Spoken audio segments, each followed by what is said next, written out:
This story began among the 9 circles of hell, where the strongest demons always gathered. It was on the 9th circle, in the middle of lava rivers and cliffs, that a fierce battle between monsters took place.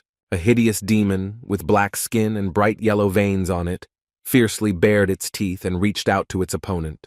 The opponent, a demon that looked like a cat with red fur, skillfully evaded capture. Out of rage for not being able to catch his enemy, the horned black demon pounded on one of the rocks, breaking it into pieces. Meanwhile, the red-haired one had already changed its flight path, intending to attack the opponent from the side. With all the strength he was capable of, the red demon punched his opponent in the face, crushing his cheek. Wasting no time, he continued to strike, for which he once again brought his fingers into a strong fist. The impact sent the obsidian giant flying several meters, sending a wall of dust and stone fragments into the air. A demon with red fur hovered in the air, looking at the place where the enemy had flown. However, he quickly got up, heading straight for him and keeping a close eye on the airplane, and saying that he had heard a lot about him. The great demon Gargas growled that he had high hopes for his opponent, but now he was somewhat disappointed. Looking down on him from above was the red-haired demon Pallas, who was still hovering in the sky, never taking his eyes off the enemy. He bared his terrible fangs and replied that he talks a lot. Hearing his words, Gargas roared loudly again and rushed at his opponent, indignant at what was said. If someone watched their fight from afar, he saw a bright flash appear between the rocks on one of the ridges. It grew more and more, and tongues of fire began to be seen between the column of smoke. Between all this, new explosions rang out, raising new clouds of smoke and fire into the air. Gargas instantly flew out of the fireball of the explosion, flying backwards. However, this was not enough for Palash, and he rushed after the enemy, intending to continue the battle. His fingers, in a familiar gesture, folded into a strong fist, which was already brought in for a blow. Despite Gargas's superiority in height and size, the red-haired man's blow landed squarely in his chest area. Immediately after that, a cloud of dust and large fragments of broken rock rose around them. Pallas's eyes burned with yellow fire and his teeth were firmly clenched as he charged forward for another attack. He firmly hooked his paws into the lock and held them out in front of him, planning a powerful attack. In the next moment, Gargas flew forward again with his back, throwing his head back from the blow. However, the red-furred demon immediately landed sharply next to him, hitting the ground with its clasped hands. Gargas flew high into the air from another blow, flying headfirst into a cloud of dust that had risen. Noticing how he flew closer, Palak again gathered his fingers into a fist, around which energy now gathered. With a predatory expression on his face and a terrible skin, the red-haired man quickly rushed at the enemy, swinging his fist. Immediately after the impact reached its target, a cloud of dust and debris accompanied by fire immediately rose into the air. A small pit formed around Palak from the landing, and no dust could settle around it. Raising his eyes and looking in front of him, the demon frowned heavily, bared his fangs, and let out a loud growl. He saw that a whole horde of other demons were already flying towards him, baring their teeth at him, planning to tear the red-haired man apart. One of the Cyclops, anticipating a quick victory, glared at the demon with one eye, bringing in a paw to strike. Palak did not understand what was happening and where so many opponents suddenly came from. As he fended off the monsters, he thought that their attacks were just pathetic. In a moment, he turned his head and shot there a glance of his yellow cat eyes. He saw one of the Cyclops grab him, his paws firmly clinging to one of the wings. On the other hand, the demons grabbed his arms, trying their best to slow Palak's hands. Taking advantage of the fact that the opponent was distracted, Gargas pounced on him, letting out a loud growl and baring his teeth. However, Palak tried his best to fight off the smaller attackers to refocus his strength on the large demon. In the next moment, the great horned demon opened its mouth and spewed a pillar of fire at its opponent. The power of the fire was so powerful that the floor that was in its path simply scattered into small fragments. His face showed all the rage that was currently burning in the demon, and his teeth were clenched tightly with tension. Immediately below him, the ground opened up, revealing a lava river that flowed deep in the bowels. Realizing that something had gone wrong, Gargas raised his head in alarm and looked ahead. Palak, meanwhile, was already ready for another strike, taking a fighting position and summoning fireballs.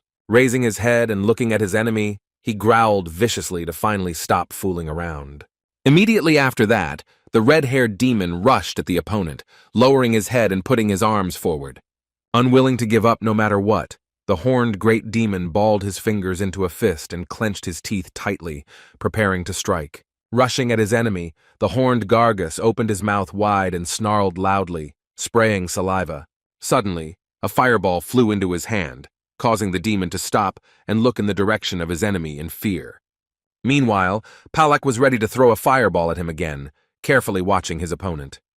With a wild expression on his face, he roared loudly and said that he was the strongest demon in the 9th circle of hell. With these words, he flew straight through the opponent, piercing his body, which caused him to scream loudly. Holding a fiery fist in front of him, Palak flew forward, glancing back at his wounded enemy. He landed on the ground, which had wide cracks running across it that opened up a view of the lava. No one could ever think that there would ever be a winner in the endless demonic battles. Palak was now glaring before him, his eyes burning with wild fury and determination. After some time, he was already on the contrary, looking intently at his feet, and drops of sweat were flowing profusely down his mouth.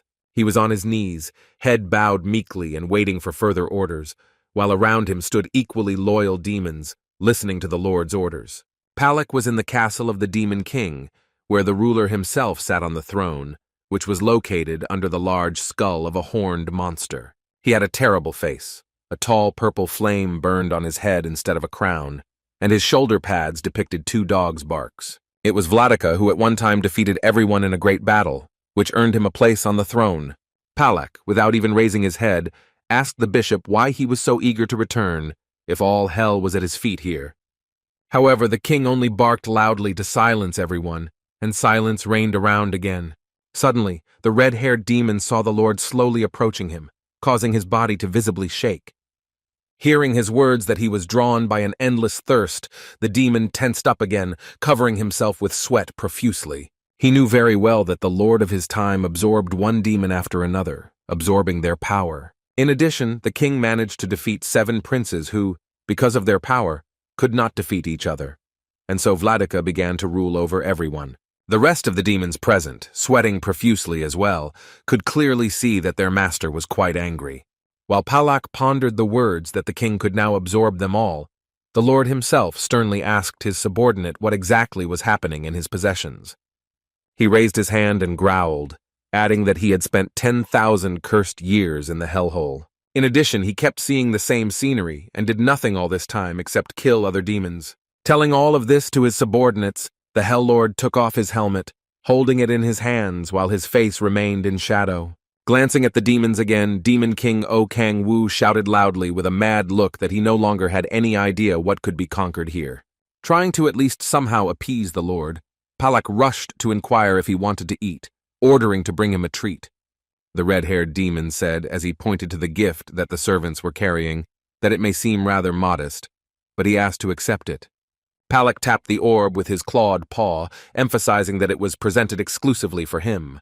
But it turned out to be an egg, in which sat a giant octopus, whose name was Focalor. He was the last of the more violent creatures, whose head was to become a guest for the king. However, Yu Kang-Wu furiously threw the cephalopod right at his subordinate, saying that he would not eat such a thing, and while he was apologizing. Looking at how a lot of liquid oozes out from under the octopus, the king roared that he would never eat such an abomination. Trying to keep the thought of what he really wanted to himself, O Kang-Wu bit his lower lip tightly with his teeth. Suddenly, a bright light appeared around the boy, which frightened Palak to death, who even covered his face with his paw.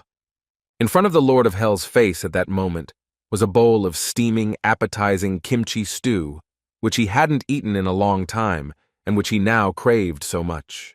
He, repeating the name of the dish, immediately rushed to the red-haired demon, who recoiled from him in fear and crouched on the 5th point. All the demons present also understood that this particular dish must be obtained for the king, as he likes it. They were salivating as they imagined a large bowl of juicy meat, but completely raw. Faithful Palace generally offered someone's head as the basis of a dish, or someone's entrails, which he was ready to obtain immediately. O Kang-Wu only groaned tiredly, covering his face with his hands, as everything the subjects offered was nothing like the desired kimchi. Looking at their frightened and dumb faces, the boy realized with annoyance that the monsters did not know anything about cooking, since they only ate defeated enemies. Red-haired, realizing that the prince did not like all their proposals, proposed a spectacle similar to the death of the Grand Dukes.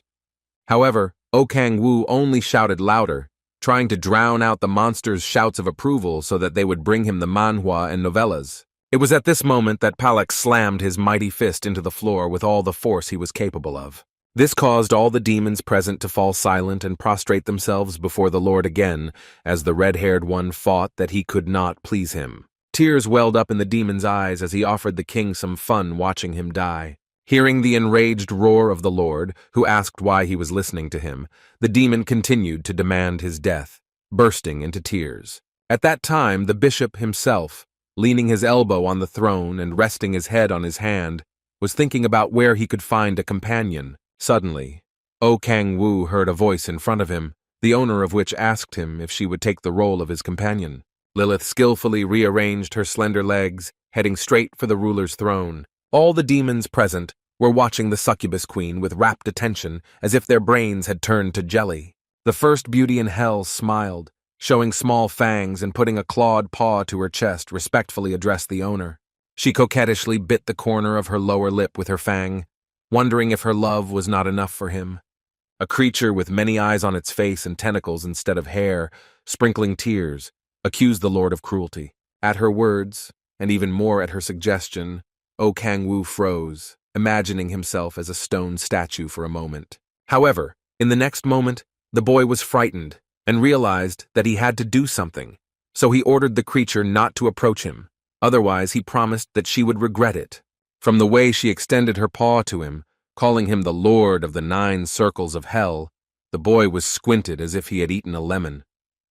Everyone present hummed in approval, expressing words of satisfaction or envy at the picture they saw in front of them. Even Pallas watched them with admiration, but O Kang-woo understood that the succubus who absorbed male energy was far from beautiful, so he actively fought her off. The boy turned his back to Lilith and covered his face with his hands, begging her to let go of him. Vladika was afraid to admit to himself that even Palak looked quite sweet and cute compared to the succubus queen. Meanwhile, the red-haired man with a wild expression in his eyes was eagerly suggesting to the king to kill everyone. O Kang-woo knew perfectly well that it is not worth judging by appearance, but now he was filled with horror. Looking at his subjects, the boy resolutely raised his fist and said that he simply had to return to the ground. Hearing these words of his, Palak flew into a rage, sharply rushing towards the Lord. Lilith was also not happy with such a statement from the Demon King, whom she had just tried to spin. They suddenly rushed towards the owner, shouting loudly and trying to stop him. Looking at his subordinates, O Kang-woo thought that his desire had not changed in 10,000 years, but only solidified.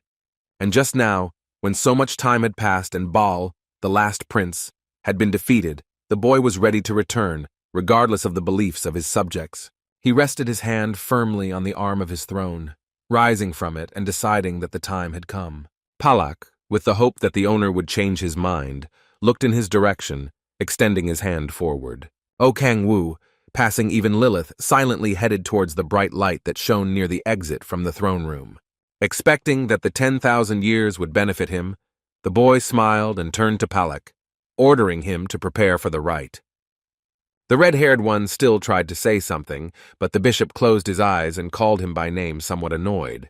In the next second, he turned his predatory gaze on the demon and advised him not to make him repeat it twice. Immediately after that, Palak rushed down, bowing before the Lord and trying to apologize, assuring that he would get everything ready immediately. Without turning his head to the other demons, the red-haired one ordered them to summon Amun and prepare the statues of the 7 princes of hell. Those, fearing the anger of the bishop and his right-hand man, sharply replied that they would do everything immediately. In a while, they were already standing in the hall, where a thin demon with a terrible bird mask on his head was conducting a ritual. He stood in front of statues of other demons who were once powerful princes of hell. In the center between the statues of the princes stood a large altar made in the shape of a tentacle, from under which light poured. Pointing his paw at the stairs, Palak bowed to the bishop and told him that all the preparations were complete. When the Lord went forward, Lilith looked at him with sadness in her eyes, who still hoped that he would stay in hell with her. She quietly tried to call the Lord, while the red-haired man clenched his fists tightly, trying not to cry. Throwing off his armor, O Kang-woo slowly climbed the stairs, where the priest was already waiting for him, his head bowed low. He quietly tried to warn the ruler about the consequences of placing a large amount of magic in the statue of the princes. Aemon added that the boundaries of time and space may be distorted, and a hole will necessarily appear in the dimension. However, the Lord of Hell continued on his way, bypassing the priest and giving the order to start the ritual. The petrified princes of Hell silently looked down with blank faces, carefully watching the passage of the ritual. Meanwhile, Okong-Wu, feeling the mist surrounding him, raised his head and thought that he would finally be able to return home. In the next moment, his body began to be absorbed by the demonic energy that was in the core of the 10,000 demons. Thus, she was finally freed for the first time in many years. A bright ray of light struck from the altar between the statues of the princes, rising up and reaching the ceiling of the cave in which they were. While Aemon covered his face with his hand to protect himself from the light and dust flying in his direction, the Lord's figure remained motionless. However, the demon still couldn't take his eyes off the magic, which felt so strong that even the sight was quite fascinating. Suddenly, from the statues standing around the altar, some sounds of rain were heard. A moment later, eye slits appeared in one of them, glowing with a bright otherworldly light. Each of the statues that were once powerful princes of Hell held a certain artifact in their hands. Noticing that the statues had stirred, Aemon loudly announced to the Lord of Hell that now all 7 statues had awakened. Looking at the web of cracks beginning to form in the wall right in front of him, Okang-Wu thought that returning to Earth would not solve his problems. After all, he understood very well that there he would have no family, no life partner, and no friends. However, resolutely heading for the hole in the wall, he perceived even such a life as better than a life in a desert hell. Keeping her eyes on his figure, Lilith called out softly to him and took a few steps forward, ignoring Pallas's attempts to stop her. Suddenly, hearing someone sobbing behind him, Okang-Wu stopped and stared in surprise. Lilith shed bitter tears as Palak asked if he really wanted to leave them. Turning again to the hole in space, the Lord quietly asked the succubus queen not to cry. And while she thought that she was not indifferent to him, Okang-Wu himself thought that the demoness scared him. Lilith, meanwhile, folded her hands on her chest, muttering warm words that caused a blush to appear on her pale face. Suddenly, a small transparent bubble began to rise on one of the suction cups on her body. Okang-Wu watched intently as it burst, flying in different directions. Hearing the words of the demoness that she wanted to go with him, the boy recoiled in fear. Realizing that he had no more time to think, Okang-Wu rushed into the hole in the wall, ignoring the succubus queen's surprised exclamation. She quickly ran to the crack, trying to shout to the Lord of Hell. However, he only looked resolutely in front of him, holding tightly to his cloak. As he flew further away, the boy turned his head and heard Lilith shouting that she would go with him anywhere. Realizing that she would not get him now, the demon lord stretched his lips in a wide smile. Turning his face to the crack and making an obscene gesture, Okang-Wu shouted that he was not happy to meet her and he hoped he would never meet her again. Flying to the core, the boy analyzed everything that had happened and understood that he would have neither the past nor the future, but he had to return to the land he knew. Okang-Wu finally landed near the core, circling it and thinking about his next move. He was smiling widely, anticipating that he would finally return home. Suddenly he noticed that there was a rather noticeable crack on the core itself, from which a light glow was pouring.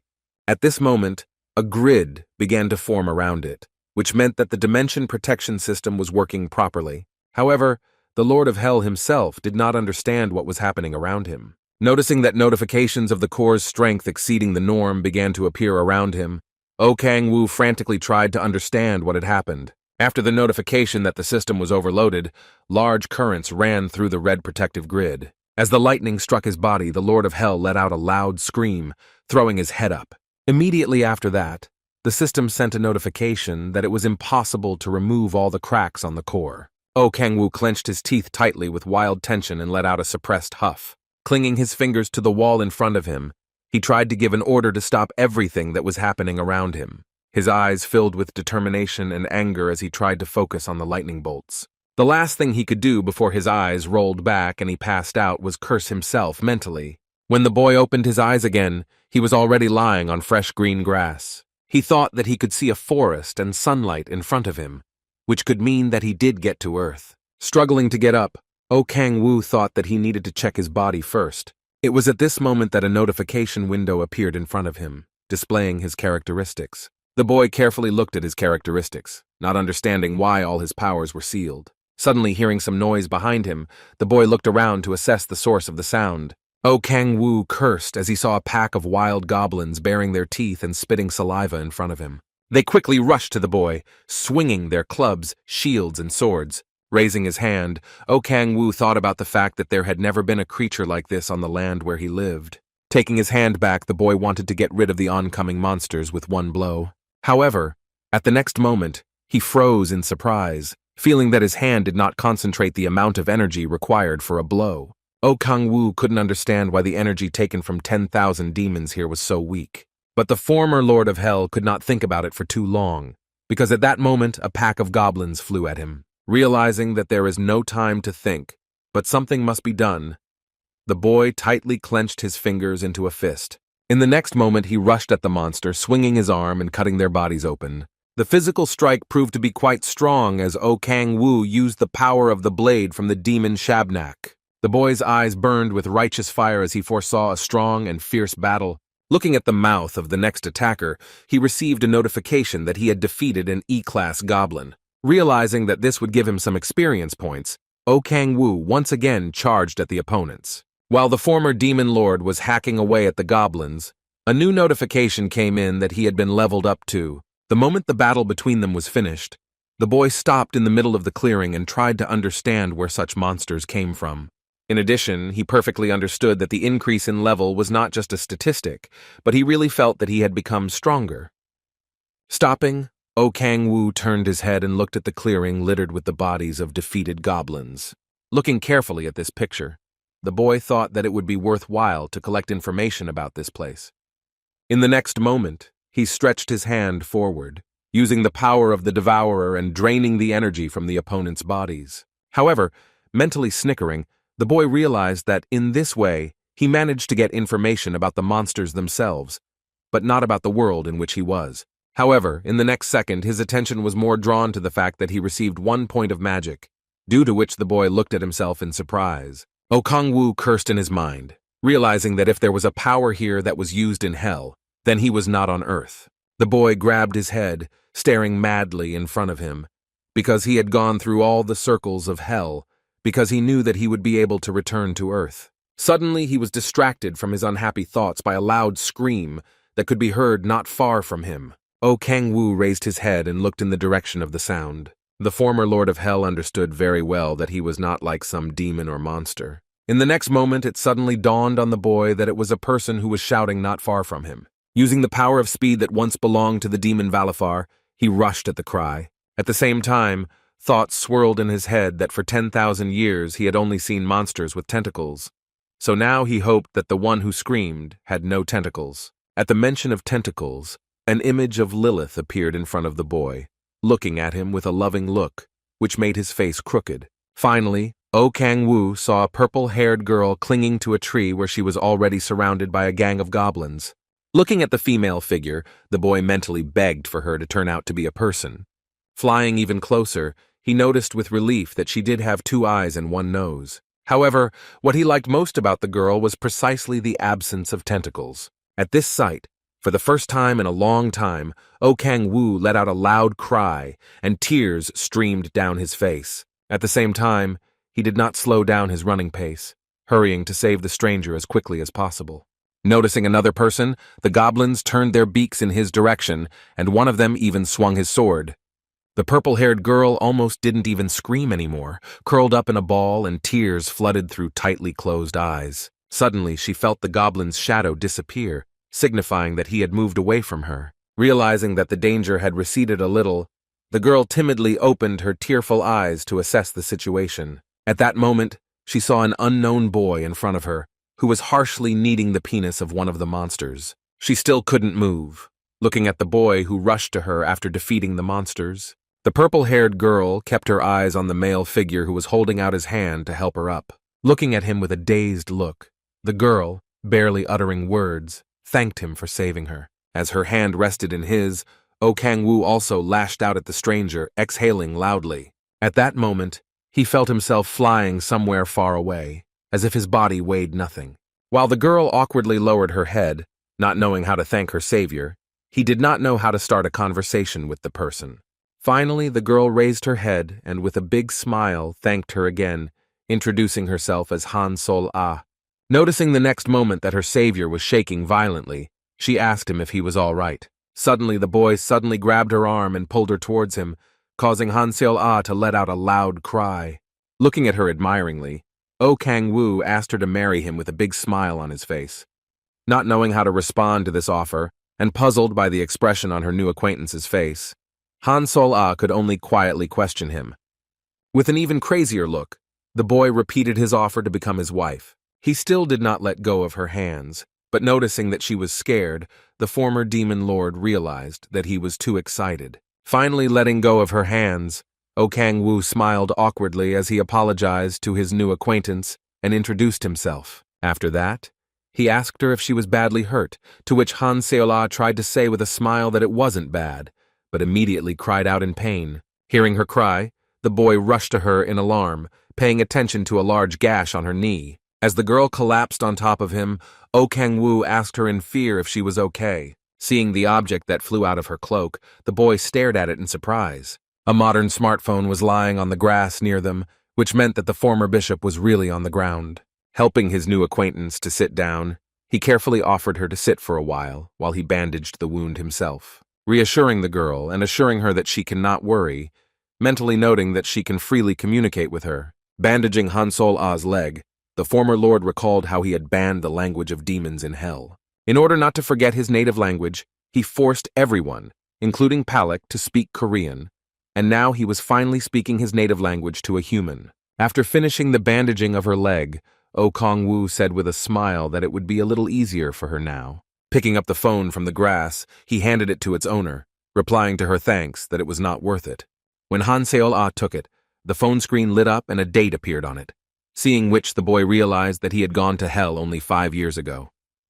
This meant that during the 5 years of his absence, monsters appeared on Earth. Realizing that it might be difficult for the girl to move, he offered to help. Trying to learn more about the current land, he sat down next to her and asked what she was doing here, to which he heard that she had decided to hunt alone.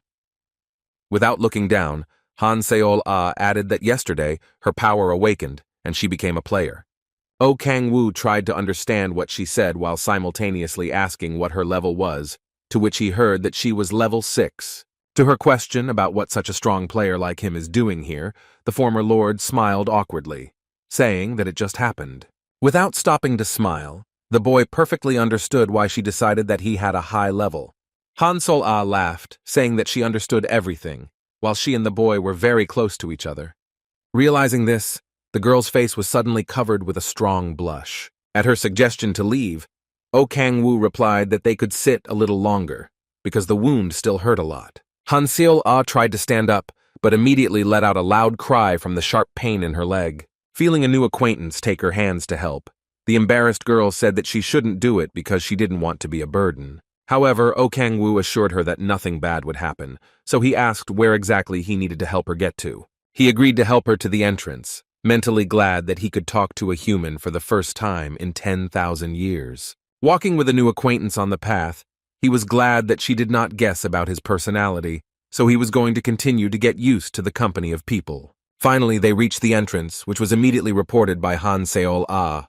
Looking at the black and blue vortex, Oh Kang-woo asked if it was the same gate.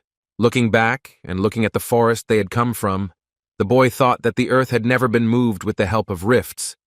The next thing that made me think was that there was no visible equipment around to keep the portal open. Hearing Han Sol-ah say that she was better, the former lord awkwardly removed his hand from her shoulder. At her suggestion to hurry out of the forest, Oh Kang-woo took a step, resolutely entering the portal.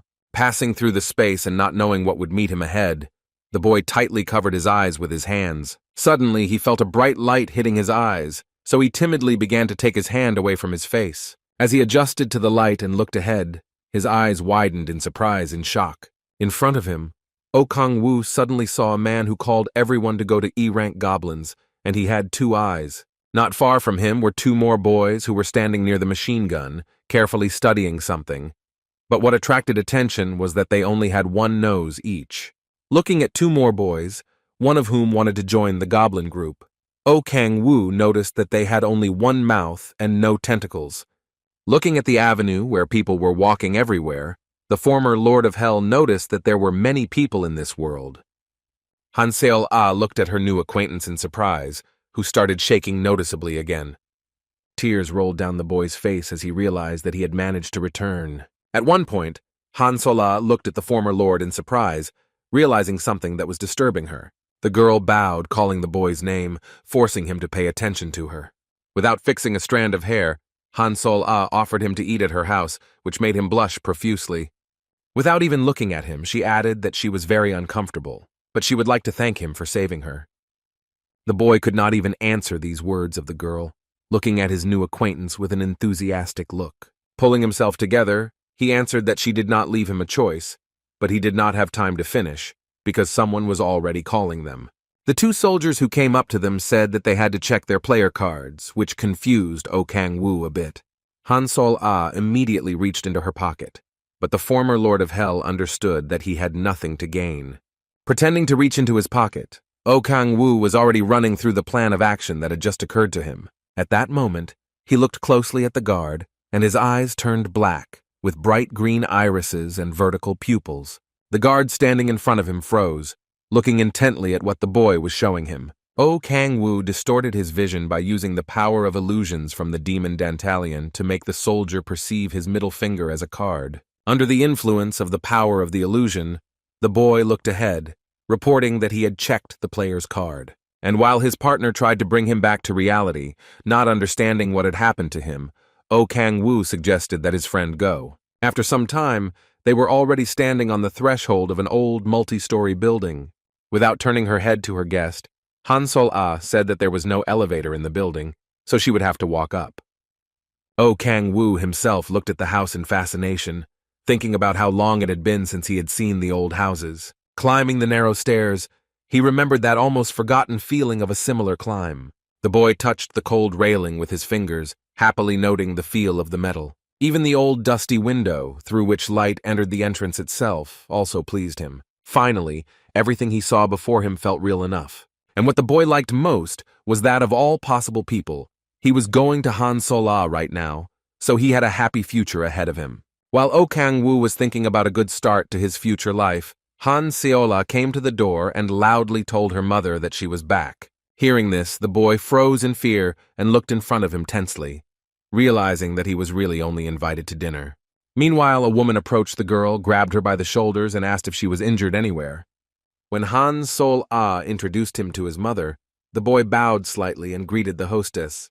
Hearing that he had saved her daughter's life, the woman firmly grasped his hand, fervently thanking him for it. While she burst into gratitude, saying that she couldn't even imagine how to thank him, O Kang-woo assured her that everything was fine. Having moved a little to the wall, the woman invited him to enter, adding that they could feed him modestly but deliciously. The boy smiled and thanked for the hospitality, mentally adding that he would have lunch with the girl and her mother. At this time, the housekeeper called her daughter to help her set the table.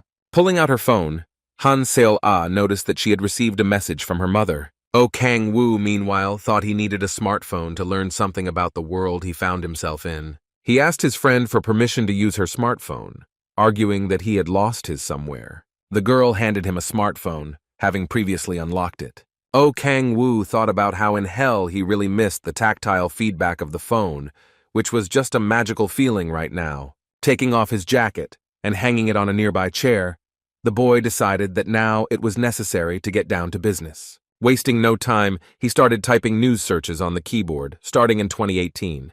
There, the boy read that on February 22, 2018, a catastrophe occurred, during which mysterious portals began to appear out of nowhere. Various monsters began to appear from these cracks against which no weapon worked. Under the leadership of the United States, an organization was created for protection, and Korea became the 9th country to join it. All over the world, meanwhile, thousands of players began to appear. But the question remained whether they could be considered the hope of humanity. After reading the news, O Kang-woo turned back to where the date of the disaster was written. Vig remembered that this happened on the very day that he himself was drawn into the portal leading to hell. Putting his fingers to his chin, the boy muttered that a portal had opened that day, and he somehow managed to get to it.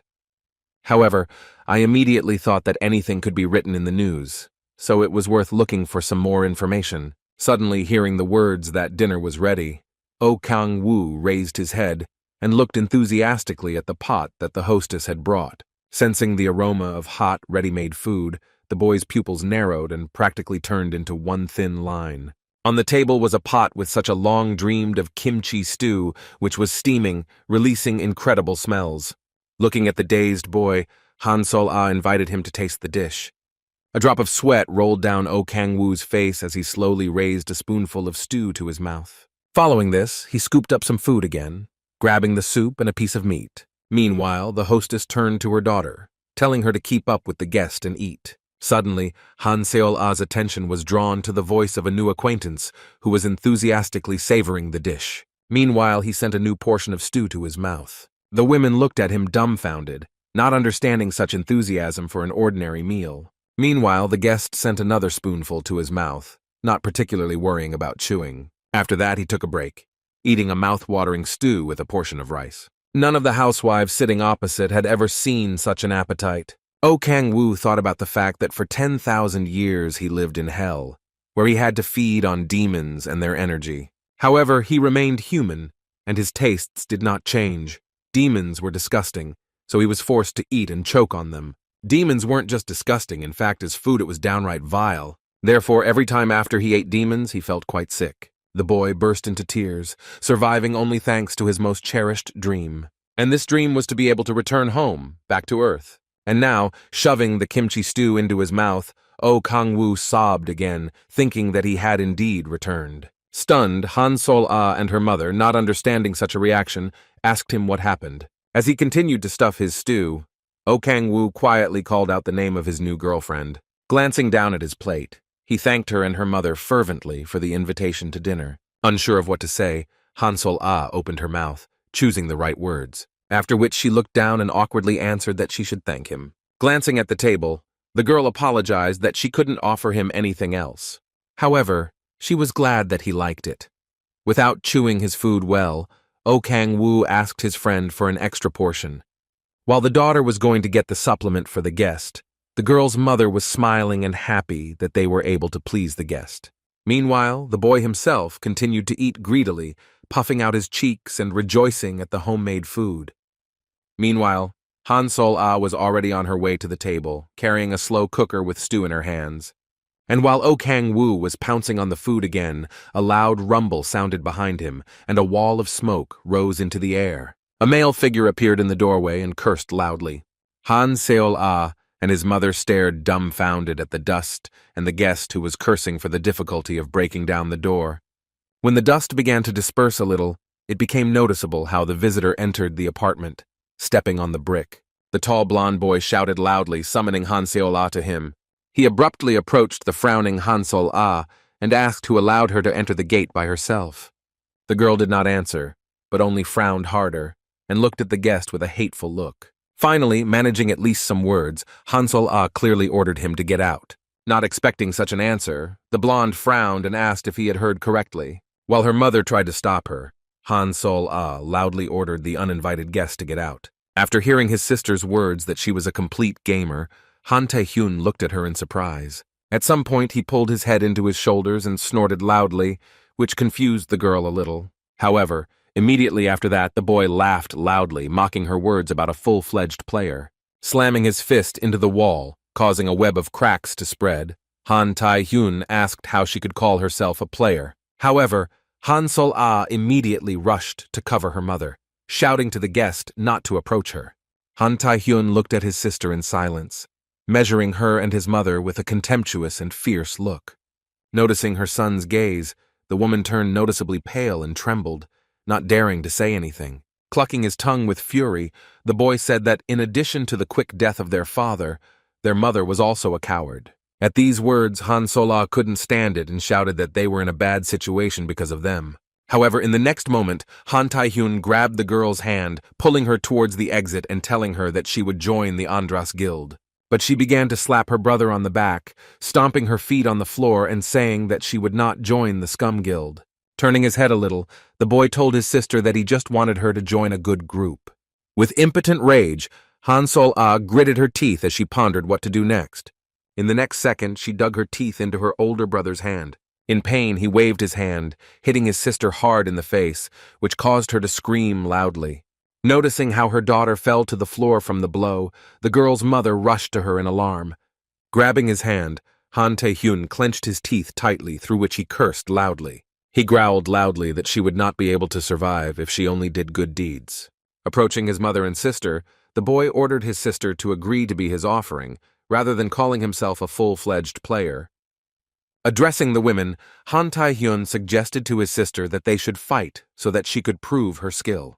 The mother rushed to her son, trying to convince him not to involve his sister in his affairs. She didn't even pay attention to how her daughter was trying to restrain her. The woman, meanwhile, grabbed the boy's hand in her pocket, ignoring his rude order to get away from him. Moments later, Han Sol-ah's mother was already lying on the floor, having fallen from her eldest son's hard slap. Seeing this, Han Sol-ah looked at her mother in fear, and tears appeared in the girl's eyes. The girl rushed towards her, while the older brother brazenly declared that he had warned of the consequences. Hearing his sister wailing over his mother's body, Han Tae-hyun cursed loudly, telling his sister not to annoy him. At the sound of his voice, Han Sol-ah regained consciousness and glared at her brother. The boy admitted that her look was frightening, so he asked her what exactly she was up to. Grimacing, the boy retorted that she wouldn't do anything to him, since he had already reached the second stage of awakening. Han Sol-ah didn't answer, lashing out at her brother with tears streaming down her face. Han Tae-hyun laughed loudly, assuring his sister that there was nothing she could do against him. Grabbing his sister by the mouth, he shouted that she had nothing but a pretty face, so the only thing she could do was join Andres's guild. Suddenly, Han Tae-hyun looked up when he heard some strange noises in the kitchen. After walking a little further down the corridor, he saw an unknown boy sitting at a table, finishing his kimchi stew, and then keeping his sister's mouth closed. Han Tae-hyun rudely asked the guest who he was. However, he did not respond to the question, continuing to eat the dishes on the table.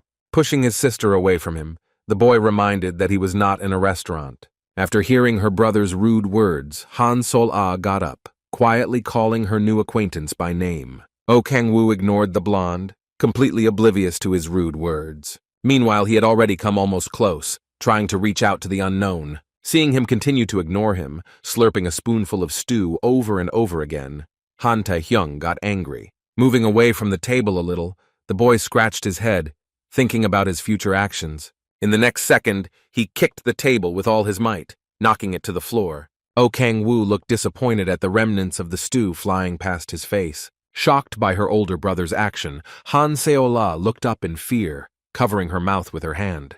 However, Han Tae-hyun himself was already unstoppable as he raged. Oh Kang-woo didn't move for a moment, still holding the spoon in his hand and watching the pieces of kimchi. Unable to bear the wild tension, Han Seol-ah shouted loudly, trying to call her guest. The same in turn shouted loudly, and large tears appeared in his eyes. The boy fell to his knees in front of a pool of spilled stew, confusing Han Tae-hyun. When her brother asked where she dug up this homeless man, Han Sol-ah looked at him with an indifferent look. The blonde was still trying to call out to Oh Kang-woo, who was wailing over the spilled stew with tears streaming down his face. Unable to take the picture any longer, Han Tae-hyun walked over and kicked him in the side, drawing attention to himself. The trick worked, because a second later, Oh Kang-woo glared at the boy. A large drop of sweat immediately rolled down the blonde's face because he did not understand what was happening. The sister and mother's guest immediately became like a demon who hoarsely asked how he dared spill the kimchi. Unsure of what exactly he should do now, Han Tae-hyun began to slowly back away. The boy looked at the unknown guest of his mother and sister, who was fighting over the spilled kimchi. Han Tae-hyun clenched his teeth tightly in impotent rage at being ignored. His fingers also curled into a large fist, ready to strike, and energy concentrated around it. Watching the stranger rise to his feet, Han Tae-hyun summoned tongues of blue flame. He understood very well that he could not be a demon, so he decided that he had just imagined it, and the stranger was just a homeless person. Suddenly he noticed that a bright beam was flying towards him. The boy waved his hand, behind which a tail of flame was flying. Han Tae-hyun didn't understand what kind of attack it was, so he looked up fiercely in the direction she was coming from. There he saw his sister holding a staff and with tears in her eyes shouting at Oh Kang-woo to run away. However, noticing how a large thorn was sticking out of the hand of a new acquaintance, she looked at him in fright. It was at this moment that O Kang-woo suddenly appeared in front of her, covering and attacking her brother. Knowing perfectly well what her inadequate brother was capable of, Han Sol-ah still held the staff in front of her. Seeing the picture where O Kang-woo rushes at the blonde boy, the girl screamed loudly, scared for her new acquaintance. Han Tae-hyun himself, fiercely looking at his opponent, thought that he was not fast enough. Now he could clearly see how the brunette, raising his fist to strike, attacked him from his left eye. However, in the next moment, he felt a sharp pain when a kick landed in his solar plexus area. The sudden attack was so powerful that Han Tae-hyun froze, his eyes wide and spitting.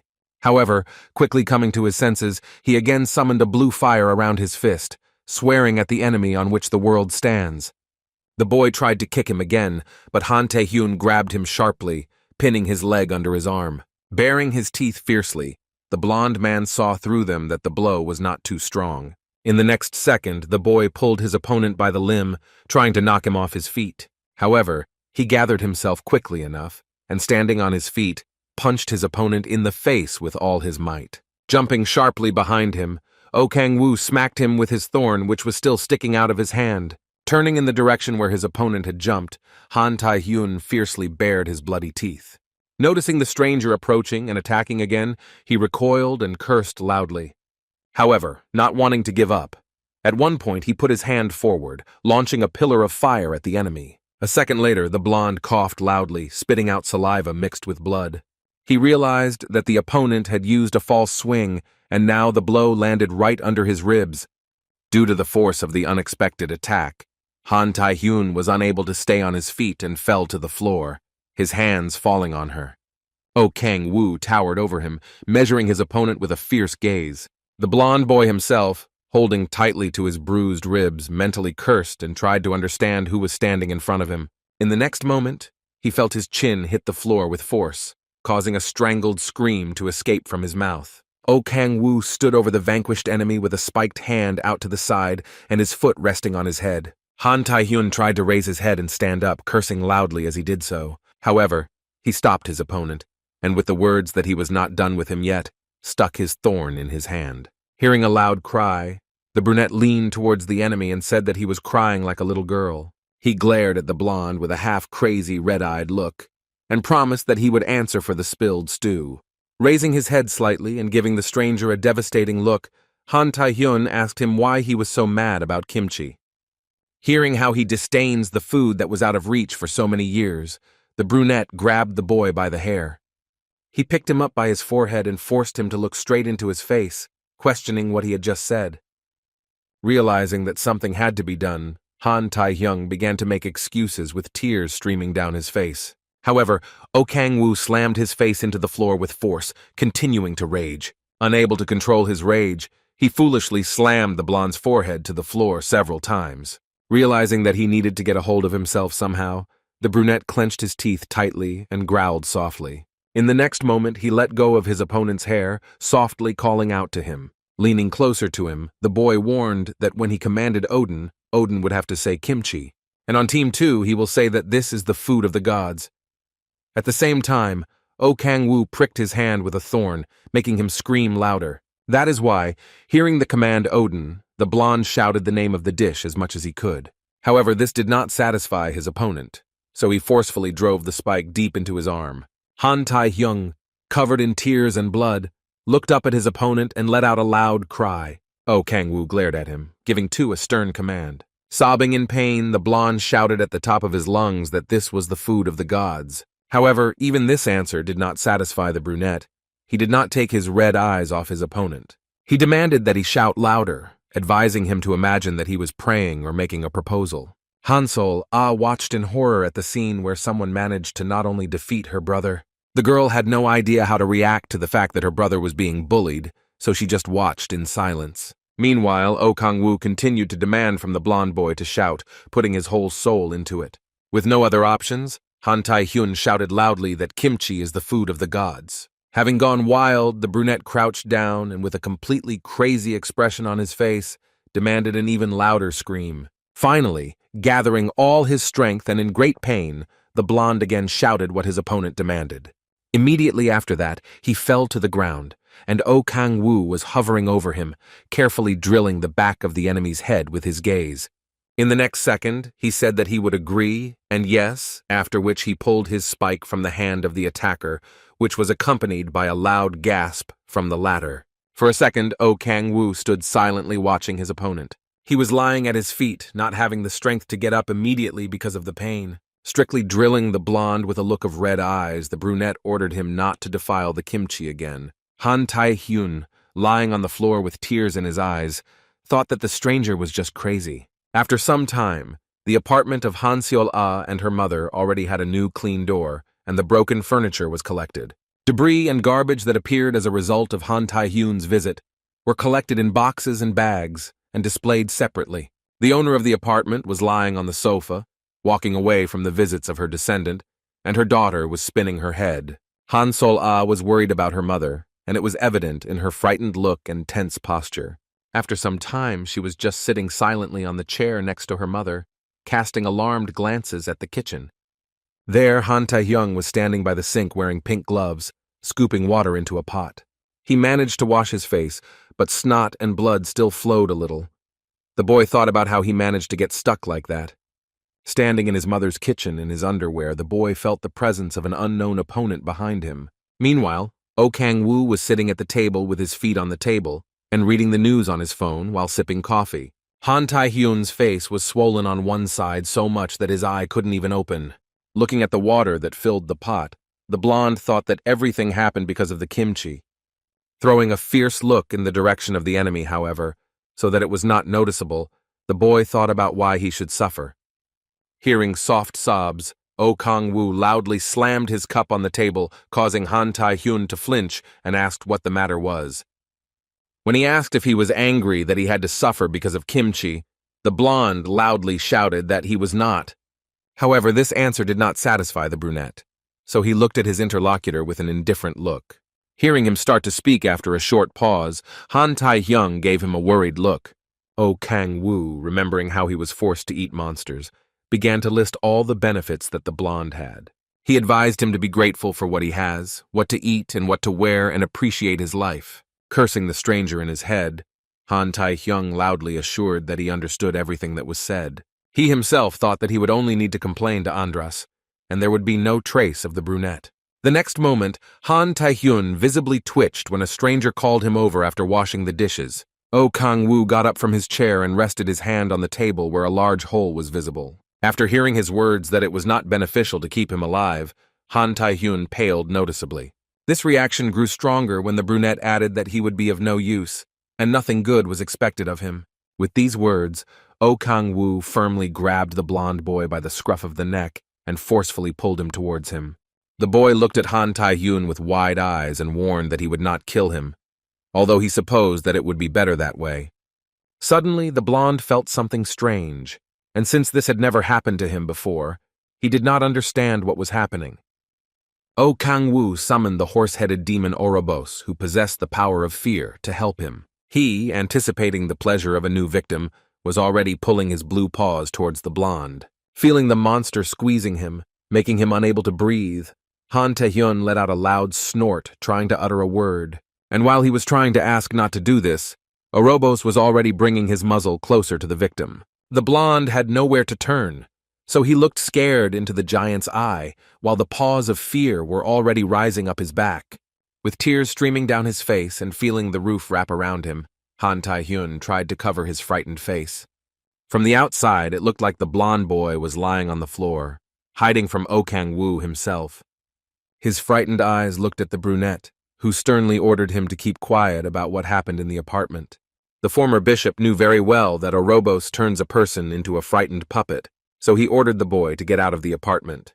As a bedraggled Han Tae-hyun left the apartment, Oh Kang-woo sat down in a chair and said that he was a pathetic jerk. Han Sol-ae silently observed this whole picture. Hearing her brother slam the door, the girl thought that Oh Kang-woo had once again saved her life. Her gaze returned to studying the figure of the boy who sat thoughtfully on the phone, ignoring her. Scrolling through the news feed on his phone, the brunette was lost in his not-so-fun thoughts. He remembered the blonde boy's words and realized that he was right to call him homeless. Putting his hand to his chin, Kang-woo thought about the fact that he needed money, and quite urgently. Suddenly, his attention was drawn to information about magic stones for which money could be obtained. It said that magic stones can be obtained from monsters, and the darker the color of the stone, the higher its quality. The boy abruptly turned to Han Sol-ah, making her jump in place, and asked if she had magic stones.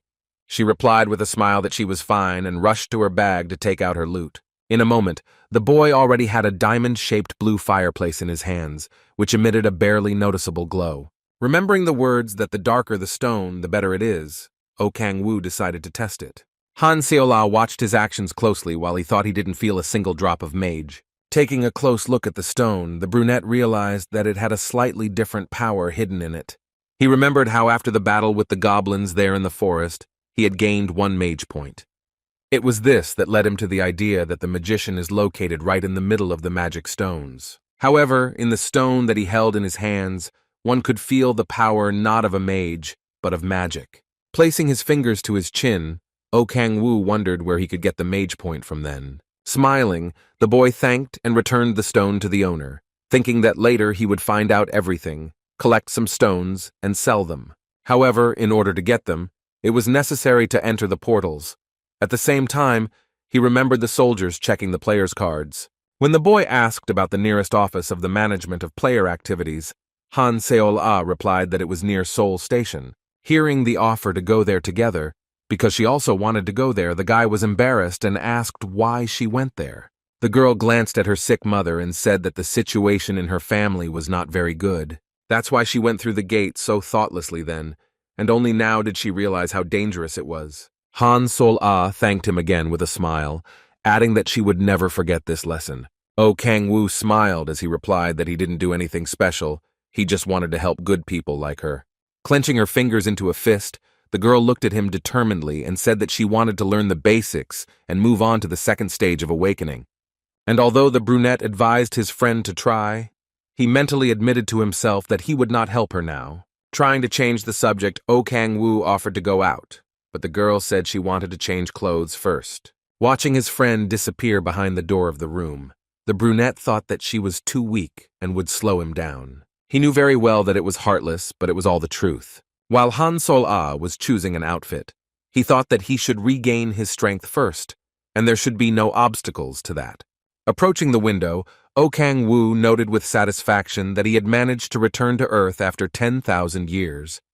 And now he needed as before to try to survive, as he did in hell. Suddenly Han Seol-ah's voice was heard from behind, asking if he had an ID with him. Realizing that he still needed a passport, Kang-woo suggested that he go to the administrative center first, so he was already holding a new ID card in his hands. He and Han Seol-ah were standing in the high-speed train car that was supposed to bring them to Seoul Station. All this time, the boy did not take his eyes off his passport, as if it was something unusual. At the passport desk, he was surprised that he could take it just like that, which puzzled the employee there. To her question about whether there are any problems with this, the guy awkwardly scratched his head and answered that everything is fine. However, now standing in the carriage, he thought about the fact that they had never rushed to look for him. His attention was again drawn to today's date on which the new passport was issued. As many as 5 years have passed since his disappearance, and during this time no one has started looking for him, and all because he himself has practically not communicated with anyone, while he fought for his life, devouring demons to return home. He was brought out of his unhappy thoughts by the voice of Han Seol-ah, who was calling him loudly. Looking at her, the boy noticed that she was pointing somewhere out of the window, saying that they had almost arrived. Listening to her instructions, Kang-woo tightened his grip on the handle and looked out the window. Outside the window was a busy metropolis, where many people were daydreaming between the buildings, the facades of which were lined with glass. Han Seola noticed that the view from the window was simply wonderful, asking if her acquaintance thought the same. As he tucked his new passport into his pocket, Kang-woo hummed grimly as he agreed with her words. However then, looking at his friend, he smiled and added that it is really very nice here, mentally promising himself that now everything will be different. Upon arrival at the station, they climbed the escalator leading to the Players Association itself. Already standing in front of the large building, Kang-woo thought that its scale was truly impressive. While the boy was comparing the association building to Ikcheon Airport, Han Sol-ah handed him a gift. She gave him her old phone so they could keep in touch, adding that it had Wi-Fi. Oh Kang-woo looked at his friend with rapturous eyes, thanking her fervently, even though his heart was already filled with tears of emotion. The girl said that she had to run to the induction training, to which Oh Kang-woo replied that he would join her very soon. With a big smile, Han Sol-ah added that she was here for a long time, so she offered to have dinner afterwards. The boy agreed, answering this with a happy smile and advising his friend to take care of herself. Left alone, Oh Kang-woo began to look around excitedly, trying to understand how things worked. Noticing that some of the players were dressed in different clothes, he explained that roles were important in this case. Hearing a metallic voice from one of the terminals, the boy was surprised that tickets were issued in this way. Oh Kang-woo walked over to the terminal and, following the instructions given by the metallic voice, stuffed his passport into it. When the identity was confirmed, he saw that a metal card, which was a ticket, came out of another hole. A metallic voice told the dazed boy to present the ticket in the selection hall.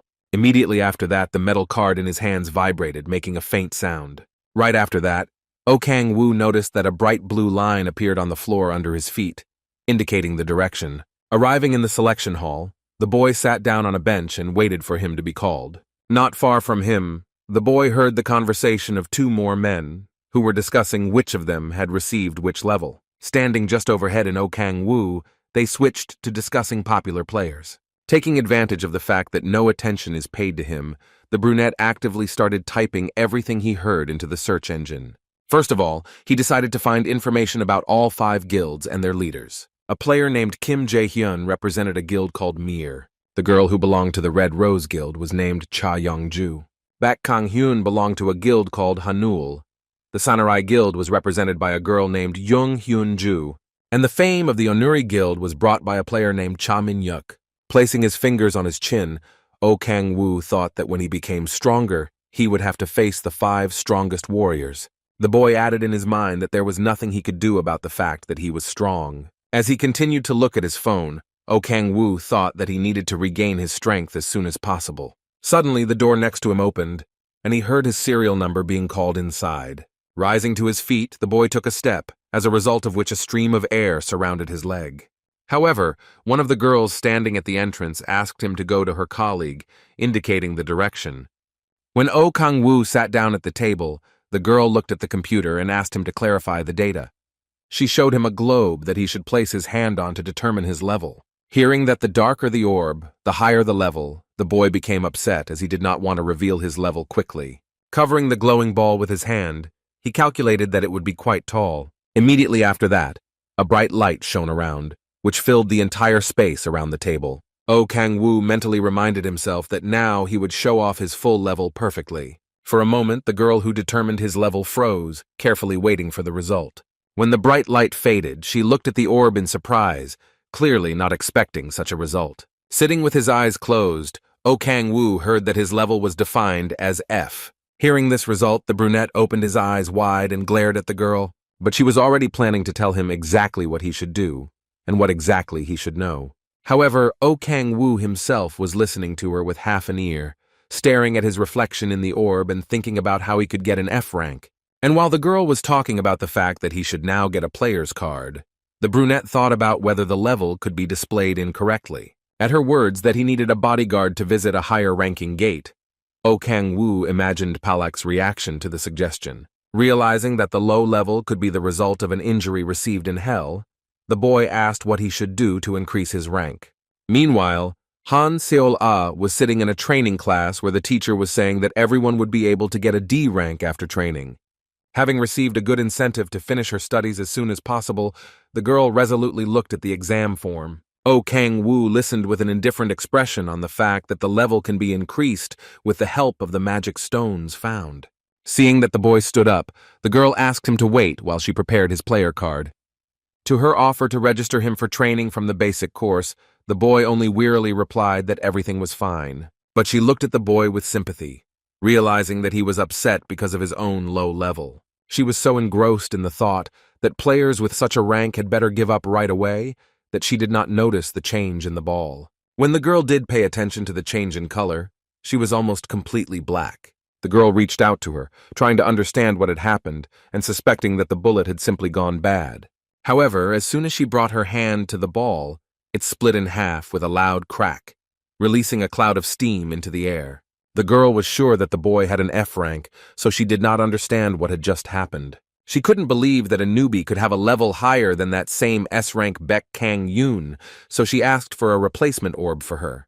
Meanwhile, on the street, players gathered in different groups, and some of them were looking for damagers and mages. One of the boys stood in the crowd and waved his hand, looking for a group. But since he was a robber, his brothers didn't really want him. Someone in the crowd was looking for a healer, and another group was recruiting participants who had at least a D rank. Right in front of Oh Kang-woo, two more approached one of the boys, but as soon as they heard that he was a robber, they immediately refused to cooperate. Listening to all this, the brunette wondered why no one wanted to work with the robbers. He walked up to one of the guards and handed him his player card so he could check it. The soldier carefully examined the document, then said that the player's identity was confirmed. In the next second, Oh Kang-woo took a step into the portal, after which his foot had already come out the other side. After passing through the gate, the boy looked around and saw that he was in a dense forest. Scratching his head, he mentally noted that he was quite afraid of being in the demon world again. With his arms at his sides and stretching, Oh Kang-woo decided that it would be a good idea to find a few monsters to start with. Suddenly hearing someone's loud voice behind him, the boy threw his head back to assess who was approaching him. A tall, strong man towered over him, looking intently at the new arrival. Turning to face the man, Oh Kang-woo indifferently answered his question that he had come here alone. Two more players approached the man, calling him Tae-soo. When they heard that the novice was not ready to wake up, both recoiled in fright and cried out. Tae-soo loudly declared that since he did not pass the basic course, he should join one of the groups. However, seeing that the boy's face did not show much enthusiasm, the man added that he could just go with them. His companions reacted to these words with a certain indignation, since he made a decision without consulting them. Tae-soo turned to his companions and said that he was willing to give them his magic stones if the newbie would go with them. Oh Kang-woo smiled at these words, thinking that he was actually a good person, but repeated his desire to hunt alone. Extending his hand to the boy, Tae-soo introduced himself, saying that they should get to know each other now that he had been given access to the rift. Without taking his eyes off the interlocutor, the man asked the newcomer what his name was. The brunette introduced himself, saying once again that he did not want to join the group, but thanked him for the offer. Suddenly, Tae-soo laughed out loud, telling him to stop throwing up since he is only 24 years old. Seeing the bewildered look of the newcomer, the man even took out his card and showed it to prove that he was born in 1999. Stretching his lips in a slight smile, Oh Kang-woo replied that he would address him as you. Tae-soo froze for a moment, looking at his interlocutor in surprise. Not wanting to offend the big man, the brunette explained that he already had other plans for this raid. Tae-soo's companions watched closely to see exactly how he would react to these words. Scratching his head, the headman said that since he was so insistent, he clearly did not need help. However, he warned the newcomer to be careful as these lands belonged to the goblins. The largest of them was called Hobgoblin, and since he was the strongest of all the goblins here, Tae-soo asked his new acquaintance to run away from him as much as possible. Realizing that Tae-soo is a good person after all, Oh Kang-woo smiled warmly and thanked him for the warning. As he said goodbye to the group of players, the brunette thought that if he really was an F-rank player, he could easily travel with them. For some time, he continued to watch their trail until they disappeared into the shadows of the trees. However, Oh Kang-woo knew very well that he would be better off alone now. Rolling up the sleeves of his sports jacket, the boy set off in the opposite direction from the team. Walking through the forest, the boy noticed a large number of goblin footprints on one of the paths. In addition, almost along the entire path, bodies of animals torn by monsters were found here and there. All this meant was that the boy was getting closer and closer to a whole pack of goblins. In a moment, he came out to a small settlement, where goblins, armed with knives, were slowly climbing near the huts. Sensing a stranger nearby, the monsters began sniffing around, trying to find the pursuer. However, in the next moment, he himself jumped out from behind the bushes at them, and shouting loudly, rushed right into the middle of their pack. With a loud cry, Bingo Oh Kang-woo lunged at one of the goblins closest to him. While he was confusedly watching his opponent, who came from an unknown place, he was already swinging at him with a spike sticking out of his hand. Dissecting one of the monsters, the boy thought that he was very lucky. The rest of the goblins looked at the man who had dared to attack their brothers, and it was clear from their looks that they were ready for battle. Raising the hand with the thorn sticking out of it, O Kang-woo motioned for his opponents to begin. Hearing this, all the goblins, as if on a signal, rushed at the dark-haired boy.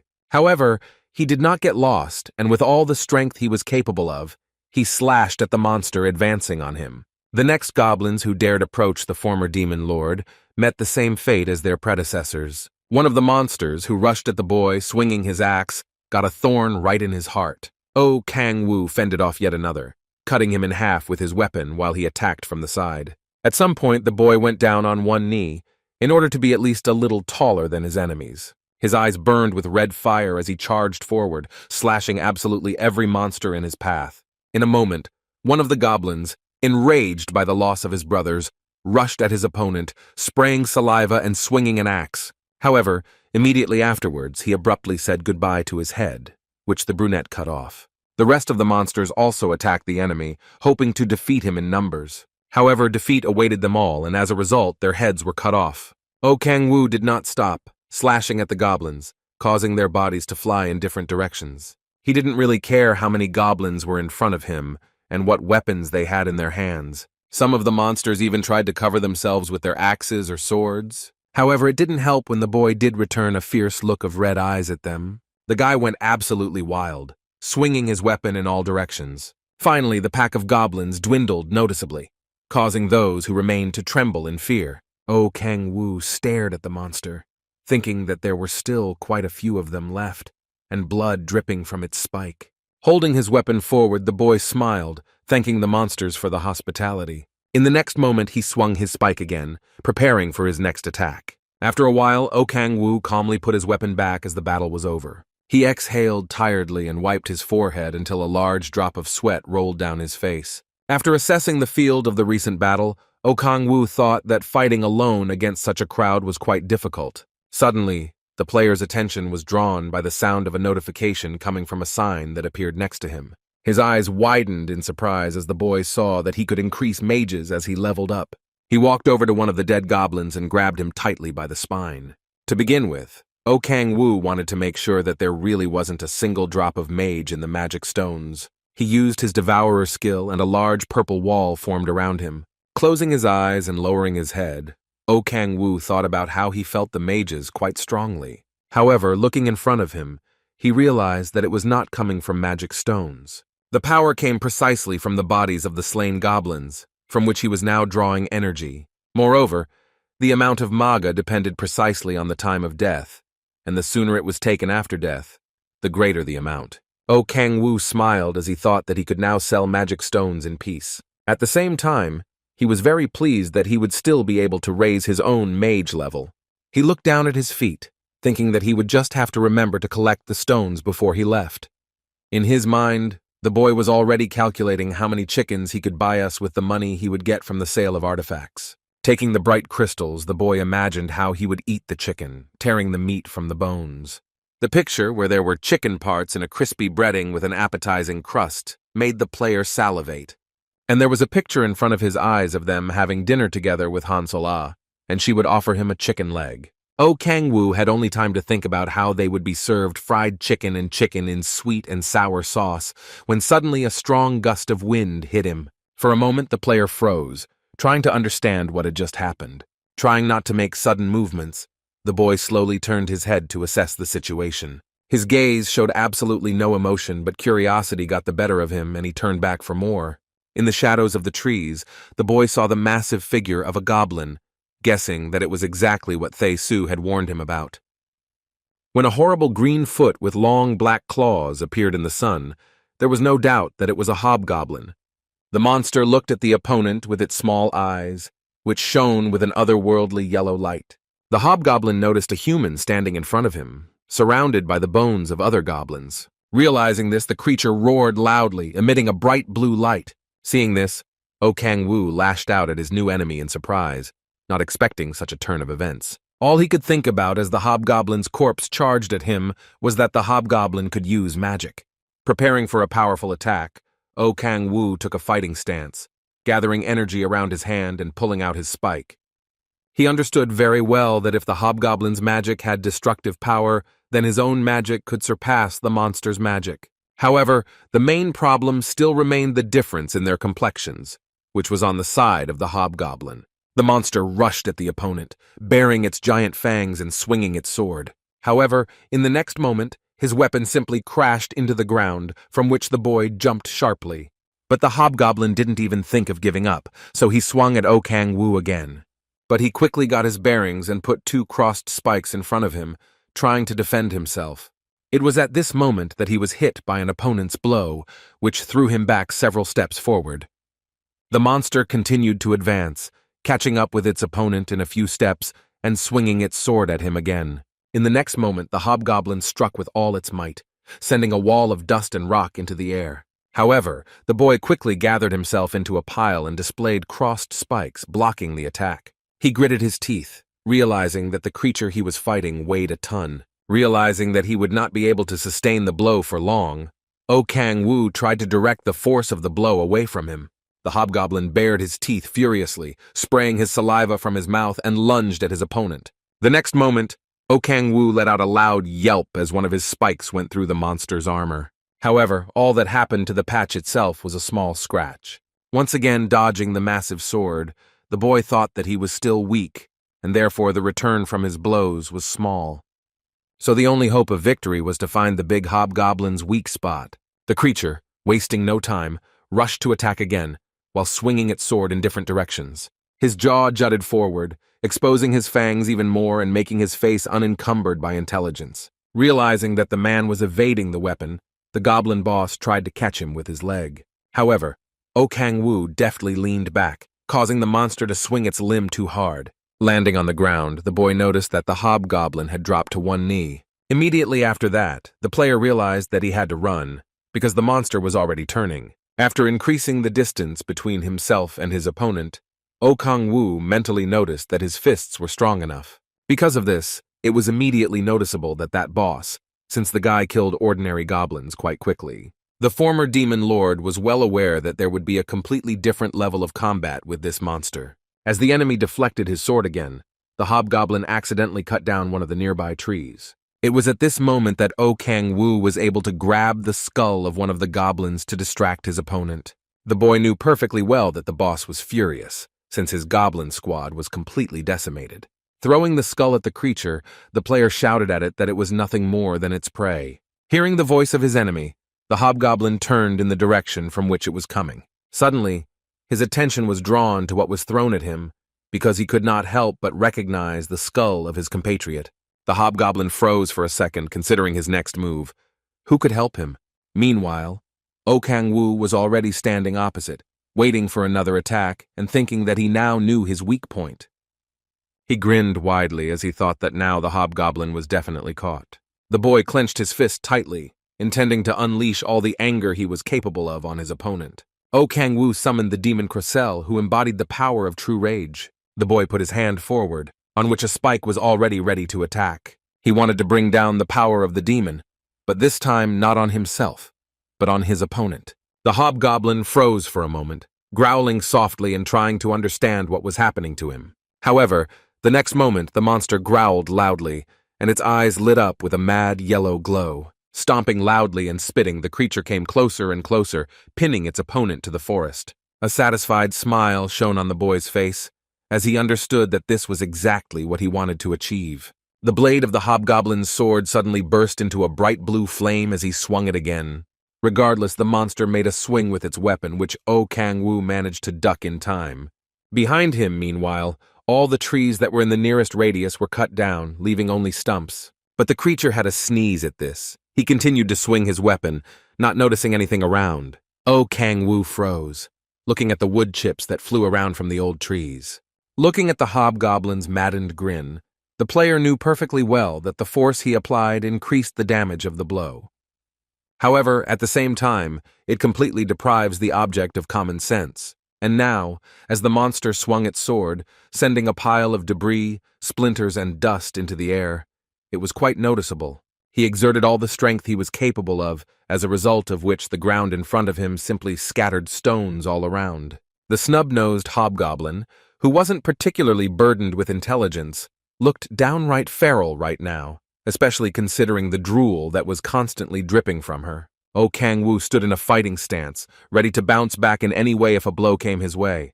He knew that the opponent was completely not thinking rationally right now, and this led to completely mindless attacks. That is why now it was much easier for him to dodge the monster's blows. In addition, this behavior of the enemy gave many more weak points where a counterattack could be launched. At one point, the player managed to snag one of his spikes on the giant's thigh, inflicting a serious injury. Unable to stay on his feet, the hobgoblin sank to his knee, trying to find at least some point of support.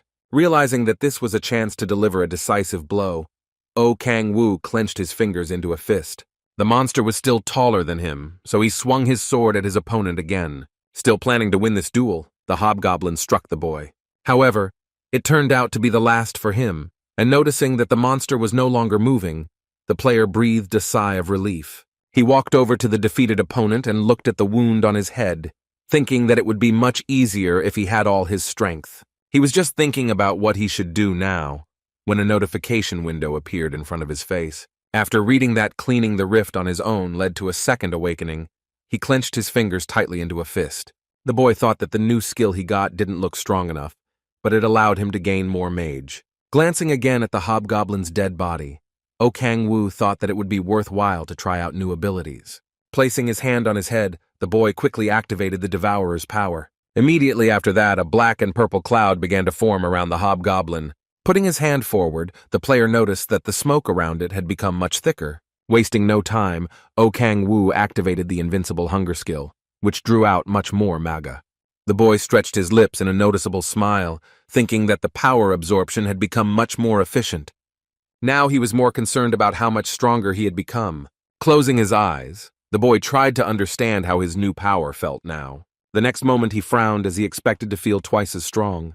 However, as he clenched his fist, he felt his strength increase by 3 times, so he wondered how this could happen. Looking at the skull of one of the defeated goblins, Oh Kang-woo thought that such a surge of power could be quite dangerous. For a moment the boy froze, trying to understand what was happening. Suddenly, a picture appeared before him of a lifeless dead earth, on which there were puddles of water in which the red moon was reflected. Trying to move his hands as little as possible, the boy thought that all his guesses were confirmed. He still kept his eyes closed, but he could feel that the strength with which he restrained Man Mahjong was starting to weaken. Opening his eyes, Oh Kang-woo wondered why this was happening.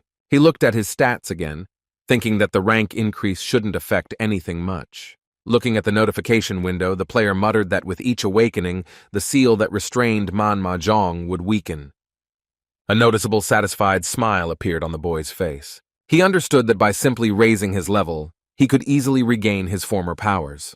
Getting to his feet, Oh Kang-woo decided that in this case, he needed to go to the higher-level rifts. Near the hobgoblin skeleton, the boy noticed a large crystal that shimmered from blue to black. Wasting no time, he grasped it in his hand, rejoicing at the rather decent reward for the battle. The next goal he wanted to achieve was the third awakening, which occurred at level 20. After some time, in one of the bars, which was filled with waiters, a waitress carried a large portion of chicken and crispy breading. At this time, Oh Kang-woo was actively looking at the chicken that was standing on his table, completely unconcerned about the people around him. He did not bother to thoroughly chew the piece of meat that he stuffed almost completely into his mouth. After that, the boy took hold of the chicken leg, carefully biting the meat from the bones. At the end, he washed it all down with a decent swig of light foamy beer. After wiping his mouth with his hand, Oh Kang-woo smiled and let out a loud breath that everything was delicious. At his words, Han Seola smiled and asked if it was really that delicious. After hearing an affirmative answer, she looked at the boy and asked if the chicken was better than her kimchi. For a moment, the boy froze, remembering the pan with the appetizing dish and not knowing what to answer. However, pulling himself together, he seriously said that he also likes her kimchi, to which the girl smiled and said that she was just joking. When Han Seol-ah said he was quite funny, Oh Kang-woo smiled as he picked up a mug of foam. The girl took tongs and put a chicken leg on his plate, offering to take a portion of it as well. She wished him good luck and paused, not knowing how to continue the conversation she wanted. Stuffing his mouth with chicken again and bringing the mug to his mouth for another sip, the boy listened carefully to what the girl wanted to ask him. When Han Seol-ah asked if he had any family or friends, he hung up for a moment before downing a decent amount of beer. The next moment he slammed his mug on the table, causing the fork on his side of the table to fall to the floor. Han Seol-ah heard from her patter on the floor that he had no family, no friends, no home. Hearing this, she asked him where he was going to spend the night in that case, to which she heard that he had not yet thought of it. For a moment, the girl closed her lips tightly, not daring to utter the idea that came to her head. Hearing how Han Seol-ah suggested that he stay and live with his mother, the boy hesitated for a moment. Snapping at his girlfriend, he wondered if they would both be against it. Taking a clean fork from the box, the girl replied that it was actually fine. With a warm smile, she added that he had actually helped them a lot, so he might as well not worry about it. Oh Kang-woo smiled and awkwardly scratched his head, thanking him for his help. When he said that he was counting on her, Han Seol-ah replied that she was counting on him too. She thought that the way he smiled made her feel strangely warm. With a smile on his face, the boy added that he wanted to give her something, reaching into his pocket. Han Seol-ah stared dumbfounded at the box, which according to her friend contained about 3 million won. When he said she could count it as accommodation, she started waving her arms and saying she couldn't take it. Han Seol-ah added that he had already helped them a lot, and taking money from him would be simply indecent. However, the guy confidently handed her an envelope, saying that if it's so difficult to take money for accommodation, then let it be his contribution to groceries. Wildly embarrassed, Han Seol-ah still put her hand on the envelope, acknowledging his rightness. Looking at him with eyes full of tears, the girl began to thank him fervently. With a smile, she promised to cook even better kimchi than before, which made the boy delighted.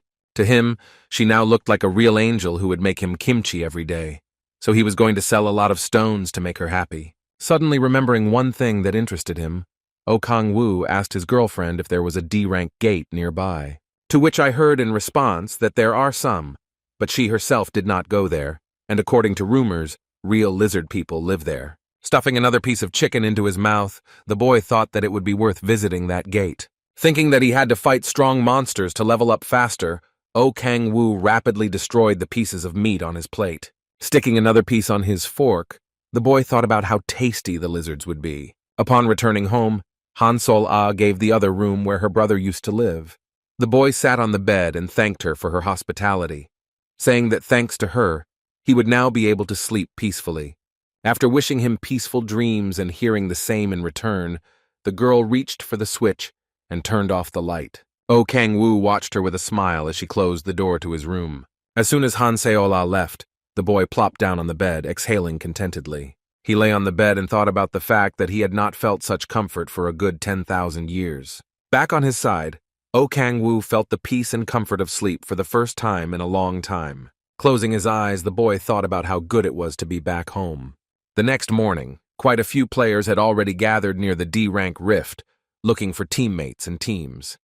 Oh Kang-woo turned his attention to the boy who begged to take him with him, but no one wanted to do it, because he was a robber.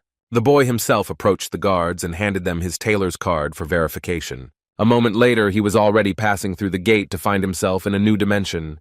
Looking around, the boy saw a dense forest in front of him, but it was more humid. As he warmed up to prepare for battle, Oh Kang-woo thought about what a D-rank gate looked like. Suddenly, he thought that he should move silently, so he activated the power of silence. It was because of this that when the boy put his foot in the grass, there was practically no sound from it. Oh Kang-woo remembered how Han Seol-ah had told him that lizard people have pretty bad eyesight, so they rely on sound. In addition, she warned that if they hear a person near them, the whole pack will immediately converge.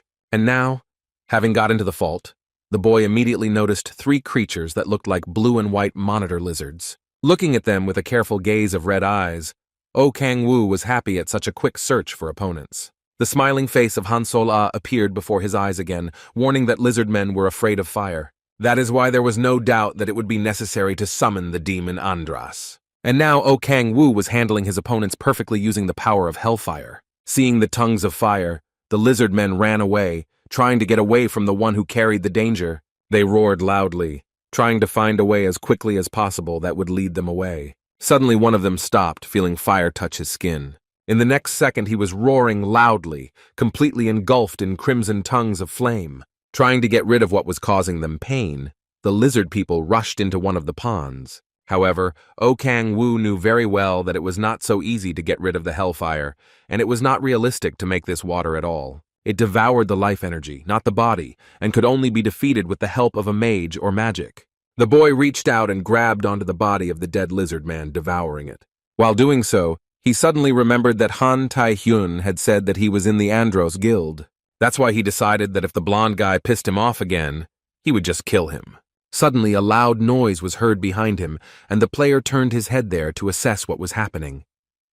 Behind the wide trunks of the trees, he saw several more lizardmen preparing to attack him.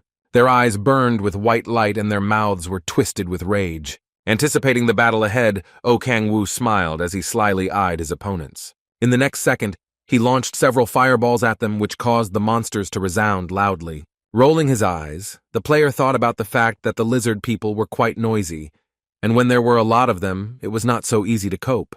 However, the fact that they themselves came to him relieved the boy of the need to hunt for them. Oh Kang-woo looked at the charred body of the lizard man and thought that this time things turned out to be easier than he expected.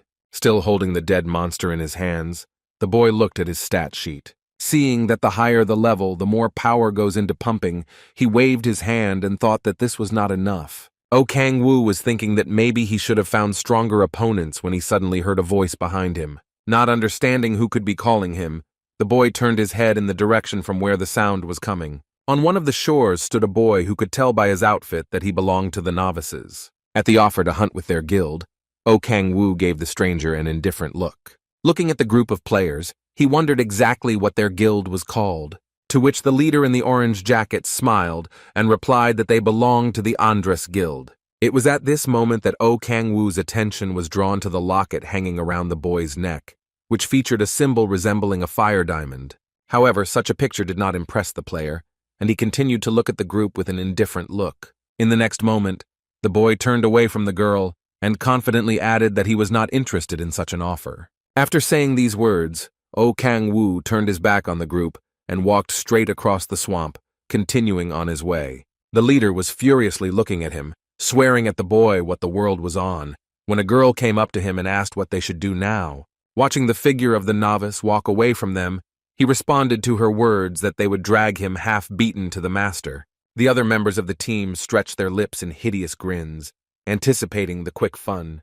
The leader of the group said with a smile that now they would finally be able to release their stress. Walking one cuff over the other and shooting a bunch of sparks into the air, he added that they could teach a good lesson. Meanwhile, Oh Kang-woo continued on his way, burning more and more lizardmen. Covered by hellish flames, they tried to get rid of it by jumping into the swamp.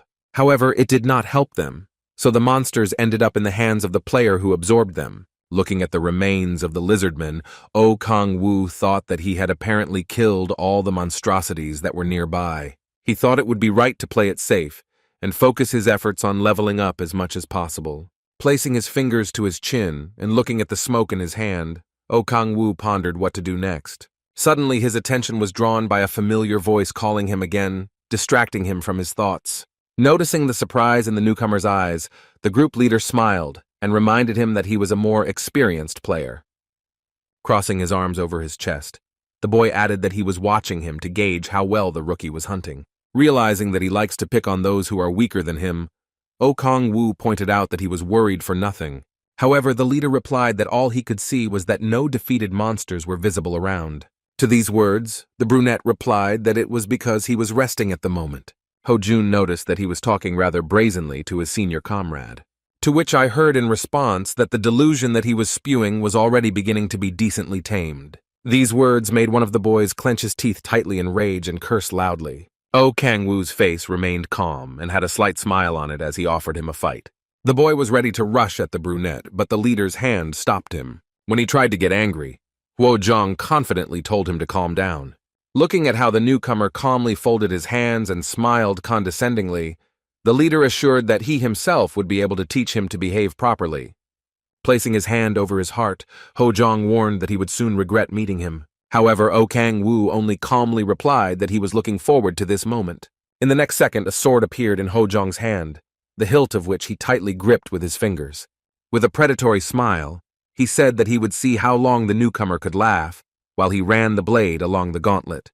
The other two boys in the group were impatiently waiting to see what would happen next. The girl who had previously asked the leader what exactly they should do had the same reaction. Only Oh Kang-woo alone had absolutely no emotion on his face and looked at the group indifferently. Lowering his head, the boy thought about what he was wondering exactly what the leader would do. The same one continued to draw sparks, driving metal against metal. However, the novice stood calmly, completely not reacting to the sound and waiting for what would happen next. Hearing that the pack was approaching, Ho-jong ordered the team to set up a protective barrier around them. Glancing at the stranger, he asked what he would do, because judging by the sounds, several dozen monsters were approaching them. He added that the task might be difficult for a novice like him, so he could simply ask for forgiveness and be protected. In his wild desire to let the brunette go, the leader didn't even notice the wild smile on his face. Holding up his hand that had lightning bolts running up it, Oh Kang-woo replied that he was just wondering what exactly they were going to do. Scratching his head in a bit of confusion, Ho-jong asked what kind of delusion he was talking about. However, he fell silent when he saw the crazy expression on his opponent's face and his wild look in his black eyes. In the next second, he simply raised both hands and clapped his hands loudly, using the power of sound. Resting their hands on the defensive wall, the group watched incomprehendingly at what he was doing. They were horrified to notice that he lowered his leg sharply, causing more and more noise. With a crazy expression on his face, the boy continued to stamp his foot on the ground. Ho-jong, realizing that in this way he was drawing the monster's attention to them even more, rehearsed loudly. However, Oh Kang-woo did not stop, causing a pit to form under his foot. Stopping for a second, he looked at the group that was watching him in fear, hiding under the barrier. At the leader's assumption that he was crazy, the brunette smiled broadly and confirmed his guess. Hearing this, Ho-jong tensed up and his face became covered in sweat. The members of his group carefully followed where the hordes of lizard men were coming at them from. Suddenly, a large number of red eyes appeared between the trees, where the sunlight did not enter the sphere. Lizardmen descended the trees, looking for their victims and trying to sniff them out. One of the monsters came out of the water not far from where all the players were. The creatures were getting closer and closer to the bright light coming from the team's barrier.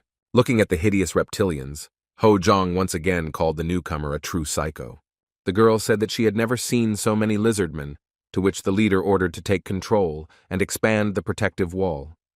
One of the group turned to the brunette again, accusing him of wanting to kill them all.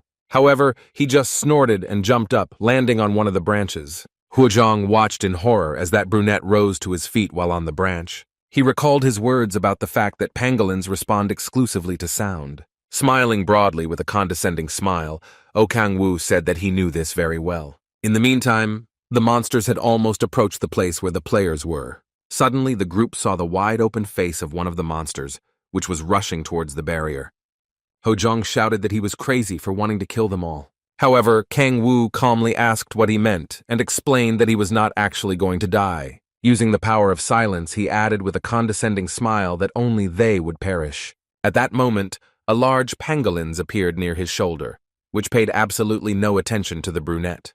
The next second, the monster, with its mouth wide open, rushed at the bright hemisphere of the barrier. Seeing the monster's paw in front of him, Ho-jong realized that the novice had the power to control sound. However, he did not have the opportunity to think about it for a long time, because he saw that a whole pack of monsters had already rushed to the protective wall. The boy returned to his team and ordered them to quickly strengthen the barrier. However, turning his head, Ho-jong saw one of his partners being pierced through by one of the lizard men. But she looked at the leader, shedding tears and expecting at least some help from him. The boy crumpled to the ground, looking shocked at how it was lifted into the air. Trying not to make any sound, Ho-jong tightly covered his mouth with his hands, tears streaming from his eyes.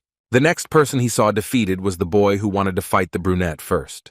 He looked at the leader with frightened eyes as one of the lizard men clamped its jaws on him. At some point, his fingers opened, releasing the spear he was holding. As the weapon fell at his feet, Ho-jong narrowed his eyes tightly, keeping his mouth shut.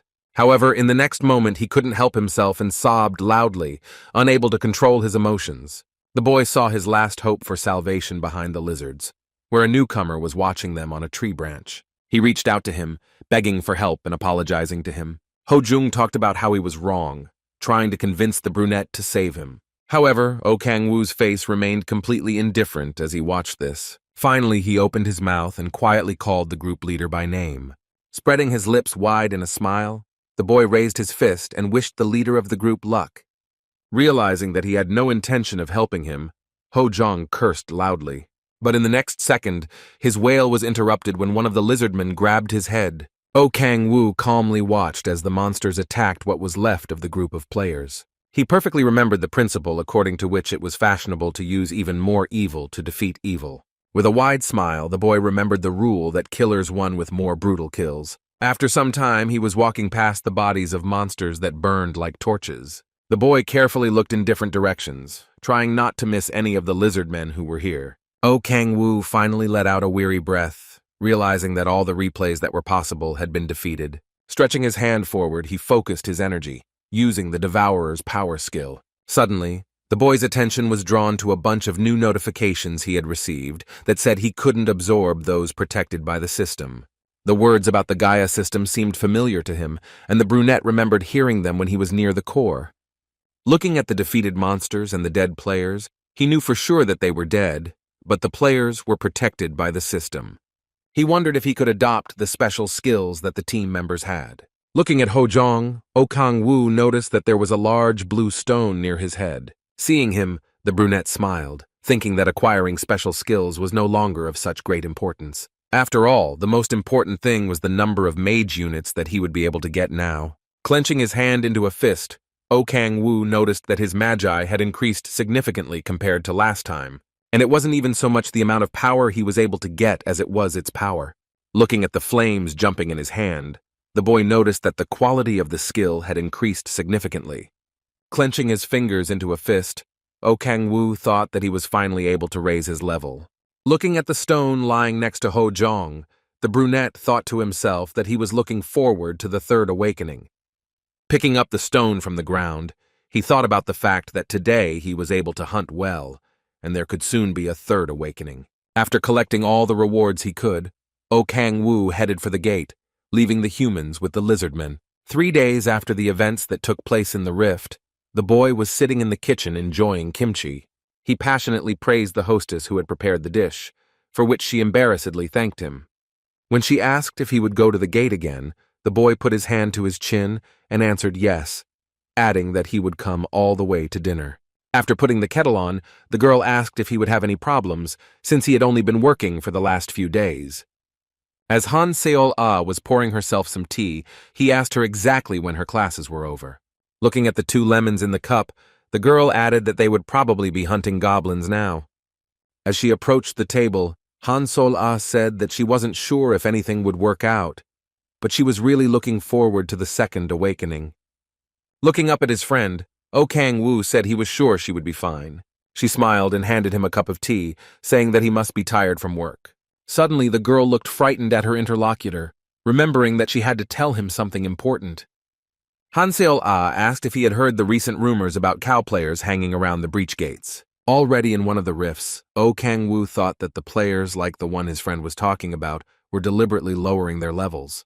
However, he remembered very well that after the incident with the group, he checked everything and did not find any witnesses there. In addition, if you examine their bodies, it would be obvious that they were victims of lizards. Holding one such creature by the throat and devouring it, O Kang-woo thought that nothing could be certain now. So, just in case, he decided to prepare, for which he actively absorbed the defeated monsters. Suddenly, he began to receive a lot of notifications, among which there were those informing about the transition to level 20.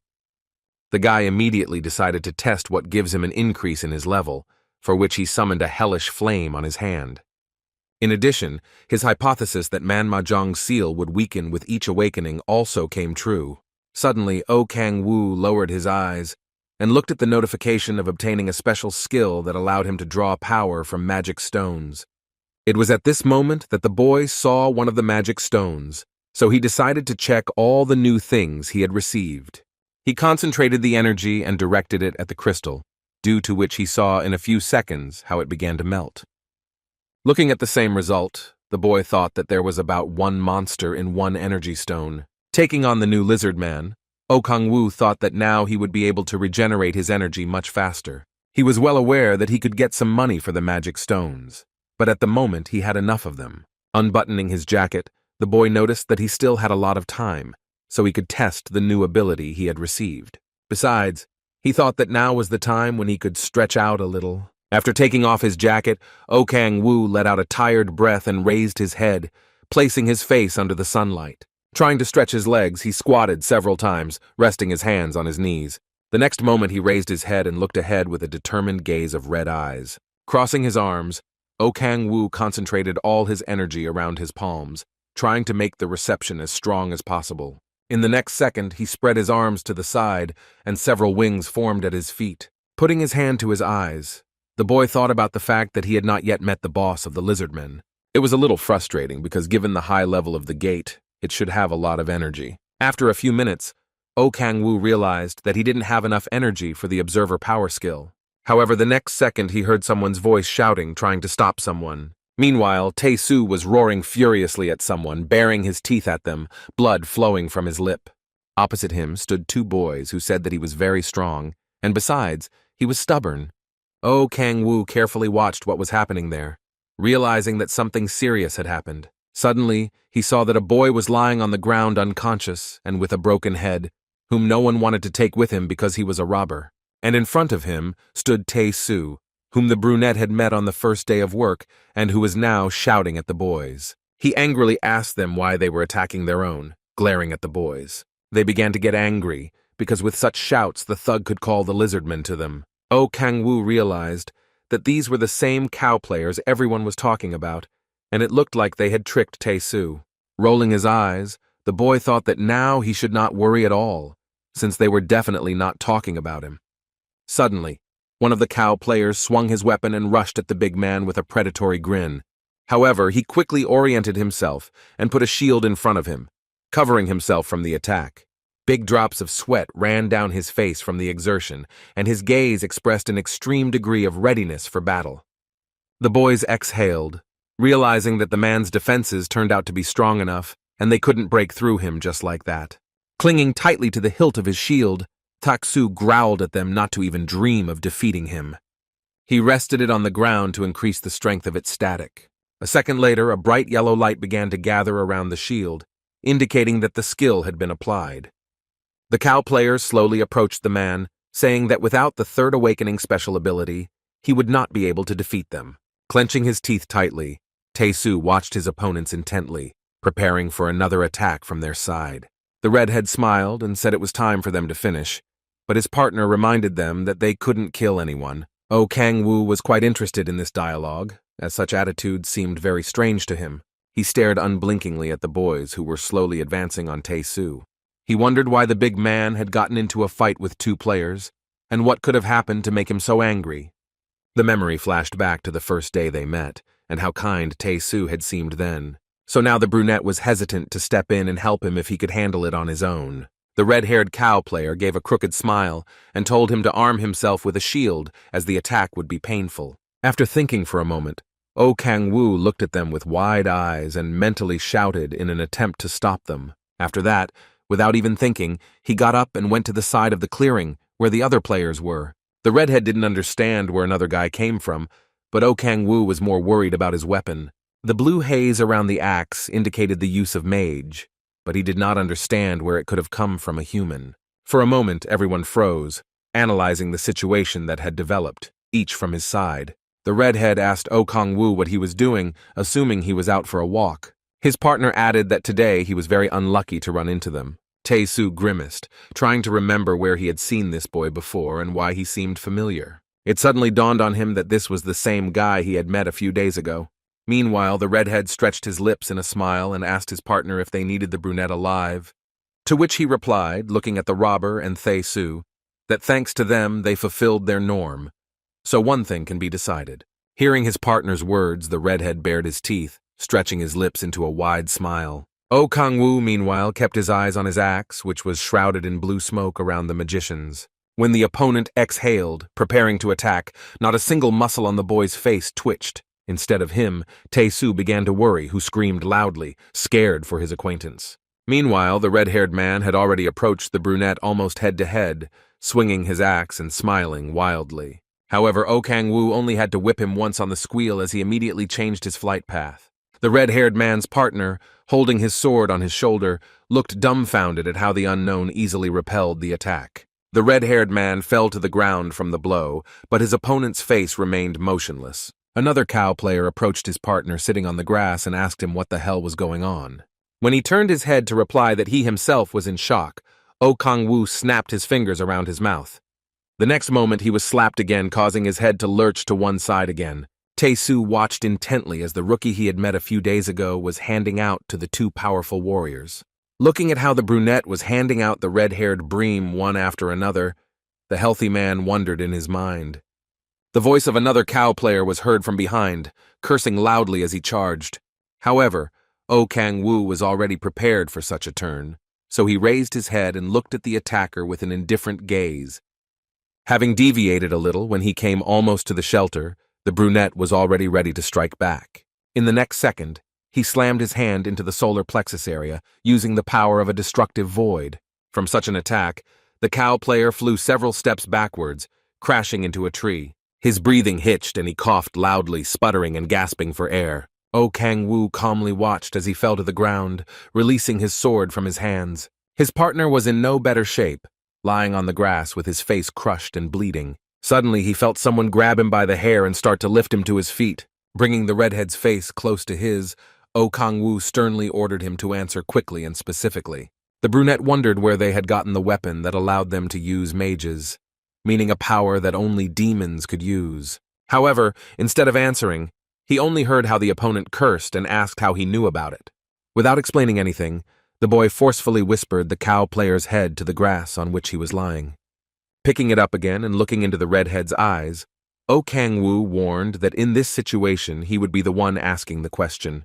He repeated his question, but the beaten cow player only muttered that he couldn't tell.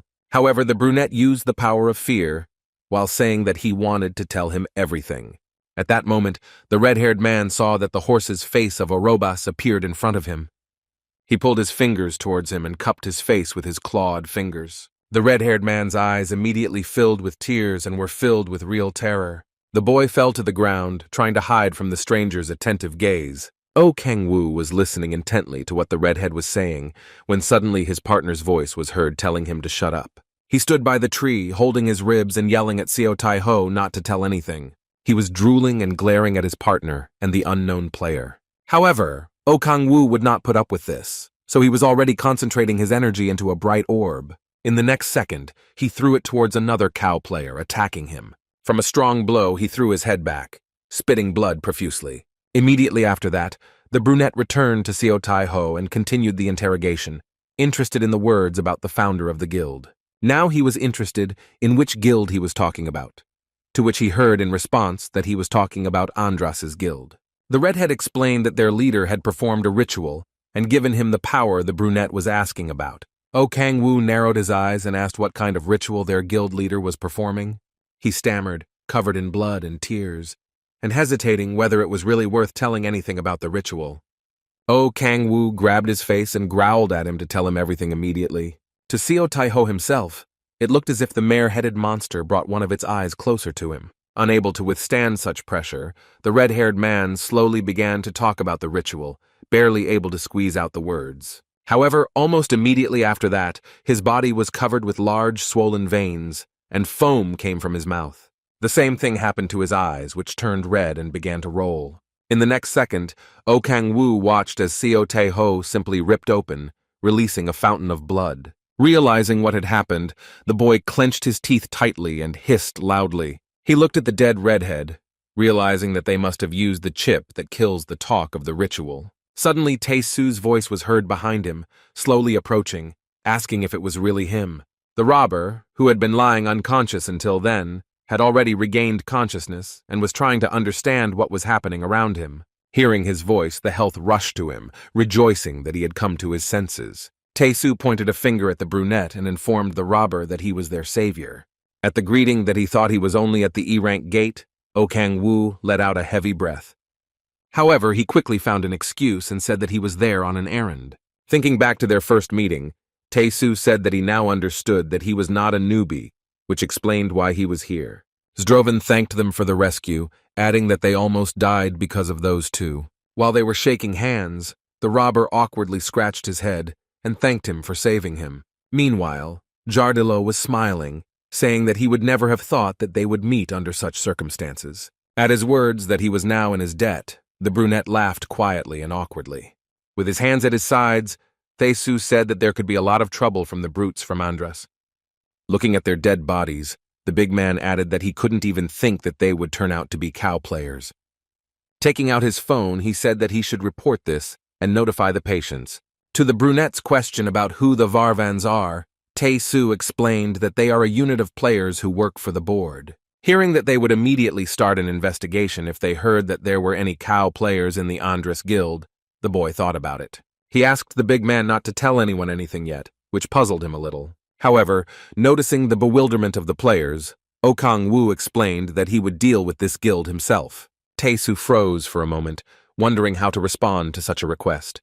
However, after a few seconds of thought, he agreed to do as he asked. After that, he abruptly dropped to his knee, ignoring his partner's surprised look. Oh Kang-woo also didn't understand what was going on, so he listened awkwardly as he began to swear to him, staring at the brunette with a wild look.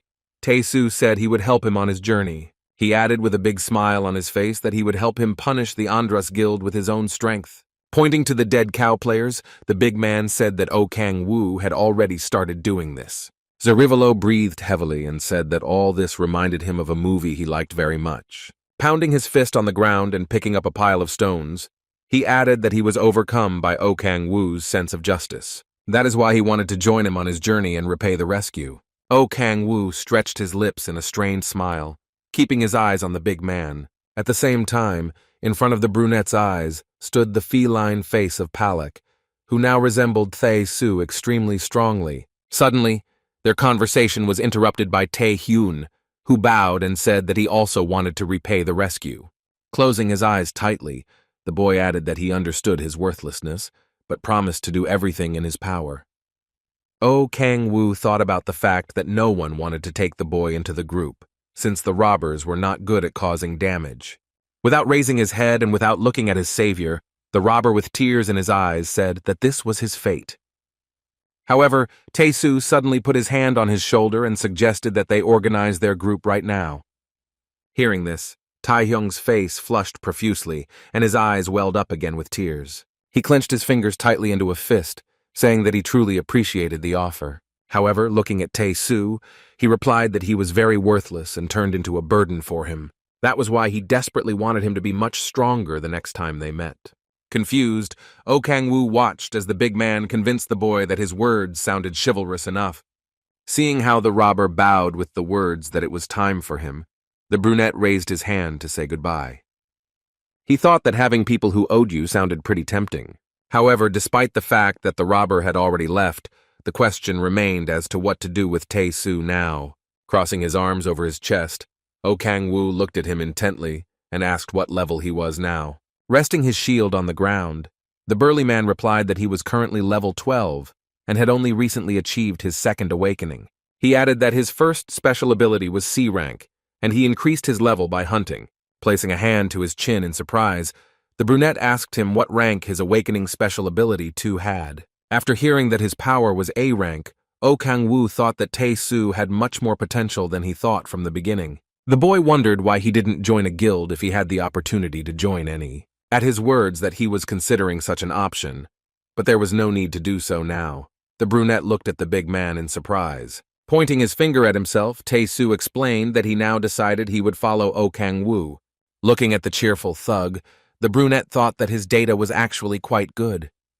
After all, players who received a high rank of a special skill had a great chance to receive even higher ranks at the next levels. Suddenly, the boy remembered Han Sol-ah, who was also soon to reach the second awakening. Hearing the words that he was accepted into the team, Tae-soo let out a loud cry and smiled widely. He held out his phone to Kang-woo so that he could write down his phone number for him, promising that he would come to help at any time. Taking the device in his hands, the brunette agreed and added that right now he has one request. Hearing this, the big man looked at him with an enthusiastic look and said that he was ready to do anything. Returning the phone to his new partner, Oh Kang-woo explained that he wanted him to stay here for a while, as his acquaintance was about to graduate. At the words that the boy wants them to raise the level in the same team, Tae-soo asked what her class was, and after hearing that the girl's clan was Hiller, he happily agreed to take her on the team. When the big man asked if he was on his way to the Andras Guild now, Oh Kang-woo snickered thoughtfully. The brunette's attention was drawn to the body of the redhead's partner, which was still lying motionless on the grass. The brunette grabbed him by the throat, sealing him to the tree and bringing him back to consciousness. Noticing that he had regained his composure, Oh Kang-woo said that he had a few questions for him that he had better answer honestly. Keeping a close eye on the cow player, the brunette told him to nod if he understood everything. After receiving confirmation that his words were understood, the boy loosened his grip on his neck. As he stood up, the cow player fell to his knees and gasped for air, trying to catch his breath. Taekasu turned his head, listening intently as he introduced himself as Kang Cheol-ho. Looking indifferently at the interlocutor, Oh Kang-woo reminded him of his own words that they needed to keep Tae-soo alive. However, Kang Cheol-ho remained silent, not daring to open his mouth to answer the question. Finally lowering his head, he said that he did not remember anything like that, for which he immediately received a decent kick in the jaw from an unknown player. He screamed loudly from the wild pain, covering his broken face with his hands. However, he immediately felt a hand covering his mouth, which was accompanied by a question whether he now remembered anything. Oh Kang-woo held Kang Cheol-ho's mane tightly, who admitted that the order to keep alive was given because of the sacrifice. The brunette looked at the battered and pathetic cow player, his face covered in blood. He did not know what to answer to all this, but he did not take his eyes off him. Pushing his head away, Oh Kang-woo thought that these guys were completely tamed. Placing his fingers on his chin, the boy remembered that Han Tae-hyun had also talked about some kind of sacrifice. Without thinking long, he grabbed Kang Cheol-ho by the scruff of the neck, which brought tears to his eyes. The boy brought the cow player's face closer to his, looking at him with a wild, predatory gaze. Squinting, Oh Kang-woo said he had a small request for him. After some time, Kang Cheol-ho was standing in an alley lit by neon signs, holding a large suitcase in his hands. Suddenly, a bright light appeared in front of him and a loud voice was heard in the darkness, which ordered the boy to stop. In front of him, Kang Cheol-ho saw a young boy with long blonde hair shining a flashlight straight into his eyes. The guard recognized the person who had come, but was very surprised to see his face. To his questions about what happened and where Tae-ho went, Kang Cheol-ho replied that he had been killed, asking the guard to accept the victim quickly. He glanced at the suitcase, not understanding what could happen in the D-rank gate, where only rookies were supposed to be. Clenching his fingers tightly on the handle of the suitcase, the cow player explained that they had actually met a high-level player in the rift, and it was thanks to Tae-ho's help that he managed to defeat him, but even that was not easy. The guard opened the suitcase and looked at the boy inside, whom Kang Cheol-ho was about to sacrifice. Having carefully examined every centimeter of his body, the guard concluded that his condition could be considered stable. However, he was worried that the behavior of the cow player himself seemed quite strange to him. Suspicious, he said that because of Tae-ho's death, he feels quite shocked now. However, the guard only replied that the fewer people, the better, and since his partner died, then all the magicians would go to him. At his words that he could even use some strength, Kang Cheol-ho shook his head in alarm. Taking away his victim, the guard even suggested that he killed his partner himself, but he growled that he should worry about the victim better. Seeing Kang Cheol-ho running away, the guard shouted to stop him, asking where he had gone. He didn't understand what happened, so he assumed that the boy was upset because of Tae-ho's death. Meanwhile, Kang Cheol-ho himself tried to run as far away as possible. Without further ado, the guard picked up the suitcase and dragged it into the building, thinking that Kang Cheol-ho was more sensitive than he seemed. He dragged the suitcase into the great hall where the fire was burning, and there was a large altar above which hung red flags bearing the mark of a demon. The head of the guild sternly noticed that he was quite decently late, to which the guard explained that the boys were delayed because of a high-level player. However, the head was concerned with the victim, not killing Tae-ho.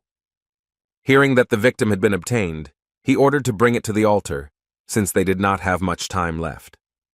Following the owner's order, the boy began to open the suitcase, pulling on the lock. Chanting words in praise of the demon Andras, the guild leader dragged Oh Kang-woo's body to the altar. He thought about the fact that it had already been a whole year since he had addressed the demon. While performing the ritual, the guild leader reached for the mask, about to throw it off.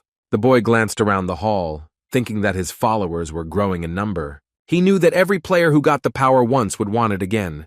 and he will be able to give it with the help of a magician. With a predatory gaze on the victim, the headman said it was time to begin the ceremony. Glancing at his followers, the boy ordered them to bring him the magic stones. Wasting no time, one of those present rushed to the chest where magical artifacts were located in a blue glow. The head of the guild kept his eyes on the victim, thinking that the more he wanted to sit, the more he turned into a demon. Thinking that this is how he would become a real demon, the chairman asked his subjects who would receive the award today. The guard replied that Cheol Ho was supposed to receive the award, but he refused to participate in the ritual. Hearing the words that there would be no award in such a case, all those present shouted in displeasure. However, the guild leader tapped his cane on the floor and loudly ordered everyone to shut up. When he added that those who wanted the reward must make a sacrifice, all the followers fell on their knees in a gesture of submission. The boy continued to stand near the altar, leaning on the cane and carefully studying the people present. He added that without his guidance, none of them could even come close to the baptism ceremony. That is why the chairman announced to everyone that for this reason the sacrifice would belong to him. Raising his cane up, he ordered the ceremony to begin, so everyone obediently rushed to carry out the order. The boy smashed one of the magic stones that was lying next to him with his thumbtack. At that moment, a large vortex formed around the altar, covering the head of the guild and the victim with a wall. He perfectly understood that such a number of magic stones would be enough for several rituals. The guild leader could even feel himself getting stronger by the second. The boy could feel the mage's energy coming from a large crack in the ceiling above where he stood. All those present watched mesmerized as the energy quickly flowed into the body of their preacher. Absorbing the power, the guild leader rolled his eyes in satisfaction and thought about absorbing it with every cell in his body. However, he was well aware that without the use of an intermediary, the mage's energy could be quite dangerous. That is why he was going to let the victim absorb all the energy into him, after which it was necessary to drink his blood. In this way, the head understood that he was receiving the magician's energy in a pure form and without harm to himself. He was already waiting for the energy to absorb the entire victim, but in the next moment, he saw that the energy was not running out. But this did not scare him, because the boy knew that the longer the process lasted, the more magic he could get. Noticing that the victim was absorbing energy for the 5th time, the head of the guild smiled. Meanwhile, the victim had already pulled the magicians into him 15 times and was not going to stop. The chief was delighted with such a sacrifice, as the amount of energy from it increased on an incredible scale. The boy did not even notice how the victim raised one finger, gathering dark smoke around him. He was worried when the energy went out once in 50, and that only because the victim was not even close to death. Surrounded by a dark haze, the head could not understand why the mage's energy that came from the gap did not end in any way. Finally, the boy decided that it was time to stop the ritual, so he began to shout loudly for the energy to stop. All the present followers looked around in fright, not understanding what was happening. Meanwhile, the guild leader was already screaming wildly, trying to stop the flow of energy. But it no longer just poured into the body of the victim, but walked around the hall in the form of thin waves. In a moment, unable to withstand the wild tension, the head fell to its knees and screamed loudly. He curled his fingers into a fist, leaving visible scratch lines on the sand of the floor. The boy could not understand how it could happen that after such a ritual, the victim simply stood up, assessing how much his characteristics had increased. Realizing that the ritual had not gone according to plan, he looked fearfully at the boy sitting on his altar. He sat there smiling broadly and asking if he could do the same. The boy's smile grew even wider and took on a more predatory look. Clenching his fingers into a fist so tightly that his hand simply shook, the head said that he would not be able to. All those present did not take their eyes off the dialogue that was taking place between their head and the victim. He, in turn, could not stand such insolence, cursed loudly and rushed at the brunette. However, his attack simply flew past O Kang-woo, who silently smiled and moved to the side. The fireball that was about to hit him flew into the back wall, sending a wall of dust into the air. Casting a pleased look at the guild head, the brunette smiled and said that the attack wasn't bad enough. Meanwhile, the enemy again launched other fireballs at him, preventing him from breathing. However, O Kang-woo deftly dodged all the attacks by jumping over and not standing still. The fireballs exploded, scattering tongues of flame across the hall in which they were located. In 1 second, a huge ball of fire flew not towards the victim, but towards the guild head. He didn't even understand what was happening, so he just looked at the attack, not understanding how this was possible. O Kang-yu used the power of the Iron Curtain, so there was a lot of black and purple smoke around him now. The brunette smiled as he explained that the more mages he had, the more comfortable he felt. With impotent rage, the guild leader clenched his teeth tightly and growled loudly through them. He turned to his followers, snarling for them to not just stand still, but attack the victim. Wasting no time, they pulled out all their weapons and rushed forward, obeying the order. O Kang-woo calmly watched as one of the followers ran towards him, sword drawn in front of him. Preparing for the attack, the brunette gathered purple energy around him, which gently enveloped him. When the attacker came almost to the shelter, a long, black spike came out of the former demon lord's hand. In the next second, he lunged at one of the guild members, attacking first and knocking him down. From a strong blow to the stomach, he coughed, spitting out blood and saliva, and looked in front of him in fear. Meanwhile, O Kang-woo was already charging at the next guild follower, attacking him. In the end, the boy reached almost the end of the line, suddenly running into the third boy. The guild member let out a loud cry from how badly the shoulder hurt when the black spike went into it. Looking sternly at those still left, O Kang-woo loudly ordered them not to disturb him. However, those surrounding him from all sides noticed that the guild leader was going to use his power. Jo Deok-hyun was grinning widely, baring his teeth in a predatory and victorious smile. He summoned a large ball of hellfire, explaining that it could destroy any form of life. However, O Kang-woo's face did not twitch a single muscle at this moment, showing his level of indifference. The next moment he turned away, covering his mouth with his hand and trying to hold back the laughter that burst out. The veins on Cho Deok-hyun's face swelled as he looked at his opponent with a maddened gaze and wondered how he could control the mages. Suddenly, he saw a ball of hellfire rising near his hand, but it was much bigger than his. The boy lowered his hands for a moment, fearfully looking at the picture unfolding before him. The leader continued to hold his orb, but his look showed that he fully understood the insignificance of his position. Cho Deok-hyun could not believe that the one he wanted to sacrifice turned out to be much more powerful than him. It became noticeable how he shook with fear like an aspen leaf from the mere sight of a giant fireball. Looking intently at the wild snarl of his opponent, the guild leader realized that he would not be able to defeat someone like him. For a moment, Cho Deok-hyun was still holding the fireball over his hand in confusion.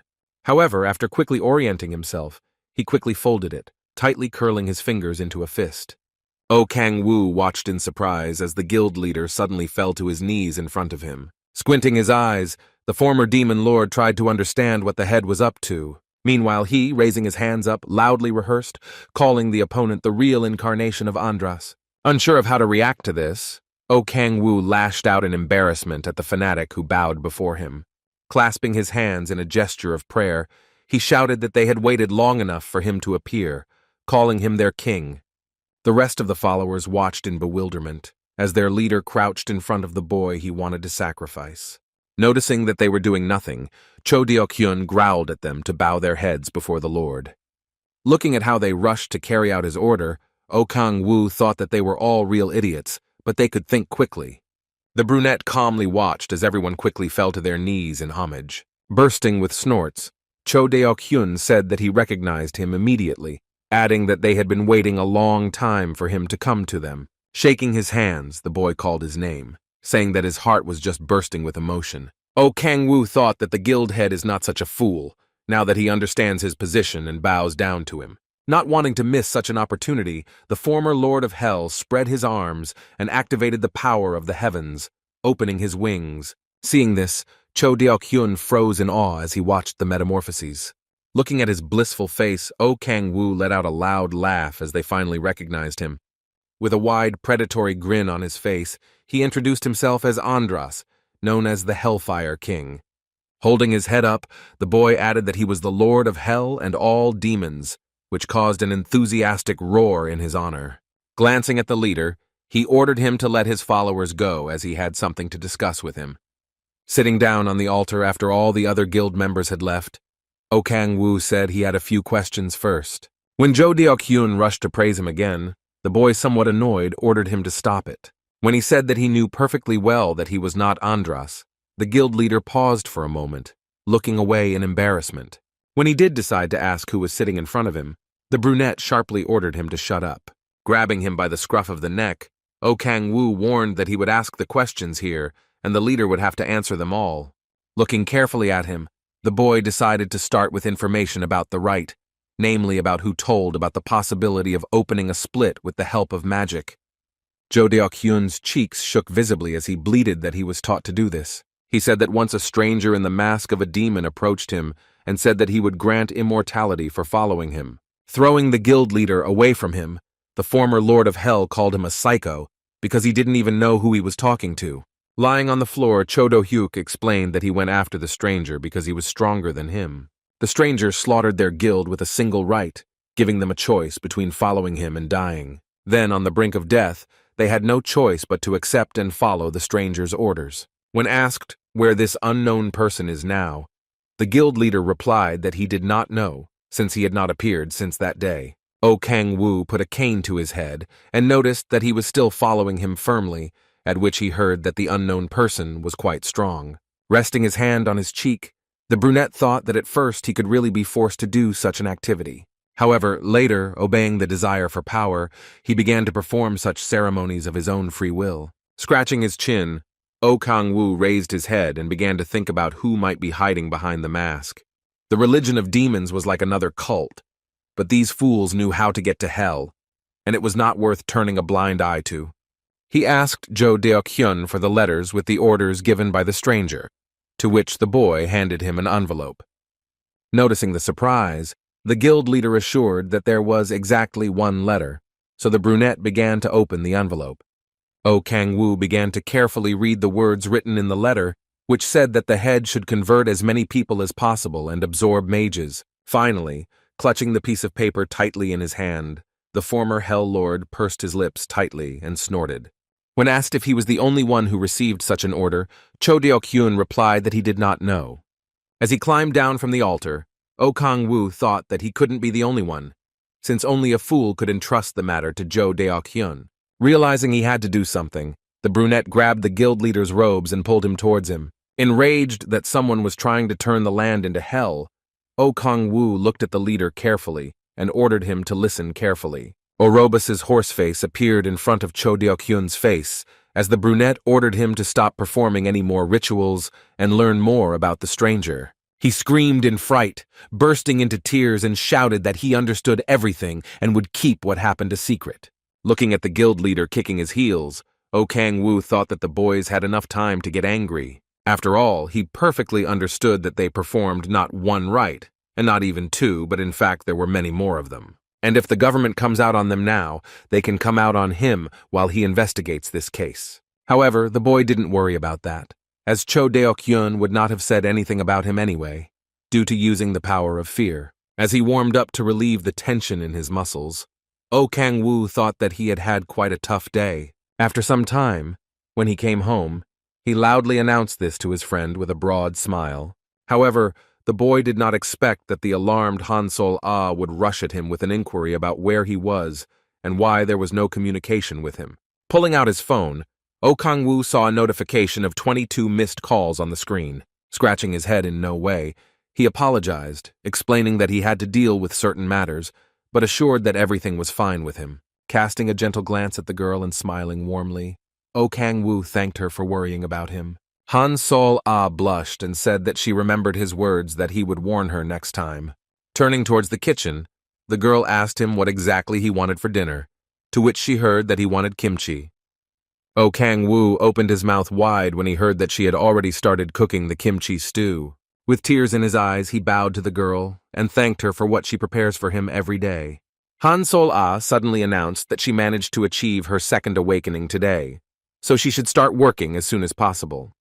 The girl folded her hands behind her back and asked her friend to listen to her carefully. With glowing eyes, she said that she received a special ability called Blessing of Light, and it was B level. Looking at the girl, Oh Kang-woo thought that she and Tae-soo would make a pretty good team, and their strength would go beyond the normal group. Sitting down at the table, the brunette asked her friend if she had already received invitations from the guilds, after which he decided to clarify which one she wanted to choose. However, Han Sol-ah hesitated, answering that she did not intend to join any of the guilds. Without turning to face him, she added that she wanted to help him instead. However, something was bothering him. So as he dug into his plate with a spoon, he awkwardly said that it was not a good idea to join him now. When the boy said that she couldn't help him now, Han Seola replied that she understood him. As he took off his uniform, Oh Kang-yu felt that his girlfriend was very upset, which did not add to his mood. Closing his eyes, he thought that maybe someday she could help, but not now. He himself was much stronger than players of the same level, so building a team now simply wouldn't allow him to gain enough experience. The guy understood that in order to train well, he needs to recruit a team of players who will complement each other. Placing the spoon on the table, Oh Kang-woo added that he knew a tank with A-rank abilities and thought she should team up with him to level up. Still not turning to face the interlocutor, Han Sol-ah said that she understood everything. However, hearing that they would form a strong team when the two of them gained experience, the girl let out a surprised breath. Her face flushed as she smiled and agreed, adding that she would join the tank. Oh Kang-woo added that they both have great abilities, so it won't be difficult to level up quickly. While they were talking about the level, the prepared dishes were already boiling on the stove. Looking at his friend running around the kitchen, Oh Kang-woo thought about what he was investing in the future. Scratching his chin, he thought he should help them, but Han Seola placed a pot of kimchi in front of him. When he heard that the dish was ready, the boy stared at the pan in a daze, sighing loudly. Wasting no time, he grabbed a spoon and quickly reached for the fragrant meat dish, thanking his friend. However, Han Seola stopped him by bringing another pot closer and offering to try the stew with it today. Realizing what might be there, Oh Kang-woo glared wildly at the girl. Ta quickly put a long ramen into the pot of kimchi, which served as a wonderful topping. For the boy, this dish was now like enlightenment in a pot. Reaching for his wands, he cursed the demonic cult on which the world stood. The boy did not know who they were, but he promised them that for the sake of kimchi, he would definitely save this world, no matter what. The next day, standing at the player service center, Oh Kang-woo asked the receptionist if he could get his C-rank player card today. However, the girl explained to him that starting with C-rank, there is a thorough check of magic stones, so it is not possible to issue a certificate right away. The disappointed boy left the center and looked around, thinking that he did not have time to wait. Looking up, he mentally snickered, trying to figure out what to do next. Glancing at the crowd of players crowding in front of the building, Oh Kang-woo remembered that he had never rested properly since he had returned. And with the demonic cult, nothing could be done yet, so it was impossible to miss such a chance. However, now the boy was faced with the question of what to do all day. Looking at his phone, he thought that he was too poor before going to hell. That's why I was killing time by watching comics and movies, which I even thought about doing now. However, he quickly blocked the phone, thinking that it is not worth going back to it now. Looking up, Oh Kang-woo was determined not to live like he did 10,000 years ago, as he had expended too much effort to return. Suddenly, his eyes widened in surprise as he noticed that he had stopped at one of the internet cafes. The guy approached one of the computers with interest, with dazed eyes thinking about how comfortable the chairs were. He immediately noticed on the computer screen a tab with an open menu of the establishment, rejoicing that you can order food here. Oh Kang-woo remembered how he had heard that one must order ramen when coming here. When he went to the Games tab, he decided to choose the most popular of them. Putting his fingers to his chin, the boy read that he had to assemble a team of 5 people with different roles. In choosing who will do all the dirty work on the battlefield, Oh Kang-woo chose the avatar of a cat with a hat and glasses on his head. He watched in a daze as the game began, wondering what to do next. They and another player were slowly approaching the unknown creature when suddenly the cat shot it in the forehead with a slingshot. Another player's character burst into tears when he asked him in the chat what he killed the creature for. While the boy was answering him, the waiter came over and said that his ramen was ready. Ignoring the mutterings and curses hurled at him in the game's chat, Oh Kang-woo began to enjoy the food brought to him. He was completely unaffected by the words of the unknown person who was now trying to reach the newcomer. The boy was delighted with the pickled radish ramen they brought him, thinking it was the perfect combination. Washing it all down with a refreshing soda, Oh Kang-woo thought he was in heaven today. Suddenly, someone's loud scream was heard not far from him, which made him look at the computer screen again. There, the boy saw a character with a sword standing over his avatar and his partner's avatar, and they were both lying dead. Suddenly, a shout was heard from behind again, cursing as hard as he could while calling the name of his game character. Realizing that it was about him, Oh Kang-woo wiped his lips from the soda water and frowned.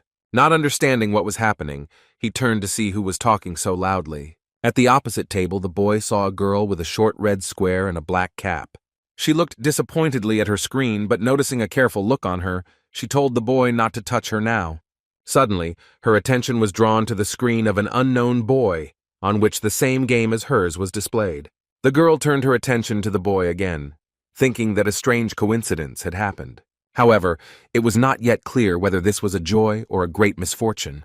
Stepping closer, she was indignant that he was eating ramen right in the middle of their conversation. Looking at him sternly, she pointed to the door and advised him to get out before it was too late. However, Oh Kang-woo only looked at her incomprehendingly and asked who she was and what she meant. The girl froze for a moment, not understanding whether he was serious or just joking with her. She lunged at him, screaming again and reaching forward to grab the boy. However, the next moment her eyes widened in fright as she felt herself fly past. Oh Kang-woo, meanwhile, advised her to stop insulting those who had done nothing to her and asked her why she had lashed out at him, but she didn't answer, instead lunging again, now in the other direction. When it did not work, the girl repeated the feint a third time, but the opponent again managed to dodge. Oh Kang-woo looked at the stranger, trying to understand why she was so cheerful. The girl froze for a moment, analyzing the situation and thinking about what to do next. Noticing that she was about to attack again, Oh Kang-woo moved slightly to the side in his chair. Immediately after that, avoiding a direct hit, he jumped out of his chair, changing his location. Wasting no time, the stranger swung her leg, but the boy deftly ducked. Oh Kang-woo tried his best not to fall into the redhead's hands, watching her actions intently. Meanwhile, the girl, not planning to give up, raised her hand and made a sharp lunge forward. However, in the process, she realized that her opponent is no longer where she is attacking. Her fist flew forward by inertia, still not hitting the desired target. She paused, looking at her fist, which was streaked with lightning, and trying to find the words to say something.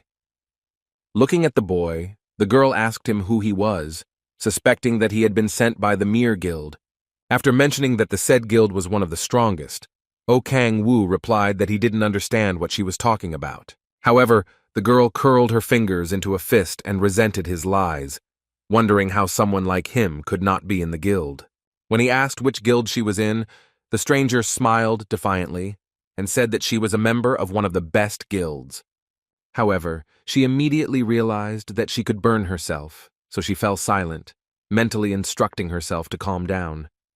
While she was thinking about the fact that she could not name her guild, the boy was already on his way to the cash register to pay. To her indignant cries that she's not done with him yet, Oh Kang-woo turns around and nonchalantly says that he's hit by her dick. Slowly approaching him, the redhead demanded that he stop gluing the fool and answer normally. She sternly added that she would never believe that an A-rank player would be without a guild membership.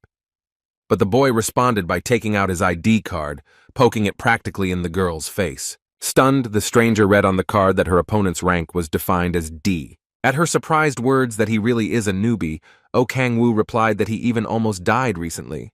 The redhead thought hard about the fact that if he really was a novice, she would have defeated him. And while she was lost in thought again, the boy simply said that he was leaving, after which the cashier wished him a good day. The stranger quietly tried to stop him, but he did not even listen to her. Cursing the boy for what the world stood on, she still couldn't believe that he was a D-rank player. Meanwhile, Oh Kang-woo, with his hands in his pockets, quickly left the internet cafe and walked out onto the busy street.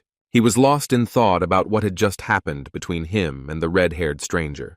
Looking at his fist, the boy thought that most of his powers were still sealed, which made him quite weak in battle.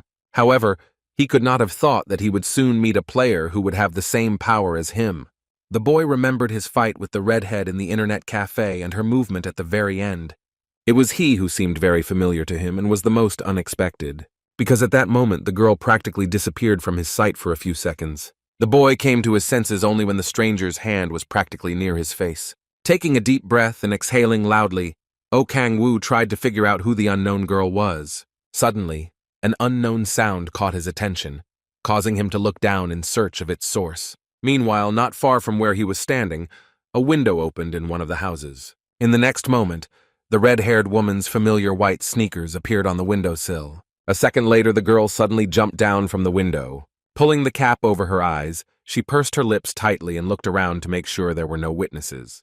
Realizing that there was no one around, and it was noisy enough that extra ears could not hear her, the girl took out the communication device. Opening it, she held her finger on the large round button for a few seconds.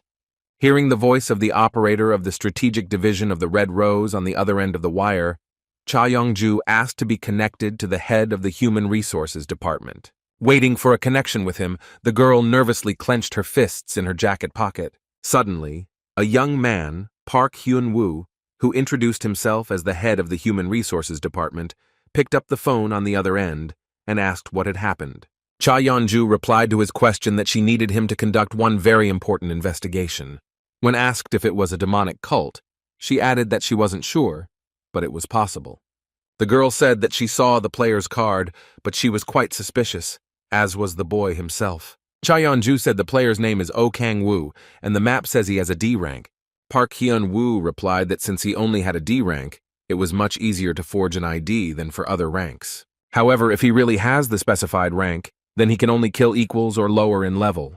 However, the girl replied that he was definitely pretending to be another person, because during the fight he could guess all her actions. Standing on one of the air conditioners, the girl listened as the head of Human Resources assured her that no one from the demonic cult could withstand her attacks. Cha Yongju has long been investigating the activities of the demonic cult, and until now, no one could match her in martial arts until this guy appeared. She remembered all his moves during their fight, which made him deftly dodge all her attacks. Cha Yongju couldn't believe that all his movements were dictated solely by his reflexes. She raised her finger when she heard that since Oh Kang-woo was so skilled at repelling her attacks, he might even be the leader of a demonic cult. At the words that this could mean a serious intensification of the work of the cult, the girl hit the wall with her fist.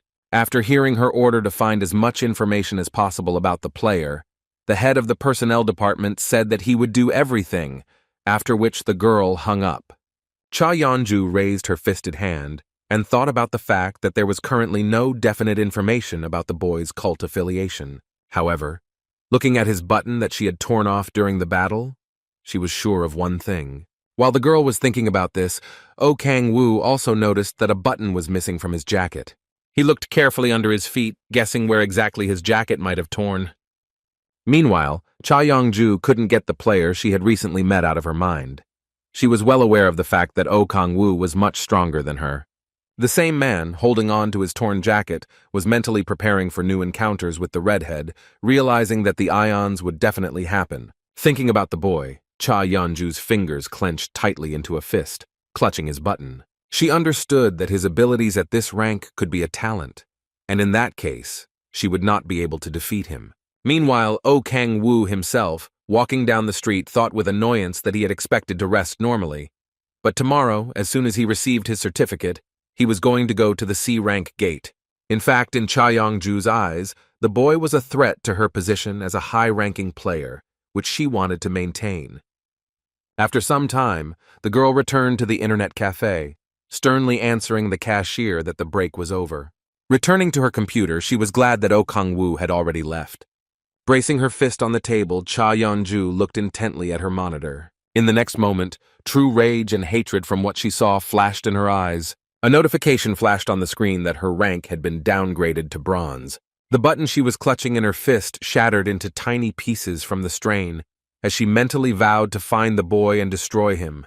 Her energy was so strong that Oh Kang-woo, who was walking down the street, put his arms around his shoulders, feeling the chill on his skin.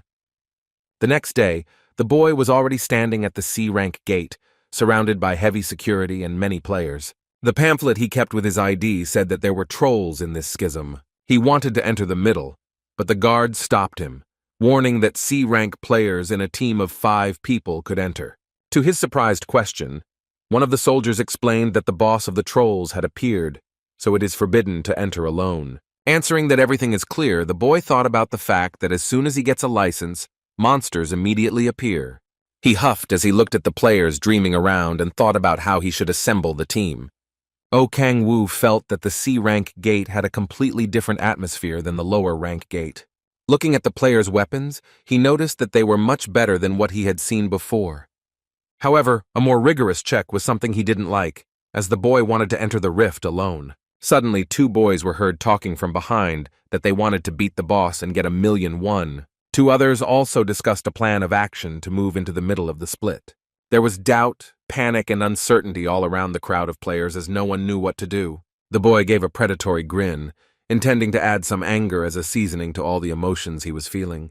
He approached one of the players, thinking that it would be even easier for him than with the hobgoblin. He was so engrossed in thinking that their levels were too low to meet the boss that he didn't even notice a hand covering his shoulder. Suddenly he froze, feeling a wave of fury and wild determination rise up inside him. At some point, the boy stood up and asked loudly how long they would be such losers. His partner looked at the boy in alarm, asking him what kind of thing bit him. He also recalled how they were constantly attacked by bullies at school, recalling how he himself was kicked. At such moments, he tried to cover his head, protecting it from blows, and dreamed of taking revenge on all those who insulted him. And then the gates began to open, and he thought that this was exactly the answer to his request. The boy then smiled, rejoicing that he would finally gain strength and not have to humiliate himself anymore. However, what made him angry now was what was happening around him, namely that they had to adapt to the monsters. His companions could not understand what had happened to their friend and why he had changed so dramatically. But the next moment, one of them also began to resent that they were trembling with fear when they could win.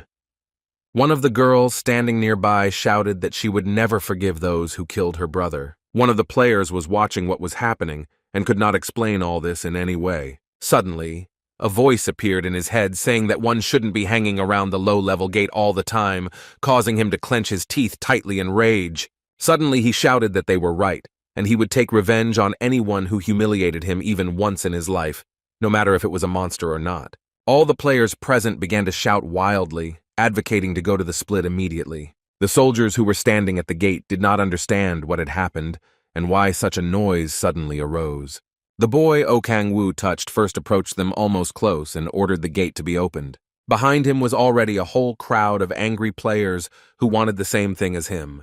Without waiting for permission from the guards, they all rushed towards the gate together. One of the guards asked loudly what had come over them, adding that he had never seen such a reaction to the appearance of a boss. While reporting on the radio that there were many players at the C-rank front gate demanding confirmation, the boy didn't even notice the figure that flew past him. As he stopped outside the gate, Oh Kang-woo thought that seeing all the players working together was a very pleasing sight. Raising his head and smiling, he thought with satisfaction that all the reward would be his. The boy went through the gate and on the other side saw a large sand arch with sand around it. As he walked along it and the sand was blown by the wind, Oh Kang-woo thought about being in a desert. Assessing the sandy landscape, the boy thought that it was different from a swamp or a forest.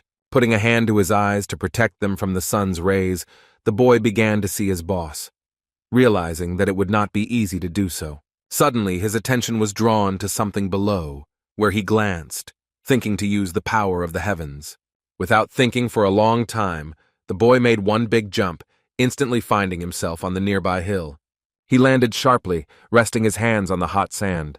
Channeling the energy through his hands, he used the power of the beholder from the demon Astaroth. Immediately after that, a large face appeared above the desert, whose red eyes could see almost every nook and cranny of it. This is how Oh Kang-woo managed to see two trolls climbing the sand dunes between the boulders. Marveling at how clearly their peaks were visible, the boy thought that the effect of the force was simply incredible. Examining the monster carefully, Oh Kang-woo tried to find the boss that should be the biggest among them. Suddenly, his attention was drawn by a huge troll who was holding an axe in his hands and was dressed in armor. Looking at his square, monstrous pike with small eyes that glowed yellow, Oh Kang-woo confirmed with satisfaction that it was the boss. Stopping the use of the observer's power, the boy carefully looked in the direction where he saw the boss. Wiping his forehead, the brunette thought about the fact that there were too many soldiers around him. Suddenly, his attention was drawn to a crowd of other players heading towards the trolls. Hearing the way they cut their throats, chopping off everyone's heads, the boy thought he could use them. Jumping from hill to hill, Oh Kang-woo thought he would let them deal with the soldiers and take on the boss himself. Approaching the monsters, he decided it was time to start a fight. And first of all, in order to be able to get to the boss, it was necessary to lure his subordinates. Concentrating his energy in his palm, the boy launched an attack on the squad of monsters. Wasting no time, he began to form a weapon element from dark energy. In a moment, he already had a large black spear in his hands. Resting his feet on the sand for more stability, the boy held his weapon in front of him, preparing to attack. Raising it higher, Oh Kang-woo pulled his hands back for a stronger swing. Looking at the squad of trolls with wild red eyes, the boy carefully tried to aim. In the next second, the spear flew straight into the boss monster, hitting him in the chest. The largest goblin fell into the sand with a wild roar, and the player was notified of a level up and extra points. Kang-woo was staring in a daze at where the boss had been a second ago, not understanding what had just happened. Sitting on the rock, Kang-woo watched as the goblins crawled towards their boss, not understanding what was happening. The guy even doubted for a moment that he was really the boss, but this information was highlighted in the notification window. Kang-woo wondered if it was normal for a monster of this level to be so weak, but he quickly realized that he was actually stronger than he expected. Clenching and unclenching his hand into a fist, he hoped to hunt with the utmost caution. However, looking at the rest of the monsters, he thought that with such power, this wish was simply impossible. Sensing the approach of their enemy, the trolls looked around intently, sniffing out exactly where he was. After making one big leap, Kang-woo found himself right in the middle of the pack of monsters with his arms out to his sides. He smiled widely, anticipating the battle and realizing that his original plans were changing. With a wild roar, the thick troll carcasses charged at the player, planning to attack him and avenge their boss. However, Kang-woo was already ready to fight, holding out his spiked hand in front of him. Noticing the mace of one of the monsters approaching him, the boy stretched his lips in a wide, satisfied smile. His face took on a predatory expression as he carefully watched the approaching monsters. In the next second, he swung his spikes, slicing through several opponents at once. The rest of the trolls glared at him with dull eyes, bared black teeth, and low growls. A large cut appeared on the body of one of the monsters, from which a bright blue light began to emanate. It grew, and the wider the cut became, the more energy came out of it. Drooling from his mouth, the troll watched as his stomach just ripped open with wild pain. Kang-woo stood in the middle of all the carnage and raised his arms to his sides and held his head up in satisfaction. He was glad that he could use an attack that unleashed the full power of the blade with almost no limitations. Suddenly looking to the side, the boy noticed that he had a new skill called Blades of the Earth, and it had an A rank. Looking at his opponents, Kang-woo thought that the skills could be obtained by players who often used their special abilities. Meanwhile, the trolls were trying to figure out what to do now, mindlessly hatching on the boy and drooling. Releasing a drop of energy from his nail, the brunette smiled as he prepared to test out a new ability. The drop fell on the sand, making ripples on it as if a stone had been thrown into water. Immediately after that, waves of energy began to spread in all directions from the player. The trolls stopped, trying to understand what was going to happen now and looking in different directions for this. Beneath their feet were thin purple lines of energy that they could feel on the bottoms of their feet. At one point, one of the troll's leg was pierced by a large black spike that stuck out of the sand. Understanding where to expect danger from, the creatures rushed to escape, trying to avoid pain and death. However, the black spikes caught up with them, piercing through not only the legs, but also the whole body. Realizing that there was nowhere to wait for rescue, the trolls looked at their opponent in fear and doom. When it was all over, Kang-woo watched with satisfaction as the pieces of trolls lay scattered in various parts of the battlefield. Approaching one of the hands, he thought that it would be time for him to enjoy his well-deserved reward. The boy activated his Devourer power ability, gathering mages from the remains of the monsters. However, at that moment he noticed that his mage level had increased by a small number of units. Looking at his hand, Kang-woo thought that this was exactly what they were talking about when they warned about the difficulty of increasing the indicators. But he didn't worry about it, because his leveling rate was normal, and he only had 4 levels left before his 4th awakening. After the guy disappeared from the battlefield, other players came there and began to search for the boss. However, they were disappointed because they thought they would get a big opponent, but in fact they found nothing. Some already thought that the military might have been mistaken, but one of the players noticed that he did not see not only the boss, but also ordinary trolls. However, another mentioned seeing several trolls running past them rather strangely, clearly running from someone. Approaching the large web of cracks, one of those present said that the traces of the battle were obvious, but the body itself was not there. Not having found anything interesting for themselves, the players decided to leave, as they were thoroughly bored with this hunt. They turned and walked back, not noticing the figure following them from behind the tree. Hearing the words that they wanted to complain, Kang-woo thought that the power of fury was still affecting the players. They walked along the sandy road, cursing those who announced the boss on which the world stands. The brunette slowly emerged from behind the tree and followed them, trying to blend into their group. Upon exiting the gate, players lashed out at the guards, claiming they had lied about the boss, causing many to lose time.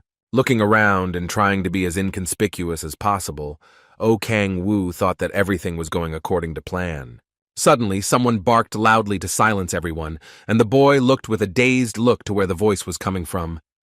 His attention was drawn by people in bright red uniforms, by which he guessed that a detachment of Kvarans was in front of him.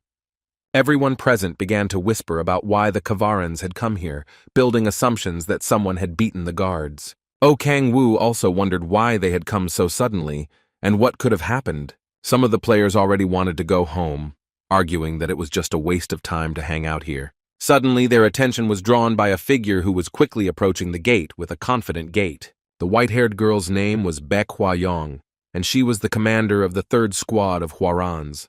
Slamming her sword to the ground, she commanded everyone to shut up as she had something to tell the players. The girl carefully looked around everyone present, starting a speech about the events that took place very recently. While she talked about the cow players she had spotted, her subordinates carefully scanned the crowd. Baek Hwa-yeon explained that they had come to do a surprise inspection. When O Kang-woo heard this, he thought that everyone had heard about these players for quite some time. The boy frowned as he didn't like the sudden inspection of the players. The commander ordered everyone to get their player IDs so her men could check them. Looking at her stern gaze, O Kang-woo hoped that he himself would not have any problems. The girl assured everyone present that the inspection would not take much time. Without expressing his feelings with facial expressions, O Kang-woo thought that he was acting more suspicious than usual today. And if they came for him, it would be too dangerous to do anything suspicious, and there were too many eyes to escape. Moreover, looking at Baek Hwa-yeon, he understood that she was not one to slip past so easily. And while the boy was thinking about how to escape unnoticed, they approached him, demanding his player's ID. Raising his head, he saw a white-haired woman in front of him who assumed that the millet had lost his ID. However, pulling himself together, O Kang-woo calmly handed her the card, his lips stretched into a wide smile. The girl snorted loudly, but since she did not give any orders, the boy thought that he was unlikely to get caught. However, starting today, he decided to be more careful, as the cow players had already made their move and lit up. Having decided that it is necessary to try to find out something, the guy thanked her for personally taking up the search, to which he heard that you cannot gain authority by chasing subordinates. Admiring the commander in his mind, O Kang-woo said that she was worthy of respect. And while the girl was looking at his ID, he expressed the opinion that there have been more and more cow players lately. Looking down, Baek Hwa-yeon said that's why they're doing these inspections. Upon hearing that he had passed the inspection, O Kang-woo smiled and thanked her for the job well done. Looking at his card, the boy said that to have a good life, you just need to hunt monsters. Accepting the certificate, he added that he found it difficult to believe that people are ready to kill other people for money.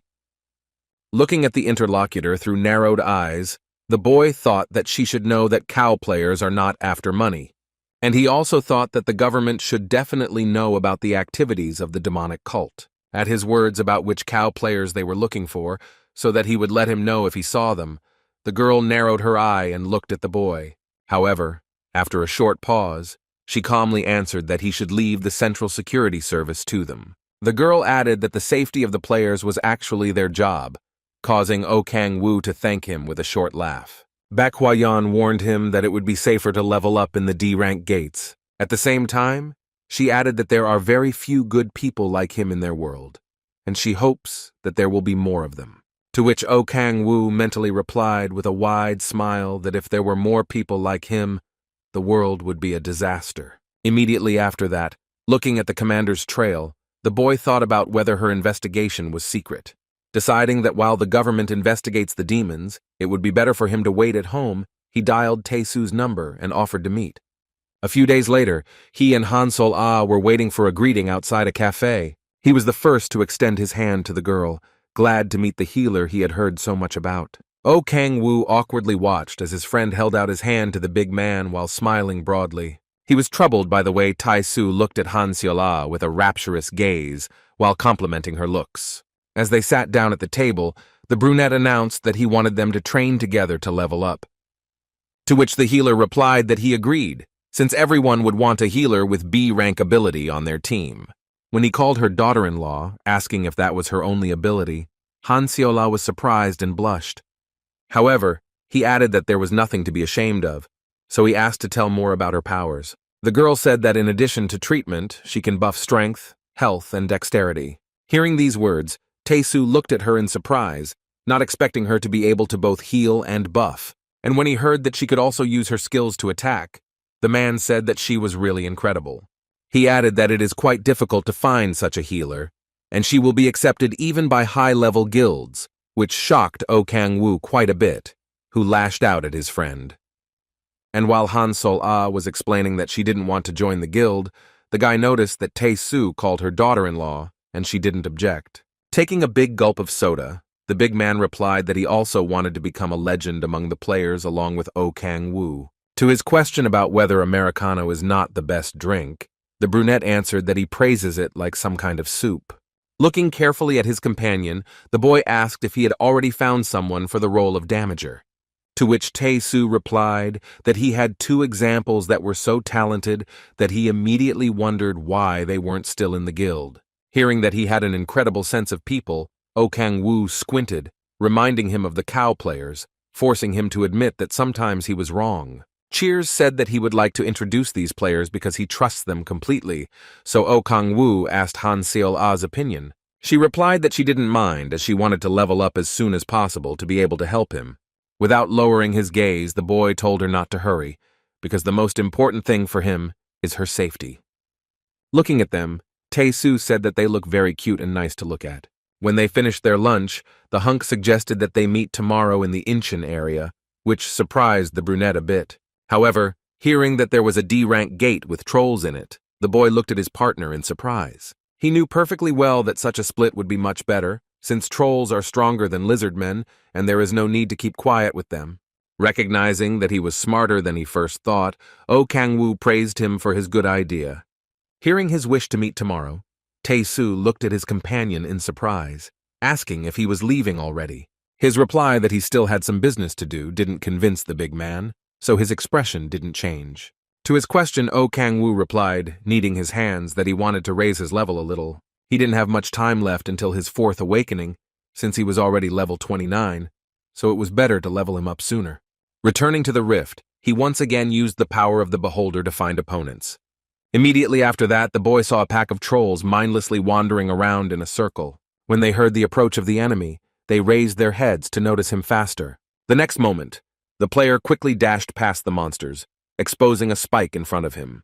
The trolls didn't even understand what was happening when red scratches began to spread over their bodies. Looking at the successful outcome of his attack, Oh Kang-woo thought about how much longer he would have to hunt. Suddenly his attention was attracted by the strange smell of human blood, which was quite sharp. He was so strong, it was as if he was coming from 5 or 6 people at once.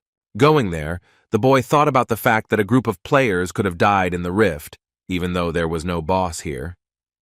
And this could lead to a high probability that the cow players were behind it. Suddenly he noticed a group of killed players lying near one of the boulders. Wasting no time, Oh Kang-woo rushed down to them to inspect the injured for any need for help. However, he noticed that everyone was dead, so it wasn't a demonic cult that did it, since that required sacrifices. Crossing his arms over his chest, the boy wondered who could have done this if the scent had only recently started to spread. Just as he thought that the culprit was somewhere nearby, he heard a noise behind him. Looking around, Oh Kang-woo stared in horror at what was standing behind him and was obviously responsible for the group's demise. In front of him, he saw a monster still holding someone's hand between its terrible teeth. The boy could not understand what the hellhound was doing here, which was the guard of one of the circles of hell. The creature came closer and, opening its muzzle wide, growled loudly. Oh Kang-woo didn't even have time to decently think about what a hell guard could be doing here when the hound immediately rushed at him. Realizing that he had no chance of avoiding a fight with her, the boy mentally cursed, trying to think of something. He pulled out one of his spikes, and with all the strength he was capable of, slapped the monster across the face with it. Sensing how strong the monster was, the brunette thought that the exact same guard was in front of him as he recognized his strength. Suddenly, the hound opened its mouth again, from which blood red was pouring out, drawing air into it. A moment later, the dog sent a huge ball of fire at its opponent. The creature froze, looking at how a huge wall of fire and smoke was unfolding at the place where the boy was standing. The hound's eyes glowed with a red otherworldly light, and tongues of flame appeared from its mouth as it snarled loudly in anticipation of its victory. The creature silently and patiently looked at the stone fragments that were spinning around. Using them as a foothold, O Kang-woo tried to keep distance between him and the monster by using a curtain of dust. Realizing that the power of the blades was useless, the boy decided to use another technique, for which he began to form weapons in his hands. Using the power of the dark blade, he was already holding a long spear in his hands in a moment. O Kang-woo began to spin it in a circle, forming a small spiral and trying to hide from the creature for a while. The hellhound, raising its muzzle up, looked at the bright light that suddenly shone in the sky. In the next moment, the creature growled loudly, as a spear flew sharply into its shoulder. The monster collapsed onto its side, doing a few flips over itself, and O Kang-woo landed a few steps away from her. Exhaling tiredly, the player thought about the fact that he finally managed to defeat the fierce creature. However, in the next moment he realized that his joy was premature as what he saw made him scream in terror. From a cloud of dust, a hellhound, even more angry than before, rushed at him with its mouth wide open. The boy thought feverishly about what to do, trying to find a way out of the situation. O Kang-woo slammed his foot into the dry ground with all his might, trying to push away from it as hard as he could and starting a web of cracks on it. In the next second, he jumped up, trying to hit the creature, which had already made the final jump. Swinging his leg, the boy thought that he needed to find the weak point of his enemy. The hellhound's red eyes widened in surprise from the hard blow to the jaw. Realizing that the moment of confusion would not last forever, O Kang-woo thought that now was the moment for a good attack. Looking at the monster's gaping mouth, he began to collect dark energy in his palms. Landing on the ground, the boy who had the strength hit his fists, using the force of an earthquake and shattering the ground under the monster and himself. The ground beneath them collapsed, dragging both the hellhound and the player into the abyss. As he flew downwards, O Kang-woo once again gathered dark energy between his palms for another attack. In a moment, the long spear was in his hands again, with which he was going to pierce the monster's mouth. The boy shoved it right between the hellhound's eyes, closing its jaws to a heap. The boy's eyes burned with rage as he focused on finally finishing off the infernal sentinel. From the strain, one of the huge teeth cracked and broke off, flying to the side. The hellhound rested its paws on the stones that were beneath it, using it as a point of support. When both opponents flew to the bottom of the pit they fell into, a cloud of dust immediately rose into the air. They were not visible from above, but only a large hole in the ground was visible. In the next second, an infernal monster jumped out of it, a spear still sticking out of its eyes. At this moment, O Kang-woo landed on the ground and did a few spins while leaning on his back. Pausing a little, the boy raised his head and looked at the healthy dog, preparing to continue their duel. The player was breathing heavily from the wild tension, and a drop of sweat was running down his face. As he lifted and followed the dog, he thought that it was quite nice to get back on his feet. Looking at the ferocious glare of the hellhound, O Kang-woo knew that attacks of such power would not be enough. Resting his hands on his knees, the boy thought about the fact that the monster remained as persistent as before. Hearing the dog growl again, he thought that everything had started anew. Tongues of orange-red flame began to appear around the hellhound's body. In a second, she began to burn all over, but the monster himself did not mind. At some point, a large pile of dust and debris rose up on the city where the monster stood. And in the direction of O Kang-woo, a large ball of fire flew towards him, which was sent by the hellhound. However, the player was not frightened by this, and he quietly said that he was just a dog who did not know his place. Gathering dark energy around him, he began to summon the demon Baphomet. Using his heavenly might power, the boy took a battle stance, preparing to attack. The hellhound, meanwhile, was rushing towards him, ignoring the spear sticking out between her eyes. Covered in fire, the monster has already approached its opponent almost head-to-head. However, O Kang-woo was not about to give up, so he gritted his teeth fiercely and growled loudly. Pulling out one of his spikes, he thrust it into the monster's nose with all his might. With a wild snarl, splattering blood, the hellhound jumped away from the boy. The boy froze for a moment, carefully watching what the monster would do next. A great cloud of dust and stones rose up where the monster landed, turning around. Trying to shake the sand from his suit and breathing heavily, O Kang-woo thought that the monster proved to be quite strong. However, seeing the hellhound carcass reappear in front of him, the player cursed, thinking that it would be a good idea to use two powers at once. Taking a fighting stance, O Kang-woo was happy because he had defeated many such creatures in hell in his time. Looking at the monster, he thought that his current level was not enough to win. Finally, after a brief hold on its paws, the hellhound fell dead at the feet of the winner. Exhaling loudly, the player thought that the dog was indeed quite stubborn. Suddenly, his attention was drawn to a notification that he had successfully dealt with a C-rank splinter fragment. The guy carefully looked at the notification, not understanding what it was about. He remembered hearing something about the Rift Core, suspecting that was what the creatures from Hell were called on Earth. However, glancing at the dead dog, O Kang-woo wondered how it could have gotten here. He knew very well that the monster could not use the weapons of the Seven Princes, so the question of exactly what the split looked like remained open. Scratching his head, the boy decided that it was foolish to obsess over something he had no information about, so he rushed to check other notifications. He noticed with a smile that there were quite a few, but only one interested him.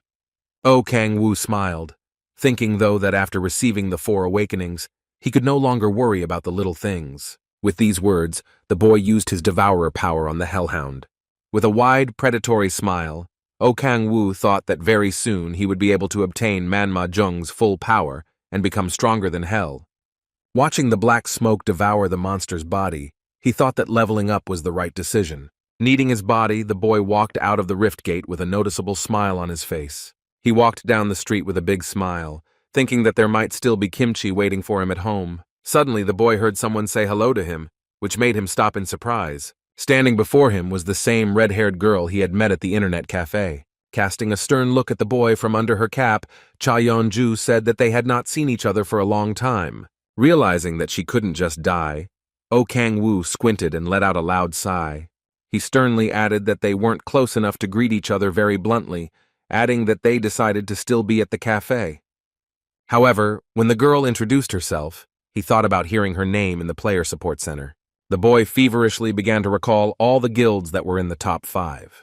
It suddenly dawned on him that Cha Yeon-ju was the leader of the Red Rose Guild, which the girl confirmed with a smile.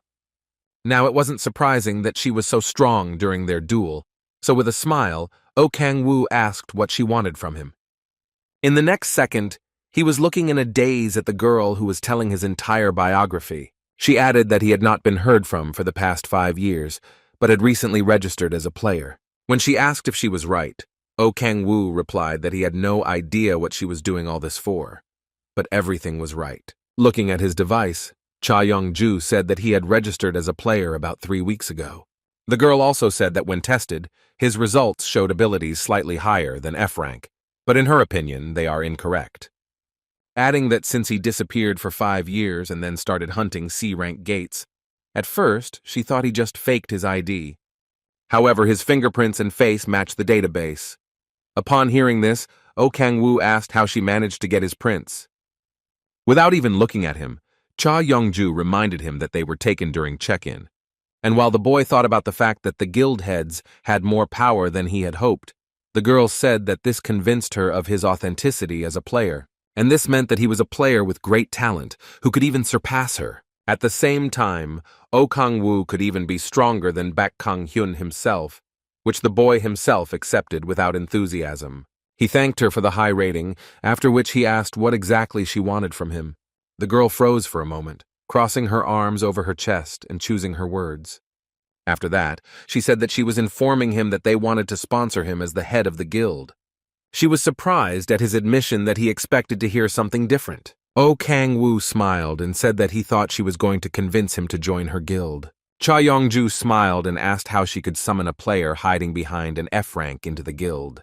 In addition, she added that if he wanted to join the guild, he would not hide his powers. The girl explained that sponsorship is called financial support, and besides, it can help him raise his level. However, when the guy asked what is the benefit to her, assuming that she wanted help in that game, Red Rose's head went wild. Clutching her head, she mentally began to remind herself of her guild head status and replied that she simply offered him. O Kang-woo laughed and said that he was just joking since it was his first time playing the game. Hearing that she never reached silver, the guy realized that she was still on bronze, which made her mad again. Looking at the interlocutor, he asked why she was trying so hard to sponsor him. While adjusting the cap, Cha Yeon-ju explained that she wanted to do it because he would become stronger. Crossing his arms, the boy listened as the interlocutor listed all his achievements over the past 3 weeks. When he asked what exactly her sponsorship would give him, The girl replied that to begin with, they would give him temporary access to high-level gates. Placing his fingers on his chin, Oh Kang-woo smiled and said that he liked the offer. In addition, if he wants to organize a group, she will provide him with people of any class, and through her it is fashionable to sell stones tax-free. Hearing the offer of help in forming a group and saving money, the boy opened his mouth in a daze. Cha Yong-ju said that the guild would provide normal weapons for free, and also, if he wants, they will give him a house and a car. And while she asked what he thought about it, Oh Kang-woo kept trying to understand why the girl was so nice to him. Even her words that she was contributing to the future did not convince him. Looking at him intently, the guild leader added that they would give him a task in due time and hoped that he would not fail. Putting his hand to his mouth, the boy thought that the guild must have a lot of work to do, and that's why they are offering sponsorship. When he asked if it was possible to find out the details of the upcoming tasks, Cha Yeon-ju said that she could not do so yet. Scratching his neck, Oh Kang-woo replied that he would not insist on this. He thought that if the assignment was completely meaningless, then it would be possible to simply refuse it. Smiling widely, the boy replied that he agreed to her proposal. Cha Yeon-ju smiled as she held out her hand to him. As he extended his hand to the girl, Oh Kang-woo thought that this was not only a great opportunity to gain connections with a large guild, and it was also a good chance to take advantage of the privileges and support provided. And he simply could not refuse such a wonderful opportunity. When they shook hands, the boy with a smile answered decisively that he agreed to her proposal. Looking at him with a big smile, Cha Yong-ju said that he made the right decision. To his question about when she was going to tell all the details of the request, the girl said that she would do it when the time came. When she added that at his current level he wouldn't be able to help them, the boy just chuckled softly. Hearing from him that she does not see the whole picture, the girl looked at him in surprise. Pointing a finger at himself, Oh Kang-woo explained that he was much stronger than she thought. Red Rose's head hung for a moment, not understanding exactly what he meant. However, smiling, she thought that the boy was quite arrogant. Turning around, she explained that in fact it was not only about his strength, but when he asked what else was the matter, she looked at her device and replied that she couldn't just talk about it without proper evidence. After thinking, Oh Kang-woo put his fingers to his chin, realizing that there was no point in demanding this information from her now. Cha Yeon-ju handed him her phone and asked him to give her his phone number. While filling in his details, he asked her when he could get his gear. Returning the phone to the girl, he told her that it would be good to get it right now. Hearing this, Cha Yeon-ju suggested that he just go to their guild office now. When asked where she was, the girl glanced at the interlocutor and answered that she was at Seoul Station. Meanwhile, people who were not far from the parking lot watched one car in a daze. One of the boys who was walking there with his dad liked the vehicle so much that he offered to buy it. Looking at the snow-white, elegant beauty, the husband, in order not to disappoint his son, promised that he would work harder. And while everyone was thinking about who could afford such a car, Cha Yeon-ju got into the car and told the boy to do the same. After sitting inside, Oh Kang-woo asked her how much such a car might cost, to which she replied that she did not look at the price. The guy thought that such a car could cost at least 10 million won. Looking carefully at the girl, he tried to understand if he had actually seen her in the internet cafe. At this time, with a loud squeal of wheels, the car quickly moved from the place. When the boy noticed that the car was moving as if it was sliding, Cha Yeon-ju asked if he wanted the same one for himself. Oh Kang-woo didn't even believe that she was serious, but the girl reminded him that they could provide him with a car. Suddenly she froze, blurting out in front of her when the brunette suddenly called her Nuna. Turning to face him, she ordered him never to call her that again. Crossing his arms, Oh Kang-woo reminded her to keep an eye on the road while Cha Yeon-ju said that she would confiscate his car if he didn't complete the tasks. When he said that it was very stingy, she growled at him to shut up because she didn't know how many more she had to feed.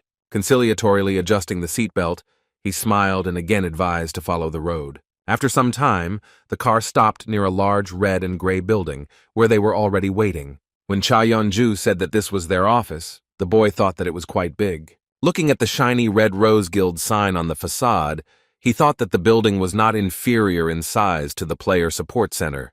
As he walked into the middle where several people were waiting for them, Oh Kang-woo thought that it was not a bad decision to get connected with such a guild.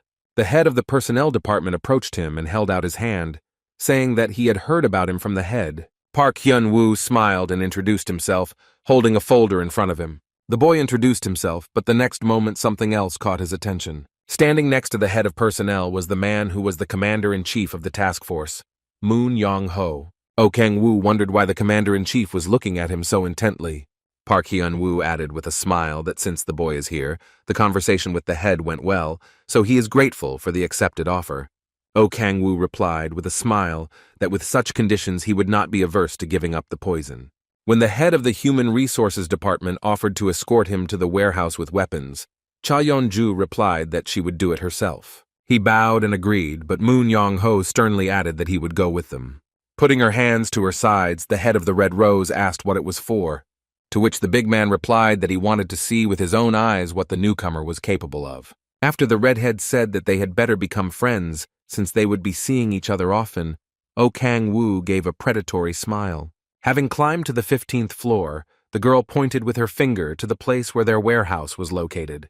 Putting her hand to the authorization scanner, the girl said that of course she couldn't give him everything he wanted. However, she will be able to provide him with whatever rank of equipment he needs. Stepping inside, Oh Kang-woo was admiring all the weapons he saw in front of him. Cha Yong-ju explained that he would only receive the high-level equipment after paying the deposit.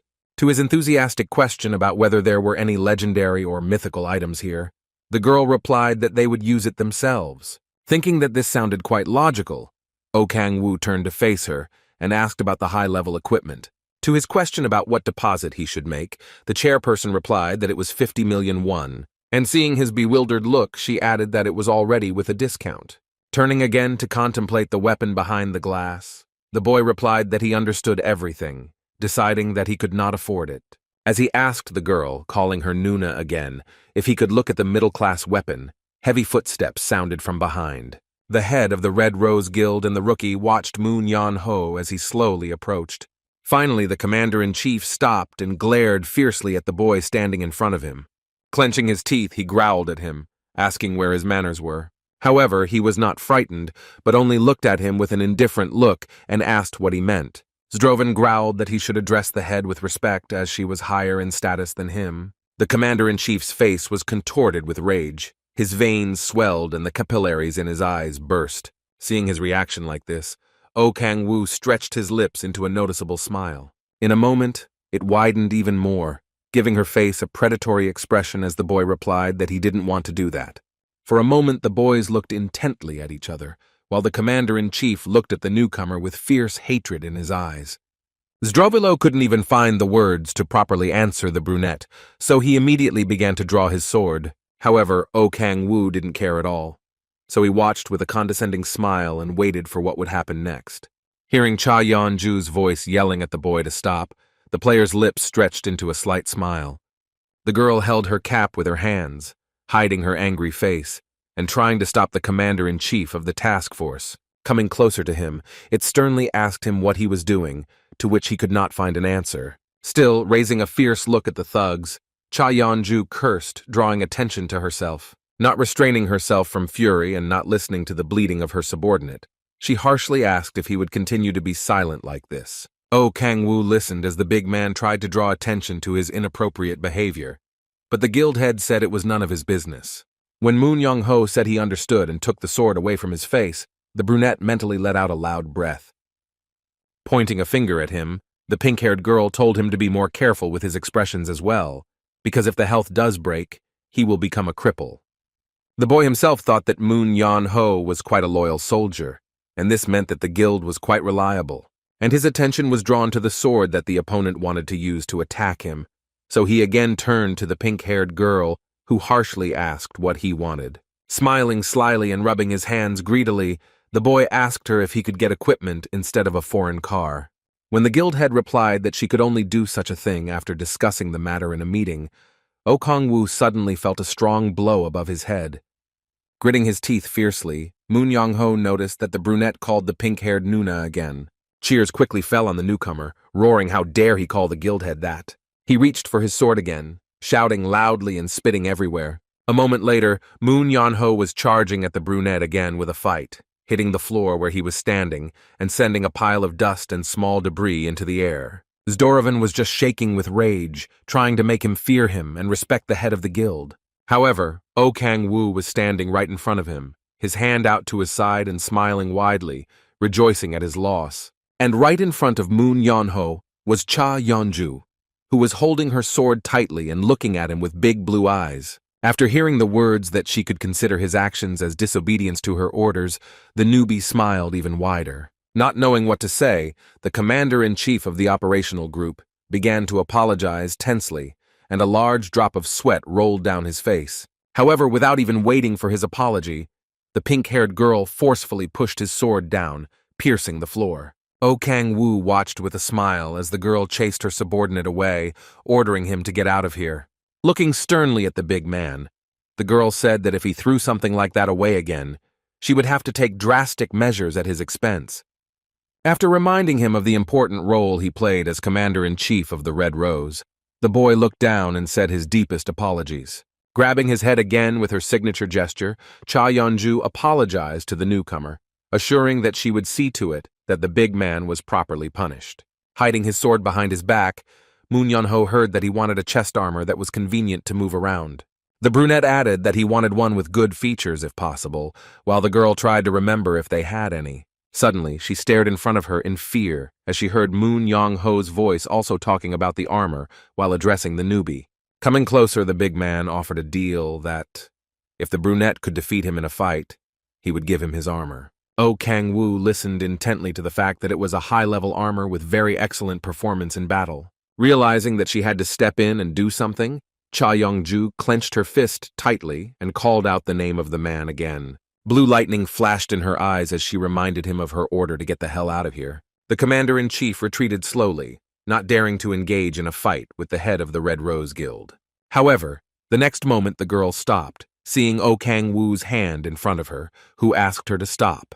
Looking at the fierce commander-in-chief, the boy said that in his opinion it was just a great offer, but they looked suspiciously at the newcomer, not understanding what he was up to and what he was going to do now. She remembered their fight and thought that he was definitely as strong as her, if not stronger. However, Moon Yeonho was now level 67 and had reached the 6th awakening by his own efforts. Realizing that the new acquaintance was simply not ready for such a test, she ordered the commander-in-chief to stop talking nonsense and return to his business while ordering the newcomer not to provoke him. Carefully watching his opponent, he said that he could not refuse such a gift. The commander-in-chief himself at that moment thought that he would do so, that he would not come even a step closer to their head. Cha Yeonju rushed to the brunette, asking what he was even thinking of doing while he calmly listened to her screams. Meanwhile, Zdrovan remembered the moment when they met the redhead, when she saved him. Looking at the girl, whose eyes burned with determination, he decided that she would be the leader he would follow even to the ends of the earth. Holding on to his injured face and scratched eye, he decided that he would give her everything he had. And the only thing that really pissed him off right now is that the newbie allows himself quite a lot with the head of the guild. Oh Kang-woo licked himself like a cat who had been poured sour cream in a bowl, completely ignoring the screams of the redhead who tried to stop him. When they entered the training room, the brunette said it was pretty nice, but the big man said he wanted to see how long he could stay this calm. Warming up, the boy replied that he should look more carefully, while the pink-haired girl tried to convince him that this was madness. He calmly replied that everything was fine, although she still thought that he would regret his decision. Moon Yeonho said that he can start as soon as he is ready, and he is willing to give him a 3-second head start. Kneading his wrist, Oh Kang-woo said he would be happy to do so. With his hands at his sides, he advised his opponent to draw his sword and stop pretending to be cool. However, noticing that he didn't even move, the brunette asked if he understood him at all. Still holding his hands on his chest and smiling widely, the commander-in-chief said that he wasn't going to play with such a novice in a serious way. Cha Yeonju watched as her new acquaintance warmed up, laughing at the cheers. Suddenly, the surprised guild head noticed how a bright light began to gather under the brunette's feet. In a moment, she watched as, using the force of acceleration, he suddenly rushed at the big man who was at the other end of the hall. Knowing the force of the blow, Oh Kang-woo thought that even armor would not help here. Pushing sharply off the ground and jumping up, he kicked the commander-in-chief in the stomach with all his might. Not believing her eyes, Cha Yeonju watched as her subordinate flew away from the place where he had just been standing.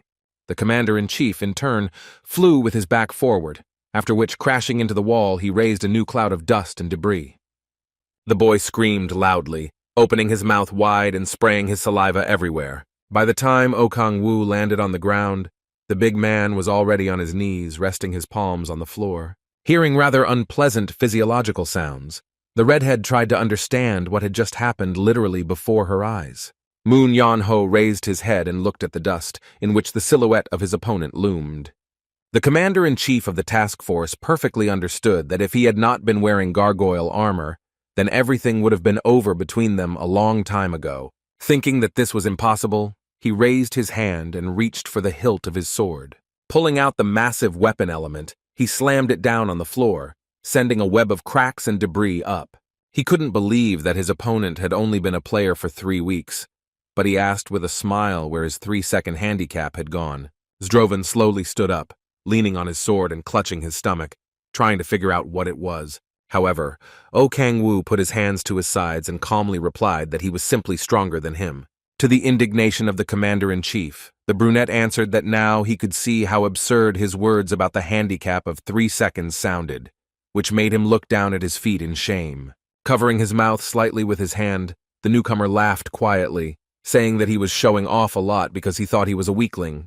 That's why it looked all the more pitiful how he screams about some trick that ruined all his plans. Calming down and turning a stern red-eyed gaze on his opponent, Oh Kang-woo said that he was just a pathetic loser. At such words, the big man clenched his teeth and growled loudly, swearing at the boy. Suddenly, his attention was drawn to Cha Yeon-ju, who was standing under the wall watching their match. Looking at her intent gaze, he thought to himself that he couldn't be disgraced in battle while she was watching.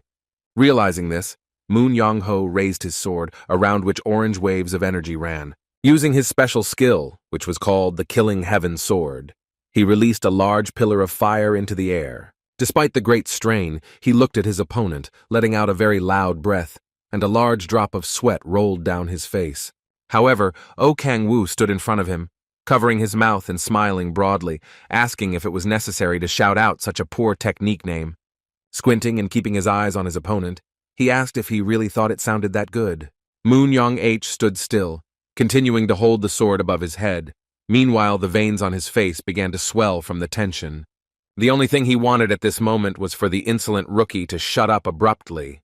So taking a fighting stance, he swung his sword hard. Oh Kang-woo stood calmly opposite and watched as a large foot of bright orange flame and light shot out from the sword. In the next moment, the boy noticed a huge figure flying at him, swinging his sword and pushing off the ground, scattering fragments of the floor. The brunette thought about the fact that his rival was still the head of combat operations for one of the top 5 guilds. This, along with his good physical conditioning and physique, suggested that he was definitely not weak. However, Oh Kang-woo didn't see the need to give 100%, so he simply placed his hand on the floor using one of his skills. Moon Yang-ho meanwhile landed on the ground, swinging his sword and wanting to defeat his opponent with one blow. Meanwhile, the brunette released the power of darkness, which slowly approached the feet of the big man himself. In a moment, he noticed under his feet that instead of a hard but broken floor, there was just darkness, pierced only by red veins. Cha Yeon-ju screamed out her subordinate's name in fear, fearing what might happen to him. And she was also worried about the fate of the newcomer she had recently accepted as a sponsor, so she ordered them to stop. Meanwhile, Oh Kang-woo raised his head with a wide smile and looked slyly at his opponent. It was at this moment that the commander-in-chief of the operational group found himself with his back turned to him, swinging in a completely different direction. The brunette, meanwhile, continued to release the power of darkness, trying not to let his opponent's body go out of control. Moon Yang-ho didn't even understand how he managed to dodge his swift and powerful attack, so he had absolutely no idea what he should do now. Suddenly, behind his back, he felt a hand touch his shoulder. Placing his other hand on his back, Oh Kang-woo said with a smile that he could consider the battle finally lost. Channeling energy through his hand and fingers, he used his skill called wave power. This caused the task force commander to fly towards the wall that stood in front of his face, crashing into it with all his might. The boy screamed loudly, drooling from his mouth and rolling his eyes in pain. The head of the Red Rose Guild looked at her subordinate with an uncomprehending look, who literally lost the battle before her eyes.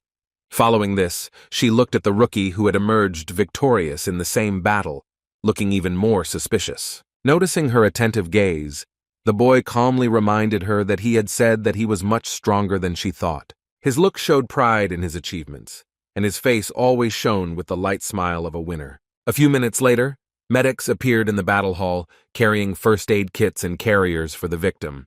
As she watched her commander-in-chief receive first aid, the girl assured the newcomer that he would be expelled from the guild immediately, and she would make sure that this did not happen again to the other members. Cha Yanju added that there were no excuses for what happened, but Oh Kang-woo was not too upset as he held the new weapon in his hands. Gargoyle armor was a unique item of equipment and had plus 200 physical damage resistance.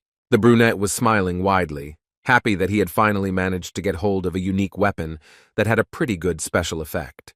And while he was thinking about the fact that it was very reckless to put such a valuable thing on a tub, the voice of the guild leader was heard from behind again.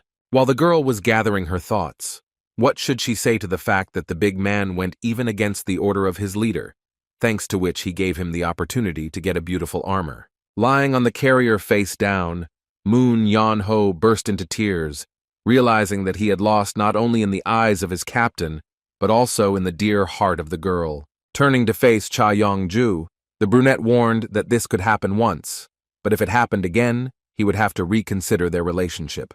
Holding the visor of her cap, the girl promised him that from today, all members of the guild would show him the appropriate respect. He promised to trust her words as a leader, but added that the armor was a little out of his size, so he asked that something be done with it. The redhead asked him to put the uniform on top of the stand and promised to deliver it as soon as it was remade to his size. After listening to her advice, Oh Kang-woo placed the armors where she pointed with his hand. Waving her goodbye, he promised to see her again, to which she replied that he would not forget to reset his parameters for her. For a few seconds, the girl watched mesmerized as the double door closed behind the boy. Sitting down on the table, she thought that this time she had been carried away, but doubts immediately crept into her head that Oh Kang-woo was even human. Looking at the armor that once belonged to her subordinate, the girl thought that he would not have lost to some E-rank weakling.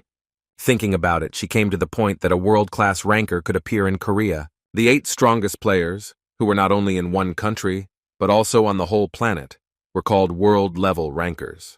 Currently, there was no one from Korea among them, but there were rumors that Baek Kang-hyun could be the first. Now the redhead was thinking about the fact that Oh Kang-woo could also become him.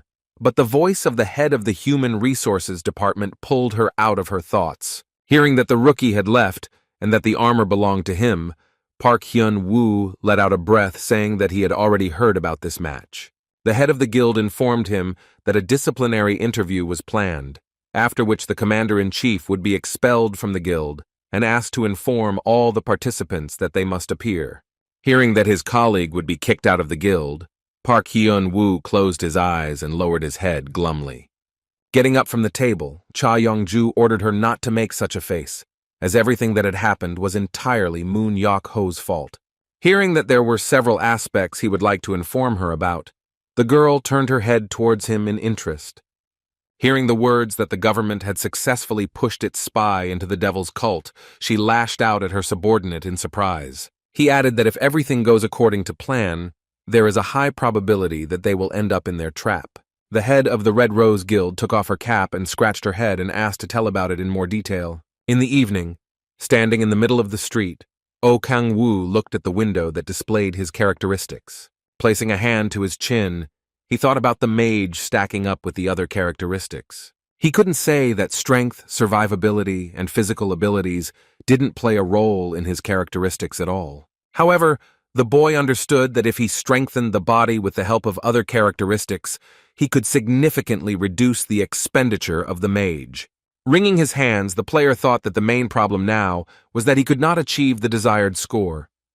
He heard that the indicators increased after the second awakening, but the amount of mage did not increase, and the rest of the indicators continued to change. Looking at his hand, the boy tried to understand if this could happen because his magic was too high. It was indeed higher when compared to the other figures he had, and his abilities surpassed those of even high-level players. And the higher the indicators were, the more difficult it was to increase them in the future. As he kneaded his back, Oh Kang-woo thought about how he had managed to pump himself up by killing the Hellhound, and the fourth awakening was not far off. Looking up, the boy thought about the fact that he would have to meet with Han Sol-ah and Tae-soo. When he arrived at the East Gate in Incheon the next morning, he was greeted with cheers. Han Sol-ah waved to everyone while her friend grumbled that Tae-soo's yelling was getting boring. He completely ignored his friend's words asking him if he had finished his work. Suddenly, the brunette opened his eyes in surprise as he heard the two players being introduced to him. He introduced the boy as Kim Si-hoon and his female companion as a girl with red hair as Choi In-bai. Keeping his eyes on the gray-haired boy, Oh Kang-woo admitted that he was indeed very handsome. However, his companion did not agree with the definition that she was small, so she pounced on the big man. She pointed out that he himself looked more like a huge 40-year-old man, after which she looked at the brunette with delight. Stretching his lips in a slight smile, Oh Kang-woo asked her to talk a little about her abilities while the redhead switched to Han Seol-ah. Choi In-bi immediately offered her a photo, walking around the brunette and leaving behind Tae-soo, who was still upset because he was told that he looked like... A large drop of sweat rolled down Oh Kang-woo's face as he thought about the redhead being the female version of Tae-soo. Suddenly turning his head, the boy noticed that Kim Si-hoon had come up to him and held out his hand for introduction. Showing his sword, he said that he was a warrior class and added that he had recently achieved his second awakening and was now level 12. Apologizing for Choi In-bi being very noisy, the boy said that she is a mage with B-rank ability. Smiling widely, Oh Kang-woo noticed that he was able to find a common language with people. Moreover, the gray-haired man was quite talented. Once every 2 awakenings, he received an A-rank ability. Not far from them, Tae-soo still could not survive the age named for him. However, he raised his head sharply and asked Oh Kang-woo if the players he brought in were trustworthy. Before answering, he once again glanced at the new members of his team. He thought that they didn't sound as eager to profit as Andrus's fanatics. So the boy agreed that there was trust. As another reminder that he has a very good sense of people, the brunette said that his partners almost finished him recently. However, Tae-soo confidently replied that it was all for the sake of them meeting. And while the brunette was silently looking at the big man with a devastating look not far from them, the rest of the trio of the team were taking selfies. Looking at them, Tae-soo asked his companion what he thought of their team. After thinking and putting his hand to his chin, Oh Kang-woo quietly admitted that the team would be pretty good. The boy noticed that his team had a tank, ranged and melee damagers, and a healer who could heal and buff. In the first pairing, Tae-soo and Kim Si-hoon could be paired as players with A-rank ability, and Han Seol-ah and Choi In-bi could form a pair with B-rank abilities that could not only hunt, but also help. Looking carefully at his new companions, Oh Kang-woo said that he was going to go hunting with them today. To Tae-soo's surprise, he replied that he would point out their mistakes when necessary and help them improve. Hearing the thug cheering his participation and the redhead trying to calm him down, the brunette thought the two were quite loud. Looking at them, he warned that he would simply accompany them so that they wouldn't even think of relaxing. When everyone resolutely headed for the split, the brunette thought that they should grow up on their own, and he wouldn't get married with them. Almost as soon as they entered the gate, a pack of trolls charged at them, spraying saliva and letting out wild roars.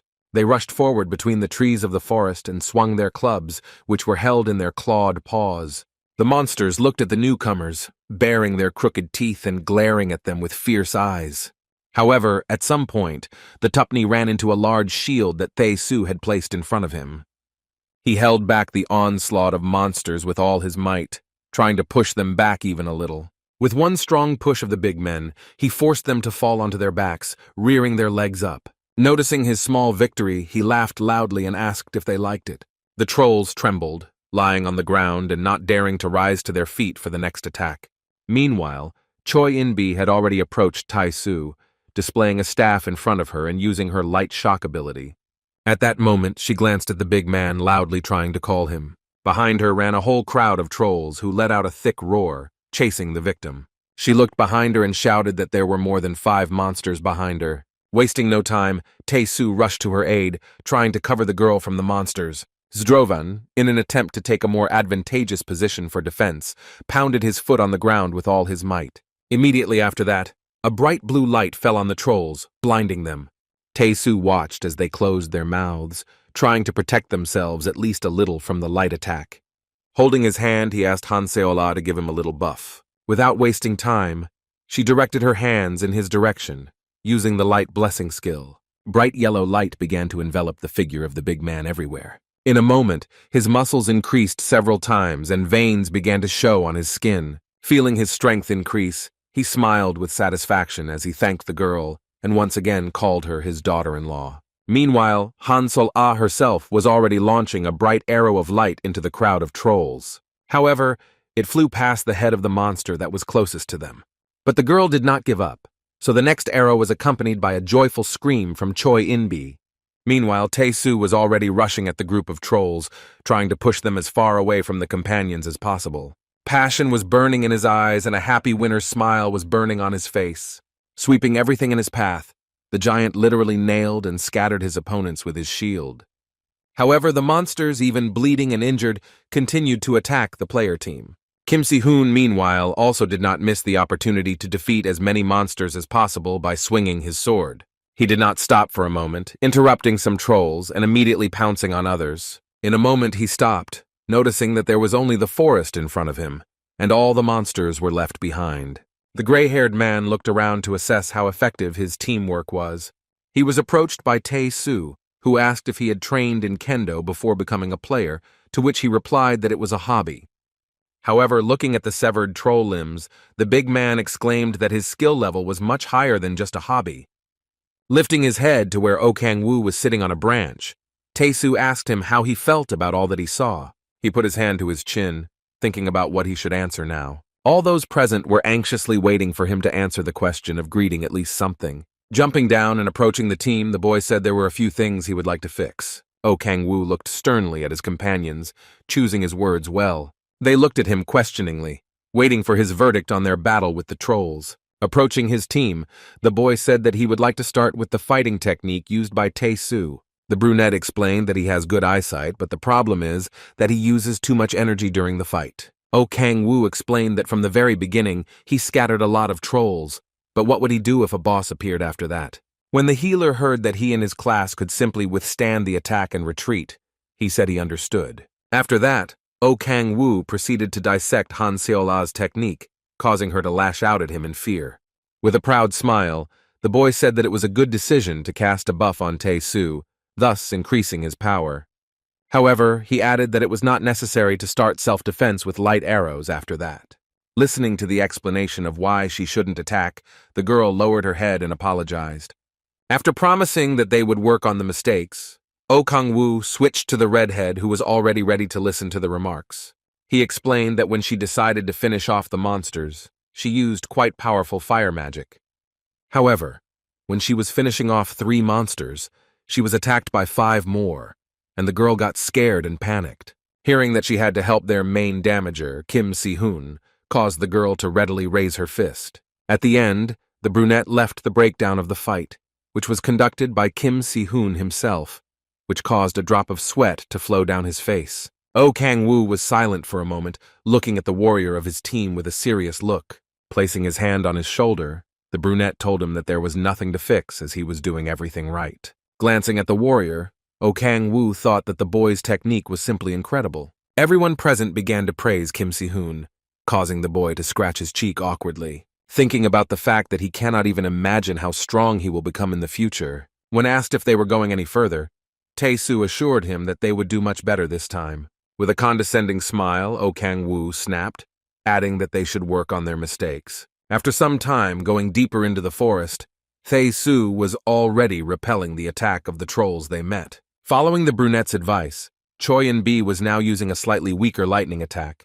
This had the effect of causing the monsters to roar loudly as blue lightning bolts raced through them. Using the cover of the big guy in the front and the girls in the back, the trolls were chopped down by Kim Si-hoon. Watching the battle closely, Oh Kang-woo marveled at how quickly his team picked up on his instructions. As he thought about how well they were all doing against the monsters, Tae-Soo brought his shield down sharply to the ground. When the fight was over, the big man asked the brunette if they had gotten a little better. When he said that they were doing well, Tae-Soo said that he was very stingy with compliments.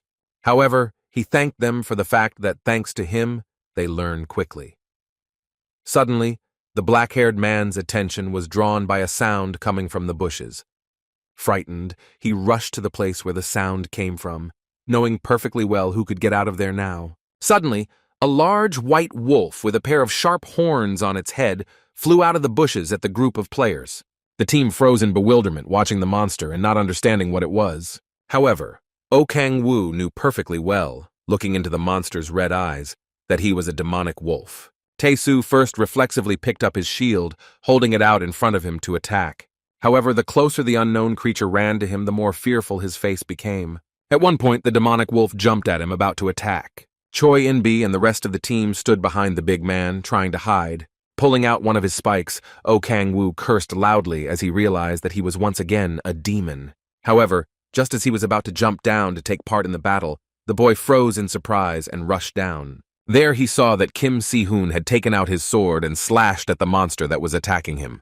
Tae-soo screamed in fright, but the gray-haired man shouted for them to move back. Jumping up, he swung his sword once more, leaving a deep gash on the big wolf's body. A bright blue glow began to appear around his sword, indicating the use of a special skill. The boy rushed at the monster again, chopping its body just below its belly. The boy's face showed an expression of wild determination to defeat his opponent. Landing on the ground, Kim Si-hoon heard a strange sound and turned around, staring back in surprise. There he saw that the monster was flying at him again, and in the next second, he was already flying away with his back forward. Preparing to finally claim victory, the demonic wolf lunged at the player again, its mouth gaping. The gray-haired man was already ready to accept defeat, but he did not think of giving up, so he put his sword in front of him. But at the last moment, the figure of Oh Kang-woo appeared in front of him, surrounded by a red haze, and he put his fist forward. The brunette grabbed the warrior, charging the monster with all his might, causing it to sink its nose into the ground. When they too hit the ground, Kim Si-hoon looked at his savior in surprise. His fist was covered in blood that belonged to the slain monster. Looking at the gray-haired man, Oh Kang-woo asked him if he could get up, to which he smiled and thanked him. The rest of the team was already running to them, asking the boys if everything was okay with them. Han Sola asked if they were hurt, but Tae-soo admired how strong they were. It was at this moment that Kim Si-hoon dropped to his knees, coughing heavily as he did so. Zdrovin picked him up, resting him on his shoulders, and began praising his abilities while Han Sol-ah tried to heal him. Keeping his eyes on the warrior, the brunette thought that he was strong enough to stand up to the demons. Realizing that he was strong enough even for a player who had obtained an A-rank ability on the second awakening, he thought that it was more than just a talent. When Tae-soo said he was too big to lean on, the brunette rushed to help. Placing his hand on Kim Si-hoon's shoulder, he began to emit a light red smoke. By using the Observer Power skill, Oh Kang-woo was notified that the Mage Lord was hiding the use of the mage. Meanwhile, the boy was carefully analyzing Kim Si-hoon's body, trying to see his characteristics. He just wanted to see if he had any hidden powers, but smiled slyly, realizing that he could see everything. Suddenly, his eyes widened in surprise as he tried to take in what he was seeing. While Tae-soo was instructing the gray-haired man, the brunette also looked at the boy, thinking that he had the status of a hero to save the world. Looking at Kim Si-hoon's smiling face, the boy thought that he was literally like the main character of a manhwa. The words about the special ability that was called the Son of the God of War could explain a lot about why he was so skilled. Pulling the gray-haired man on his shoulders, Oh Kang-woo thought that he might indeed turn out to be a hero. And although he perfectly understood that this could become a threat to him, he could not let such a capable student go. The boy understood that it was necessary to build a friendship, just like Cha Young-ju had done with him. However, the problem was that he couldn't splurge on money and gifts like the girl did. Oh Kang-woo didn't know when he would be able to hold the players on his neck, but he understood that he couldn't rely on friendship alone. Putting his fingers to his mouth, the boy thought about the gray-haired man's noble act as he rushed to protect Tae-soo from the demonic wolf. While he was thinking, Kim Si-hoon was refusing the electric massage that Choi In-bi was offering him. Oh Kang-woo didn't know how this whole story would end, but he was curious to find out. He smiled widely, covering his mouth with his hand when he was suddenly called loudly. He was approached by Han Seol-ah, who anxiously asked him if he had been injured. Glancing at the team where Tae-soo was undergoing the proposed electrophoresis procedure, the brunette replied that everything was fine.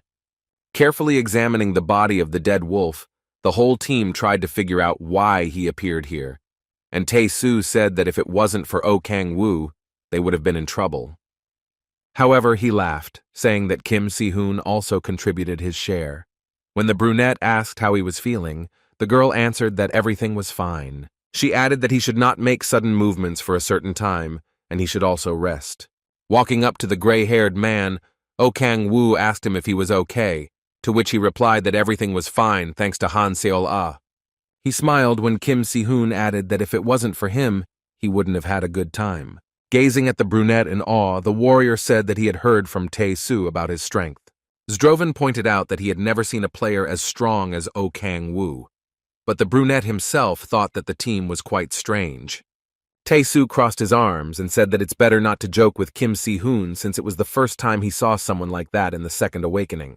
With delight in his eyes, he asked the gray-haired man why he wouldn't join one of the guilds if he could easily do it. When the big man mentioned to him that the Mir Guild was recruiting new members, Kim Si-hoon shuddered imperceptibly, not listening to the words that the deputy head is very diligently looking for talents. The boy replied that he was not going to join the guild, let alone Mir. Hearing these words, Tae-Soo fell silent and looked at his companion in surprise. When the big man asked if he had any quarrels with them, he grabbed his sword and answered that it was not worth talking about. Realizing that he might have caused some unpleasant memories, Tae-Soo bowed and apologized to the gray-haired man. Kim Si-hoon assured with a smile that it was just a very complicated matter, apologizing for being too emotional. When he offered to go on another hunt, Oh Kang-woo crossed his arms and said that they were done for today as everyone had to rest. When the gray-haired man said he was ready to continue, the brunette calmed him down, saying that too much hunting wasn't a good idea either. When Tae-Soo excitedly asked if he would still go with them tomorrow, Oh Kang-woo said that they would manage on their own. Noticing the sad look of the big man, the brunette added that he would not be able to walk with them all the time, and if they remembered his instructions, then there would be progress. Oh Kang-woo walked forward, listening to the shouts that he would become stronger to fight his companion on equal footing. When they got out of the split, the boy told Han Seol-ah to go home alone as he still had business to attend to, looking at the screen of his phone where the information about the missed call was displayed. When his girlfriend asked him what was for dinner, he said that he might be late today. Hearing the words that she would have to have dinner alone today, the girl was somewhat upset. Advising him to be careful, Han Seol-ah said that whenever he returned, she would heat up a meal for him. Waving her hand in farewell, the boy thought that he would like to have dinner with her, but now he had more important things to do. Watching the girl move through the crowd, he decided it was time to act. On his face, the lips stretched in a strained, predatory smile. Meanwhile, Kim Si-hoon was standing outside, staring intently at his phone screen. He was at the bus stop, waiting for the transport, and when he saw that it had not yet left, he breathed a sigh of relief. Suddenly, his attention was drawn to Oh Kang-woo, who was walking towards him, smiling widely and saying that he wanted to talk to him. When asked what exactly he wants to talk about, he said that the conversation will be very important. The brunette suggested going to a place where there is no one, to which the gray-haired man thought that his bus would arrive soon. In a few minutes, they had already passed into one of the empty alleys that were nearby. However, just as Kim Si-hoon was about to ask what they were doing here, he noticed Oh Kang-woo swinging his fist. The gray-haired man coughed loudly from an unexpected strong blow and looked in front of him in fear. Wasting no time, the brunette pushed him hard to the ground, preventing him from regaining consciousness. Kim Si-hoon raised his head, not understanding what was happening and why his companion attacked him. As he dropped to one knee to prevent the boy from getting up, the gray-haired man let out a loud cry. Holding the warrior's shoulders, Oh Kang-woo replied that he just wanted to build a friendship as he would become stronger in the future.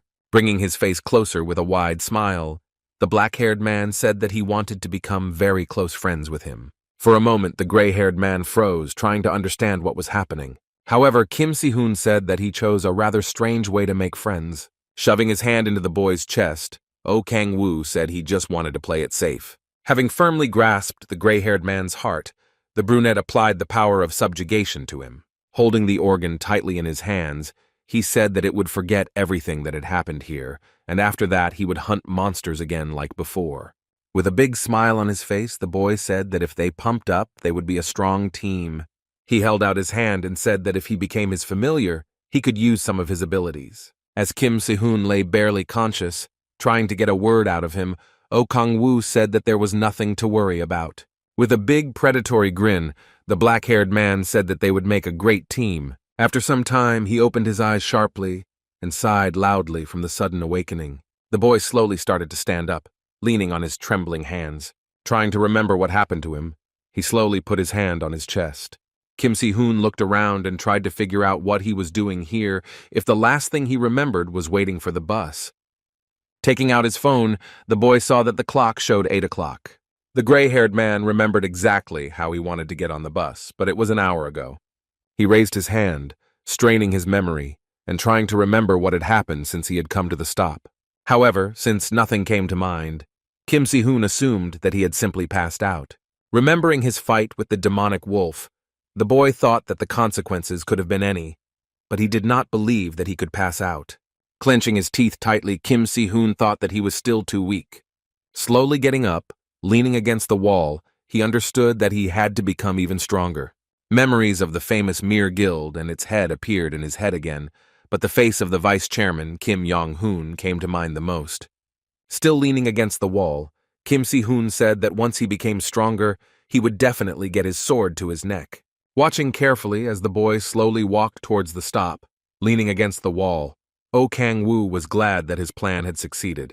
Crossing his arms, he answered the notification that he had no errands for his familiar yet. Smiling widely, the brunette thought that now he just had to become stronger. And for now, he wasn't going to use force on the boy who was looking at the location of the bus. For him, the creation of a familiar was only an insurance policy for complete confidence. Watching the gray-haired man carefully, Oh Kang-woo thought that if his powers grew properly, he could compete even with Palace.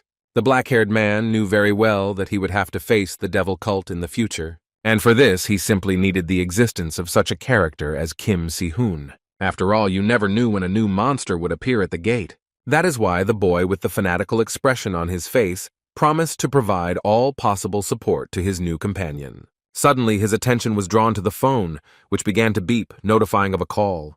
Noticing that Jo Deok-hyun was on the phone, he picked up the phone and asked what he needed. When asked if the information he wanted to report was related to the cult, he hesitated, saying that he had found traces of a mage. The cult leader said that it didn't look like someone had done it on purpose, which could indicate that it was not human-made. Hearing that it was more like the footprint of a monstrous creature, Oh Kang-woo realized that a demon was at work. The brunette realized that the hellhound and the demon wolf were being followed by a new demon, which the system called shards. Analyzing the places where the debris appeared, the boy thought that the hellhound appeared at the C-rank gate and the demon wolf at the D-rank gate. And the status of the current gate with B rank indicates that the demon that will appear will be stronger than the hellhound. Anticipating a rather interesting and difficult battle, Oh Kang-woo smirked and licked his lips as he could soon receive 5 awakenings. The next day, he was already on the train that was supposed to bring him to the right station. Checking his armor and looking at the crowd of people in the carriage, the boy thought that he urgently needed a car. He was walking down the stairs, checking something on his phone, when he heard one of the girls say that no one was allowed in the split, so everyone was going back. He was intrigued by her words that something strange was happening there, which suggested a mutant. The gates of the split were closed, and around them were heard the indignant cries of the players, who were not allowed in by the crowd. Soldiers stood around the perimeter, not allowing absolutely anyone from the crowd of players who wanted to pass through.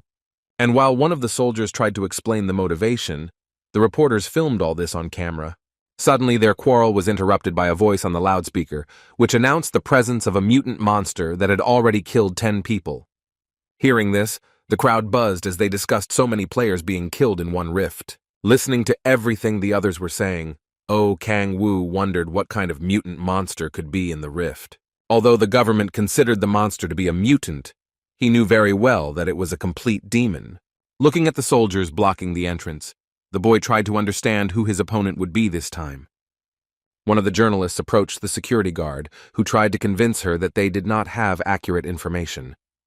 After hearing the words that they knew about the monster being like a lion, Oh Kang-woo squinted in front of him, realizing that the rift now contained a buyer.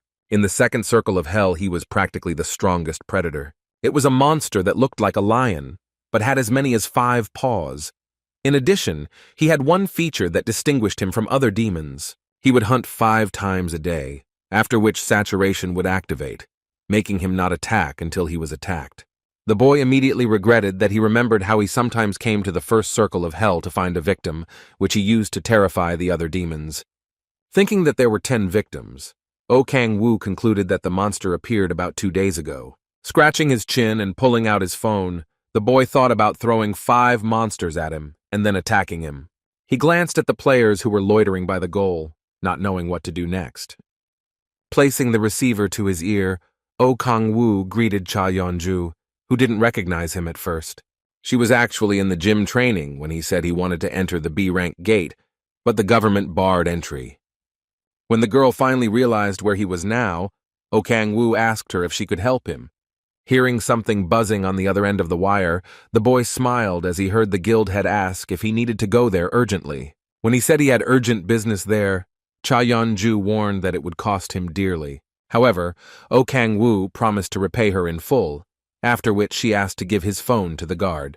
Noticing that one of the players was approaching him, the guard tried to remind him about the ban, but he said who was on the other end of the wire. The soldier looked at the phone with frightened eyes, forcing the boy to repeat the name of the person who was waiting for a conversation. Listening to the way the military meekly answered the redhead, the brunette thought that he was also from the Red Rose Guild.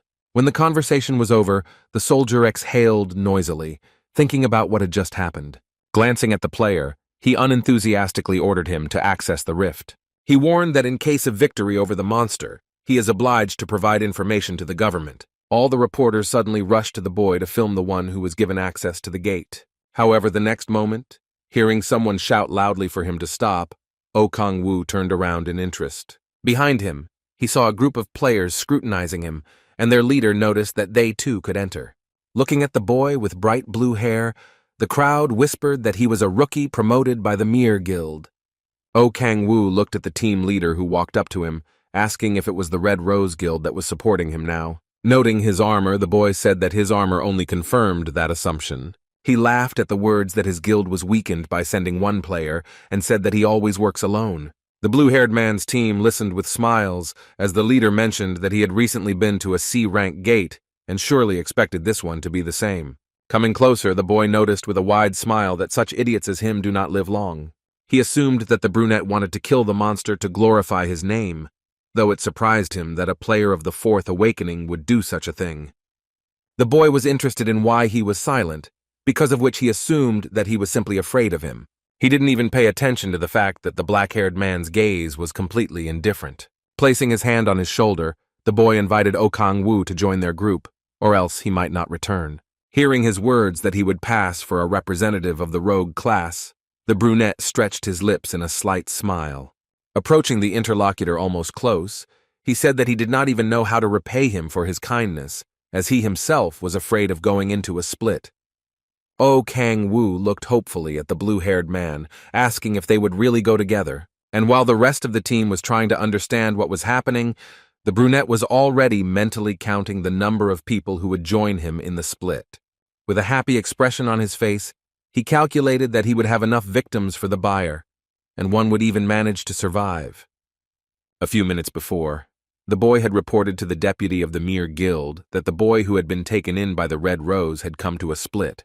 There were words on the other end of the line that he needed to be embarrassed in front of the press to prevent the Red Rose from surpassing Mir. That was the blue-haired man's plan when he asked if the player wanted to team up with them. Looking at the crowd of journalists, the team leader thought that he just wanted to embarrass the brunette in front of the journalists. Frowning, he realized that if he continued to argue, his team's image would only get worse. After hearing from their commander that they were entering the rift, the rest of the players were surprised that the Red Rose and Mir had joined forces. The blue-haired one drilled Oh Kang-woo's back with a careful gaze, while the reporters savored the new sensation. He tried to understand what was driving the head of the Red Rose when she decided to support him. Deciding that it wasn't that important, however, the boy set off into the split, following the brunette. The same was smiling widely, anticipating an interesting battle and rejoicing in his insidious plan. In a moment, a group of players were already walking through the dark corridors of the rift, as Oh Kang-woo said that they would unite to catch the monster. He stopped suddenly as a spat flew at his feet, along with which he heard a question about whether he had even an ounce of pride. The boy pretended not to understand what he was talking about, while one of the girls advised the blue-haired man not to pay attention to him. When the team leader said that it was time for Cha Yeon-ju to rest now that she had taken up sponsoring someone like him, Oh Kang-woo remained silent. One of the boys confirmed these words, saying that she was sinking harder and harder to the bottom. Another, to his question about their deputy head, said that he is the best, and being rankers is something in their family. The leader of the team laughed, pointing out that unlike them, The Red Rose had no idea about herself. Walking behind the whole group, Oh Kang-woo listened intently to what they were saying. He knew that the head of the guild, Kim Jae-hyung, was also the head of the large corporation World Electronics. During the incident with the gate 5 years ago, he and his sons became players, and then, relying on the capital of the firm, he founded the Mir Guild. Looking at the team of players walking ahead, Oh Kang-woo thought that things were always going well in this guild. Everyone knew that a big guild required a lot of money, and this guild had so much that you could choke on it. Putting his hand to his chin, the boy thought about the fact that the two great guilds were currently provoking a large-scale war, and when they fell, he would take a piece from each. However, as he touched his fingers to the armor he was wearing, he thought that Cha Yong-ju was still useful to him. He crossed his arms over his chest, imagining the Red Rose Guild as a goose that lays golden eggs. Cutting it out now would be foolish. And if the guild could still be useful in the future, Oh Kang-woo thought with a smile that he had a candidate if someone had to be caught. After a while, the blue-haired man rubbed his neck tiredly, asking where the monster they were looking for was. When asked to look at everything here, the guy replied that they were already doing it. Adding that he definitely doesn't catch stars from the sky, the whole team began to sympathize with the rival guild, to which Oh Kang-woo remained silent again. Wasting no time, the team of players from the Mir Guild continued down the corridor, wondering how long it would take for the Red Rose to disintegrate. Meanwhile, using the power of the observer, the brunette put his hand on the wall, trying to find the boyer. He felt that the monster was just behind the wall, and now the boy could feel its every movement. And judging by the way saliva flowed profusely from his mouth, the monster was clearly very hungry. Everything was going as well as possible for him, so the black-haired man smiled widely. He held out his hand in front of him, forming a ball of light on his palm that signified the application of the power of temptation. At this moment, the whole team stopped, feeling the strange aroma of something delicious. The boy who was walking in front turned angrily to them and told them all to shut up. Oh Kang-woo watched all of this carefully, well aware that the boyer would smell such a scent from afar. One of the players warned that judging by the footsteps, a mutant monster was definitely approaching them, so everyone had to prepare for an attack. Hearing that something was approaching them, and that it was definitely no ordinary monster, the players took a fighting stance. Their leader did the same while the girl in the blue cloak formed a ball of bright blue lightning in her hands. The leader turned to Oh Kang-woo and ordered him not to interfere, and then not to tell the reporters that he was helping them. However, when the brunette replied that he was very good at using pathetic phrases like what he said at the gate, the blue-haired man tensed. With a big smile on his face, Oh Kang-woo remembered how he had warned that people like him wouldn't survive. While they were talking, a terrible wind arose around them, among which one of the boys could be seen being pierced by something and lifted into the air. The leader looked at her with frightened eyes, not expecting such a turn of events. The players saw in front of them a huge lion with blue lightning running down his mane, and he was holding their partner on a large spike. The team froze for a moment, not expecting to see such a monster and thinking about what to do with it. Looking at the caught victim, the monster growled loudly, opening its mouth and dripping saliva. The boy who was still alive could only moan quietly, staring at the sharp teeth. With a satisfied smile, Oh Kang-woo noticed that one of the tranquilizers for the buyer was already there. The blue-haired one, meanwhile, ordered everyone to get in battle formation and attack the mutant.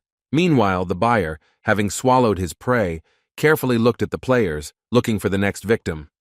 Clouds of dust and stones rose into the air as he jumped up and down the walls, dodging the attack. Meanwhile, the creature slowly climbed onto the floor, preparing to attack again. Clenching his fingers tightly into a fist, the blue-haired man loudly ordered everyone to stay in their positions. Suddenly, he froze as he felt a Red Rose player fly over his head. Meanwhile, the buyer had already made a move for the next attack, thanks to which a new player was already on his spike. The blue-haired one, seeing this, froze, having no idea what to do in this case. The creature quickly began eating its new victim, looking at the guests with bright blue eyes. Oh Kang-woo sat on one of the broken columns and thought that now the monster had already caught 2 victims. The team leader began to panic, which caused him to swear loudly, ordering to prepare for a coordinated attack. Wasting no time, the boy himself took out his weapon, swinging it and preparing to attack. He leaped forward, slamming his stick on the floor and sending an electric charge into the air. He flew to the boyer in an instant, causing him to growl loudly and causing his mane to stand on end. Watching his companions approach, The blue-haired man commanded them to attack now. They immediately rushed forward, putting their weapons in front of them and intending to finish off the monster. However, in the next second, the leader watched as his partners suddenly flew back. He gaped in fear as a few drops of blood fell on his face. Looking at the buyer holding two players on two spikes, the boy couldn't understand how he could ignore a direct lightning strike. In the next second, the bloody spike was close to the white-haired girl, who was looking at the leader, begging for help. With a wide smile, O Kang-woo counted the third and fourth victims, while the blue-haired man told his companion not to panic. Clenching his teeth, the leader thought that he couldn't let it all end like this. Looking at the picture in front of him, the brunette thought that the girl would be the last. But folding her legs under her, raised her head and looked at how the monster was approaching her. Meanwhile, the blue-haired one released a large bolt of lightning again, charging at the boyer.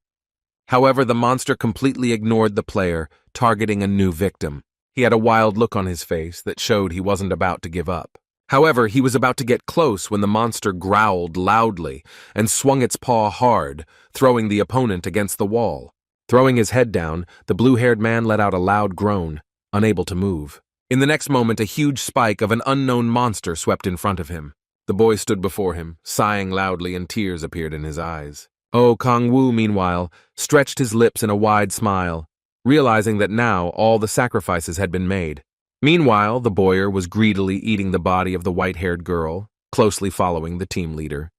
The monster's mane was immediately covered with lightning bolts, which indicated that he had had enough. It slowly approached Kang So-soo, who was lying next to the column, unable to move. Watching the boyer carefully, the blue-haired man crunched loudly, trying to scream. Suddenly, he heard a voice saying that the monster was almost full. The boy stared in front of him in fear, not believing what he saw in front of him. Oh Kang-woo was standing on top of the monster with his hands in his pockets calmly, but the monster didn't even try to throw him off. When asked by the blue-haired man, he explained that the animal needs 5 victims a day. The brunette explained as he stroked the boar's mane that after eating 5 creatures, he was full. And with this, the monster will not move until it is attacked first. Spreading his hands to his sides, the black-haired man added that there was little left to do now. In one hand, he had a ball of hellfire, and in the other, he was gathering a black spear. Starting to connect his hands, Oh Kang-woo was about to finally defeat the monster with one blow. Kang So-soo watched intently as the black-haired man attacked the huge lion. The brunette thought that skills that used multiple powers required a lot of concentration. However, it didn't matter at all now, because the boy pushed back sharply, resting his foot on the mane. In the next moment, he saw an entirely new kind of weapon being formed in front of him, using the power of the bident. Holding the weapon element in his hands, the black-haired man swung with all his might, attacking the buyer. A predatory expression appeared on the boy's face as he read the notification that he had obtained an S-rank skill. With the same expression, he planted a new weapon element between the mere monster's eyes. The bicuspid sharply pierced the skin, going deep into the bridge of the monster's nose. The pressure of the jaws caused one of the teeth to split and fly away, causing the boyer to let out a loud grunt of pain. Immediately after that, a loud explosion rang out at the place where the monster was standing, sending a pillar of dust into the air. Kang So-soo, who was thrown back by the shockwave, flew a few steps backwards. Landing on the ground and exhaling loudly, Oh Kang-woo was notified that he had defeated the B-rank Rift Shard. Looking at the remains of the buyer, Oh Kang-woo noticed that he had reached level 40 and started 5 awakenings. Suddenly, his attention was drawn to a notification that those who received 60 Mage's Index were able to fulfill the Devil's Blessing. Scratching his chin, the boy thought about the fact that it could give him incredible strength. Even after living 10,000 years in hell and being a demon king, he had never heard of the power of a demon god.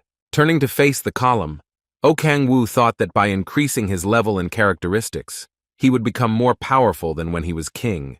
Placing his fingers against his chin, the boy gave a predatory grin as he pondered the possibilities and remembered how he thought he no longer wanted power. Activating his devourer power, he turned his attention to the dead buyer. Oh Kang-woo knew perfectly well that he had to preserve the body of the monster for the researchers, but he could not give up the mage. Feeling the energy flowing through his veins, the boy thought that demons had much more magic than monsters. Suddenly, Kang So-soo's voice was heard from behind, asking in a hoarse voice who it was. Stretching his lips in a wide smile, Oh Kang-woo turned to the leader, surprised that he was still alive. Noticing the black-haired man approaching, saying that he hoped he would die first, the blue-haired man tried to tell him not to approach. Looking up at him desperately, Kang So-soo asked him if he would kill him. However, Oh Kang-woo picked him up by the leg and said that he cannot kill his arc, whose role is not yet fully played. Guild player Mir was greatly confused by these words, so he asked what the brunette meant. With a big smile, he assured the blue-haired man that there was nothing to fear, as he wanted to ask him a few questions to begin with. Hearing the question about which bastard sent them, Kang So-soo clenched his teeth tightly. Oh Kang-woo himself thought that losers are not so hostile from the beginning, and he already had information about him in advance. Realizing that he was going to be silent in response, the black-haired man began to bring his foot closer to his face. The strong kick sent Kang So-soo's body up, causing him to cough loudly. Right after that, Oh Kang-woo sealed his interlocutor into a nearby wall. Pressing his head against hers and getting closer to her ear, the black-haired man asked the question once more. Hearing the name of Kim Yong-hoon, the brunette remembered how the team discussed him during the search for the monster, after which he asked what he wanted it for. Kang So-soo explained that Cha Yeon-ju once dared to insult Kim Yong-hoon at one of the receptions. It was after this incident that he began to hate the Red Rose Guild. Grabbing the blue-haired man by the bundles, Oh Kang-woo asked if they were sent just for this, to which he heard that they were to show that their guild was better. Brunette said the plan was similar to the one being developed by someone Poppy, demanding a photo of the deputy. Taking the leader's broken phone in his hands, Oh Kang-woo thought that Kim Yong-hoon was indeed a handsome boy. However, he suddenly thought for a moment that it was Kim Si-hoon standing with the blue-haired man in the photo. But he immediately decided that it just seemed to him. When he turned to the blue-haired man again, saying that he had been dragged into the revenge of some fool, he began to apologize and say that he had no choice. Throwing his head, the brunette was surprised that he was trying so hard for such a person, but added that it was already in the past. Looking into his frightened eyes, Oh Kang-woo said that he would have no complaints against him if he played his role well. The brunette smiled widely, saying that the work would not be difficult at all, and for the blue-haired man, it might even be useful. After some time, both of them were already met by journalists who gathered in front of the exit. Oh Kang-woo carried Kang So-soo on his shoulders, helping him out of the split. Under the flashes of the cameras, the brunette heard him being asked questions about whether anyone else would come out, where the rest of the players had gone, and whether the mutant monster had been killed. While the reporters were catching up on the atmosphere, Oh Kang-woo opened his mouth wide, trying to get as much air as possible into his lungs. In the next second, he shouted loudly, demanding an ambulance for Kang So-soo. The blue-haired man's face was very similar to a bloody mass, so all the reporters were interested in what happened to him. Carefully placing the leader on the asphalt, the black-haired man said that this happened when he was fighting the monster. When asked what happened to the rest of the companions, Oh Kang-woo narrowed his eyes tightly and said that it was obvious that only the two of them survived. The reporters did not understand how this could happen if the Mir Guild merged with the Red Rose Guild. However, after hearing someone say to call in the Hwarang squad, the brunette assured him that there was no need. Reaching for Kang So-soo's face, he added that there were many casualties, but the mutant monster had been eliminated. When reporters asked him if he killed the monster, the boy answered with sadness in his voice that the hero was actually the blue-haired one. Everyone turned their attention back to the beaten Kang So-soo, tears welling up in his eyes. After a pause, everyone rushed towards Oh Kang-woo again, poking microphones in his face to get him to explain in more detail. The boy said that it all happened when they entered the dungeon, and that's when they sensed that someone was going to attack them, so they prepared to fight. At the reporter's guess, he confirmed that it was a monster waiting for them at the gate that their leader had spotted. Oh Kang-woo said that it was at the moment when the monster attacked the blue-haired man that he himself realized that it was a very strong enemy. The boy even thought about running away, but when Kang So-soo said he could get out of the gate, they decided to fight. Brunei confirmed that, as the government had said, it was a lion with 5 paws, in a fight with which almost all the members of their squad had died. And when the situation became critical, Kang So-soo ordered him to run away, intending to fight the monster alone. However, Oh Kang-woo could not leave him alone and stayed to watch the fight until the end. The cruel creature furiously rushed at the player, not wanting to lose the fight. However, Kang So-soo also did not want to give up his position, so he boldly charged. Brunet added that after the victory, until he fainted, the leader repeated the names of his fallen comrades. O Kang-woo heard the blue-haired man trying to say something and covered his mouth with his hand, telling him not to speak until the ambulance arrived. Seeing this, the journalists remembered that before entering the split, the blue-haired man was not very friendly towards him.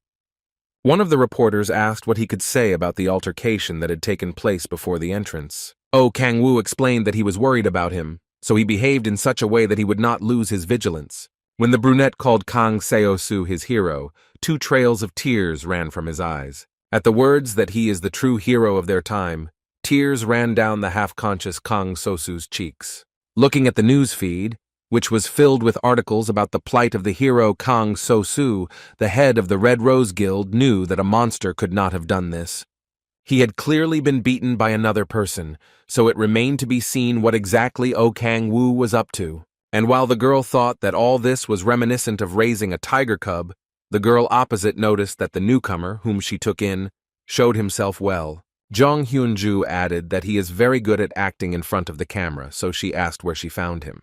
However, Cha Yeon-ju replied that it is difficult to call him a newbie, so she advised her interlocutor to leave, calling them old, which pissed her off. However, after calming down, guild leader Sanare asked if this monster could be related to a demonic cult. And considering that these scum are quite active, it was only a matter of time before the heads of other guilds found out about them. Looking into her cup of tea, the woman said that when the cataclysm happened, the creation of 5 guilds was able to save the world. But if it becomes known that there is a sect that sacrifices people, the world will turn upside down again. Sipping from her cup, Jung Hyun-ju added that she wondered how Red Rose felt about all of this. Hearing her question, Cha Yeon-ju fell to her feet, not knowing what to say. Suddenly, O Kang-woo's voice was heard at the door, saying hello and surprised that they had guests. Guild leader Sanare waved at the boy, introducing herself as Cha Yeon-ju's girlfriend. When she got up to leave, he assured her that they could continue the conversation as he could come by later. However, the girl said that she had already seen everything she wanted, which confused the brunette a little. As she passed him, she reiterated that she was Cha Yeon-ju's friend, so you shouldn't address her too formally. Before O Kang-woo could understand what she was talking about, guild head Sanare silently left the office. However, in the end, she still cast an unhappy look at her friend. Sitting down on the sofa, the brunette asked who it was, to which the redhead replied that it was just an old woman. The girl handed him the card, explaining that it was permission to access the S-Rank gate. The boy was surprised that he was made so quickly, but the head of the Red Rose Guild told him to never hunt there. However, O Kang-woo silently looked at her as if she had said something really stupid. While the guild leader was pouring tea, he admitted that he had overheard everything the girls had been talking about before his arrival. Handing him a cup, the girl replied that even if the conversation was confidential, sooner or later she wanted to talk to him about it. Blowing on his hot drink, O Kang-woo asked what the demonic cult that was behind the appearance of the mutant monster would be. Cha Yeon-ju said that they perform strange rituals, and besides, they have been very active lately. No one knew how long the organization existed and how strong they were, and the government worked with the guild to jointly investigate this organization. Hearing that only one of the 5 guilds cooperated with the government, O Kang-woo was indignant and surprised at this. Cha Yeon-ju lowered her eyes, saying that there is a good reward for the heads of the cult leaders, but they don't do it for that reason alone. Watching the soggy bag disintegrate in the cup, the guild head added that those involved in this had sacrificed too much. That is why they cannot stop participating in the search for a member of the demonic cult. The boy realized that several guild members had been sacrificed, and judging by the reaction, the damage was severe. Looking at the redhead, he thought that she was a real rancor, and she was very bloodthirsty. He stretched his lips in a wide smile, thinking that the girl was so strong that he wanted to fight her right now. After setting down the cup, O Kang-woo asked if this would be the request she wanted to ask for. Without raising her head, Cha Yeon-ju said that although they didn't know much yet, they were strong enough for a pseudo-religion, so she would need any strong player. Throwing a stern look at the interlocutor, the girl promised that she would not hold him if he refused, but the answer was needed just now. He sat with his arms crossed and a serious expression on his face as she asked if she could count on him for this matter. There was silence in the room for a few minutes, during which the corner of the boy's lips jumped up. Holding up his new high-ranking gate pass in front of his eyes, he assured her that she could not worry. Oh Kang-woo said that she helped him a lot, so he asked how he could thank her. Cha Yong-ju raised her head and looked at the interlocutor with a surprised look. However, after that, she awkwardly adjusted her cap and stretched her lips in a slight smile, and said that she would inform the others that he would join the team. The brunette was happy about how lucky he was, because the more he approached the cult, the more magic he received. After a while, Oh Kang-woo was already sitting in his car, thinking about how good it is to have his own transportation. Suddenly, the boy looked down and looked at the characteristic of the new feature of the Fifth Awakening, which gave the ability to summon monsters. As he had thought from the beginning, the gate works like a bridge between different dimensions and Earth. And the higher the level of the rift, the higher the level of the monsters, and therefore a similar principle was with the appearance of demons. Getting out of the car, the boy thought that he had arrived at the only place where the strongest demon could be summoned. In front of him was a dark purple S-rank rift hole that was perfect for his plan. The boy resolutely headed for the gate, which was guarded by 2 soldiers. In the few seconds it took to check his ID, they said his access was confirmed. With a strained smile, Oh Kang-woo thought that the security here was very serious, and he wouldn't have passed without Red Rose's help. For a moment, the boy froze, looking at the gate and thinking about what he wanted to do. Oh Kang-woo found himself on a luxurious beach, where he thought that after killing all the monsters, he could build a resort here. He looked around enthusiastically, marveling at how beautiful it was. Sitting down on the sand, the boy thought that even Cerberus would be a success for him in his first draft. However, it wasn't really that important who he would bring. The main thing is that it should be strong and manageable. The player rose into the air, and dark energy began to gather around him. Due to great stress, dark purple veins appeared on the boy's body, which slowly spread even on his clothes. Suddenly, a crack appeared in the sky, which indicated the creation of a rift for the monster's prize. Oh Kang-woo frowned, and sweat poured down his face like a hailstorm. He raised his hands up, and a bright green light suddenly appeared above them. Looking surprised at the result of his efforts, the boy thought that under the influence of the mage man Ma Zhong, a deeper rift had formed than he expected. All the rifts he had seen before were blue, and he was also troubled by Erno's words about the continent, so the boy even thought that he would be dragged to hell again. However, after a few seconds, he breathed a sigh of relief as he realized that he was still in the same rift. Upon receiving the notification that the demon summoning was successful, the boy opened his eyes and looked up in surprise. In front of him was the scratched face of the dragon Echidna, who was a baby of Gargus and had an S rank. Standing on her paw, Oh Kang-woo raised his head and tried to figure out what to do next. The boy stared in amazement at his new familiar, wondering why he had managed to summon a dragon. A large white dragon flew out of a large dark green portal. However, the problem was that the creature, flying out of the portal, suddenly hit the ground, raising a cloud of dust. Suddenly hearing an unknown language from the portal, the boy raised his head again. Following the dragon, a red-haired dwarf jumped out of the portal, holding swords in his hands. In front of him flew a girl in a white suit that resembled the uniform of a magician. A white-haired girl holding a bow also flew out of a green hole in the sky, and presiding over them was a fair-haired boy dressed in bright armor and holding a sword in his hands. Oh Kang-woo stared in surprise at the team chasing the dragon that had become his familiar. He squinted when he heard that the aliens were speaking in an unfamiliar language. Looking at the ferocious blonde boy who was clearly shouting orders, Oh Kang-woo tried to understand what these idiots were up to. The boy thought that these characters looked like characters from a fantasy world about dragons and hobbits. First, he decided he needed to understand what they were talking about. Using the power of common language, Oh Kang-woo heard the archer trying to calm Ronald down. The blonde looked at the dragon, trying to drive everyone away from the monster. They looked at the animal, and the girl said that it was almost on the verge of death. While the aliens were discussing how the creature wouldn't harm anyone else, Oh Kang-woo approached them and asked who they were. Upon hearing this, the blonde returned and introduced himself as the third prince of the Arnon Empire, Ronald von Arnon. Ignoring the serious and indifferent look of the brunette, the prince asked him who he was. The black-haired man thought that he had never heard of the geography mentioned by the unexpected guests. However, now, taking a closer look at the newcomers, he saw that they were an elf and a dwarf. So all this suggested that they really came from another world. The brunette's attention was again drawn to Echidna, who was barely breathing, looking at him through half-opened eyes. Prince Ronald's entire team gathered in a circle, trying to figure out what to do next. Meanwhile, Oh Kang-woo began to spin a small red ball in front of the creature's nose. After that, Placing his hand on the animal's body, he gave the command to heal the familiar. Red lightning flashed across Echidna's face immediately, indicating that the wounds had healed. The same lightning bolts ran all over her body, healing other scratches on it as well. However, upon seeing this, Ronald immediately lamented, asking what he was doing. But the next moment, he fell silent when he heard the dragon ask him if he was his master. Looking at the black-haired man, she thanked him for healing her wounds. O Kang-woo quietly replied to her that there was nothing to be thankful for. While Echidna was apologizing for appearing before him in this form, the boy was thinking about her injury. Suddenly, the voice of Ronald and the archer elf were heard from behind, pointing their weapons at him. Furiously lashing out at the brunette, the prince loudly asked if he was indeed the dragon's master. However, he ignored the question. Instead, looking down, he asked why they were trying to kill Echidna, to which the blonde shouted, how could he not know that this was a terrible dragon, which he thought was a monster? The boy said that in his kingdom, dozens of townspeople died due to drought and plague, which were caused by the dragon.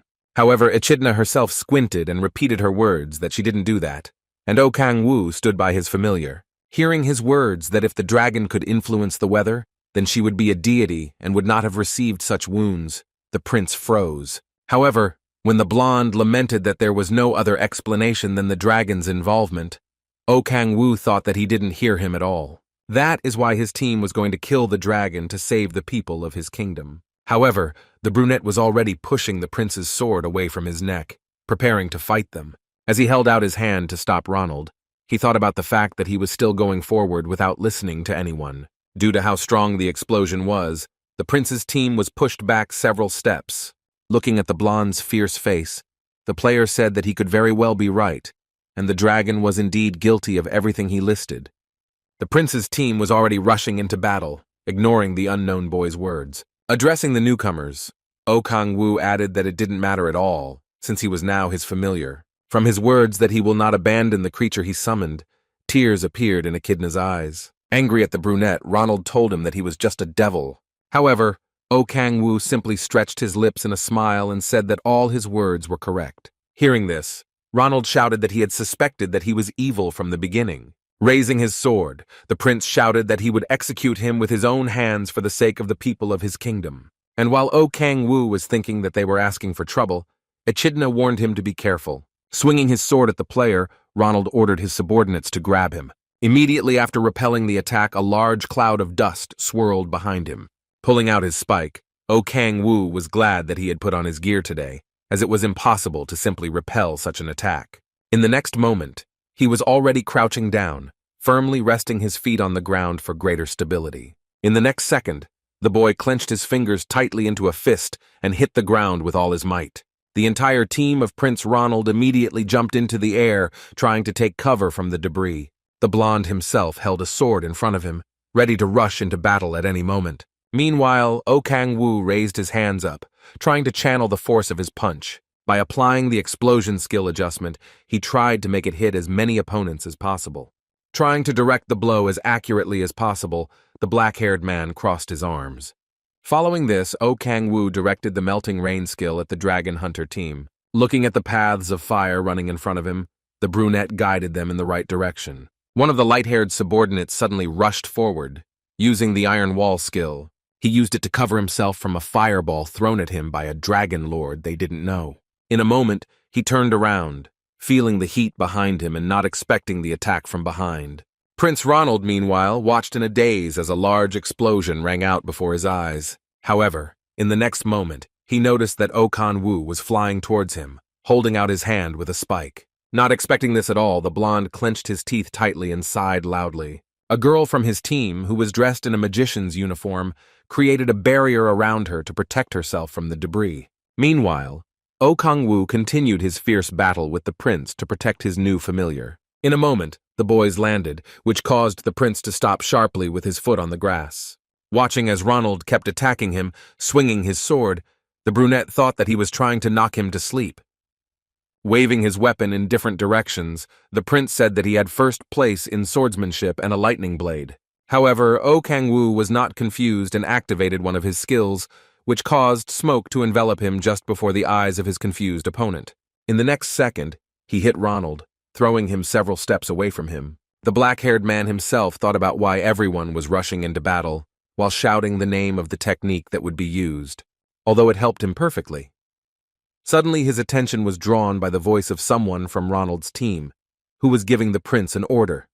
In the next second he saw that the blonde boy was already flying at him, swinging his sword. The brunette quickly took a fighting stance, preparing to fend off another attack. After waiting for the prince to approach him, Oh Kang-woo jumped sharply to the side, causing the sword to hit the ground. Noticing this, Ronald wasted no time swinging his sword again and rushed at the black-haired man again. With each step, he swung his weapon, trying to push the opponent away. However, Oh Kang-woo was not going to give up, so at one point he put a spike in front of him, blocking the sword. In the next second, the prince launched one of his attacks, which sent a cloud of dust into the air in front of him. As he flew away from her, the black-haired man thought that Ronald had turned out to be stronger than he expected, and he might have been in trouble if it wasn't for the 5th rank. Stretching his lips in a predatory smile, the prince asked the enemy how he liked such an attack. Putting his spike forward, Oh Kang-woo thought that he was too honest. In the next second, His Highness was already blocking the attack that flew at him with his own sword. In a moment, the brunette bent down and pressed his knee on the opponent's knee. Ronald immediately paled in pain, looked down at his leg, and let out a loud sigh. Shaking visibly, the prince said that he shouted a completely different technique, but Oh Kang-woo pretended not to understand what he was talking about. Stretching his lips in a wide, predatory smile, the black-haired man said that he was just a fool. Looking at their leader, who tiredly bowed his head and rested on his knee, the prince's team shouted. Oh Kang-woo listened as the prince ordered his team to flee, as they would not be able to win. With a wide grin on his face, the black-haired man thought they had no choice but to run. The girl in the mage's clothes shouted loudly that they couldn't leave him here. However, Reynolds shouted that they should escape and take care of the Arnon Empire together. Saying that he should defend his lands with his own strength and how pathetic he is, the black-haired man pushed the opponent away from him. Reynolds, who was already barely standing, fell sharply to the ground. Raising his head, the prince grunted loudly and watched as the brunette approached him. Oh Kang-woo thought that for him, battles had always been devoid of compassion, even when formidable demons begged for her with folded hands. However, there was no mercy, no matter how much they asked for it, and only cold calculation remained. In order to survive in hell, he had only to fight and kill, thanks to which he defeated so many demons. It was in hell that the boy got used to the fact that any feelings are a very great luxury. The prince looked sternly at the black thorn rapidly approaching him. Reynolds kept his eyes on the enemy. Suddenly, a girl in white clothes appeared in front of him, desperately trying to stop the brunette. Oh Kang-woo looked at her questioningly as she begged him to wait a bit. A girl named Reina shouted for him to kill her instead of Reynolds, because with the death of the prince, their world is doomed. Hearing this, the blonde tried to get up and convince her that it was completely unnecessary. However, with tears in her eyes, she continued that he is a person she loves and who is the hope of many people in the Arnon Empire. Returning to the surprised Reynolds, the girl apologized for making such a declaration, but added that if she didn't do it now, there wouldn't be another chance. Then, ignoring the prince's cries, Reina told the brunette that she would give him her life, but begged to spare Reynolds. Oh Kang-woo listened to her say all this in silence for a while, and thought about what to say. In a moment, the girl was already looking at him with frightened eyes, because he said that he would not spare anyone. He added that he had nothing to do with the fact that their world might lose its last hope. Looking at the newcomers, the boys said that they had started it themselves, and at the same time they would not spare him, so he warned that once they took up arms, they should be ready to die. Cursing his lips in disgust, Oh Kang-woo told them to forget about feelings and other kinds of drama. Reynolds growled that it was low and mean, much to the brunette's surprise, as he remembered how the prince had given an entire team to attack one man. At the same time, his reception with deception at the expense of a blow was absolutely classic in any fight. As he said he could send them to a place where there was no pain, his attention was suddenly drawn to a notification of strangers who had passed through the gate. It was at this moment that all the aliens began to glow, and a new notification said that the Gaia system was forced to exclude the presence of aliens. Clenching his teeth tightly in impotent rage, Oh Kang-woo charged forward, not intending to let go of his victim. The equipment that was on the prince looked quite expensive, so he did not want to lose it. In addition, looking at the surprised Reynolds, the brunette understood that he would have nothing for it, since those from another world. However, the boy did not have time to catch Reynolds, because he and the team disappeared, and the spike completely entered the ground. Thinking about why the system had taken them, he mainly cursed through tightly clenched teeth. However, in the next moment, another guess shot into the boy's head, and he looked scared to where the dragon was. Rushing to where the pit with the creature was, he was relieved to see that Echidna had remained in place. Descending to it, Kang-woo thought about what the unknown Gaia system was. He remembered that even when he came to Earth, something was said about it, and still the system doesn't seem to work as it should. Remembering his fight with the Hellhound, the boy thought that the appearance of demons in the rift could also be related to her. Landing on the ground, Kang-woo remembered that this all started 2 or 3 weeks ago. Suddenly a terrible guess crossed his mind, forcing him to stare in front of him in fear. Remembering how he showed the middle finger to Lilith, the boy mumbled that all this happened because of him. Crouching down, the boy clutched his head, realizing that it was all because of him, who just wanted to escape from hell and eat some kimchi. Suddenly hearing that someone was near her, Echidna quietly called her master. When asked by her if those people had already left, Kang-woo answered in the affirmative. When she thanked him, he smiled, and scratching his head in embarrassment, said that it was not worth it. The boy asked his familiar to lie still so that he would have the opportunity to treat her. Wasting no time, he placed his hand on her nose, once again using his healing skill.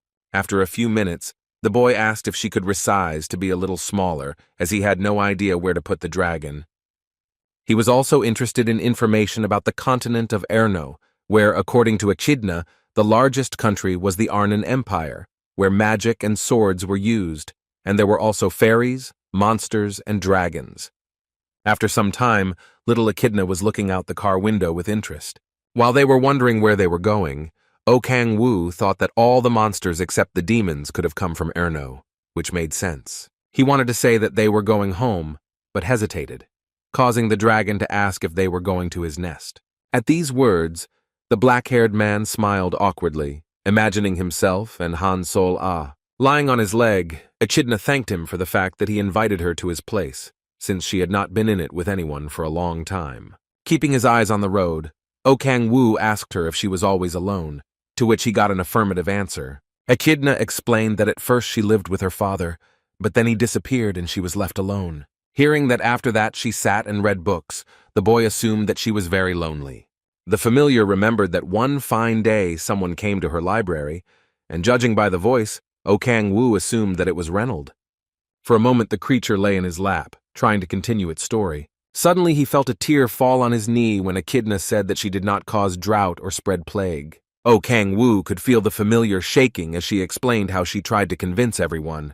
He saw her crying, looking hopefully into his eyes and asking if he believed her. He did not answer, but mentioned that he understood this point of view well, since he himself had once been in such a position. Somewhere in the depths of his memory were memories of how he lived in an asylum and silently watched as other children were taken away. Stretching his hand forward, he thought he just wanted to be loved.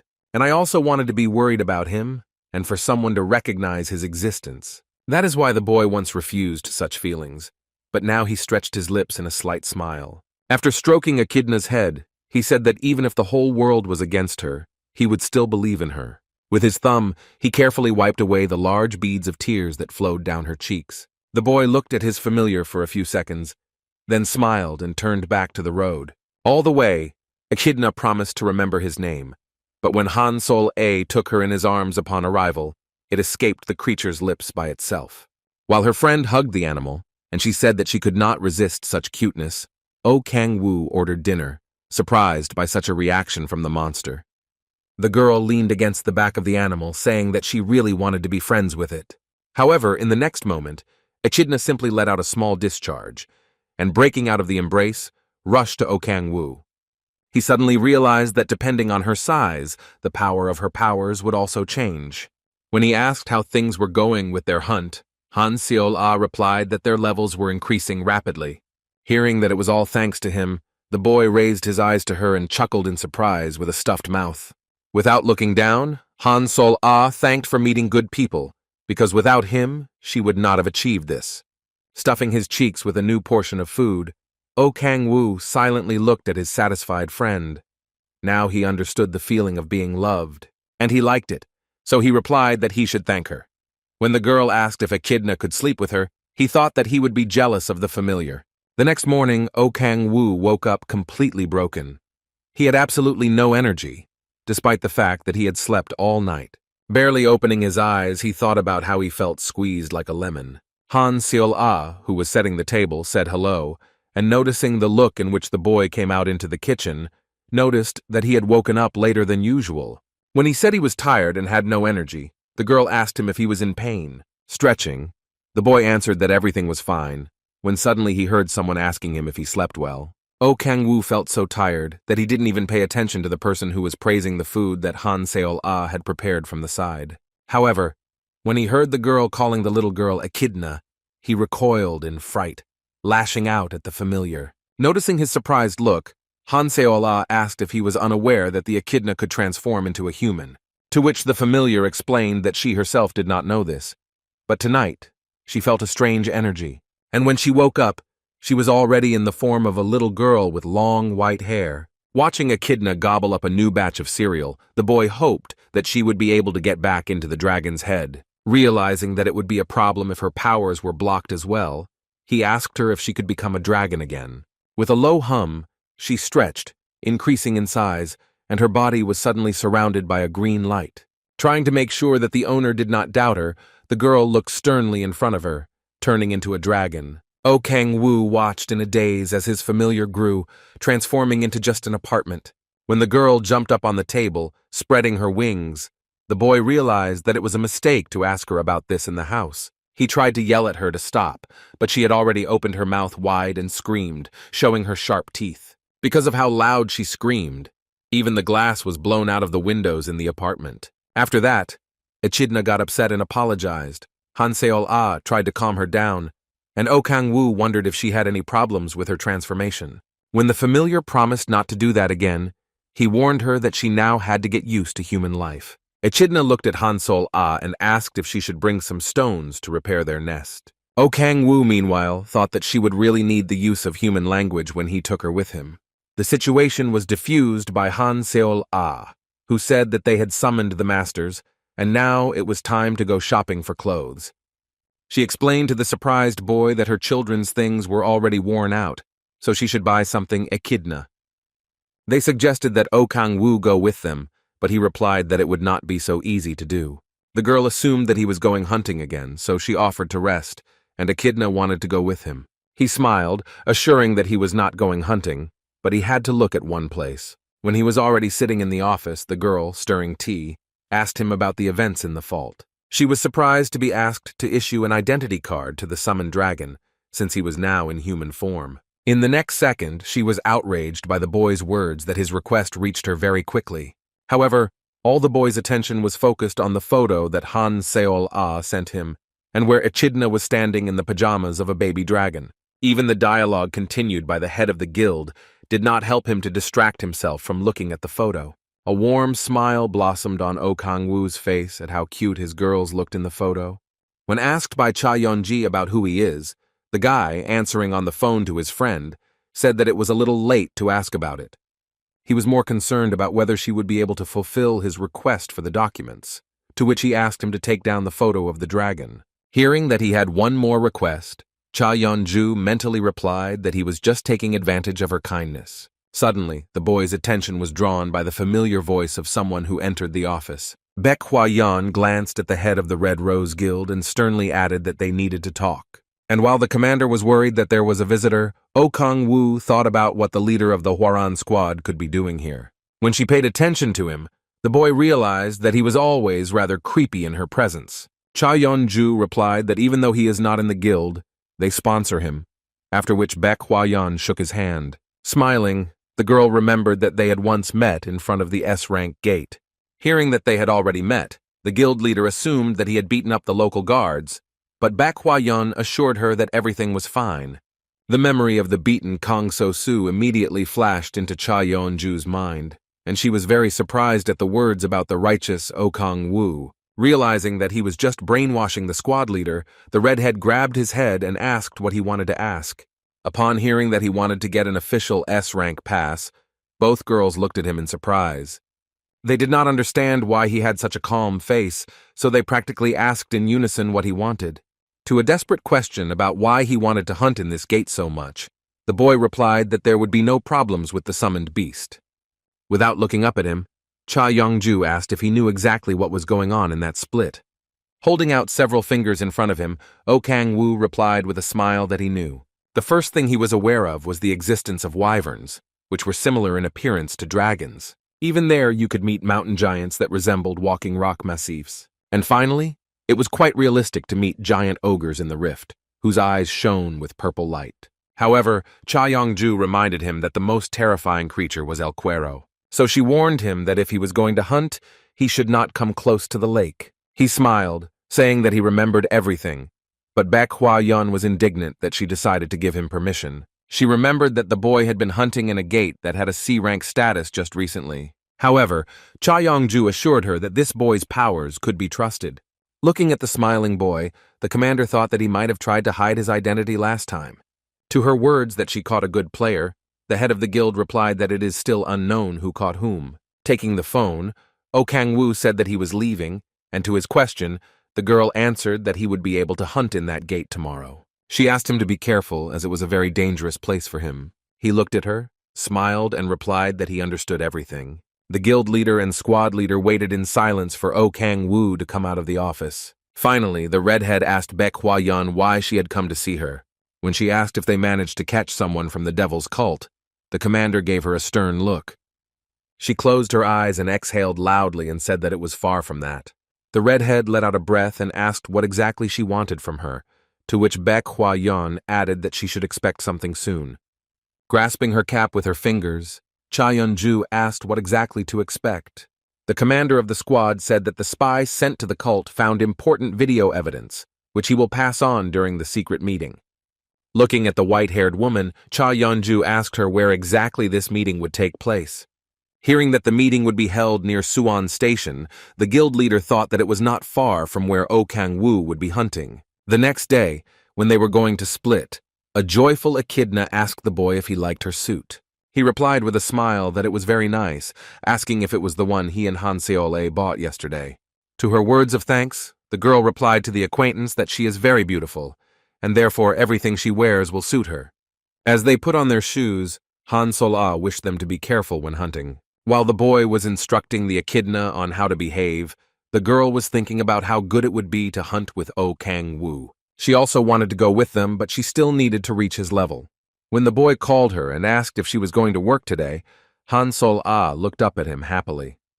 To her surprised look, the boy added that he would go with her in a few days, as he wanted to have a fun hunt with her. And while the purple-haired woman digested what she heard, Echidna tried to convince her master to take her with him. Han Sol-ah smiled and said that she was looking forward to them going together. Looking at his friend with a warm smile on his face, he thought that she already had enough combat experience. Opening the door, O Kang-woo said it was time for them to go hunting. Hearing this, Echidna waved her hand and said goodbye to her. When the two of them were already split, O Kang-woo told her not to go near the lake and also not to change into battle form, as it would attract too much attention. When the familiar said that she understood everything, the boy put his hand to the ground and used the power of the warden. He knew there must be monsters nearby, and soon he sensed a giant ogre not far from them. Squinting his eyes, the brunette thought that he should start little by little so as not to overdo it. O Kang-woo spread his hands in different directions and applied the power of temptation, causing Echidna to smell a very delicious aroma. Anticipating a quick battle, the boy ordered the familiar to get ready, to which she readily replied that she was ready. Raising his crossed hands up, the boy began to summon the demon Baphomet. Immediately after that, surrounded by a red thread of energy, he used the power of 1,000. Wasting no time, the player rushed forward, a predatory expression appearing on his face. He landed on the ground right in front of the giant ogre that stepped out into the clearing. Both opponents raised their fists at the same time and attacked each other, starting the fight. Sensing the impact power that came out of it, O Kang-woo thought that he didn't even expect an S-rank power to be exactly like this. Looking at the fierce eyes in which purple fire burned, he thought that even the power of 1,000 could not take the monster. However, the player was not going to give up, so he tried with all his might to hold back the monster's blow. The boy was going to win anyway, so he momentarily jumped away from the ogre's fist, forcing it to hit the ground. After that, jumping onto his paw, O Kang-woo began to gather dark energy in his palm, forming a spear. The next second, he swung his weapon into the monster's neck, injuring him decently. However, the next moment, the boy suddenly felt that he was trapped in the hand of his opponent, who was tightly clenching his fingers. However, it was then that Echidna entered their battle, putting her arms forward and using the Dark Storm skill. The girl was immediately surrounded by dark bands of energy concentrated by the familiar. She directed them in the direction of the giant ogre, which caused noticeable cuts to appear on its body. Using his lightning power, O Kang-woo smiled and said that his familiar had done very well. Starting the battle with the monster again, the player landed right on top of its head. The creature let out a loud scream as bright blue electricity surged through its body. As he let out a loud exhale, smoke coming out of his mouth, O Kang-woo was notified that he had defeated the S-rank monster. The boy exhaled loudly, tiredly wiping his forehead and looking at the defeated opponent. Pushing his body with his foot, he remembered how it had been said that a crowd of level 65 and above players were needed to defeat such an enemy. Echidna ran up to him and asked if she was useful, to which the player replied that she almost completely immobilized the ogre. The girl excitedly replied that she felt stronger after he summoned her, leading O Kang-woo to conclude that it wasn't her form. With a smile, following the familiar, who was enjoying the wonderful aroma, the boy thought that she would be able to fight in this form as well. Suddenly, the hunters saw huge shadows above them, from which a loud cry emanated. Above them circled a whole pack of wyverns, clawed paws spread and sharp teeth bared. O Kang-woo was confused for a moment, not knowing exactly what he and Echidna should do now with the monsters ready to attack. Realizing that they too had been lured by the power of temptation, O Kang-woo grabbed the familiar in his arms and ordered him to hold on tighter. Planting his foot more firmly on the ground, the player thought that wyverns were very fast in the air, so there was no point in fighting them in their territory. That is why the only way out that he saw as possible was to escape, and quite quickly. Trying to break away from the monsters chasing them, the brunette used the sky power skill and spread his wings for a swift flight. One of the wyverns approached them almost head-on, letting out a loud cry and opening its mouth. Turning his head to check how far they were behind their pursuers, O Kang-woo noticed that they were quite fast. In the next moment, he slightly changed the flight path, causing one of the monsters to fly past. Suddenly, Echidna's eyes widened in fright, and she snarled in front of her. O Kang-woo looked down at her in alarm as he heard her whimpering through her dress. The boy squinted, trying to summon the familiar, which began to emit a bright light. Closing her eyes tightly and opening her mouth, the girl shouted that it was an outfit O Kang-woo liked. In the next moment, the wyverns recoiled in fright when one of them was slashed by a sharp claw. A large white dragon was already flying towards them, emitting a fierce roar and looking at him with an angry look. The monsters started looking at each other sharply, as if discussing a plan B in case things didn't go according to plan. And while they were confused, Echidna took another of their relatives in her jaws. The third wyvern was grabbed by the dragon with a powerful clawed paw and squeezed, forcing it to let out a loud scream. O Kang-woo had no choice but to watch what his familiar was doing. He turned slightly to the side when he saw Echidna charging forward beside him, a wyvern in her paw. In the next second, watching it raise a large cloud of dust, the boy was notified that his familiar had defeated the S-rank wyvern. Looking intently at all of this, O Kang-woo wondered if it was really the dragon that Reynolds and his commandos had almost killed. Seeing her nibbling on the body of one of the monsters, the player thought that she was much stronger than he first thought. Looking at the drops of blood, he realized that Echidna might well be stronger than him. Meanwhile, the dragon raised its head and roared loudly, spreading its wings to the sides. O Kang-woo, meanwhile, was flying close to her battlefield and was carefully observing what his familiar was capable of.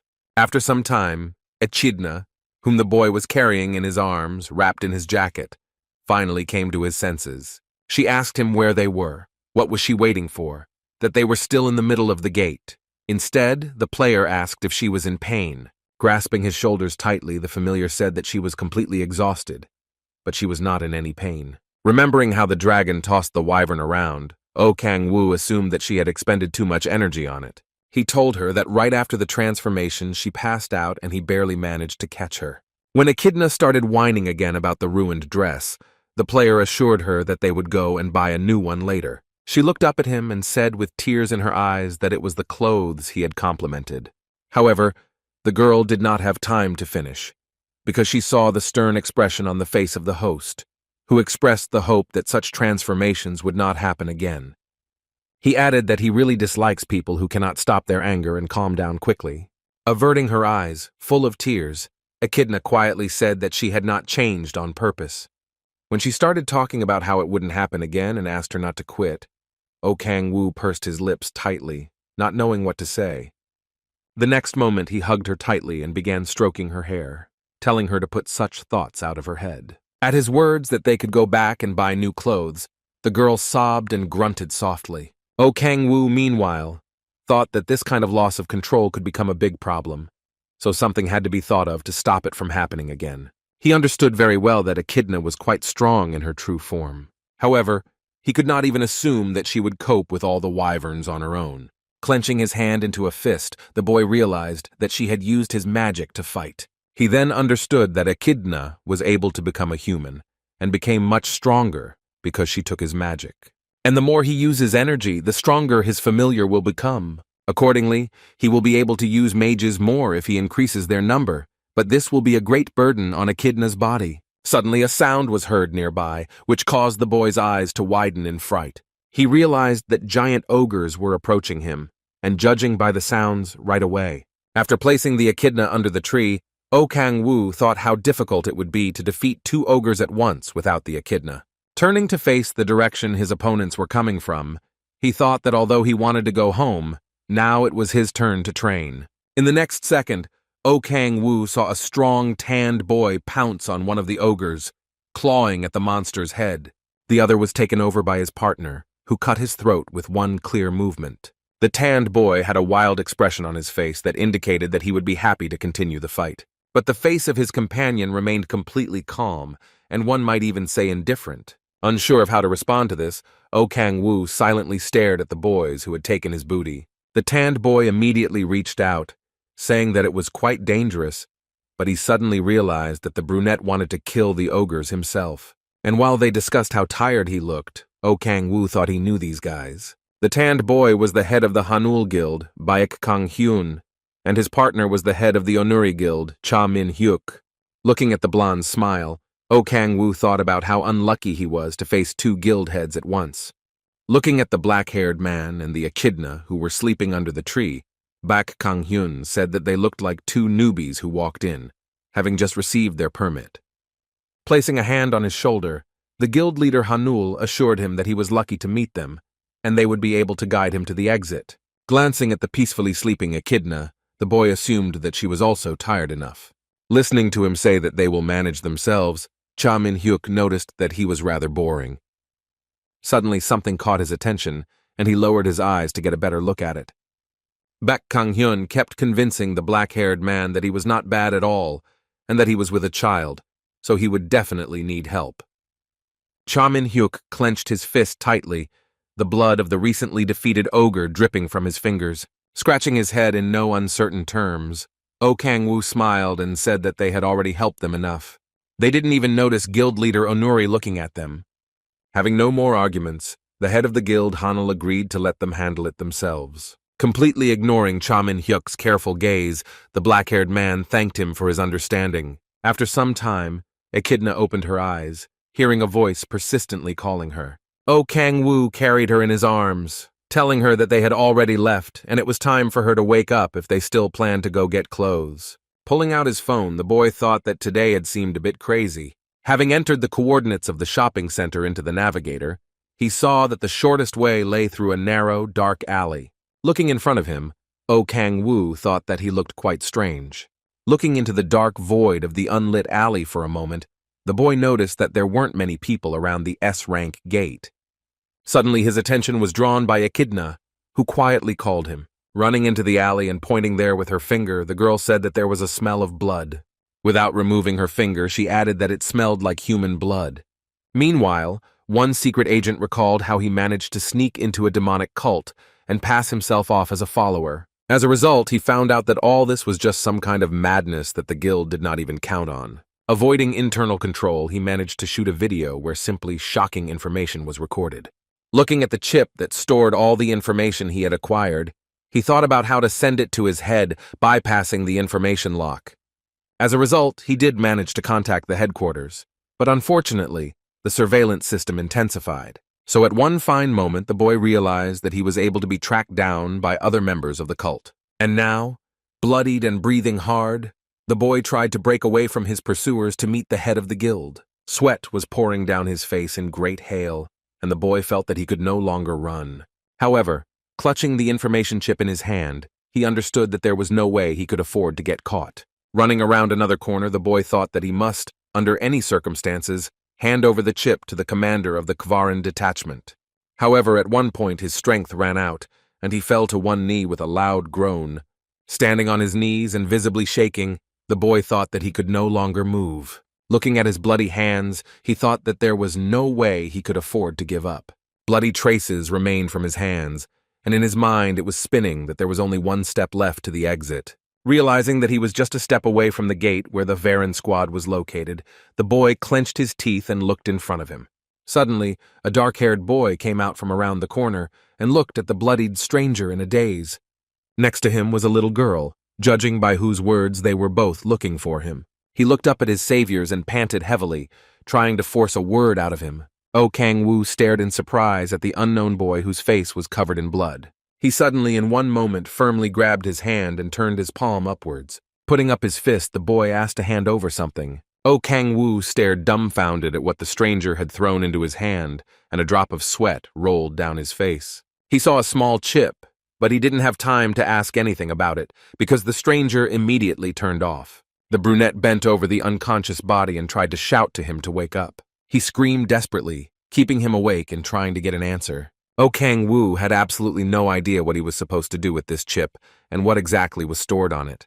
He bent down to get a good look at what exactly happened to the unknown boy. Placing a hand on his face, the player instantly used his beholder power on him. Weed saw that the boy's name was Kang Dong-hoon, and he was at Awakening 16, level 52, which meant he was quite strong. O Kang-woo knew very well that Srangu's gate can be entered with 7 awakenings and level 60, so he clearly did not come out of there. The only catch in this situation was the chip, so the player inserted it into the phone without thinking long. On the screen of his phone, he saw that there was only one video file stored there. When the boy opened it, his eyes widened in surprise. As he continued to stand in the alley, O Kang-woo stared intently at the video playing on his phone. The dragon did not understand why he was in such a state, so she silently stood by him, keeping her eyes on him. Echidna looked at the owner with interest, not understanding what he saw.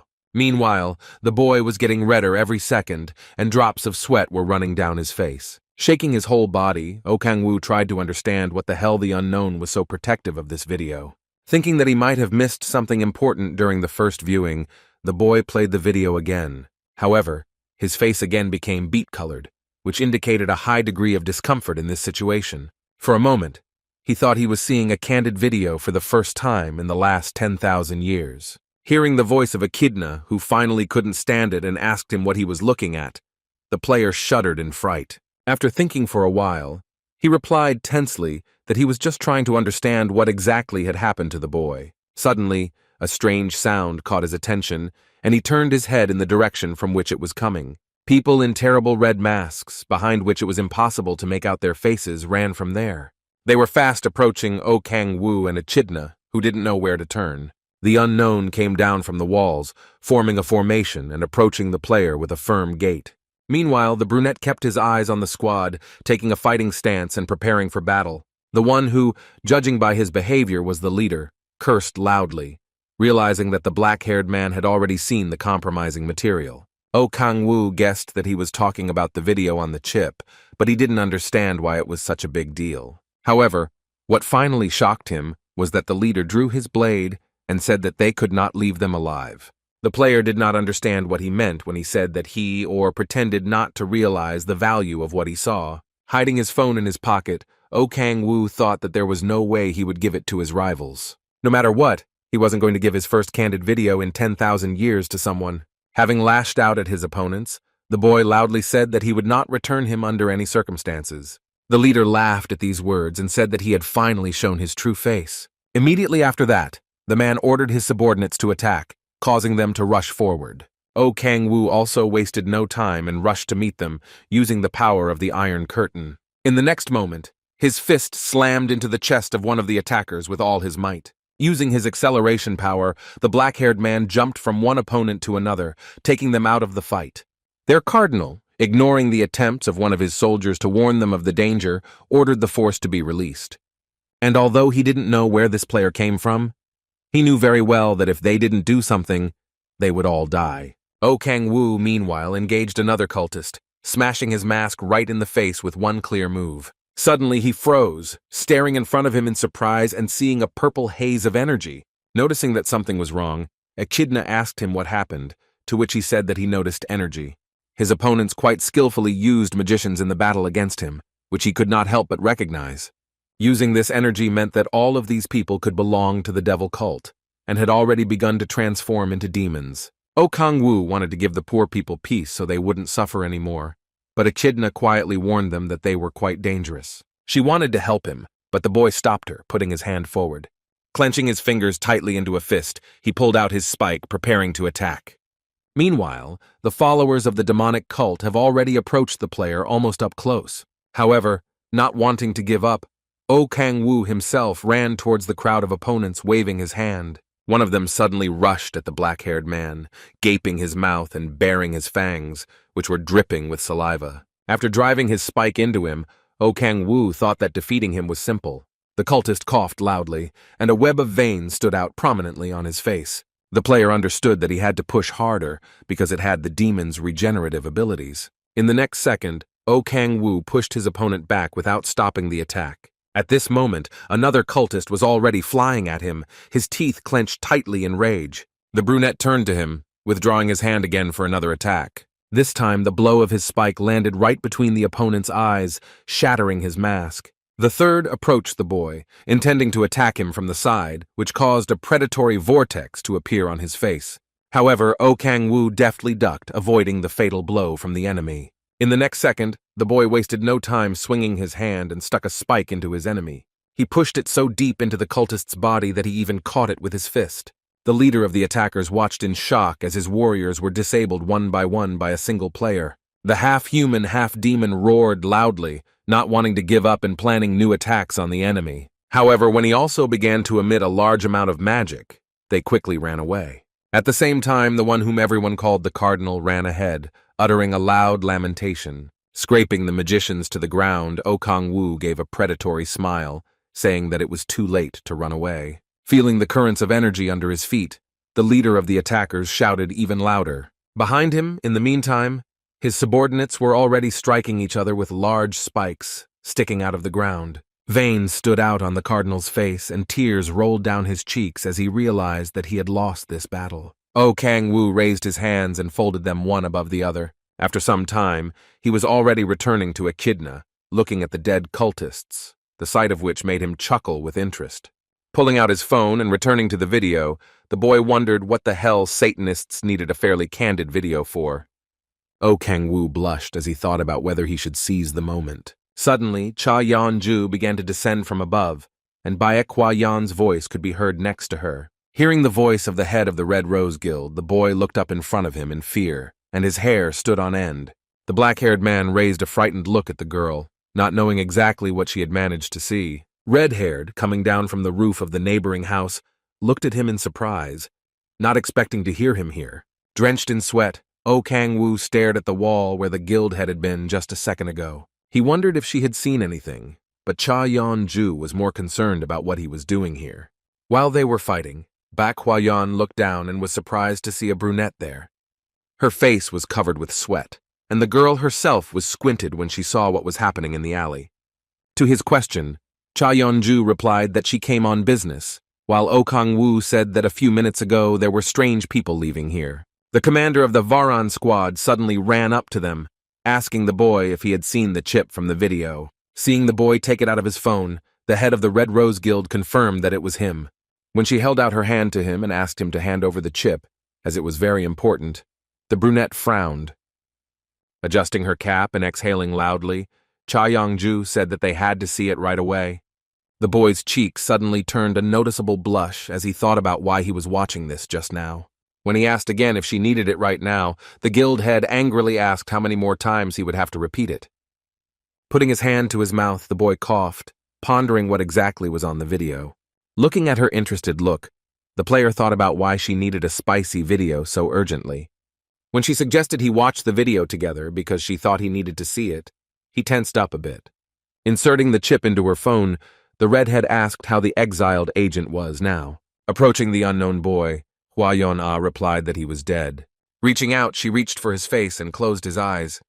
Baek Hua-Yon rose to her feet, asking the black-haired man if he could explain what happened here. Oh Kang-woo scratched his head and said uncertainly that he himself could not fully understand what had happened.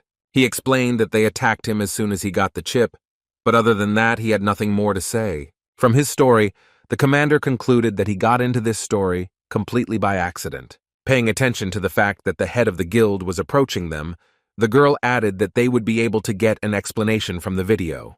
However, she immediately returned the phone to her, which displayed adult content. The redhead started to accuse Oh Kang-woo of replacing the video, but he replied that he did, leading Baek Hwa-Yon to conclude that they were seeing a fake video. She added that they would only be able to decipher it through the video editor at headquarters. And while the girls were arguing about what to use instead of the fake video, Oh Kang-woo thought it was a video about a demonic cult. Choi Yeon-ju lashed out at the guy, asking why he didn't tell her what was in the video right away, to which he replied that she really wanted to see it for herself. However, at that moment, Echidna suddenly appeared in front of him, who shouted that she should not offend the owner. The red-haired girl pointed at the girl with her finger and asked who it was, to which she heard that it was the same summoning dragon. When the girl said that she looked like a small child, Echidna puffed out her cheeks. Cha Yeon-ju, meanwhile, imagined a large dragon that she could ride. Realizing that reality was completely different from imagination, Oh Kang-woo let out a loud breath. Meanwhile, Baek Hwa-Yon came up to them and said that since their agent had died on a mission, they needed to check the video immediately. Arriving at the office, the girl first of all asked if they had any problems with the night shift. Hearing word that their colleague Kang Dong-hoon had died during the operation, the soldiers looked at their commander in shock. Watching her give orders to organize a commemoration for a colleague, Oh Kang-woo thought that she was simply a born warrior. Baek Hwa-Yon turned to the captain and ordered to immediately decode the coded video necessary for the investigation. To her question about whether it was possible to contact Commander Jang Hyun-jae now, the captain replied that he was on a business trip to Japan. No one in Korea could stand up to Commander Jang Hyun-jae except Baek Kang-hyun. Closing her eyes, the girl thought that if he had been there, none of her subordinates would have died. The commander, along with the head of the Red Rose Guild and Oh Kang-woo, went to the hall where the projector was. A decoded video immediately appeared on the large monitor, where two cultists were clearly visible. The one who was called the Cardinal turned to his subordinate, ordering him to speak, whereupon he heard that the preparations for the draft were nearing completion. When asked how long it would take, he said that they would be able to complete it in 4 weeks. 3 weeks was even more than he expected, while he remembered the support he received from the guild. He said that the day would soon come when their dreams would come true. However, hearing how the Cardinal cut him off harshly, he was surprised, and the leader was indignant that he was already talking about success. Coming closer, he said that this was only the first step, and it was foolish to say such things before there was anything. The subordinate immediately began to bow, apologizing to the Cardinal for his self-confidence. Approaching practically the shelter, the leader advised to refrain from such speeches until the preparations for the draft are completed. He wanted to say something else, but suddenly turned his head in the direction where the operator was. Without taking his eyes off him, the Cardinal said that they seemed to have a rat in them. After pausing the video, Cha Yeon-ju said that it was at this point that the video stopped. Looking intently at the screen, Oh Kang-woo thought that judging by the devil's mask, this was the one who preached the devil cult. Squinting, he analyzed everything he heard, from which he was able to draw 3 main conclusions. The first thing the boy understood was that since the person in the red mask with the star is called a cardinal, then he has great power. The second conclusion was that they were preparing to call something into this world, which would require creating quite a rift. And the third was that the demonic cult had serious support from one of the main guilds. Wasting no time, Oh Kang-woo said that the only way to start an investigation was to start investigating the major guilds. The boy explained that they needed to find a guild that would support the cult. At the same time, they can exclude the Red Rose and the government. Baek smiled as she asked if he had ever been involved in investigations, to which Cha Yeon-ju replied that he always had been. Lying down on the table and clutching her head, the girl desperately asked how they could calculate the right guild. And since the squad leader also didn't understand how to do it, Oh Kang-woo said that there is one way to do it. Raising a finger, the boy added to the bewildered guild leader that they could throw the bait. To his words about the cult sacrificing high-ranking players, she confirmed that this was the reason her guild lost many newbies. When he asked if he had brought up a sensitive topic, the girl said he could continue. Oh Kang-woo smiled and said that the rookies would be the basis of the plan. He explained that cultists target low-ranked players with high attribute ratings. Placing her hand on her chin, Baek Hwa-young said that cow players have been hunting low-ranked goals lately. With a predatory grin, the boy offered to start a rumor that there were very talented players in the low-ranked gates. And the information that the Red Rose was already watching them should have worked like bait for fish. Baek Hwa-yeon said that the idea is good, but the cult members might be more careful after learning about the spy. At the words that the cardinal would definitely be more careful, the brunette said, crossing his arms, that he would make his move. When asked by the guild leader how he knew this, Oh Kang-woo said that they had already lost moral control on the way to the goal. In addition, if even they become careful, then it is simply impossible to hide what is happening there. Cha Young-ju crossed her arms and asked who they would send as bait if many entry-level rankers were already known in the guilds. In addition, she did not want to allow her own players to be used as bait. To her words, Oh Kang-woo replied that he perfectly understood her desire to preserve the combat power of her own guild. He smiled as he said he already had someone perfect for the role of decoy. Meanwhile, Kim Si-hoon, who the brunette was talking about, was slowly walking down the street with his head down sullenly. When he got home, he knelt down in front of the body of a woman who was lying on the floor, covered with a blanket. The boy did not take his eyes off of her, his bright blue eyes filled with despair. Kim Si-hoon worried about his mother every day, getting up almost at the first rays of the sun. His eyes looked at the woman with hope, but the look was sufficiently tortured. The whole time the boy sat next to his mother, he did not let go of her hands. Meanwhile, Oh Kang-woo was lying on the roof of a nearby house under a tarp, looking through binoculars. The black-haired man even shed tears from the way he took care of his sick mother every day. He was looking at the latest news on his phone, which was filled with Kim Si-hoon's name. A week had passed since the start of their operation, and rumors about the boy were spreading faster than planned.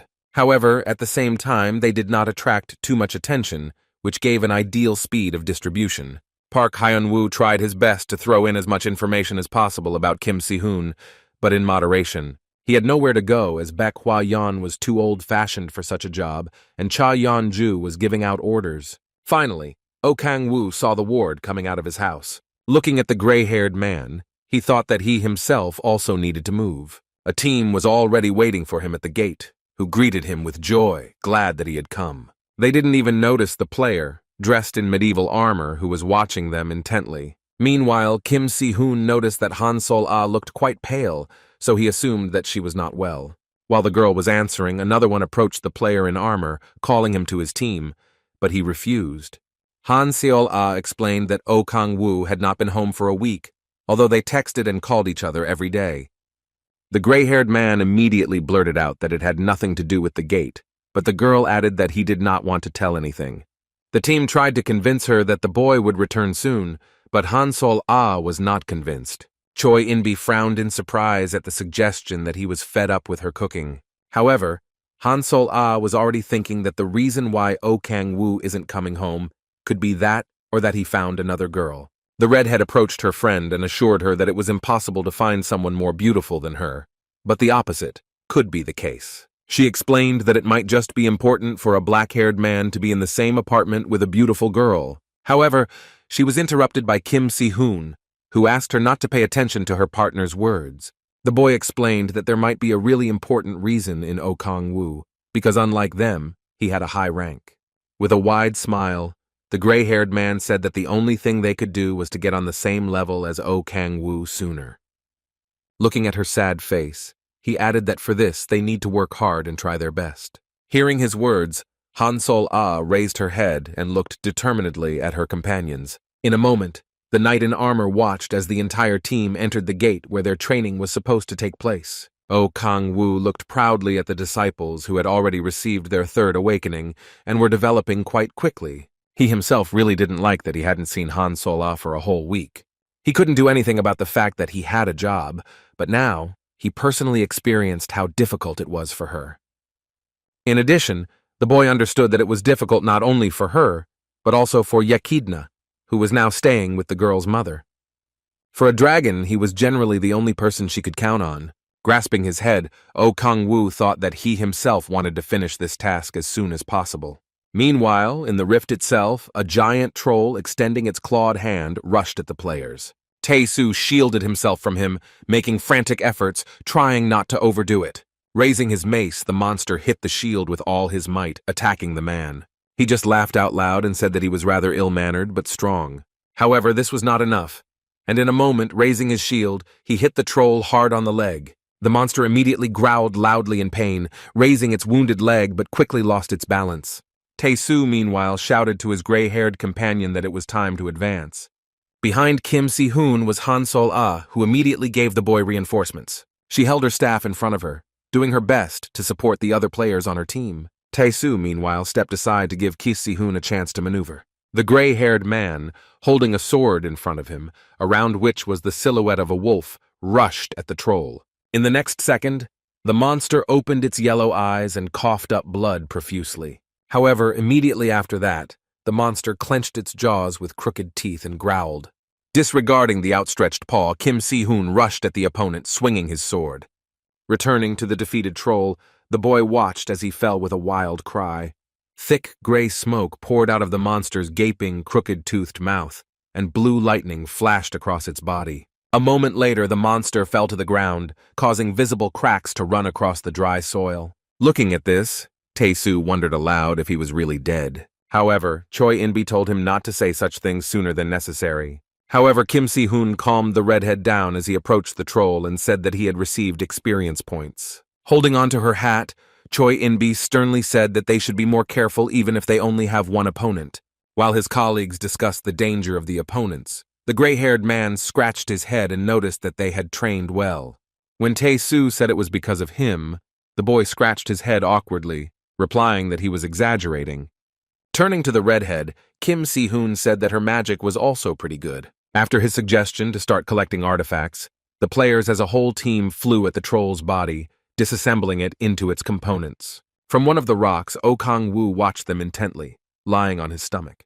Closing his eyes, the boy thought about the fact that his team had definitely gained more experience and were fighting now without unnecessary movements. All future moves were now pretty clear, plus their team's tank now had a much greater level of control. The main damager had a nice buff given to him by Han Sol-a, who could give an extra buff without needing to heal. The auxiliary damage dealer was now perfectly capable of giving good cover to Kim Si-hoon. When the troll was finished, Tae-soo asked the gray-haired man if he had really become popular enough. Oh Kang-woo, meanwhile, was thinking that it was time to really run the bait. He thought about the fact that a week had passed since the start of the operation, and the demonic cult still continued to do nothing. The boy was already thinking that they really became more careful, but he did not believe that they would ignore such a promising player. He knew this all too well, based on the experience of living in hell, so he understood that such a prey could not be let in. As he dropped to the ground, Oh Kang-woo thought it was worth checking it out, as it could be that the rumor had not reached the cultists. Placing his hand on the ground, the boy used the power of the observer to check for the presence of cow players. Thinking that the cult might just not have enough time for some action, he saw two trolls in the desert. At the same time, several players were rapidly approaching them, due to which two bright reflections appeared somewhere in the distance. In the next moment, the monsters were already cut down by two boys who rapidly approached them. Oh Kang-woo thought that they were clearly of a high level if they were already defeating their opponents with one punch. And now he saw that both of them were running straight in the direction where Kim Si-hoon was now. A predatory smile appeared on the black-haired man's face when he realized that the bait had been taken. Meanwhile, the team won another victory over another troll who was breathing hard from a wound in the stomach. Watching him fall to the ground, Kim Si-hoon said that they all did a good job. At Tae-soo's words that he managed this time even without Choi In-bi's help, the gray-haired man scratched his head and said that he was just lucky. As the redhead began to resent not being allowed to have fun, Kim Si-hoon smiled awkwardly. Suddenly his eyes widened in fright and he looked in front of him to where Han Sol-ah was standing. Noticing that another troll appeared behind the girl, he ordered the team to prepare for a new battle. Raising its mace, the monster opened its mouth and rushed at the players with a loud roar. Suddenly splashes of blood flew around, and the whole team looked at the newcomers in a daze. The gray-haired man frowned sharply, not expecting to see the person standing right in front of him. Kim Yong-hoon smiled as he said he didn't expect to see him here. The whole team turned to the gray-haired man, asking him if he knew this boy. Meanwhile, Choi In-bi mentioned that he was the deputy head of the Mir Guild, but Kim Si-hoon didn't react to them at all. Kim Yong-hoon was a man who was born with a golden spoon in his mouth, as he was the vice head of the strongest guild and the son of the head of electronics. His talent as a player was quite mediocre, unlike his father's. However, relying on the wealth and power of his father, he could easily manipulate people. When asked by the gray-haired man what he came here for, Kim Yong-hoon replied that he came to hunt. When he ordered to move away, the blue-haired man said that he was not very polite to his brother, which confused the rest of the team. Kim Si-hoon couldn't stand it at this moment and screamed loudly, indignant that he dared to call himself his brother. To which the vice-chairman smiled crookedly, saying that they could not be considered ordinary brothers, because in the veins of that one flowed low blood. Immediately after those words, Kim Si-hoon charged at the blue-haired man, drawing his sword and cursing loudly. Kim Yong-hoon, with a smile on his face, asked him if he wanted to fight him. Not intending to respond to his brother's insolent speech, the gray-haired man clenched his teeth tightly in impotent rage. Hearing the words that there are many rumors about him, Kim Si-hoon was very surprised. The hilt of the sword did not let go of his hands. The vice-chairman explained that he had heard that he had an incredible ability that was no lower than an S rank. Gripping the hilt of the sword even tighter, the gray-haired man did not understand what his brother was talking about. Sticking out his tongue like a dog, Kim Yong-hoon said that he needed a victim like him. When the team heard that they also looked like good victims, Tae-soo realized that he was a cow player. Han Sol-ah kept a careful and worried look on the blue-haired man, not knowing what to expect from him. When she stood up for Tae-soo, the vice-chairman said that she was not the one he was going to sacrifice. Without taking his eyes off her, he licked himself predatorily, adding that it was fashionable for her to come up with something else. These words were the last straw for Kim Si-hoon, who raised his sword and rushed at his brother. However, he immediately raised his own weapon and repulsed the attack with all his might, throwing the opponent back. His crew immediately screamed in terror as the gray-haired man landed and found his footing.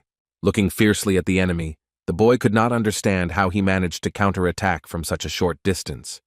The blue-haired bodyguard already wanted to enter the battle to protect his ward. However, he put his hand aside, ordering him to stay put. He stretched out the hand that held the sword in front of him, turning on the absolute defense mode. Immediately after that, with a furious expression on his face, the blue-haired man rushed at his brother. He laughed wildly, noticing that he was running away from him quite well.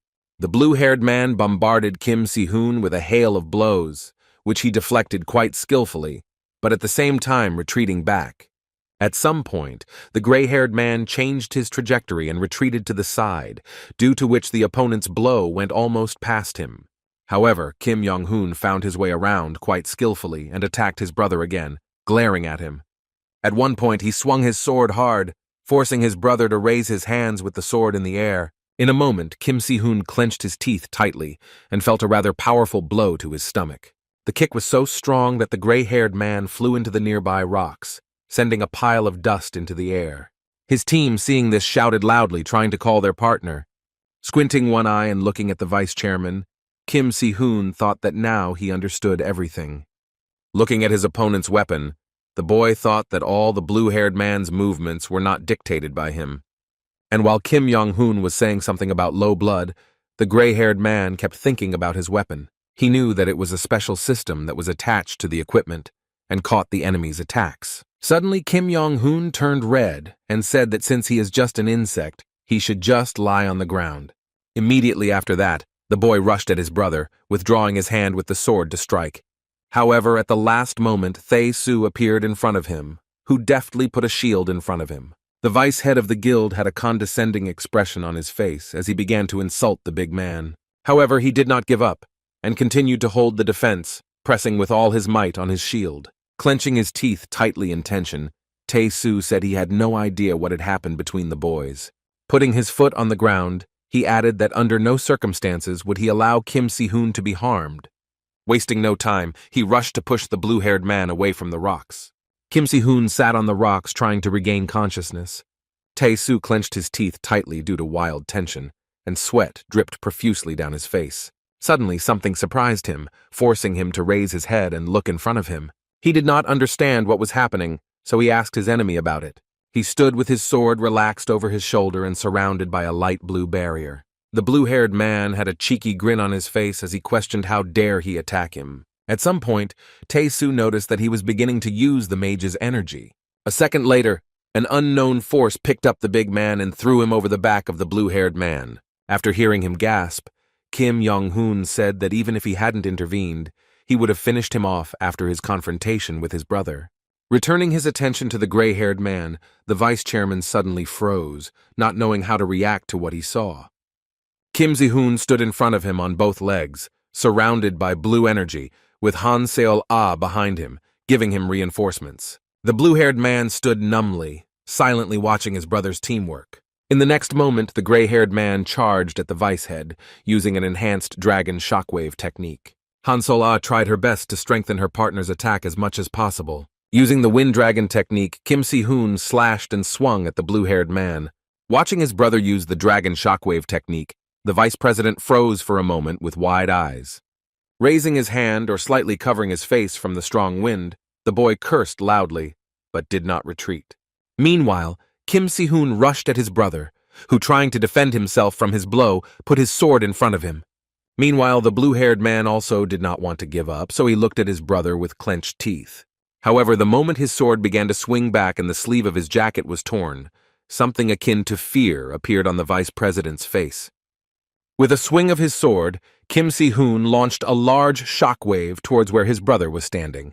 The gray-haired man was breathing hard, trying to catch his breath and calm down, but not losing his vigilance for a moment.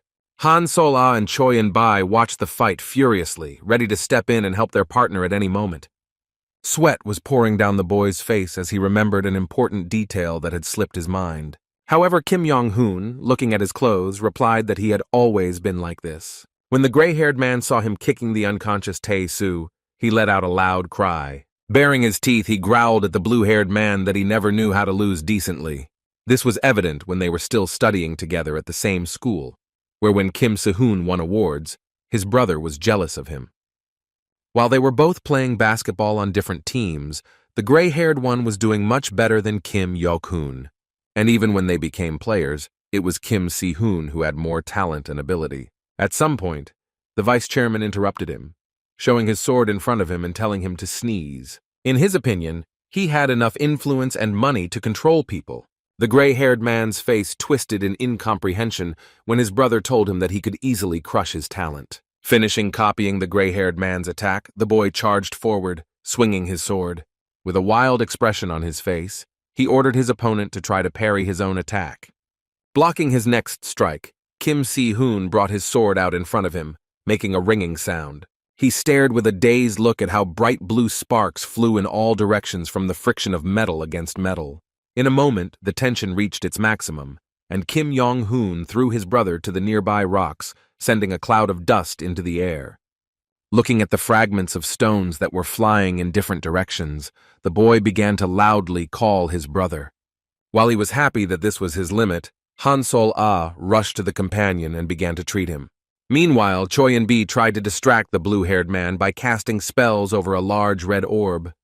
However, when she threw it at him, he laughed loudly, covered by a bright blue barrier. His gaze was on the edge of madness, and his mouth was wide open in a wild cackle. Looking at the injured Kim Si-hoon, Han Seol-ah said that she would not be able to treat him for long, but she gave him first aid. The gray-haired man himself thought that although he survived, he understood that his strength had completely left him. Looking at his brother's victorious face, he thought that if he died now, there would be no question of the long-awaited revenge.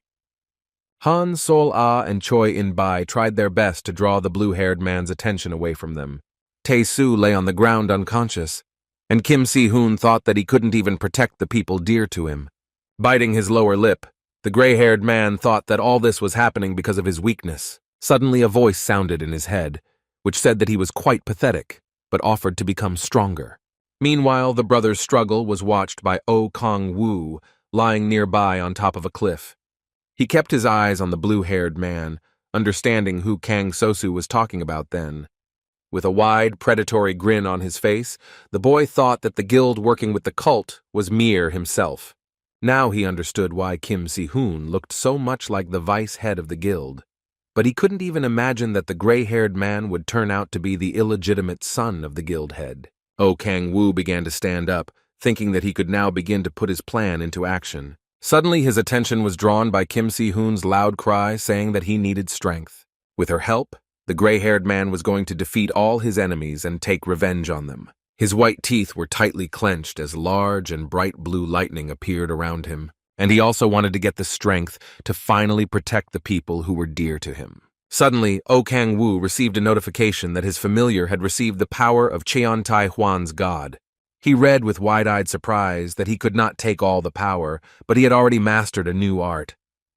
With a loud shout of his brother's name, Kim Si-hoon lunged at him, bringing his sword. Not expecting such pressure, Kim Yong-hoon retreated for a moment, but raised his sword in front of him. His eyes were wide open as the boy let out a loud cry. Everyone present watched as the two boys, surrounded by a glow, rose into the air without stopping their fight. Trying with all his might to stop his brother's blow, the blue-haired man could not understand what was happening. However, in a moment he saw that a wound appeared on his shoulder from the Euler, which meant the disappearance of the protective barrier. Looking at the gray-haired man's wild gaze, the vice-chairman couldn't understand why the absolute defense didn't work this time. Unable to contain his emotions, he thrust his sword forward and shouted loudly as he tried to attack. However, Kim Si-hoon was not about to give up, so he responded with an equally aggressive attack. The next tactic he used was a cloud dragon attack that was accompanied by a bright blue light. The blue-haired man only had time to retreat from the skillful attacks of his brother, who was swinging his sword and coming closer and closer. Trying to seize the initiative of the attack on himself, the vice-chairman tried to swing his sword several times and push the opponent away. However, he was very surprised by the strength and speed that his brother used in a duel with him. Looking into his maddened eyes, the blue-haired man perfectly understood that he was superior to him in almost everything. But the thing that the boy couldn't get over was how the hell his brother had become so strong. The only thought running through the vice-chairman's mind now was that he needed to run away from here immediately. However, seeing a large black spike near his face, the blue-haired man realized that it was too late for that. Suddenly, the boy realized that he was still breathing, and there was a huge axe in front of him. His bodyguard arrived just in time to block the attack and protect his ward. In a moment, he simply exerted a little more effort and pushed the gray-haired man away from him. The swing of the axe was so strong that Kim Si-hoon was immediately thrown several steps backwards. Kim Yong-hoon was indignant that he had decided to show up only now, when he was one step away from death. The gray-haired man, meanwhile, struggling to catch his breath, received a notification that the level of damage was too high. He had no idea what was going on in the head of the vice president, but the bodyguard was too strong for him. Gromolo approached and ordered him to admit that he would never win against the guild's deputy head. The brother's bodyguard promised that if he was obedient, he would finish him off very quickly. However, Kim Si-hoon couldn't even get the words out of him, instead breathing heavily from exhaustion. While the mob was inflamed with passionate speeches, the gray-haired man angrily rushed at him, not understanding what he was talking about. In the next moment, the bodyguard of the vice president swung his axe at him with all his might. Kim Si-hoon fell to the ground, crushed by the weight, but desperately unwilling to give up. At some point his fingers opened, releasing the sword from his hands, which the thunderer immediately threw away. Clenching his teeth tightly, the gray-haired cursed mentally, realizing that his body no longer had the strength to fight. Stepping on the boy's hand, the guard said that weaklings like him also have their rights. However, according to the thugs, their only right was the right to suffer. Lying on the ground, Kim Si-hoon swallowed hard as he realized his ultimate defeat. He remembered how he used to watch Kim Yong-hoon living happily in his family and big house. Meanwhile, his mother, sitting under their gate, hugged him close and apologized for giving birth to him. Hugging her and bursting into tears, the boy, on the contrary, was grateful to her for giving him life. Lying on the ground with tears in his eyes, he thought about the fact that he could not overcome his fate. He apologized to the team for putting them in a pretty bad situation because of him. Looking at the crying Choi In-bi, the boy repented for not being able to protect them. Indifferently watching how the axe flew at him, he thought that he would not be able to protect them. Once again mentally asking for forgiveness from his partners, the boy humbly closed his eyes, waiting for the blow. Suddenly, hearing a familiar voice, Kim Si-woo-hoon opened his eyes and looked in front of him in a daze. The axe that the vice chairman's bodyguard wanted to attack with was stopped by a spike that Oh Kang-woo put out. While the gray-haired man understood what was happening, he reminded the bullies of his words about the right of weaklings to suffer. Batting away the weapon element, the boy added that he also held the same opinion. In the next second, the thunderbolt flew a few steps away, throwing his legs high. Kim Si-hoon looked on with wide, shocked eyes as Oh Kang-woo finished off his kick attack. With a wide, predatory smile, he added that now he wanted to give him the opportunity to enjoy this right to the fullest. Kim Yong-hoon, hiding behind a rock, watched as his bodyguard was on his knees, recovering from the blow. Meanwhile, the gray-haired man tried to find out from his friend what exactly he was doing here, to which he did not know what to answer. Since he couldn't say that he was watching him, waiting for the demonic cult to attack him, so he just promised to answer later. Glancing at the team, he asked the girls to take the gray-haired man and treat him a bit. While they were running errands, Oh Kang-woo was preparing for another battle. When asked by the guard if he was from the Hvaran detachment, he replied that he would not have come alone then. The black-haired man interrupted him, saying that they were not on close enough terms to introduce themselves, so he offered to start a fight. Immediately after that, clenching his teeth and grabbing an axe, the thug rushed towards him. Kim Yong-hoon watched in surprise as his bodyguard charged at his new opponent. Swinging an axe at his opponent, the man cursed loudly, swearing at him what the world stood on. However, Oh Kang-woo calmly put up a block, stopping the powerful attack, sending a sheaf of sparks flying into the air. Looking at the tired face of his enemy, the black-haired man remembered that he had said these words himself. He gripped the blade of his weapon tightly, crumpling it in his hands as if it were made of paper. Still trying to continue the blow, the thug pressed down on the handle, letting out a loud grunt. However, this did not help, and Oh Kang-woo calmly assured him that he would not infringe on his right to suffer. Looking through his glasses at the unknown, the guard thought about who he really was.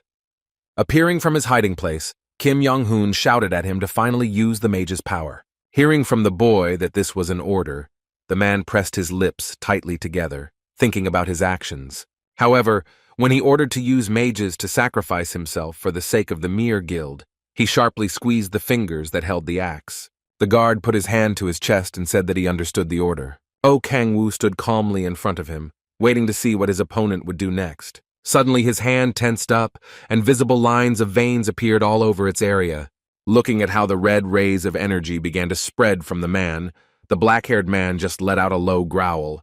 A pair of horns appeared on the guard's head, and the straight human teeth turned into monster fangs. So literally in a few minutes, a strong man turned into a winged demon with clawed paws. The vice chairman laughed loudly as he continued to hide behind the rock, hoping that they would be able to win this way. He cursed loudly. With a crazy look, he ordered his subordinate to kill the opponent. The boy expected that no matter how strong the black-haired man was, he would come out of the split victorious.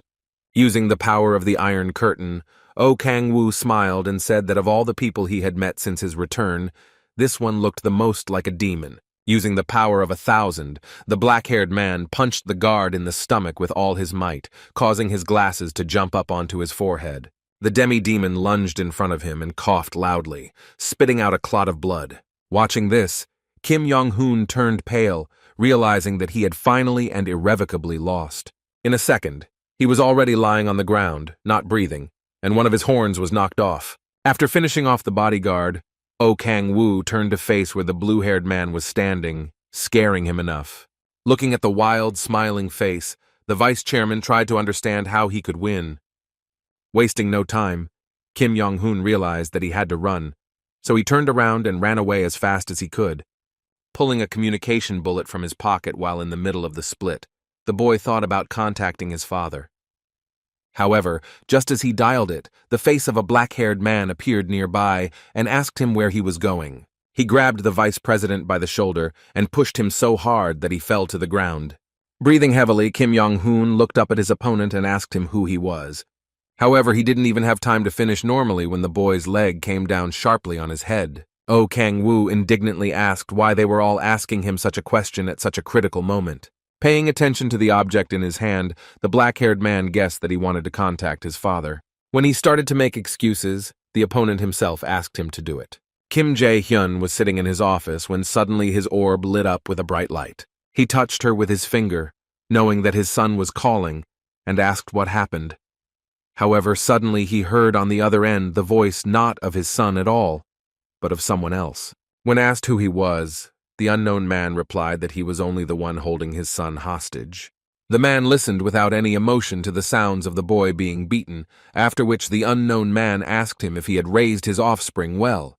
Oh Kang-woo smiled widely as Guild Head Mir ordered him to stop the execution. Meanwhile, Kim Yong-hoon was lying on the ground, tied up and thoroughly beaten. The black-haired man said that his son's condition was getting worse by the minute. When asked what he wanted, Oh Kang-woo replied that he wanted him to come to the gate in Mukdon. When he suggested that he should come himself, the boy laughed, completely not expecting that he would actually do so. Leaning towards the blue-haired man, Oh Kang-woo pulled on the chains, making the boy scream. He brought the orb of communication closer to his face so that the guild leader could better hear his son's cries. When the man sternly asked if he was with himself, the black-haired man told him not to worry and to come alone. Clinging his fingers firmly into the table, sending a web of cracks across it, Kim Jae-hyun said that he would not survive if he touched it. However, the boy surprised him again, saying that he does not cooperate with the government and always hunts alone. Upon hearing this, the guild leader Mir could not stand it and cursed loudly, saying that he had no idea who he was talking to. However, when the one on the other side laughed loudly, the man glared at the bullet. Oh Kang-woo cheerfully asked the head if he himself knew who he was talking to, and from his silence he understood that he had no idea. Having understood this, the black-haired man said that in such matters he could spank his son as much as he wanted. To prove this, the young man knocked the vice-chairman's head to the ground several times. As Oh Kang-woo held his hair, the only thing the blue-haired man could do was blow his nose and cry. Hearing him being hit again, Kim Jae-hyun couldn't take it anymore and shouted loudly for him to stop. The black-haired man leaned towards his victim and told the guild leader that he was giving him 20 minutes to reach the rift. His gaze remained completely calm, as the man said he didn't know who he was or what he wanted. Kim Jae-hyun gripped his hand so hard that the table just couldn't hold and broke when he said there was no going back. He promised that he would definitely get it, after which he would simply tear it to pieces, to which the black-haired man only smiled and wished guild leader Mir luck in this matter. With these words, he once again hit the head of the vice-chairman, but already finally breaking the bullet. Looking at the blue-haired man, Oh Kang-woo said loudly that Kim Jae-hyun can now be considered finished. Suddenly, the boy heard his captive whimpering softly and begging for mercy. With tears in his eyes, he said that if he needed money, his father could give him whatever he wanted. Kicking him on the back, Oh Kang-woo replied that he liked money enough, but he didn't want it from their family. Now, Kim Yong-hoon did not understand what the black-haired man wanted from him at all. Clearing his throat, the player thought about a big plate of kimchi, but replied that he wanted world peace. The blue-haired man did not believe this and rushed to convince him that he could give him anything. He just wanted him to tell him, but the boy grabbed his face sharply. Hearing that he wanted to prepare for a meeting with his father, the blue-haired man thought that he would not leave him a wet spot. Leaning towards the hostage, he said that it was very good that his father loved him. Kim Yong-hoon's face showed true horror and fear, as he could not even imagine what would happen next. In front of him, the blue-haired man saw the three-eyed, horse-like face of Arobas. The paws of fear were already approaching him little by little, trying to catch him in their claws. After a while, Han-sol-ah and Choi-in-bi carried the gray-haired man on their shoulders, who did not have the strength to walk alone. Meanwhile, Oh Kang-woo, helping Tai-su-go, dragged the captive vice-chairman in tow. Finding the strength to stay on his feet, the big man took Kim Si-hoon into his arms, although he was talking to the leader, but his attention was distracted by Cha Yong-ji. She was indignant that he hung up the phone and did not answer, but added that she was able to gather the players and soldiers of Kavaran. Oh Kang-woo's team was surprised that he was friends with the head of the Red Rose Guild, but he replied that he was just lucky to work with her. The pink-haired girl came closer and looked at Han Seol-ah with a careful look, asking who it was. While her friend introduced herself, Oh Kang-woo simply waited in silence for them to get to know each other. Cha Yong-ju frowned as she measured the purple-haired woman from head to toe with a careful gaze. However, the only thing Han Seol-ah didn't understand was why the girl crossed her arms like that and looked at her angrily. Both girls began to find out about the relationship and which of them is the boy's match. Then he decided to intervene and reminded them that they had more important things to do. He was approached by Tae-soo, who was still holding Kim Si-hoon in his arms. Oh Kang-woo ordered the team to go, reminding the tank that he hadn't fully recovered yet, so he shouldn't overexert himself. At that moment, Baek Hwa-yeon approached them and asked where the one who had fallen into their trap was. Pulling on the chain, the black-haired man raised the well-beaten Kim Yong-hoon up to his face. Crossing her arms, Cha Yeonju rocked that she never expected to see him in a captive status. Closing her eyes, the head of the Red Rose Guild said that all this was going to resolve the war, but it would still start someday. The commander of the Varan squad told the boy that they were not able to gather strong enough support, which would not be enough for the war. He reassured her by telling her not to worry as their actions were rather hasty. Looking at the captive, the boy explained that there is no more winning strategy in which the enemy runs headlong towards you, losing his mind. Pushing the blue-haired man's head with his foot, Oh Kang-woo added that a father's love is quite limitless. However, Cha Yong-ju still couldn't believe that Guildhead Mir would rush here to save his descendant. Spreading his lips predatorily in a smile, he offered to check which of them would be right.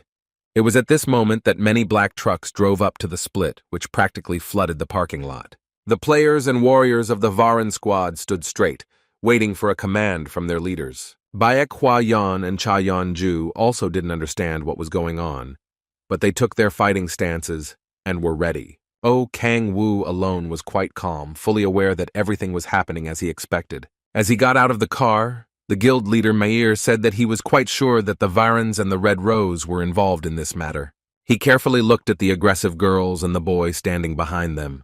The squads were preparing for battle when they heard him say that his son's capture would not spoil their plans. Looking intently into the crowd, the man asked where the brat who dared to speak to him was. Suddenly his attention was drawn to a black-haired boy who was standing next to the female leaders. He waved his hand at him and dragged Kim Yong-hoon behind him on a chain, who did not even flinch.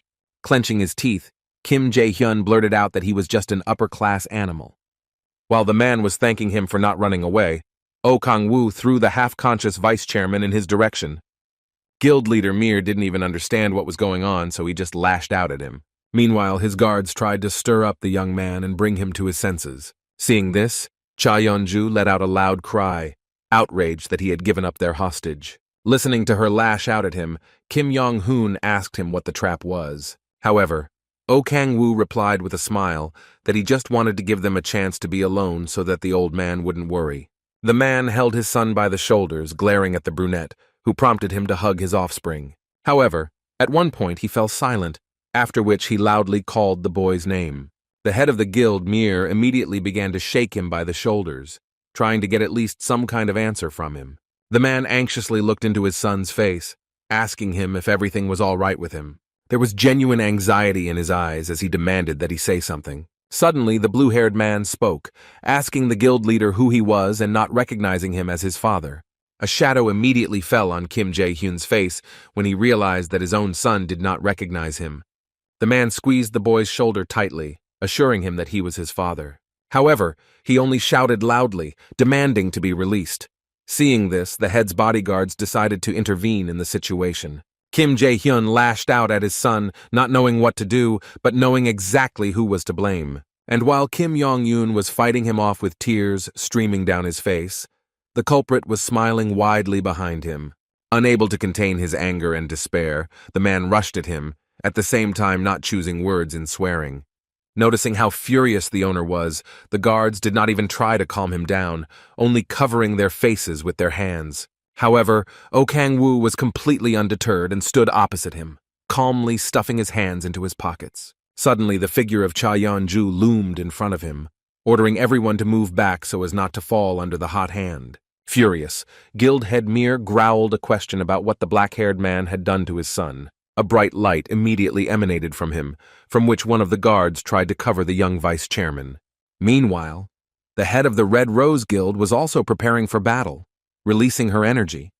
She put her hand aside, on which a metal armband appeared. Oh Kang-woo looked at Kim Jae-hyun with a condescending look, realizing that everything was going according to his plan. Using his S-rank special ability called Steel Fortress, the man charged forward. However, the pink-haired girl didn't waste time either and rushed to meet him in a moment, using the legendary weapon called the Steel Chain. The girl screamed, ready to go on a rampage at any moment. Her opponent, driven by rage for his crippled son, did the same. Finally, there was not much left before the leaders of the two guilds faced each other in battle. The man, seeing that the girl was not planning to leave, but not wanting to waste time on her, growled at her to leave. Right after that, they collided with Cha Yongju, causing a rather loud explosion. In the next moment, the pink-haired girl ducked, trying to avoid another attack and go around her opponent from behind. Her face was as focused as possible, and her eyes showed a wild determination to win. She waved her hand, launching a chain at Kim Jae-hyun, wrapping around his outstretched fist. In an instant, his entire body was wrapped around him, preventing him from moving. However, at one point, the man raised one hand and grabbed the shackles and pulled them. The chain flew apart under the pressure of his mighty fist, and guild leader Mir said that he would not be able to restrain it. Leaning her body forward, Cha Yeonju intently followed her opponent. Meanwhile, Kim Jae-hyun hit the ground with all his might, scattering pieces of asphalt around. The pink-haired girl immediately jumped away, trying to avoid falling. However, in the next moment she still had to jump, as the destruction quickly reached her, and whole layers of earth rose into the air around her. Guild leader Mir once again repeated his demand to the girl to get out of his way. However, she did not think of giving up, so she prepared for his new attack. However, it was at this moment that the figure of Bak Hwa-yeon appeared between them, who also did not want to stand aside. Wasting no time, squad leader Varen gave the order to activate the Gale Wind skill. This was immediately followed by a powerful shockwave aimed specifically at the head of the Mir Guild. However, he didn't really care. The only effect it had was that a rather deep cut appeared on the man's chest. He stood tensely, and from his heavy breathing, a small cloud of steam came out of his mouth. Looking at the opponents who were ready for a new battle, the man cursed loudly. Behind them stood the black-haired boy who had taken his son captive, a satisfied smile on his face. Guild leader Mir roared loudly, gathering energy around him for another attack. He brought his powerful fists up to hit the ground again, thus depriving his opponents of a foothold. When he did what he had planned, an explosion rang out, sending a pile of debris of various sizes into the air. Baek Hwa-yeon immediately bent her legs at the knees, trying to keep at least some balance. Hearing a loud scream, she looked up to see Kim Jae-hyun charging at them with one big jump. The man was carrying millet at them, jumping over cracks in the asphalt and growling to get them out of the way. However, Cha Yongju was already preparing a new chain to detain her opponent again. Staring in front of him with a mad look, he repeated over and over the demand to get out of the way. The pink-haired girl clenched her fingers into a fist around which the chain was already wrapped. A moment later, she gave the command to use the reception of the spear from the chain, which immediately flew into the enemy. Kim Jae-hyun felt his body being pierced by attacks, but he didn't even think to stop. In 1 second, the girl found herself practically next to the head of the Mir Guild. Realizing that she had to do something, the head of the Red Rose Guild deftly jumped up and jumped over the man. He continued to move forward, surrounded by bright streams of energy and breaking its chains. Cha Yeonju was complaining about what the hell has happened to him, that he is rushing at everyone without knowing the way. However, she had no intention of giving up, so she folded her fingers into fists again, forming a new chain. Guildmaster Mir tried to keep the weapon from wrapping around him, but the chain grew longer and longer. The pink-haired girl tried to stay on her feet as hard as possible, without letting go of the chain. In a moment, the man tried with all his might to break free from the shackles that wrapped around his body. With a grip as strong as she could muster, the head of the Red Rose Guild held the chains in her hands, slowing her opponent's advance. In her mind, she was on the same rank as him, so she had enough strength to beat him. Besides, despite his strength, he wouldn't be able to ignore her attacks forever. However, the man only laughed, saying that her attempts to stop him were quite pathetic. Baek Hwa-yeon, meanwhile, stood up on the asphalt and thought that one decisive blow could help them win. Moments later, Kim Jae-hyun, wrapped in chains, let out a loud cry of pain. However, in the next second, Cha Yeonju felt herself being thrown back sharply forward. The head of the Mir Guild did manage to break the chain with which she was holding him, and he rushed forward. The girl, due to inertia and surprise, could not keep her balance, so she fell to the ground. Kim Jae-hyun stopped tensely and exhaled loudly, releasing a cloud of steam into the air. Spear points were falling at his feet, but all his attention was fixed on the figure of the black-haired boy. He stood in the shadow of the wall, not interfering in the battle, and a wide smile shone on his face. Seeing this, the head of the guild Mir was not jokingly angry and clenched his teeth tightly, growled. Despite his multiple injuries, the man charged towards his target, loudly cursing him for what the world stood on. Approaching him almost head-to-head, he brought his powerful fist forward, planning to attack. However, it was at this moment that the man stopped abruptly, and blood spurted from his mouth. Behind him stood Baek Hwa Yeon, who was holding her sword, which was half-bladed in the back of the guild leader. The girl was breathing hard, and sweat was pouring down her face, but determination was visible in her eyes. Not letting go of the young man, Kim Jae-hyun's bodyguards lamented loudly. They demanded that the guild leader be released, and the squad leader abruptly pulled her weapon from his body. However, in the next second, the girl heard wild laughter coming from the wounded man. He did not fall as expected from the final blow, but simply stood with his back bent and his whole body shaking. Lowering her sword, Baek Hwa Yeon watched as guild head Mir continued to advance, but not as fast. Cha Yongju approached her friend, keeping her eyes on their opponent. Squad Commander Havaran did the same, ready to attack again at any moment. However, Kim Jae-hyun was just slowly approaching the black-haired boy who he believed was responsible for what happened to his son. The man clenched his fist tightly, breathing heavily, and swung to strike his opponent. When Guildhead Mir called him a petty imp, Oh Kang-woo smiled broadly in response. However, in the next moment, the man's hand slowly lowered down and the fingers in the fist were clenched. Kim Jae-hyun, unable to stay on his feet any longer, fell to his knees in front of him. Grabbing Guildhead Mir by the hair, Oh Kang-woo asked him how this could happen. He leaned closer to him, recalling the man's words that he would kill him. Stretching his lips in a wide, predatory smile, the black-haired man wondered if the person in front of him now understood. When they were already at Hwaran Squad headquarters, Cha Yeon-ju asked the black-haired man what really happened to Kim Yeon-hoon. Remembering how he shied away from his own father, the girl asked what Oh Kang-woo had done to him.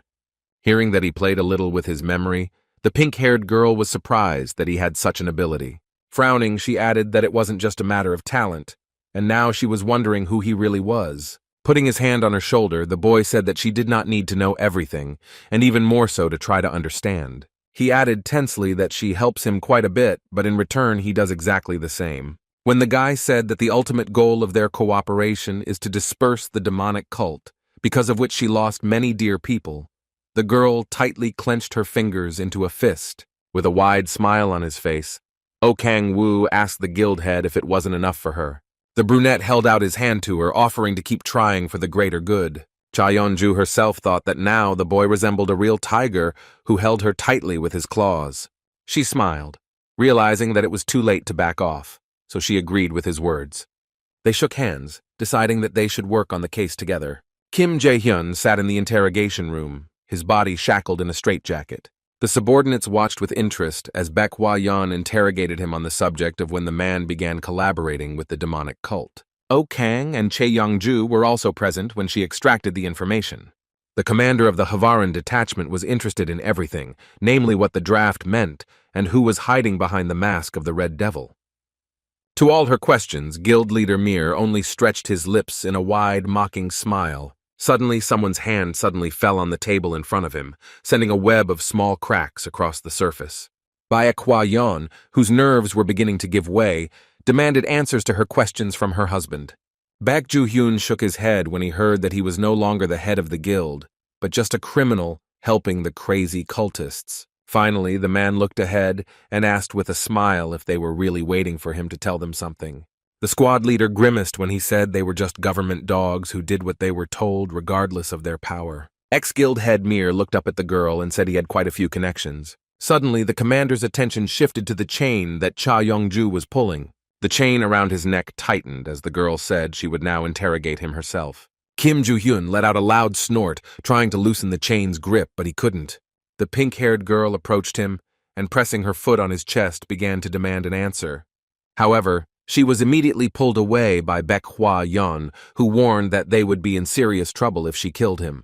Kim Ju-hyun laughed and said that the result would be that they would both lose. Hearing his words that they were all in for a big problem, The head of the Red Rose Guild growled through tightly clenched teeth. Suddenly, O Kang-woo's voice came from behind, praising both girls for their good work, but now asking them to move away from the arrested man. When they parted, the boy looked at the man and invited him to talk. Noticing him, Kim Joo-hyun frowned and growled fiercely. To his words that he would not tell anything, O Kang-woo calmly replied that he had no other choice. He wanted to be indignant, but when he heard that the black-haired man could return his son to him, he fell silent with his mouth agape. His body shook and he lashed out at the interlocutor in disbelief. Without removing a wide smile from his face, he explained that he could restore his son's memory. That is why now the man had to tell them absolutely everything he knew. Kim Joo-hyun froze for a moment, contemplating his next course of action. Immersed in his thoughts, the man lowered his head and spoke in front of him. His body shook with sobs as he realized he had no choice. Even without raising his head, he couldn't help but sob loudly from hopelessness. Meanwhile, O Kang-woo stood in front of him and smiled widely, realizing that he had won. The girls absolutely did not understand what was happening, but they patiently waited for the man to start speaking. Suddenly, with his eyes wide open, he shouted loudly that he would definitely go to hell. Scratching his head in vain, O Kang-woo thought about the fact that he had actually already been there, but remained silent. In the next moment, the members of the Hwaran squad were already listening to Kim Joo-hyun, telling how he met the man 8 months ago. Bak Hwa-yeon immediately clarified if he was talking about the leader in the Red Devil mask. When asked by Choi Yong-ju, the man replied that he had no idea who it could be. Realizing that even the mere guild leaders did not know who was behind the mask, he ordered him to continue. According to the man, the unknown person offered him a deal according to which he himself would be turned into a demon, but he would be forced to make sacrifices. These words greatly angered the head of the Red Rose Guild, so she loudly asked how he could agree to such a thing. To which Kim Joo-hyun replied that she was saying that because she knew absolutely nothing about demons. He explained that demons could in fact live forever and not age, and the only way to kill a demon was to rip out its heart or cut off its head. Baek Hwa-yeon was surprised that he simply accepted and believed the story of eternal life. However, the information that the cult has existed for more than 1,000 years greatly surprised those present. Kim Jo-hyun explained that they were scattered all over the world and were gradually increasing in size and had only recently started active operations. Placing his fingers to his chin, Oh Kang-woo thought about the information he had heard, as he believed that it had appeared after the day of disaster. And while he thought that it would not be so easy to destroy them, Cha Yeon-ju asked if the guild had agreed to immortality in exchange for sacrifices. She frowned, and calling her husband a crazy fanatic, added that immortality could drive anyone crazy. However, Kim Joo-hyun just laughed and said that she really didn't understand anything. When he said that a demon's body holds a spirit and arouses passionate desire, the pink-haired girl wondered what exactly he meant. The man explained that this means that it is impossible to be disappointed in life, and the ability to enjoy the joys of life remains. Guildhead Mir added that a demon could remain with a young body and a lively mind, while still living forever. At these words, Cha Yeon-ju said that such a thing was impossible, and ordered him to stop talking nonsense. However, Kim Joo-hyun said that he was sure of it because he would not have agreed to the deal otherwise. The pink-haired woman understood that if he said that, then he was fully aware of the power of the growth of the demonic cult. However, Oh Kang-woo knew very well that pleasures that cannot be quenched are not as pleasant as they seem. Remembering how he couldn't get enough of the demons' bodies, the boy thought that in reality it was a terrible pain that could not be compared to anything else. Shifting his gaze to the man who was talking about how several members of his guild received mages for offerings, the brunette realized that he was practically ignorant of the cult. From everything he told, the girls were interested in the information about what magicians were, and he explained that it was the magic of demons. When Cha Yeon-ju heard that he didn't get the mage after all, she asked why if he joined the cult just for that. The man explained that, according to the Red Mask, this required long training, as it was fashionable to lose one's mind and turn into a monster. When asked why he made the guild members accept the power, he said that the point of the followers is to be used to gain the power. Hearing that the cultists wanted to summon the devil into the world, everyone present turned on the man. When Baek Hwa-yeon asked him where exactly they were going to do it, Kim Joo-hyun didn't answer, but he mentioned the spatial wall that was blocking the summoning. The head of the Red Rose Guild immediately inquired when exactly that wall had weakened.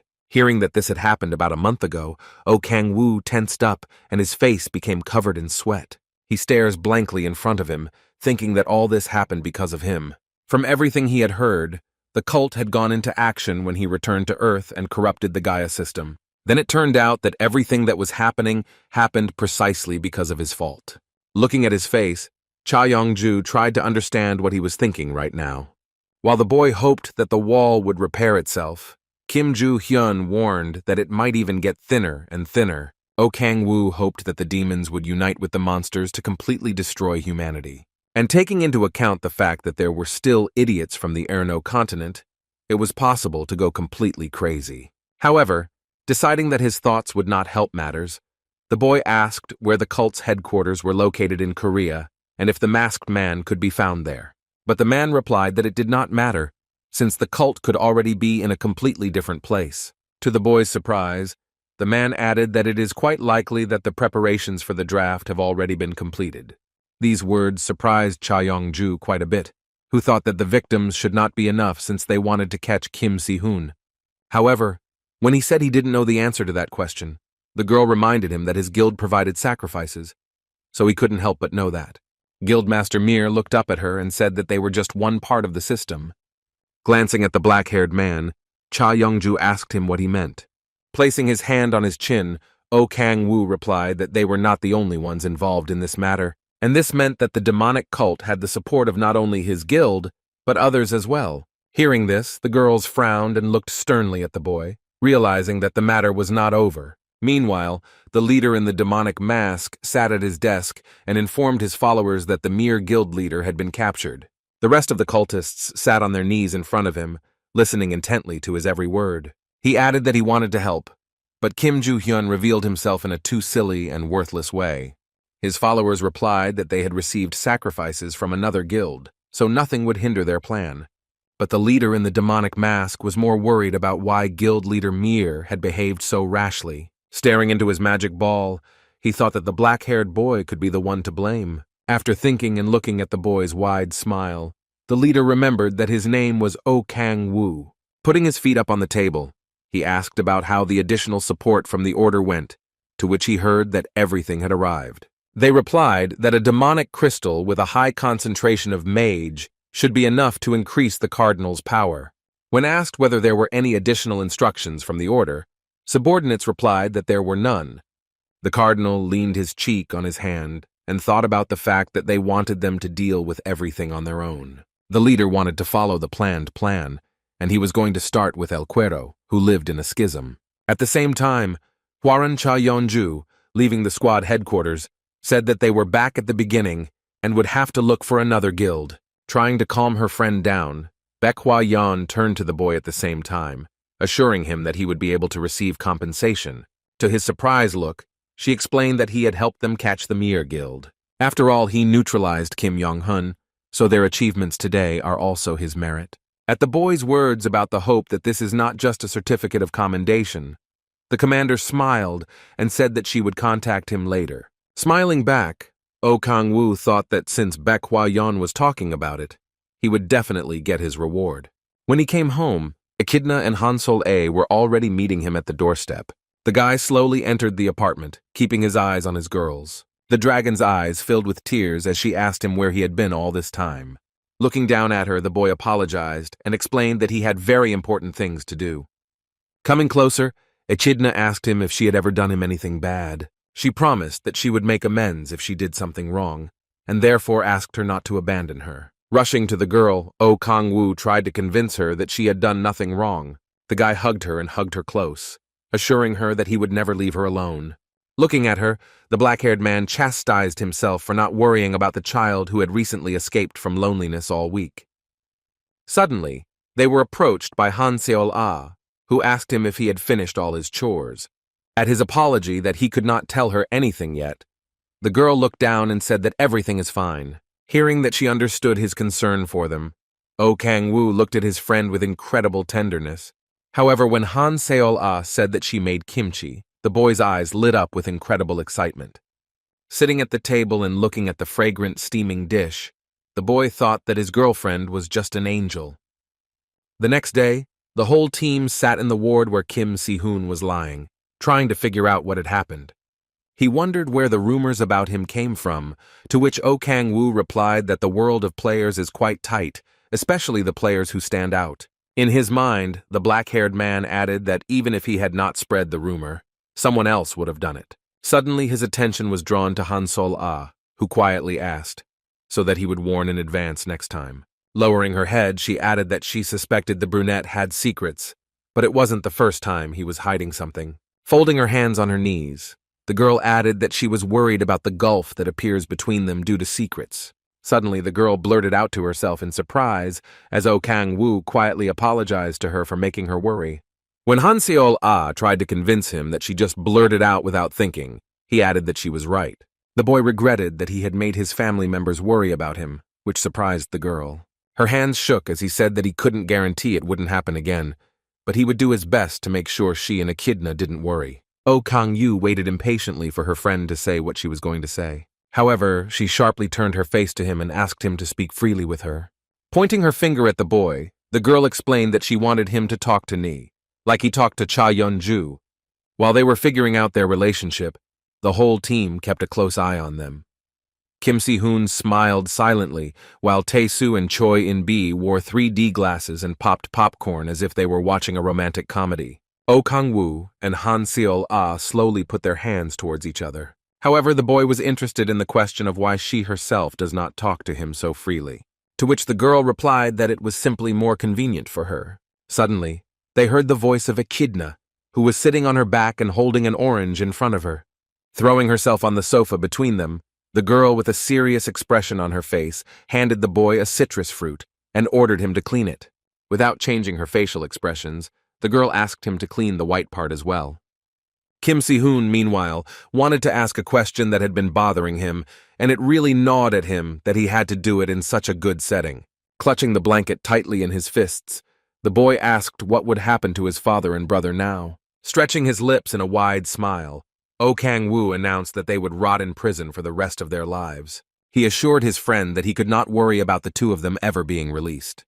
The electronics world and the Mier Guild were liquidated due to the incident that happened, so they had no power or money. Hearing that the black-haired man knew that the guild had tricked him into going into debt, made Kim Si-hoon tremble. However, when he heard that he would be able to compensate for part of the money, and that his mother would be treated in a better clinic, the boy opened his eyes sharply. Tears dripped down his hands as he silently thanked him for what he had done. While the boys were talking, Tae-soo and Choi In-bi were emotionally wiping away their tears as they watched them. Covering his face with his hand and wiping the streams of tears, the gray-haired man still could not find the words to thank his friend. Finally turning his tearful face to him, Kim Si-hoon called him his savior. Recalling how they met, he added that their meeting would bring him luck for the rest of his life. Oh Kang-woo smiled, having no idea what to say to that. Looking at his friend with teary eyes, Kim Si-hoon said that he would now treat him as a named brother. The gray-haired man said that he would consider him as his elder brother and serve him like Tae-soo, to which Oh Kang-woo smiled and replied that in that case, he could talk to him calmly. Hearing that he wanted to tell them something, everyone present visibly tensed and looked at the boy. Glancing at Tae-soo and the redhead, Kim Si-hoon admitted that he had been hiding something from them all this time. The gray-haired man admitted that he had received a special ability called God's Heir and was SSS-ranked during his first awakening. He couldn't use it to its full power due to his low level, but it said that he would be able to use Young Tae-hwan's martial arts power. Han Seol-ah was immediately surprised at this ability rank, as no one had received such a rank before, and Tae-soo said that he knew that he was not an ordinary player.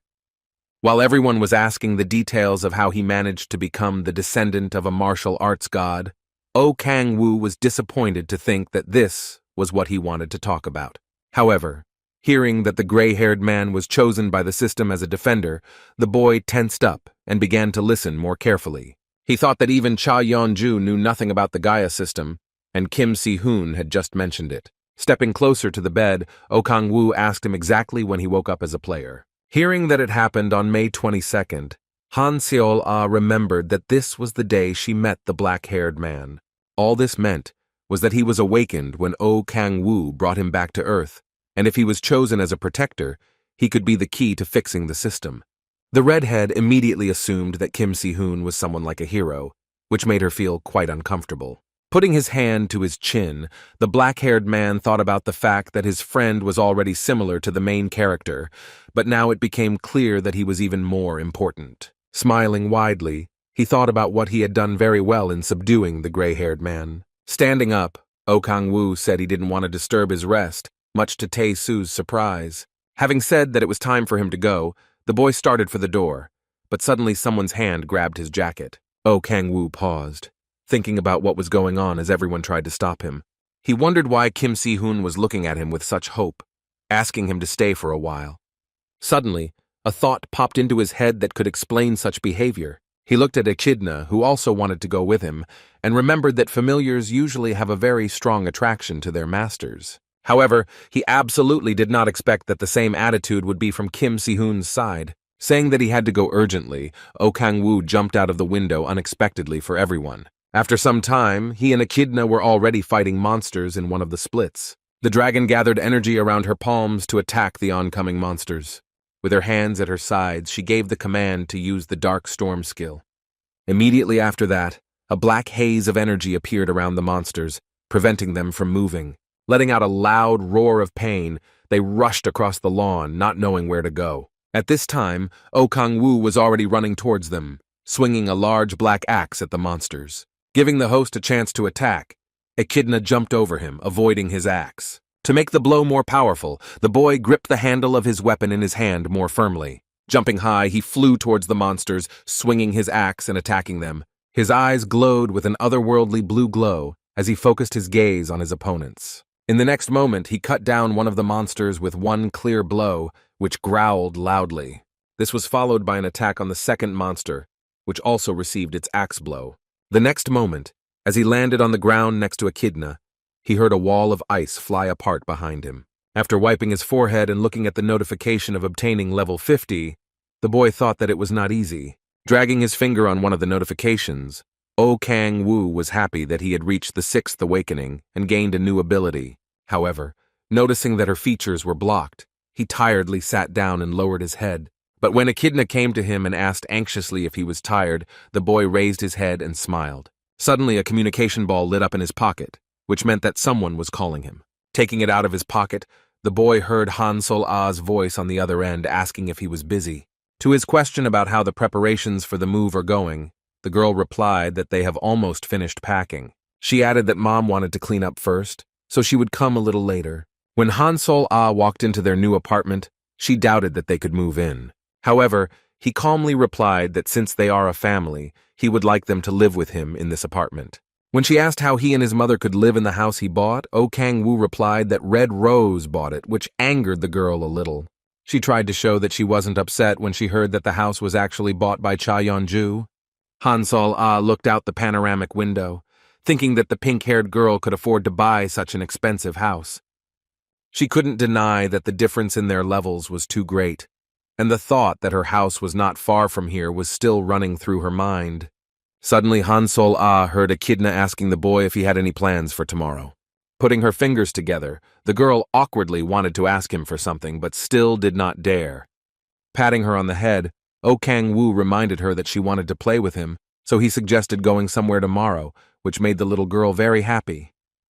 Realizing that such an opportunity should not be missed, Han Seol-ah abruptly turned to them and said that she also wanted to go with them. The next day they walked around a large shopping center, choosing new items of clothing for Yehilna. Oh Kang-woo watched with admiration as the girl crouched down next to the dragon and asked her out. As she offered her another suit, the boy was happy that the two of them had become quite close. In the meantime, the girl happily twirled, trying on denim overalls and a white sweater. He was very worried that the dragon would avoid other people and rely only on him. However, looking at the way Echidna looked at Han Sol-ah when she offered her the toy, the boy calmed down. And now he was sure that if Han Sol-ah was next to them, then very soon his familiar would have to get used to it. After some time, he was staring intently in front of him, and sweat was pouring down his face.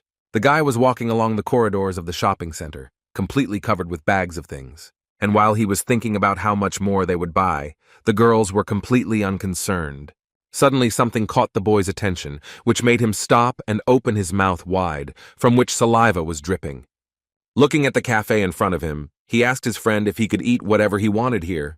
Violet looked at him condescendingly and explained that the food court was a bit different from normal restaurants, but here you could choose anything you wanted. Thinking about what he could order here, Oh Kang-woo stared at the menu with dazed eyes and drooled.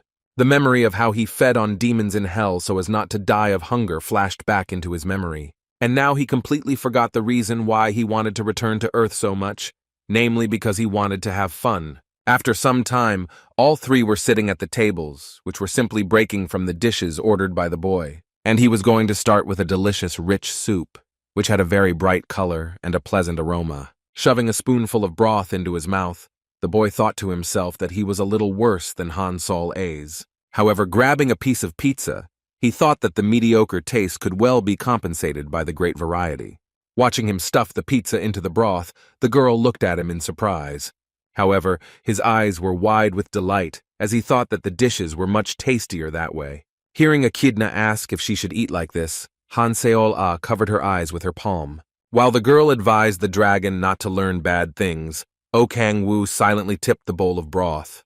Wiping his mouth with his sleeve, he smiled contentedly and exhaled loudly, showing his enjoyment of the meal. Suddenly hearing someone's loud voice near him, the black-haired man raised his eyes and looked in the direction from where it was coming from. He lashed out at the boy who advised him to taste the kimchi-jjigae, mixing everything together. Above him stood Hummel Guild head Baek Kang-hyun, who was smiling with his sunglasses slightly lifted from his eyes. The tanned boy was smiling widely, showing straight teeth and looking intently at the interlocutor. Frowning, Oh Kang-yu asked him what he really had to do with him and what he needed. However, Baek Kam-hyun calmly put his hand forward and replied that it is not necessary to communicate with him in such an official manner. Han Sol-ah frowned suspiciously when he said he came to talk about the good news. Oh Kang-woo went back to his lunch when Guildhead Hanul said he heard that he was a member of the Red Rose Guild. Placing his hand on the black-haired man's shoulder, the boy added that this conversation should not drag on. Looking intently into Oh Kang-woo's eyes, Baek Kang-hyun invited him to join his guild. Hearing how he offered him a car, a house, and 50 million, Han Sol-ah even covered his mouth in surprise. And the young head of the guild offered the newcomer a fairly high post if he agreed to his offer. However, the black-haired man only smiled and said that it was a completely expected offer, asking if that was all.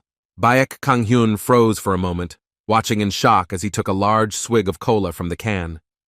Realizing that in front of him was not just a player but a professional, the dark-haired man smiled. The next moment he laughed out loud, asking if all he had offered was not enough. Placing the can of cola on the table, Oh Kang-woo replied that he had no plans to work under anyone's management at all. Hearing that he offered something else, the boy lowered his indifferent gaze to the table. The guild leader offered him legendary-level weapons for free if he would join them. Oh Kang-woo knew very well that such equipment was hard to come by even for a lot of money, and its specialty was that it was obtained through a special ceremony, so no one except the owner could use it. When Baek Kang-hyun exclaimed that he looked interested, the black-haired man crossed his arms and said he wasn't going to deny it. However, he understood that if the weapon did not increase the dark energy, then such an offer made no sense to him, so he refused it as well. However, instead of getting angry, the guild leader Hanul said that he expected such a response from him. He put his business card in front of the boy and offered to call if he changed his mind. Oh Kang-woo watched in surprise as he picked up the bowl containing the tofu cubes. Baek Kang-hyun said that if he mixes everything in a row, then he should throw this into the broth as well. Then the taste will be magical. Echidna immediately noticed that the second person was already suggesting to mix everything, but Han Seol-ah closed her eyes again, adding that she shouldn't do that. Laughing out loud, the head of the guild, Kanul, waved at them and said goodbye. While Oh Kang-woo looked at the food in the spoon, the girl kept asking her friend if she could eat the same. When he arrived at the Red Rose headquarters, Cha Yong-ju was very surprised that he refused such a generous offer. Throwing his hands behind his head, the boy said that he did not want to work for anyone. Besides, he did not think that he had to transfer to another guild. He believed that he could count on the legendary equipment for contributing to the investigation of the demonic cult case. When asked what she knows about Baek Kang-hyun, the girl said that she has seen him several times since they are the heads of 2 major guilds. She smiled, adding that the head of the guild Hanul is quite an extraordinary person. And since it was quite obvious, Oh Kang-woo asked her what rumors were going around about the boy. Cha Yeon-ju said that once, During the compilation of the world ranking, the dark-haired man lost his temper. Back then, there were many rumors that Korea would enter the world rankings, but Baek Kang-hyun lost and was disqualified. He then lost to the Japanese Fujimoto Ryoma, who possessed a mythical weapon called Oko Susano. When the girl said that this was all she knew, Oh Kang-woo asked if the swarthy would take revenge on him for refusing his proposal. Cha Yeon-ju said that he, on the contrary, would laugh about it and tell everyone that he likes him. Seeing Baek Yeon nearby, the pink-haired girl waved her hand to greet them. Ta smiled and turned to Oh Kang-woo, saying that she was waiting for him. She said that while searching the Mir Guild, they found a legendary item that had no owner. The pink-haired girl immediately said that she had a rather difficult time with it, to which the commander replied that her management was categorically against it. Oh Kang-woo did not hesitate from the item of equipment that was in front of him, and that was offered to him by the Hwaran squad commander. The coat he was looking at protected against physical and magical attacks, and could double his own stats for a period of time. Cha Yeon-ju huffed as she concluded that the effects in the equipment were actually the same. Given that it adds 5 units to the extra stat, it would be a nice reinforcement, but not everyone had the extra stat. Suddenly she turned to the boy and her eyes widened in surprise. Oh Kang-woo stood with a satisfied expression on his face and thought that the object he was looking at was absolutely incredible. Adjusting her cap, Cha Yeon-ju asked him if he had any additional features, though she added that she wouldn't be surprised. Seeing how he approaches the cloak with interest, the girl added that since he has such characteristics, the matter has a completely different turn. Hearing that this item was the best in its class, the boy smiled with satisfaction and said that he liked it very much. At the boy's words that he will continue their cooperation, Baek Hwa-yeon smiled and said that she was happy to arrange this item. She let him take the coat, so Oh Kang-woo immediately reached for the piece of equipment. Cha Yeon-ju explained that he just had to put it on, just like he did with the gargoyle armor. After taking off his jacket, the boy wasted no time putting on new equipment, about which he immediately received a corresponding notification. Immediately after that, red and black veins ran over his body and clothes, which meant that the process of combining the owner and the object had begun. Raising his hands, the boy watched as the energy scanned the new master's features. When dark energy was found, the system immediately boosted its stats by 5 units. When the connection with the owner was completed, a bright, large flame immediately rose around the boy. Noticing his body shaking, Cha Yeon-ju asked him how he felt after trying on the legendary item. When asked by the excited brunette if he could have a bunch more of these, Baek Hwa-yeon said with a smile that you can only wear 5 regardless of rank. Examining himself from all sides, the boy listened to the explanation that if he put on more, the characteristics would not work. The head of the Red Rose Guild looked at Oh Kang-woo enjoying the gift like a little child. She noticed that he really liked the new thing, which caused the boy's face to stretch into a wide smile. Suddenly he turned to her in surprise when she offered to check how much stronger he had become. Looking sternly at the black-haired man, the girl invited him to join her in battle. After a while, the 3 of them entered the training hall, which Baek Hwa-yeon said was not that easy to destroy. The head of the Red Rose Guild said that it was very good, after which she asked the boy how much stronger he had become. She remembered how he defeated Moon Young-ho even though the difference in their ranks was incredible. And now the girl wanted to know what feature allows the black-haired man to ignore the big difference in levels with his rivals. Meanwhile, Oh Kang-woo listened intently to what his rival was doing until he could see her. As he warmed up in front of her, he thought about what exactly he wanted to test his strength, so everything works out for him as best as possible. Baek Hwa-yeon acted as the referee in this match, so she was now giving the command to the opponents. When she ordered to get ready, they both got into fighting stances facing each other. When the commander gave the go-ahead to start the fight, Oh Kang-woo immediately rushed at the pink-haired girl, bringing his fist up to strike.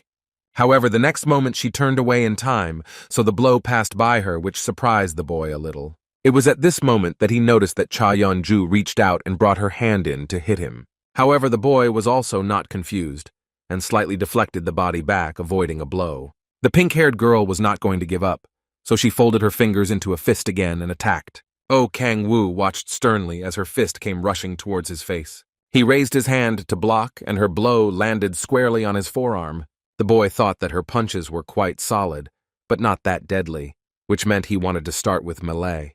With his lips stretched wide in a predatory smile, he thought about the fact that this pissed him off quite a bit. At one point, Cha Youngju watched in surprise as the boy moved her hand away. Turning her body slightly, she saw that his fist passed within millimeters of her face. Grabbing her cap, Oh Kang-woo asked her if she had ever thought of underestimating him. Pulling the item of clothing down, he said with a smile that it was only bothering them. In the next second, the boy was already dodging the pink chains that his opponent was releasing. Realizing that she wasn't joking, he jokingly asked her if she was planning to kill him. However, the pink-haired girl raised her head and reminded with a smile that he was not exactly an ordinary player. Oh Kang-woo watched intently as the dark pink chain line flew at him. When the target dodged the attack, they flew across the training hall, leaving a trail of light behind them. The boy stared intently at his opponent's legs as she tried to direct the chains at him. Suddenly, a large explosion rang out right in front of him, sending a cloud of dust into the air. Oh Kang-woo crossed his arms in front of his face as he tried to cover himself from the debris that was flying in all directions. Planning to attack further, he tightly curled his fingers into a fist. Rushing forward, Oh Kang-woo was notified that the Kraken's fury had activated and increased the dark energy by 5 units. Cha Youngju frowned sternly as she watched what her opponent would do. Continuing to hold on to the chains, the girl jumped over the opponent, avoiding the attack. Flying past her, the boy turned his head and looked back sternly. Putting her hand to her forehead, Baek Hwa-yeon told her friend that she had very little left. At this time, Oh Kang-woo was already rushing forward, once again avoiding the chain attack from the opponent. In a moment, he tilted his head, activating the Force of the Heavens ability. Immediately after that, the boy turned, changing direction, and flew right at the girl. She put her hand forward, trying to bind her opponent with shackles. However, he deftly dodged them, carefully looking in front of him. Crossing his arms, the guy aimed them at the girl and gave the order to use the explosion. In the next moment, Cha Youngju was already covering her head, protecting herself from the cloud of fire and heat. She was breathing hard, feeding on how the result of the explosion unfolded in front of her. The girl saw her opponent jump over her, landing behind her. Clapping his hands, Oh Kang-woo used his skill called sound power. A powerful sound wave immediately came from him, raising a strong gust of wind behind it. Baek Hwa-yeon covered her ears tightly and closed her eyes, unable to withstand the pressure. The pink-haired one did the same, shouting loudly. Clenching his teeth tightly, the brunette decided that now was the time to attack. As if sensing his intentions, Cha Youngju turned her head and looked at her opponent. He, using the force of 1,000, hit the floor with all his might, completely destroying the floor. His gaze was turned towards his opponent as the boy raised his fist. Standing resolutely in front of the enemy, the head of the Red Rose Guild knew that she would not be able to avoid his attack.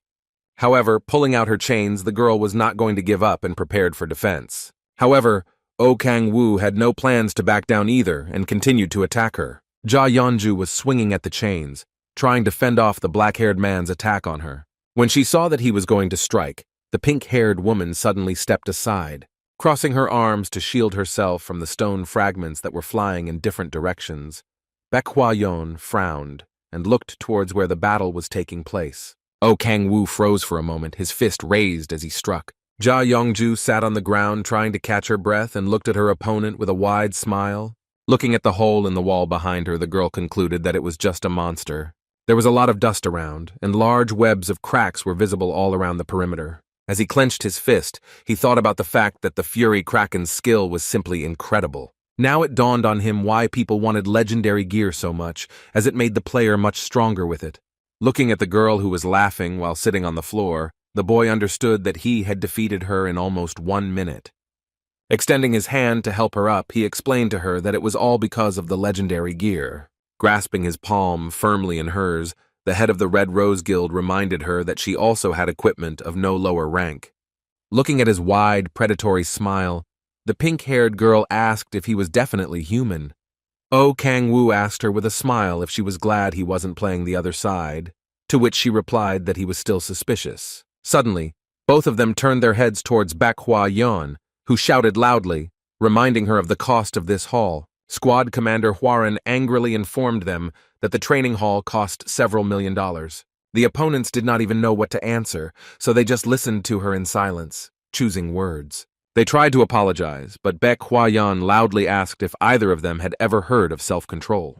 While they were both deciding who was more to blame for what had happened, the squad leader picked up the phone and informed them that the training room was temporarily closed. Oh Kang-woo thought about how he would pay for the damage, while Cha Yong-ju had an idea that he could go to the gate. The boy had the idea that it would be possible to sell magic stones from giant ogres, but it would take a long time. Suddenly, an idea came to his mind, and he asked the pink-haired woman if it was really possible to get many valuable materials from high-level monsters.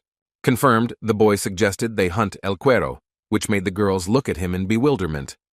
Baek Hwa-yeon tensely asked him if he was referring to the S-Rank gate boss, to which the boy guffawed in satisfaction. The problem with defeating El Cuero was that he lives in water, so melee attacks didn't make any sense. When the boy said that he understood the difficulty of the matter, Cha Yeon-ju said that there was no guarantee that he would drop the legendary gear. However, Oh Kang-woo replied that his goal was not only money, but he was counting on luck. With a big smile, the boy added that by killing El Cuero, he would be able to remove the level cap.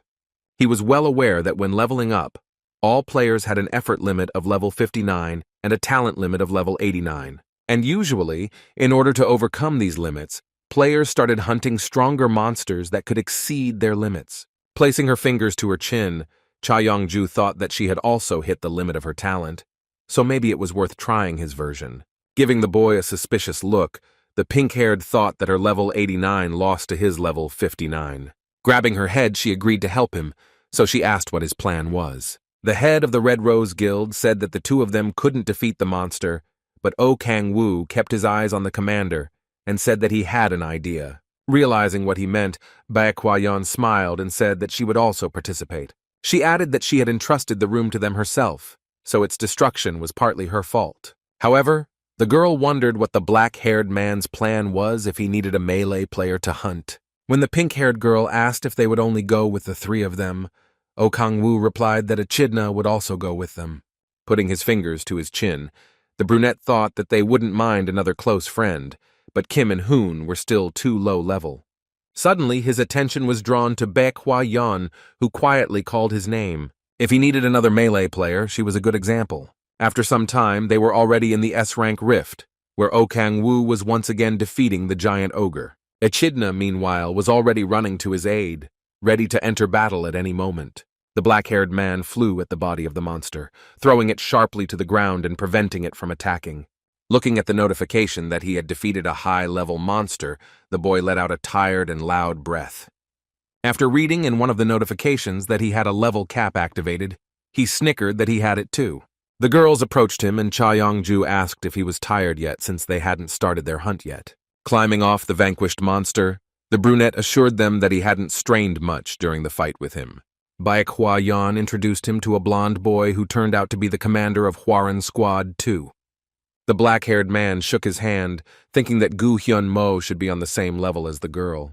Pointing his hand at the defeated ogre, the commander of Squad 2 explained with a smile that he was a rookie hunting such large monsters. In the next moment, the fair-haired man's attention was drawn by the echidna, and when he asked what the child was doing on the hunt, Oh Kang-woo replied that it was his familiar. Noticing that he was surprised to have a child as a familiar, Baek Hwa-yeon promised to explain everything to him later. After hearing the words that Oh Kang-woo was on the same level as Cha Yeon-ju, the blonde looked at his colleague in surprise.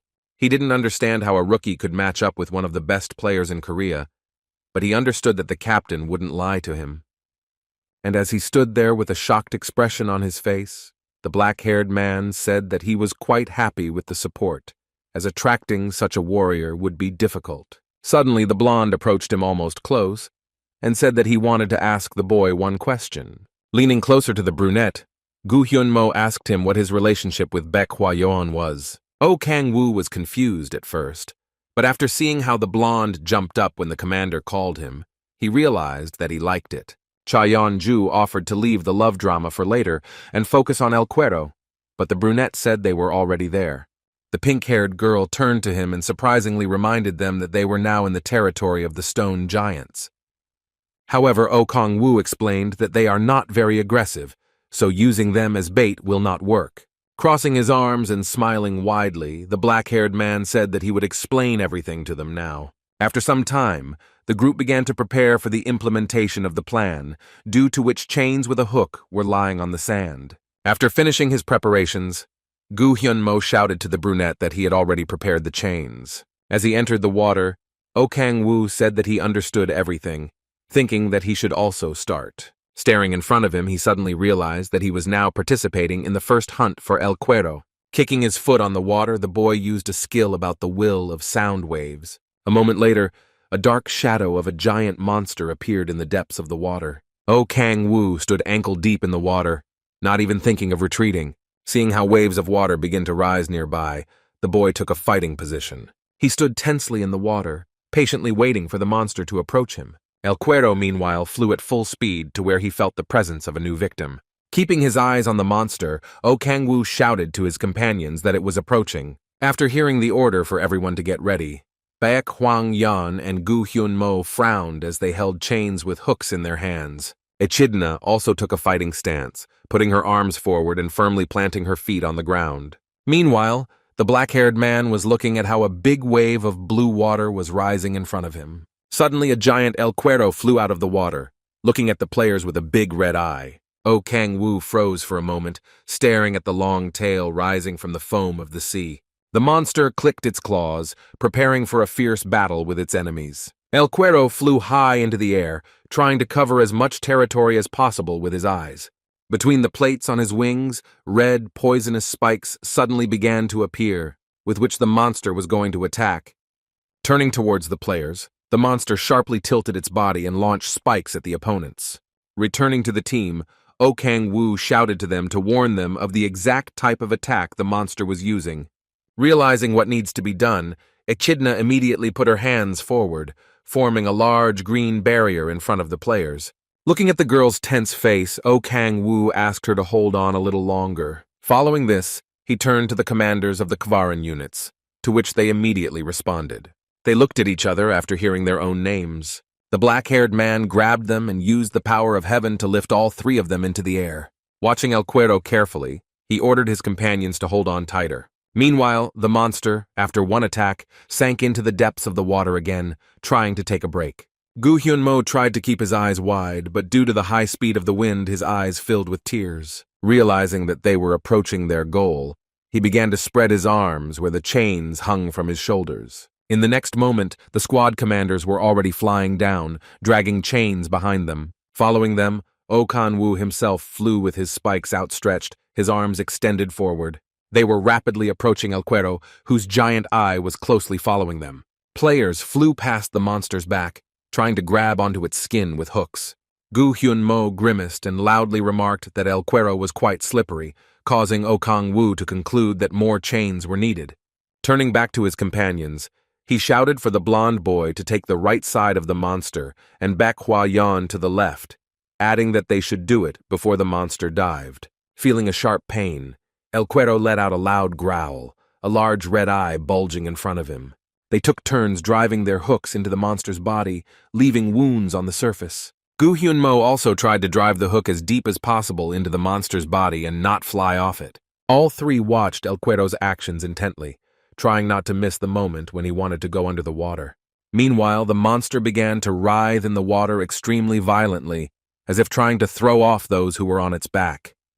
Looking at this and trying her best to stay on her back, Baek Hwa-yeon cursed loudly. Realizing that the monster wanted to escape from them, O Kang-woo commanded the team to hold fast in a loud voice. It was at this moment that El Cuero began to lower his muzzle down, hiding under the water. However, in the next moment, he suddenly rose into the air, releasing lightning discharges on his body. Gu Hyun-mo stuck the monstrous knife into his skin and tried to hold on to it. Meanwhile, the black-haired man shouted that he wanted to dive under the water, so he said that he was going to distract him.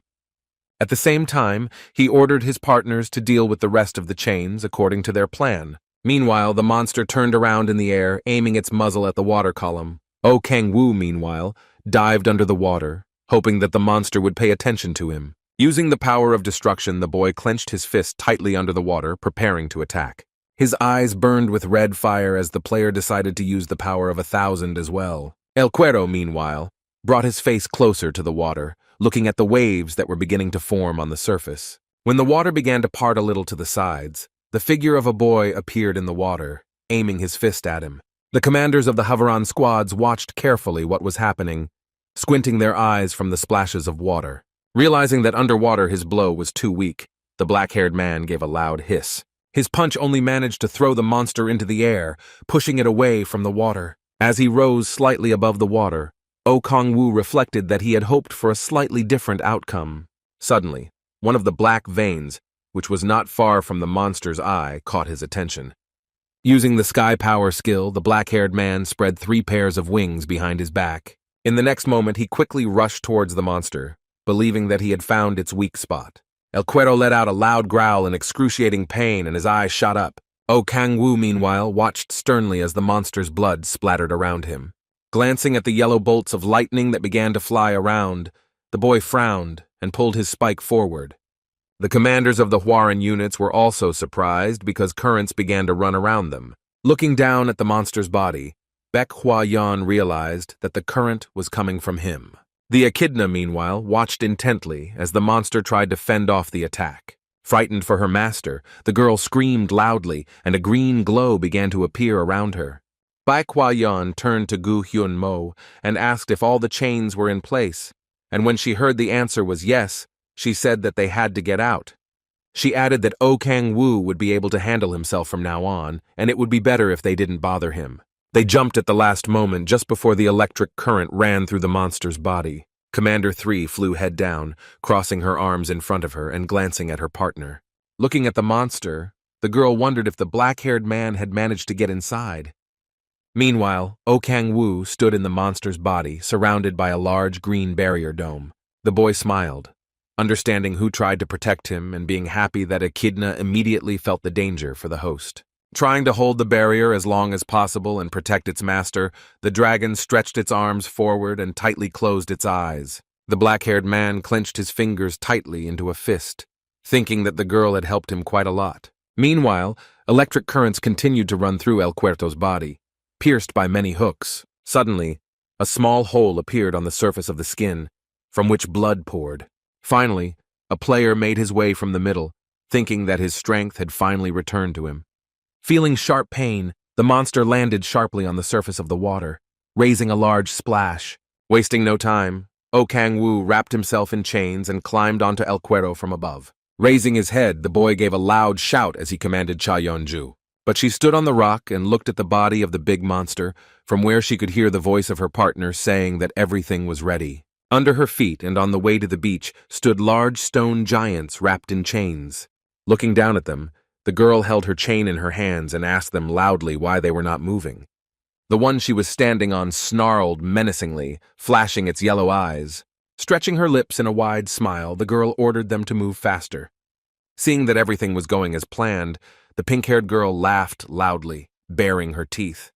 Dispersing clouds of dust around them, the stone giants moved forward, slowly shifting their legs. Cha Yeon-ju continued to laugh louder and louder as she chased them with a chain like a whip. Jumping up, the girl once again whipped one of the giants with a whip, constantly driving them. Meanwhile, El Cuero moved through the waves, trying to break free from the metal shackles. His fins stuck out of the water like the claws of some animals. Wrapped in chains, O Kang-woo thought about feeling a very strong pressure, regardless of the powers, divine and defense used. He knew he had to keep the chains intact for as long as possible, so he glanced at his opponent. Meanwhile, El Cuerto rushed after him, which caused sprays to fly on the water in different directions. The stone giants advanced straight down the road, dragging behind them the chains that bound the water monster. Strained by how he had resisted El Cuerto's loss, O Kang-woo thought that he was not weakening at all. The monster struggled in the water, trying to throw off the chains that scratched its body. A bright light appeared between his claws, indicating the formation of new poisonous spikes. Seeing that they were flying in her direction, Echidna abruptly put up a large barrier wall in front of her. Meanwhile, one of the giants hummed loudly, trying to drag the monster to land. O Kang-woo, looking back at the replay, even thought that he had underestimated the monster, and it turned out to be stronger than expected. Looking at the strained face of the echidna, the boy decided that he should weaken the monster so that it would not drag the stone giants with it. O Kang-woo clenched his teeth tightly from the great effort, and a drop of sweat ran down his face. Looking at the pink-haired one, he yelled at her to use her spikes. However, she was indignant, calling him crazy because she perfectly understood that they could affect him as well. But that didn't diminish the black-haired man's confidence, and he yelled for her to do it. Breathing heavily, Cha Young-ju put her hands forward and began to gather energy around them. Using her bloodthirsty chain's special skill, she fired energy at the shackles that bound the stone giants. Oh Kang-woo tensed as he felt his gargoyle armor activate a special ability called petrification. This did not come as a surprise to him, as it was quite expected from the unique equipment. However, this did not matter to the boy, as long as it could help weaken the monster. El Cuerto kept trying to escape from his pursuers, but the chains that held him were strong enough. Noticing that he did stop painfully, the boy finally exhaled, realizing that the plan had worked. It was at this moment that the stone giant made another dash, pulling the monster to the shore. Noticing this, Cha Young-ju began to jump away from them, avoiding a collision with the colossus. Looking at them, she told them to try hard, considering that they had a trait called hard skin. That is why they were practically invincible, which is why the girl did not hunt in this split. However, looking at El Puerto trying to flounder on the water, the Red Rose Guild head thought she had no idea of the usefulness of this ability. The monster meanwhile had a red eye glaring in front of him, looking at the pink chains around him. In the next moment he jumped into the air, and thick gray smoke fell around him. Dropping the chains from his body, Oh Kang-woo let out a breath, thinking that his plan had worked. Lowering his head, the boy saw that Echidna was already running towards him, asking if he was all right. Hearing the owner say that it is still dangerous here, the girl stopped and looked at him with big eyes. Baek Hwa-yeon, meanwhile, lunges at El Cuerto's corpse, cutting it open and sending blood splattering. The pink chain still hung from his body, hooked, and the red eye was wide open. Meanwhile, the commanders of the Hvaeran units rushed towards him again, brandishing their weapons. Gu Hyun-mo took the little Echidna in his arms and said that he already thought he was going to die. Baek Hwa-yeon held her sword in front of her, ready to pounce on the boss of this gate. Oh Kang-woo looked sternly in front of him and loudly suggested to his companions to end it all. Hearing Echidna's delighted voice, who was glad that the master was all right, the black-haired man told her to deal with the giants now. Watching as Cha Young-ju continued to chase them, Oh Kang-woo added that they were now powerless and would not be able to fight back. When the boy yelled at the pink-haired girl to stop mocking the giants, she replied that she was just distracting them. The black-haired man returned to El Cuerto again, ordering his companions to finish off the monster. Rushing forward towards him, Gu Hyun-mo asked the monster why it was now without water. Baek Hwa-yeon also wasted no time and was already swinging at their prey with her sword. Immediately after the first impact, there was a large explosion which was accompanied by a bright blue glow. The players gradually finished El Cuerto without stopping for a moment. Gu Hyun-mo slashed at the monster's carcass with his sword, swinging his weapon wildly. His colleague from the third squad, Kvaran, did the same. At one point, they jumped up together and made several powerful sword swings. Cha Yeon-ju, meanwhile, joined her partners, swinging her chain. Her blow hit the monster's eye, causing brown blood to spray in different directions. In the next second, the girl landed on the ground, dragging the chain behind her and pulling on it. Listening to the monster wail, Second Squad Commander Hwaran said that the sound was starting to annoy him.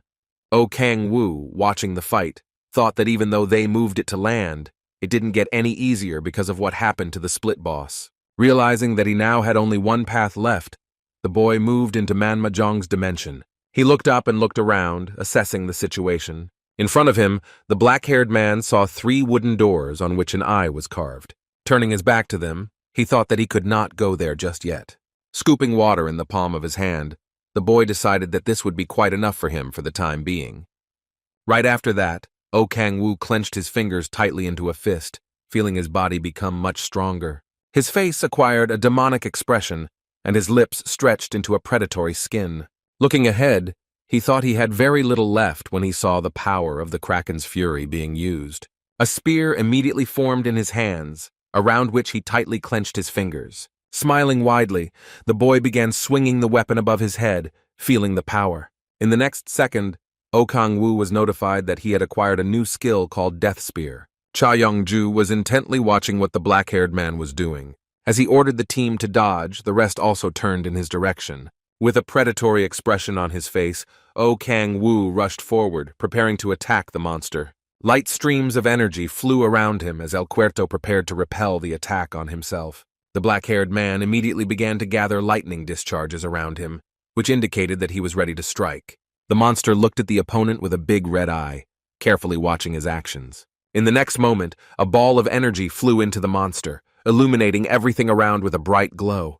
Kang-woo, meanwhile, landed on the sand, making several dents in it. The team behind him also watched closely to see what the monster would do next. Cha Yeonju, covering her face with her hands, stared intently at the light pouring from the boy. She was trying to figure out if he really had only just started the 6th stage of awakening. Flames raged around him, which testified to the enormous power that simply had nowhere to go. Looking at his hand that was visibly shaking, Kang-woo read the notification that he was able to successfully use 3 powers together. Squinting one eye, the boy thought with satisfaction that this was the 2nd condition. Curling his fingers into a fist, the black-haired man thought that when he ruled hell, all of this was much easier to do. Stretching out his hand, he suddenly realized that he still had a long way to go. Opening his mouth and baring his teeth, Kang-woo thought that he needed even more power. Suddenly, his attention was drawn to the challenge of Gu Hyun-mo, who was very surprised by his skill, as was the entire team. When asked by the pink-haired woman why he used such an attack only now, the black-haired man replied that it was the first time he had used it. While he and Cha Yeonju were figuring out who would win the battle now, Echidna ran up to them and said that she had already dealt with the giants. When he told her that the hunt was over, the girl jumped up, holding his hand. Suddenly, the boy froze as the thought crossed his mind that he hadn't seen the notice of El Cuero's death. Meanwhile, behind him, a large red eye opened in the defeated monster. Hearing some movement behind him, Kang-woo already knew perfectly well what was happening behind him. He ordered the team to prepare for another battle as the end was still far away, prompting Baek Hwa-yeon to grab his sword. Cha Yeonju also took a fighting stance, holding her head up and marveling at her opponent's stamina. Meanwhile, Kang-woo covered Echidna with his hand, who was cowering in fear against the boy. The commanders of the Hwaran units rushed to check the notification, and also noticed that there was no notification of the death of the monster. The black-haired man thought that it was simply not possible, because by taking the Spear of Death, he could end up in the demon hells of the 7 circles. So now the boy did not understand why the boss of the split, but not the demon, remained alive and was ready to fight again. The entire team of players watched intently as the monster roared loudly and transformed. At one point, Kang-woo froze, sharply guessing the reasons for such behavior. He watched intently as the animal changed its appearance, surrounded by dark energy. El Cuero stared up with a large red eye with a vertical pupil. Many giant tentacles, which seemed to have barely held on until now, suddenly crawled out of the large blisters. In an instant, half of the monster's body consisted of giant brown tentacles. Kang-woo came closer, trying to figure out what he and the team should do next. Gu Hyun-mo said that he expected them to escape during the 2nd round with the monster. Cha Yeonju let out a loud squeal as she held her arms out in front of her and prepared for another fight. In the next second, El Cuero was already wrapped in pink chains sent to him by the head of the Red Rose Guild. Suddenly, Baek Hwa-yeon screamed loudly, realizing that her friend was in great danger. The pink-haired girl continued to hold the chains in her hands, but the monster was stronger, so it gradually pulled the girl towards itself. At one point, she put her other hand out to the side where her team was standing, asking them for help. The monster had a horn wrapped in chains and was staring intently at the team of players. Cha Yeonju was trying her best to keep him on the leash at this time, making the most of her efforts. Her team also held the chains she had thrown to them to increase their chances of tying the monster down. Baek Hwa-yeon also did not stand aside and took the chain in her hands, helping her friend. Due to the wild tension, Gu Hyun-mo clenched his teeth tightly and hissed loudly, but he did not let go of the shackles. Kang-woo and 3rd Squad Commander Hwaran let out a loud shriek as they tried to hold the monster back. And while the boy was thinking about how he was supposed to win if he had little demonic energy left, Echidna's voice was heard nearby. After asking to leave all this to her, the girl turned into a dragon and rushed at El Cuero with a loud growl.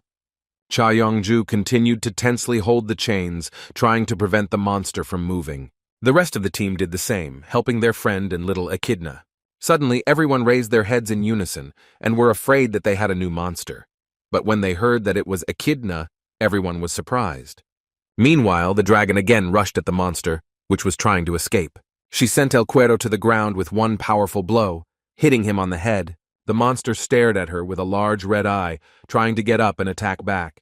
However, Echidna struck again, ordering him to sit still. The dragon roared loudly, glaring at the opponent with a fierce look of yellow eyes. In the next second, The entire team watched as Okang Wu's familiar crashed to the ground. Burgundy tentacles flew from above to the ground, accompanied by shocked looks from the players. They squinted for a moment, anticipating what would happen next during the battle. Echidna, meanwhile, raised her head up, looking at her opponent and ready to fight him back. Not far from her lay a large part of the body of the monster that dared to fight against her. Looking at her master, Echidna asked him with a smile if she did well. Everyone present suddenly started receiving notifications that they had killed the S-rank boss. Transforming back into a little girl, Echidna ran towards Okang Wu with her arms out wide. The boy praised her for her work, and the pink-haired girl said that now she understood why she became his familiar. Looking at the tentacles of the defeated monster, the players tried to understand what had happened, but no one even had any ideas. As he got closer, one of the players nudged the tentacle with his foot, saying that it was definitely not an ability. On his way up, Okang Wu said that he had seen this before. The moment when the monster suddenly became angry reminded him of the day when he met the cultists in the alley. The pink-haired girl guessed that it could be the influence of demonic energy, to which she heard that it should be checked. The boy raised his head, feeling that the source of this energy was quite close to him. The team followed him, stepping on the soft tentacles and grimacing in disgust. The black-haired man quickly found the place where the monster's tentacles began to grow. Reaching his hand in between the folds, he thought that the power source must be somewhere in here. In a moment, the boy froze, realizing that his fingers had come across something. The team around him gaped at him in a daze, and Gu Hyun-mo even covered his mouth. In the hands of the black-haired man lay a small reddish crystal from which a barely visible glow emanated. Everyone gathered around the stone, trying to get a closer look at it. Gu Hyun-mo said that it didn't go down on the mana crystal and asked if it was because of him that El Cuero was so crazy. Okang Wu said he had no idea, but he had a strong sense that there was a lot of demonic energy inside the artifact. It closely resembled a mana crystal, but if it was natural, it felt somewhat artificial. So it was clearly clear that someone had created it, and only a cult leader could do it. When the boy said out loud that he understood everything, the pink-haired girl asked if he learned anything.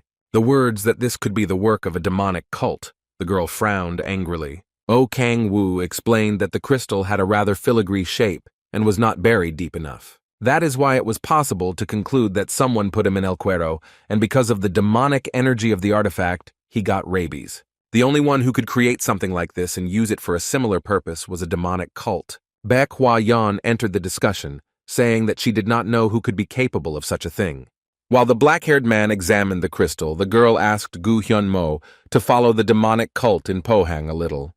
Okang Wu gave a predatory smile as he thought about the cultists being able to create pure demonic energy. Cha Yeonju reached into her pocket for her phone and offered to take a picture of the crystal for her guild to investigate. Suddenly, everyone present felt the body of the monster they were standing on shudder violently. Bending her legs at the knees, the head of the Red Rose Guild put her hands forward, trying to keep her balance. Gu Hyun-mo took out his sword, loudly lamenting that the monster still hadn't died. However, Baek Hwa Yan calmed everyone down by saying that it was just a post-mortem muscle contraction. While planning to take the crystal from Okan Yu, the pink-haired girl reminded the commander of the 2nd Hwaran squad that they had been notified of El Cuero's death. However, in the next moment, she and the black-haired man were looking in surprise at his hand, from which the artifact had mysteriously disappeared. And while the girls tried to explain this phenomenon, the boy himself was mentally calculating how much he would get for the crystal. In a moment, he widened his eyes in surprise as he saw that his demonic energy had increased by 3 units, something that had not happened even during the ogre hunt. Echidna returned to the boy and asked him if they were already going home. However, noticing that he did not respond to her questions, the girl carefully looked at him and called him again. Okang Wu covered his face with his hand and breathed heavily, wondering if there was only one such crystal here. After some time, the familiar was already sleeping sweetly in the headquarters of the Hvaran detachment, tortured by the past battle. Baek Hwa Yan handed her partners the remaining money after paying for the repairs. She added that the 2nd Hvaran squad would try to find something similar to that crystal in other gates as well. Hearing that they would now have to catch the monsters alive, Okang Wu thought that now they would be wasting their time. However, when the girl said she had good news for them, he and the pink-haired looked up in interest. Baek Hwa Yan explained that they got the material for the legendary gear because the monster's tail could be made into a sword. Hearing that they also knew what stats it boosted, the players frowned at the loss of good gear. However, the words about increasing dexterity or strength calmed O Kang-woo, who had demonic energy as the main one, and the pink-haired one, who had magic power as the main one. When asked if the commander would take the sword for himself, Baek Hwa-yeon smiled and replied that it was not suitable for the sword. She explained that it could only be used by a player with the chi characteristic. However, the majority of such players were in China, and there were practically no such players in Korea. Cha Yeon-ju even thought of selling it to China since it didn't make sense to them, but Oh Kang-woo said he wanted to take it for himself. He could feel the surprised look of the head of the Red Rose Guild, but he did not even turn his head in her direction. The boy thought that such a unique sword would be perfect for Kim Si-hoon. His team made their way through the maze, discussing the fact that most of the paths here were already known. Gray-haired walked in front, ready at any moment to repulse the enemy who would attack him. Tae-soo told the girls that they were following the boy, then asked him if he felt anything unusual. He replied that he felt something bad, but in the next moment something strange caught his attention. Taking out his sword, Kim Si-hoon ordered his team to prepare for battle. Immediately after that, the girls put their staffs forward, preparing to fight an unknown opponent. All the attention of each of the team members was focused on the dark corridor, where there was not even a drop of light. Suddenly, a huge minotaur, which was an ordinary B-rank monster, started charging at them from there. However, in the next moment, another minotaur pounced on him, the eyes of which glowed with a bright yellow glow. He pressed a relative with a gouged eye to the ground, which made him roar terribly. The entire team of players looked at the monsters in dumb surprise, not knowing what to do. At some point, the minotaur roared loudly, and a red haze of energy began to appear around him. His brother wasn't even moving anymore, lying on the ground with his eyes closed. Kim Si-hoon wasted no time reaching for his sword, ready to charge into battle at any moment. Suddenly, he saw the figure of Tae-soo appear in front of him and put a shield in front of him. However, when the minotaur hit the ground, both of them were thrown back a few steps as they lost their balance due to the surprise. The gray-haired man immediately said that it was quite dangerous to go forward, but Tae-soo still couldn't understand what kind of power it was. Looking at the monster's furious face, the boy added that it was different from ordinary minotaurs. Kim Si-hoon took charge and ordered Tan to win as much space for them as possible. After that, he ordered Choi In-bi to distract the minotaur while the big man received reinforcements. Immediately after that, a blue bolt of lightning flew into the monster, sending a powerful current into it. Wasting no time, Kim Si-hoon rushed at the opponent, intending to attack him. Keeping his eyes on the monster, the gray-haired man shouted, drawing his attention to himself.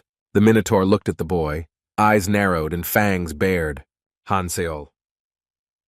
Ah tried to strengthen Tae-soo as much as possible, who was already stepping on the monster, to push him back. He growled, baring his teeth and flashing yellow eyes. Noticing this, the big man shouted to his team that they could go forward. In the next second, the minotaur swung its weapon and struck Tae-soo's shield. Seeing that her partner had entered the battle, Han-sol-ah tried to strengthen him even more. Feeling an extraordinary rush of strength, the big man smiled and thanked the girl. The monster approached him and extended a clawed paw to grab the opponent. He didn't even notice that Kim Si-hoon was coming at him from behind, bringing his sword. The boy's face was determined, and his fingers tightly gripped the hilt of the sword. Flying past the monster, the boy sharply lowered his sword, slashing at its arm. For a moment, the minotaur froze as it watched the player land in front of it. Tae-soo turned to his partner and said that he was tiredly confident that he would make it.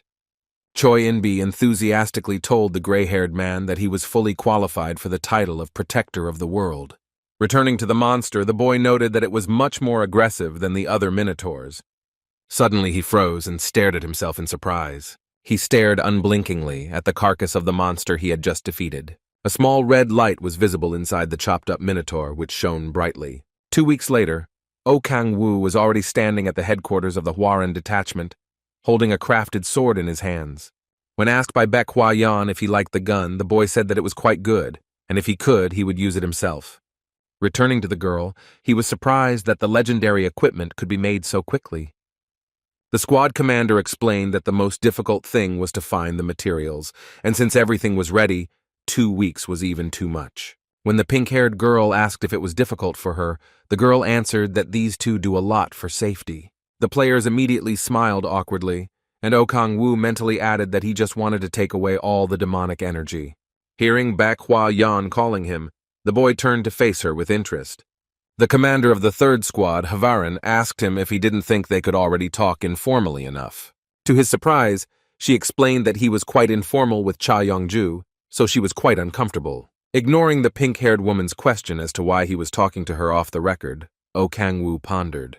He assured the commander that he would now speak more freely with her, and answered the guild leader's question that she was the first to initiate such communication. After that, the boy asked the girls how the research on the crystal was going. Hearing that they found nothing of the kind, he put his fingers to his chin and thought. Meanwhile, the leader of the demonic cult learned the latest news about how the preparations for the plan are going. He was interested in the question of how El Cuero could lose the fight, and what exactly happened in the split. His subordinates said they were trying to find out, but when they came to check the infection process, they only saw traces of a battle. The next thing that interested the man was what exactly happened to the demonic crystal that was in the monster. Hearing the words that he had disappeared, the cult leader clenched his fingers tightly on the table, launching a web of cracks. In the next moment, he hit the table with all his might, causing it to shatter into pieces, causing a loud cry from his subordinates. Looking at the stone debris, he asked what was happening to the rest of the monsters now.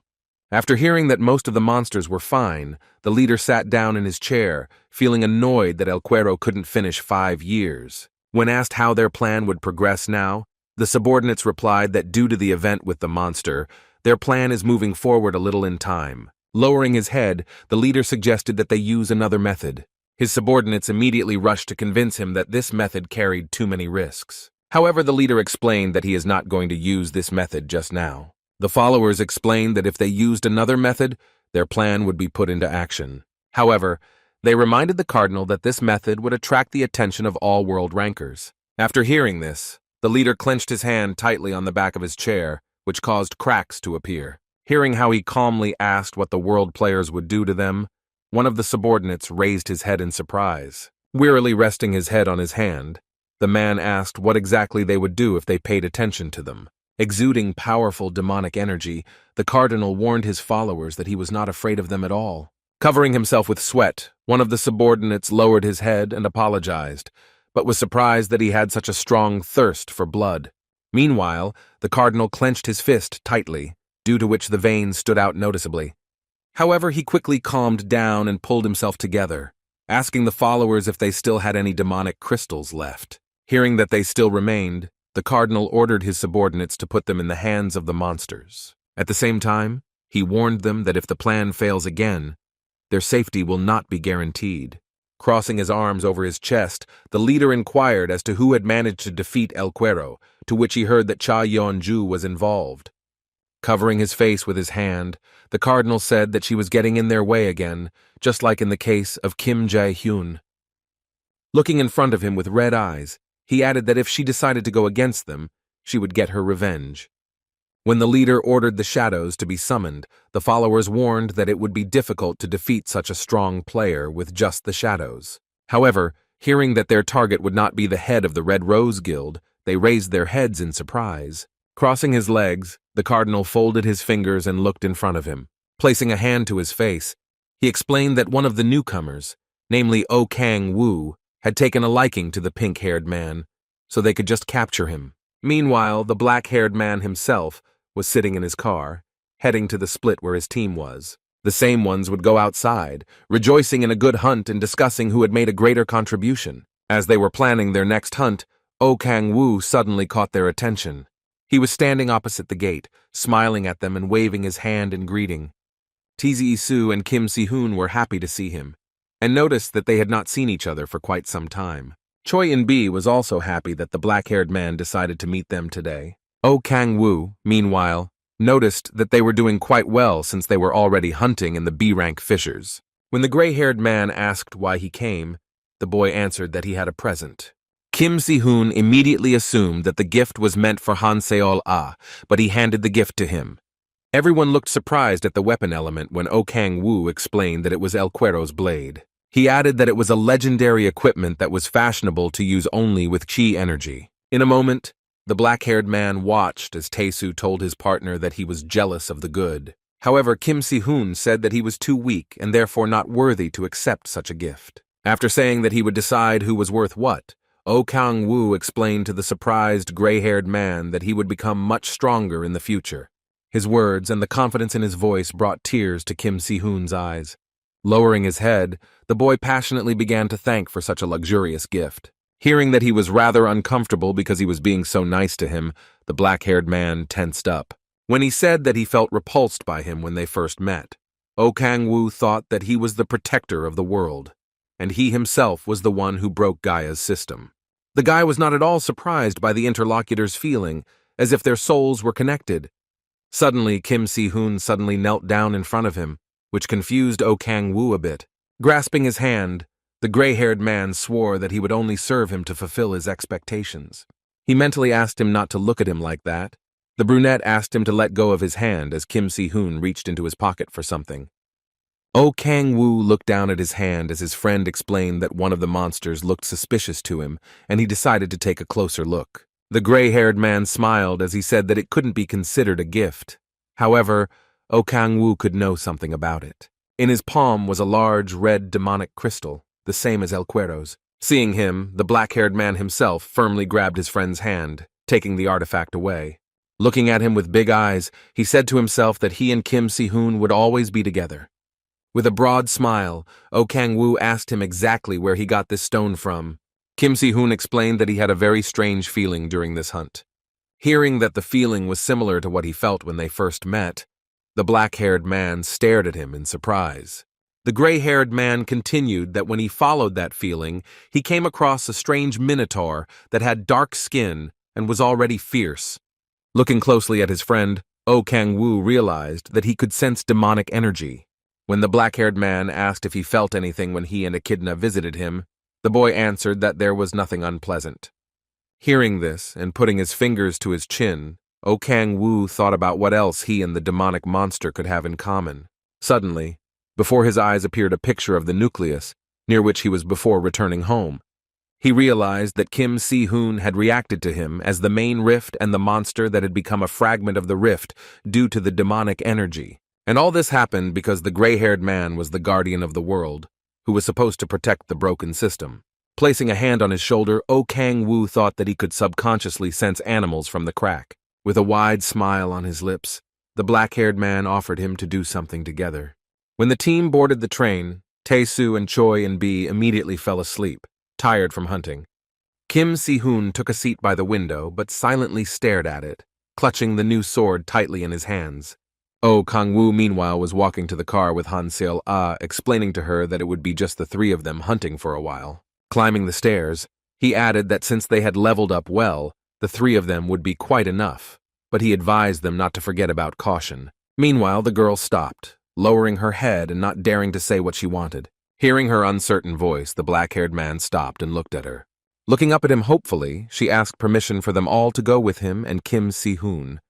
The girl added that with him they will raise their level much faster. Besides, they can agree to him. However, the boy replied that they would go to the A-rank gate, so the monsters there would be much more dangerous. Looking down, Han Sol-ah apologized and said that she shouldn't have started this conversation in the first place. Furthermore, O Kang-woo added that he would hunt down the demonic order, and they would be in the crosshairs all the time.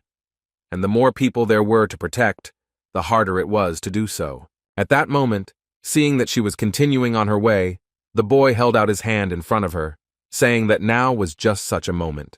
He looked sternly in front of him, observing what was happening in the parking lot. Standing near his car were several demonic cult followers who were determined. O Kang-woo continued to hold his hand in front of his friend, trying to shield her from the attacks. Han Sol-ah put a staff in front of her, preparing for battle, but the boy reacted to his opponents completely calmly. They said they didn't have to answer his questions, so he just had to follow their instructions. However, upon hearing the words that he would be killed painlessly, O Kang-woo only smiled widely. Looking at the cultists, the black-haired man suggested that they stop talking and get away from his car. One of the attackers, clutching an axe in his hands, noticed that he was indeed very insolent, as the cardinal had warned. Another added that despite working for Cha Yeon-ju, the black-haired man is really nobody. Rushing at him and swinging their weapons, the cultists began their attack, closing in on the players. Han Sol-ah looked scared as people in scary masks approached them. However, in the next moment, all the attackers suddenly turned around, looking behind their backs. Oh Kang-woo held the girl in his arms and, using the power of heaven, tried to break away from the pursuers. He ordered her to go as far as possible, to which the blushing girl quietly replied in agreement. However, in the next moment she frowned and sternly added that she also wanted to help him. She cast a blessing of light on him, increasing all of his stats. At her request to be careful, the boy reassured her that they would not be able to hurt him. Meanwhile, the cultists were already running to them, talking about the fact that they would tear the black-haired man to pieces. Oh Kang-woo wasted no time rushing towards them, attacking them in return. Stretching his lips into a sly smile, he asked them why they thought he was running away. At one point, he turned sideways to the attackers because he saw an axe flying at him. Following her trajectory, the boy saw that she was already turning back. Spreading his wings, the black-haired man rushed at one of the attackers, who was clutching the chain tightly in his hand. Oh Kang-woo stared intently at his opponent, trying not to miss a single blow. In the next moment, the axe, which was tied to the chain, crashed into the asphalt, tearing the pavement. Meanwhile, the black-haired one made another circle around the battlefield, looking at his opponents. He was surprised that none of the chains had ever gotten tangled, even though the cultists kept throwing them. Meanwhile, the followers of the demonic cult held tightly to the chains, hoping that they would be able to catch the black-haired man. Gathering energy between his palms, Oh Kang-woo thought that they would be no match for Cha Yong-ju.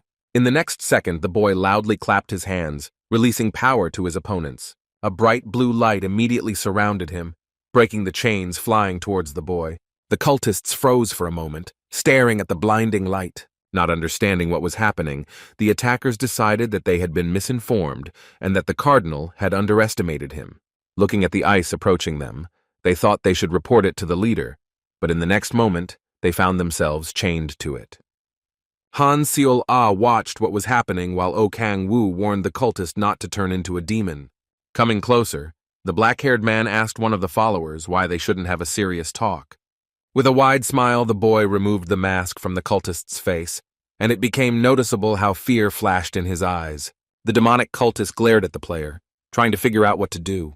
At some point, he opened his mouth wide, accompanying it with heavy, loud breathing. The next second, he bared his teeth and laughed loudly, sweat pouring down his face. Watching the cultist's mouth drip with saliva, Oh Kang-woo was surprised to realize that the cultist was resisting something. Suddenly, the black-haired man opened his eyes in fright, glaring at the captured opponent. He shouted words in praise of the demonic cult, sticking out his tongue. A drawing depicting a six-pointed star in a circle was clearly drawn on it. Hansel. Ah ducked down and covered her head a second later as she saw an explosion in front of her. The girl looked in fright at the point where Oh Kang-woo had stood a second ago, but now there was just a cloud of smoke and fire. However, when it dissipated a little, it became noticeable that the black-haired man managed to open a yellow dome around him for protection. While Han Seol-ah ran to him asking if he was okay, the boy himself thought that the cardinal had decided to stay in the shadows. In that case, he now had to force the leader of the demonic cult to crawl out of his hole. Sometime after that, the cardinal was already receiving the report that they had lost the battle with Oh Kang-woo. His subordinate said that it was unknown if all the shadows had died, but there was a high probability that they had. Propping his elbow on the back of his chair, the demonic cult leader let out a loud huff as he pondered his loss. Clutching his face, he said with annoyance that they had lost some very good fighters. When asked how many fragments of the crack they managed to collect, the subordinate answered that about 30%. Saying that this was not a bad result, the leader ordered him to leave the hall. Left alone, the cardinal thought that he had nowhere to rush, as Cha Yong-ju and his team would not be able to find the demonic crystals. Baek Kang-hyun smiled widely, thinking that time was on his side now. So he could safely say that everything that is happening is going exactly according to his plan. In the parking lot, scared for her friend, Han Seol-ah ran to him while he was standing in the middle of the smoke.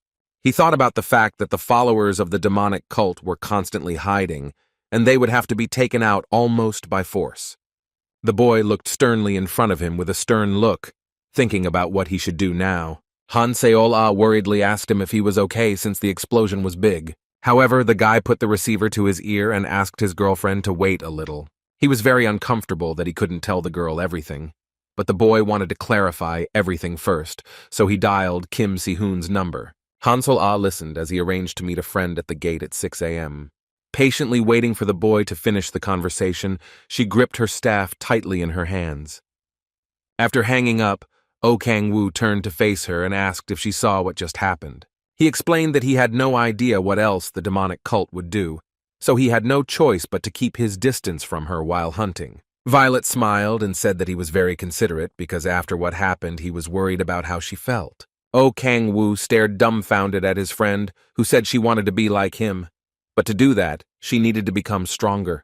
With a big smile, Han Seol-ah asked him to wait a bit and she would become as strong as him. Staring at the girl with big eyes, the black-haired man thought that she really looked like an angel. He offered her to go home, but he even confused the direction due to tension. 10 days after that incident, O Kang-woo was already standing at the exit of the rift and was looking at the 3 demonic crystals in his hand. When Kim Si-hoon asked him if that was all for today, the black-haired man hugged his neck and praised him for a great job. The gray-haired man looked at him with wide eyes, thinking that he was able to help his friend. At his offer to drive him home, Kim Si-hoon replied that it was nothing to worry about as he wanted to visit his mother at the hospital. Therefore, after some time, the black-haired man was already driving home, carrying a whole package of ice cream. He was met at home by Echidna, who ran to him with outstretched hands and shouted loudly. He smiled as he held up the bag of ice cream in front of the girl who asked mesmerized what it was. Lying on the couch in the living room, the boy thought that so far everything had been pretty quiet, and if something had happened, Bak Hwa-yeon or Cha Yeon-ju would have contacted him. He figured that absolutely nothing had been heard from them since the attack, so he could only wonder where the cultists were hiding. Suddenly, his attention was drawn to the phone, which began to vibrate, signifying a phone call. Everything was happening exactly as he suspected, because when he picked up the phone, the boy heard Baek Hwa-yeon's voice on the other end of the line. The commander of the 3rd Squad said that a rather suspicious movement was registered near the gate of the S-Class. To his guess that it was the work of a demonic cult, the girl said that according to the information received, they were preparing to challenge them. She added that Cha Yeon-ju and Red Rose had already gone there. Hearing that she would drop him the address now and wait for him there, O Kang-woo thought he couldn't wait to test what he was capable of. Baek Hwa-yeon wanted to send a plane after him since time was short, but the boy assured her that it was unnecessary. Patting Echidna on the head, the black-haired man assured her that he had his own private plane.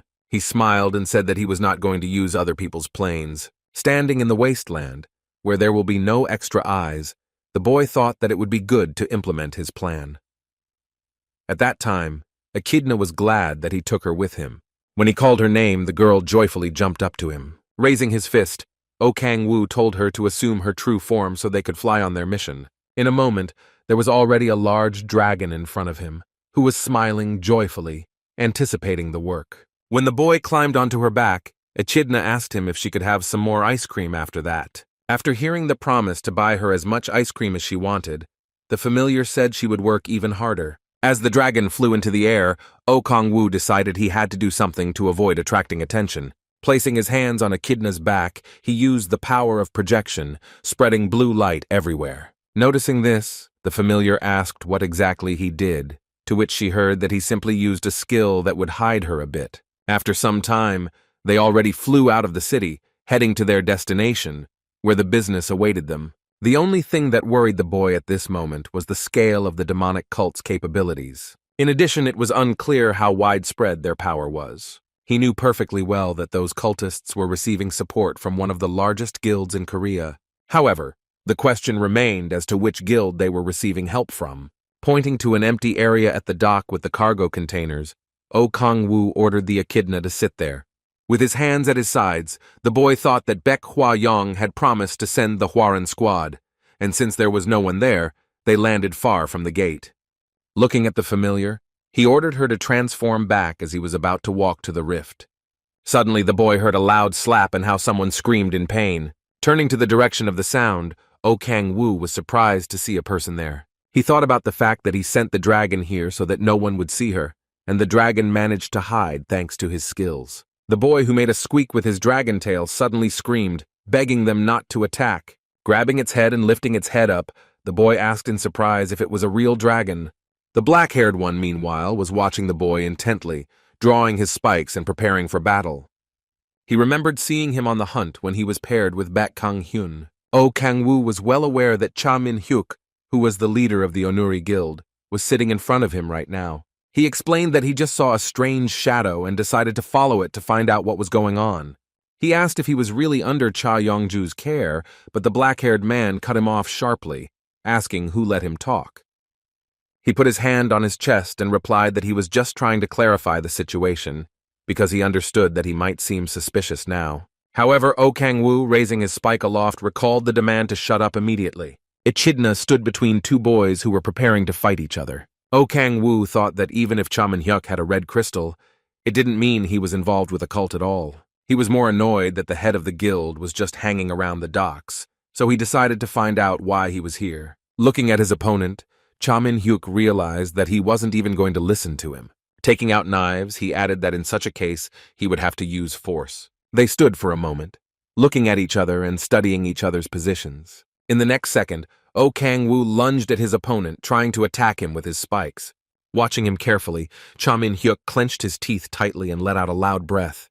A second later, the boys were already flying away from each other, increasing the distance between them. Guildhead. Onuri thought about the fact that he only made one blow, but it was very strong. Oh Kang-woo, meanwhile, thought that the blow the opponent used to repel the attack was too weak for the demonic cult follower. And if the guild had nothing to do with the cult, it meant that the boy was pursuing him solely because of personal suspicions. Thinking that they would find out everything now, Oh Kang-woo warned the boy that the Hwaran squad would be arriving here now. However, he added that he would give him an opportunity to explain what exactly he was doing here. Cha Min-hyuk looked up at the black-haired man and reminded himself that of the two, only he and his pace of development were suspicious. Wanting to raise his knife, the boy supported it with his foot and threw it up. Clasping it tightly with both hands, Cha Min-hyuk aimed it at his opponent. A second later, he was already running forward with a wild wail, trying to strike. However, Oh Kang-woo stood calmly and watched his opponent's actions, showing absolutely no fear. Dodging the blow, he explained that he was just curious, so he asked. In addition, he was interested in whether the swindler could fight well, because he knew that the guild where he was the head was at home as a thieves' guild. After a while, Oh Kang-woo was already sitting on the phone, where he read that reinforcements would arrive in 10 minutes. After pressing the button, the boy gave the coffee machine a command to prepare a drink. While serving the finished coffee to Cha Min-hyuk, the black-haired man replied to his words that everything was stolen from him, that at least he remained alive. However, at the same time, he warned that if he did not want problems, then he should just explain everything now. Looking at the head of the Onuri Guild, the black-haired man asked what exactly he was doing at the docks. Without raising his head, Cha Min-hyuk opened his mouth to begin his story. He explained that his guild conducted independent surveillance of the demonic cult. The guy asked the interlocutor if he had heard of such a term as dorakbun. It meant a state when someone was treated as a criminal while not paying attention to the good that he does. They didn't want the rumors to grow rapidly and therefore decided to act, since he had long known about the existence of the demonic cult. His guild members were also willing to follow him to help the leader in the investigation. Looking at them, Cha Min-hyuk showed absolutely no fear or joy. At the same time, they decided to conduct the investigation independently of the government and the Red Rose. They wanted to prove that they were not thieves or criminals. And after that, he noticed some suspicious movement and rushed at Oh Kang-woo, while now the boy was well aware that the black-haired man might not believe him. However, when he heard that he believed him, Cha Min-hyuk looked surprised. As he took a sip of his coffee, Oh Kang-woo thought that the guild head's explanation sounded rather confusing, but that was the general story. Turning his back to him, the black-haired man said that he seemed to have no reason to lie to him, so he advised him to be more careful. The head of the Onuri Guild stared at the boy in a dazed way, surprised that he just left him alone. However, Cha Min-hyuk suddenly stood up and loudly called him, asking him to wait a moment. Guild head Onuri came closer and said that he was even stronger than the 5th guild master in Korea. So he was interested in why he was helping the government with this investigation, because he understood very well that there must be some reason for it. When he heard back that the black-haired man was doing it for the same reason as himself, Cha Min-hyuk looked at the interlocutor in a daze. Although Oh Kang-woo had a bowl of delicious rich kimchi with meat spinning in his head, the mention of which even made him drool. Watching him turn and walk away, guild head Onuri thought that he looked like a villain but was actually a good guy. Staring in front of him with an indifferent gaze, O Kang-woo thought that the demonic cult was helping him increase his stats quite well. For himself, he decided that the Onuri Guild did not work with cultists, as he thought they were too pathetic. If the leaders of the other guilds knew about his spying for the cult, it would raise a lot of questions. Now the black-haired man's attention was captured by the boy who had accompanied Cha Min-hyuk in the split. And that person was Baek Kang-hyun, who was the head of the Hanul Guild. Meanwhile, he was preparing for a new ritual, hiding his face under a mask. Rising from the throne, he raised his hands and placed them near the large red orb that stood on the pedestal. In the cave, the rest of the cult members gathered in front of a large polygonal star painted in blood. Leaning his head on his hand, the cardinal said that this ceremony would be the first step in their grand plan, so failure was impossible. The leader thought that he must succeed, so he ordered his subordinate to use force if necessary. Hearing this, the man who was supposed to perform the ritual told him that he would do whatever was necessary. Immediately afterwards, he removed his hood, revealing his large number of tattoos. He looked at the red orb and shouted words in praise of the demonic cult. Looking at one of the cultists present, the priest asked him if he had used all the blood from the sacrifices. After hearing an affirmative answer, he silently looked at the polygonal star, expecting something unusual. Looking at the red lines, he thought that this ceremony was very important, so there was no way to let it fail. The priest lowered his fingers and touched one of the lines, catching the brown liquid. Looking at his hand, he grimaced and realized that it was not enough. Suddenly an idea occurred to him, for which he called one of the cultists. He came closer, asking him what exactly was required of him. However, in the next moment, the boy opened his mouth in a silent scream from the fact that a knife was stuck in his stomach. Everyone exhaled in astonishment, not expecting such a thing from the priest. The cultists stared in horror at the scene unfolding before their eyes. When asked by them what he was doing, the mad fanatic with a wild expression said that this blood was not enough, blaming them for not being able to perform the offering properly, so within minutes he was staring at a star littered with corpses. Laughing wildly, the man looked at the result of his work and thought that now the blood should be enough. Dropping sharply to the ground, the priest plunged his palms into the bloody streak on the ground. As he began to recite the incantation in Arabic, a bright light began to emanate from the polygonal star. Meanwhile, the head of the Red Rose Guild turned her head in the direction from where she was being shouted at. Baek Hwa-yeon was surprised that he actually made it, and the boy offered to finally go to the gate. To his question about how the situation inside is going, the commander of the 3rd Detachment, Hvaran, replied that it does not seem to be very good. She added that the cultists were hiding in a cave in the middle of the rift, and there was still a very strong energy. Suddenly, everyone present saw Gu Hyun-mo walking towards them, who said with a smile that they had not seen each other for a long time. Baek Hwa-yeon asked him how the investigation was progressing, to which she heard them hear a loud noise from the gate.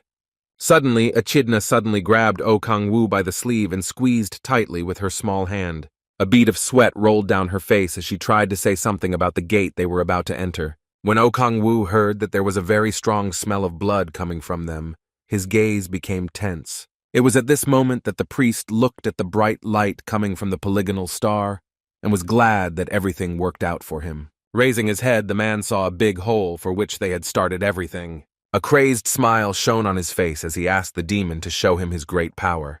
The next moment, a large horned demon head appeared from the cleft, staring at the priest with a large red eye. The man was kneeling and raising his hands in a mad prayer to the demon he had summoned. Auriax looked at the mortal and asked who dared to address him. The demon of the 7th circle of hell. Having fully exited the gorge, the demon looked at the mortal bowing before him.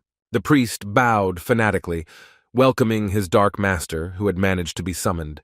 Hearing him ask him if he had summoned him, the man raised his head and looked at Auriax with admiration. Frowning, the 7th circle demon asked him why he did it. Shrugging, the priest replied that he wanted death and suffering for the miserable mortals. He asked Auriax to grant his followers unlimited power, promising to serve him all their food if he received immortality.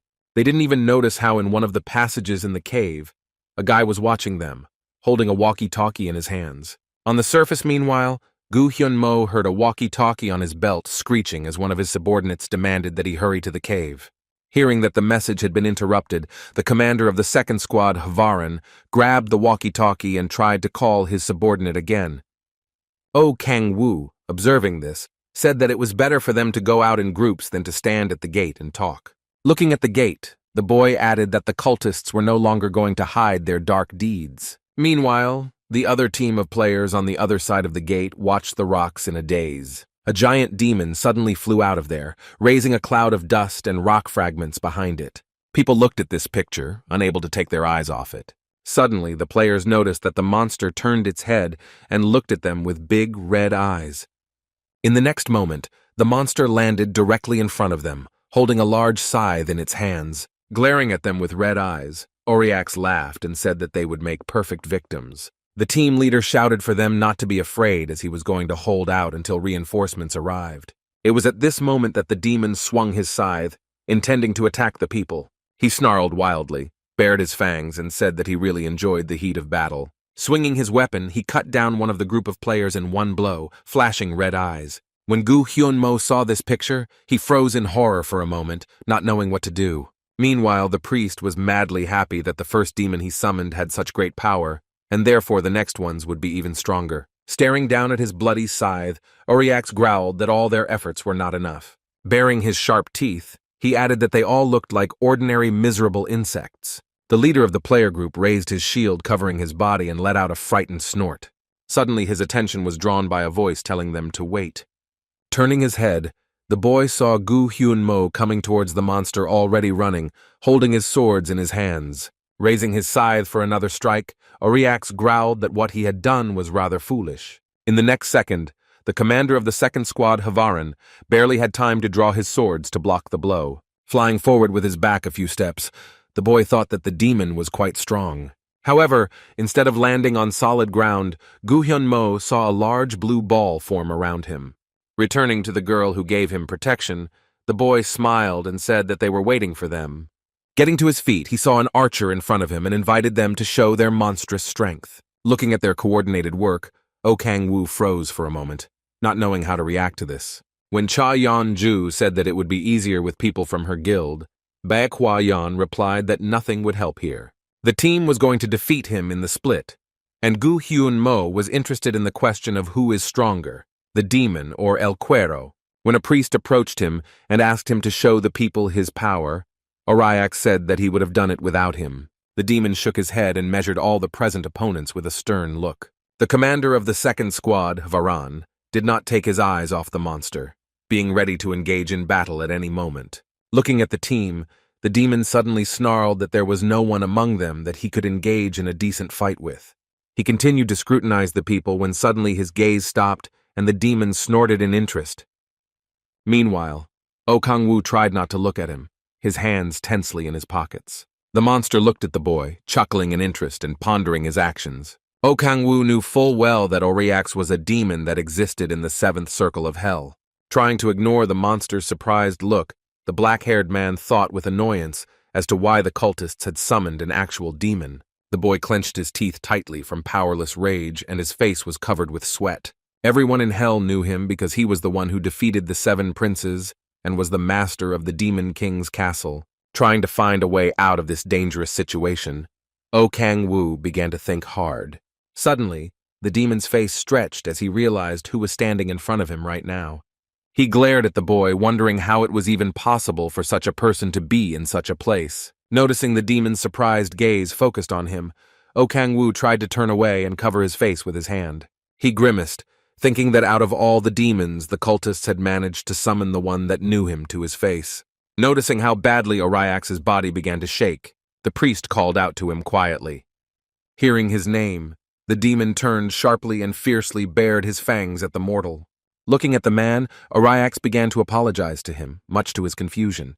Grabbing him and shaking him like a pear, the demon asked to return him to hell because he did not want to fight with the Lord. However, he only replied in a daze that he could not cancel the draft and return it back. Pointing to the team, the priest added that they were just pitiful mortals. Hearing this, Auriax froze and growled wildly, asking the man if he had heard correctly. After that, his gaze fell on Oh Kang-woo, who he definitely couldn't call weak in this team. Baring his teeth, the demon snarled that he didn't know anything, especially about who the Lord was and what he was up to. Observing this picture, the players were very surprised at such a quarrel, and thought that now would be a good chance to attack. However, Oh Kang-woo stepped forward and objected to an immediate attack on the monsters. Extending his hand to the side where Baekwayan was standing, the boy asked them to entrust this matter to him. He explained that the demon had confused him with someone, and this could be taken advantage of.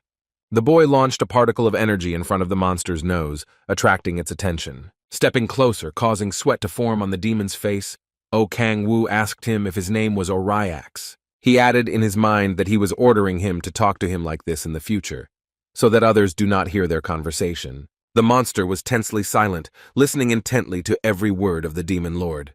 Oryax introduced himself, saying that he was from the demons of the 7th circle of hell, and asked why the lord was in such a place. O Kang-woo tried to look calm, thinking that it would be easier to deal with the monster if he intimidated it. Looking sternly at the demon, the boy told him that he had interfered with his plans. Hearing these words, Oryax tensed even more, and 2 large beads of sweat rolled down his mouth. Dropping to his knees, he wondered exactly what plans he could have messed up. Enraged that he didn't really have a plan, O Kang-woo clenched his teeth tightly, ordering the monster to shut up.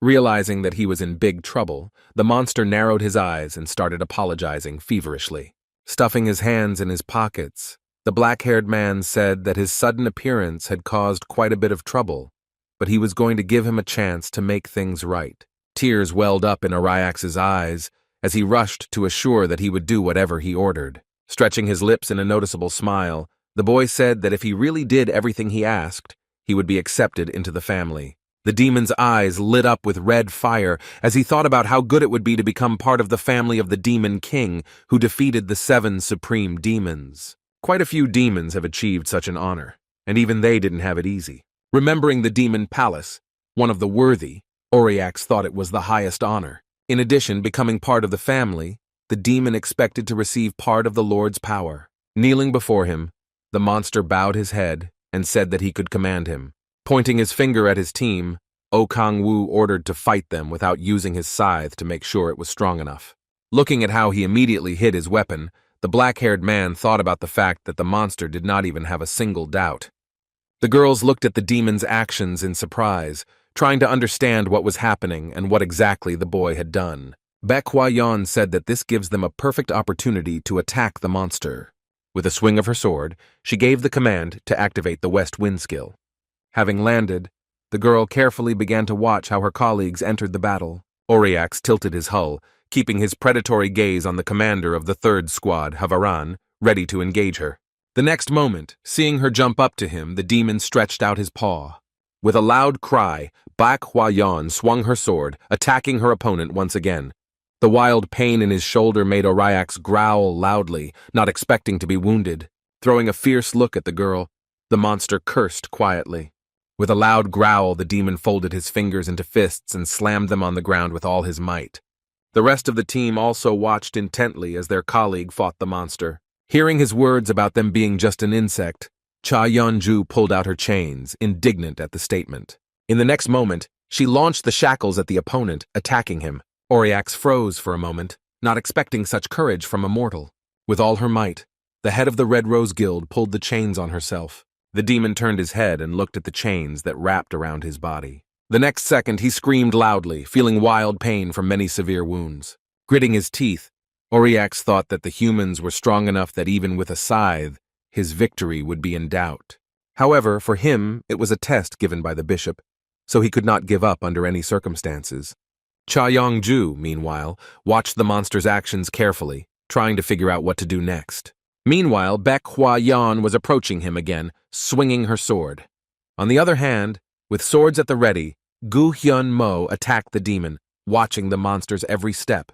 The commanders of the Varan units attacked the demon almost at the same time, slashing his body with cuts, which made him growl loudly. They, in turn, quickly flew down, landing on the ground. Falling to his knees and clutching at his wounds, Oryax thought that he must have been fighting with his scythe for too long, so he couldn't fight with his bare hands. Immersed in his excitement that the Demon King saw his weakness, the demon didn't even notice that the Demon King was holding his axe.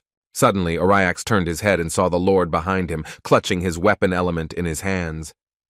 The monster was glad to think that he wouldn't just stand there with his arms folded, suspecting that the king wanted to reward his weapon with some of his power. However, in the next moment, the demon felt his own axe cut into his body with disappointment.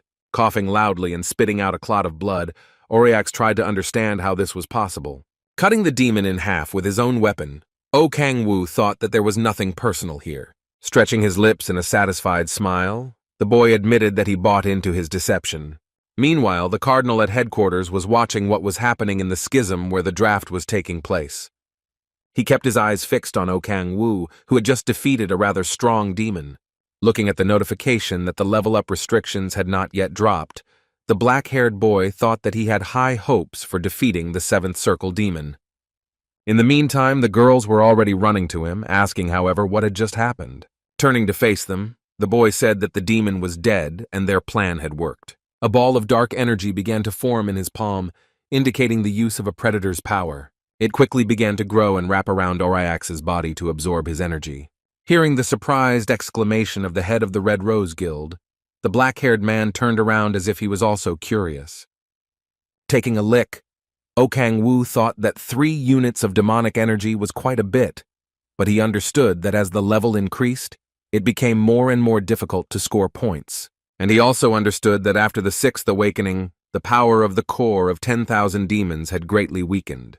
And although the characteristic did not increase much, the quality and quantity of demonic energy changed drastically. Gu Hyun-emil approached the team with a bound cultist and was surprised that demon bodies disappear after death. Picking up the fanatic who was baring his teeth at him, the commander asked the boy if this was the same guy in the mask. However, Baek Hwa-yeon replied that it was only a minor performer, not a cardinal.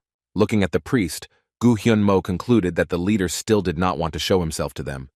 Slapping him on the bald head, the blonde said that he usually kills such people almost immediately. However, he agreed to wait with him, since with less control than the Soul Team, he had enough ways to get information. After hearing him call him a scoundrel, the commander of the second squad, Varen, advised the cultist to watch his tongue. Suddenly, his attention is drawn to Baek Hwa-yeon, who says that she needs to know some details before making a heartfelt confession. When she asked if he was ready to transport the detainee, the boy replied that he had a car and a helicopter. Clenching his teeth tightly, the fanatic mentally lamented that he was able to be caught by such nobodies as them, and all because of the demon's behavior. Suddenly the man tensed up, and a large vein stood out noticeably on his neck. Standing in front of him was O Kang-woo, his arms crossed over his chest and calmly watching as a purple mist enveloped the priest. Realizing what was happening, the black-haired man shouted loudly for everyone to leave, adding that they would not have a chance to interrogate the arrestee. However, Gu Hyun-mo, not understanding what he wanted from them, froze and asked what he meant. Suddenly, his attention shifted to the cultist as well, and O Kang-woo explained that the cultist felt too much demonic energy. The boy added that the man was turning into a monster right now, although it was already noticeable due to the horns and fangs that had grown sharply. Rushing forward, Cha Yeon-ju took out the chains and said that she would deal with him herself. Releasing the shackles from her hands, she gave the command to activate the blood chains skill. Wasting no time, the girl launched them towards the cultist she was going to attack. In a moment, he was already wrapped in chains that tightly squeezed his body, making the fanatic growl in pain. Holding the chains tightly and not letting go of the captor, Cha Yeon-ju squealed in tension. In the next second, she waved her arms, launching the man up like a merry-go-round. A moment later, the head of the Red Rose Guild slammed it on the ground with all his might, sending a cloud of dust into the air. When it dissipated, it became clear that only a tattered cassock remained from the fanatic. Looking at this, the pink-haired girl let out a frustrated breath, cursing loudly. Adjusting her cap, she asked aloud when they would finally catch the leader of the demonic cult. Cha Yeon-ju berated herself for not holding back to keep the detainee alive for interrogation. However, after hearing O Kang-woo's words that no one cares about it, she blurted out to herself in surprise. Feeling her gaze on him, the boy explained that she had done a good job, and they would still have a chance to catch all the cultists. The girl thought about his words, while the black-haired man decided to check his status window. Seeing that the third condition for becoming a demon god had been revealed to him, he froze in a daze. Meanwhile, the cardinal sat in front of the red ball, resting his head on his fist. 3 followers were kneeling in front of him, congratulating him on his successful enlistment. One of them added that this could help the cult gain even more support. But even the words that they could continue to move according to the plan could not save the leader from a strange premonition. He would never have thought in his life that the summoned demon could be defeated so quickly. When asked how they would be supported, the subordinates replied that of course it would be demonic energy crystals. The followers added that they had already obtained enough artifacts to strengthen it and to advance the plan. The cardinal understood very well that they were being supported because of their success in the prize, although it was different from the previous one. But the only thing that did not give him peace was how they were able to defeat the demon. Baek Kang-hyun fully understood that all of this was because of the boy who was the last to attack the opponent. And that guy was Oh Kang-woo himself. The cult leader thought that the strongest one there was Cha Yeon-chdu, but the demon was behaving strangely after seeing the black-haired man, although at first he thought he was just a child. He was brought out of his thoughts by the voice of one of his subordinates, who said that he had something else to tell him. Hearing that the world rankers, and in particular Fujimoto Ryoma, is going to start acting with the help of the Japanese government. Noticing how tense the cardinal was, the follower quietly tried to call him. However, in the next moment, the cult leader jumped up and with one blow simply tore the messenger to pieces, scaring his colleague. Guild leader Hanul screeched loudly, asking how he dared to mention it so calmly. When he said that all these seemed like small things to them, the cultists eagerly rushed to assure him that this was not so. Looking at them sternly, the cardinal warned them that they would cancel everything and act by a completely different method. Kneeling in front of him, one of his subordinates began to convince him that this was not a very good idea.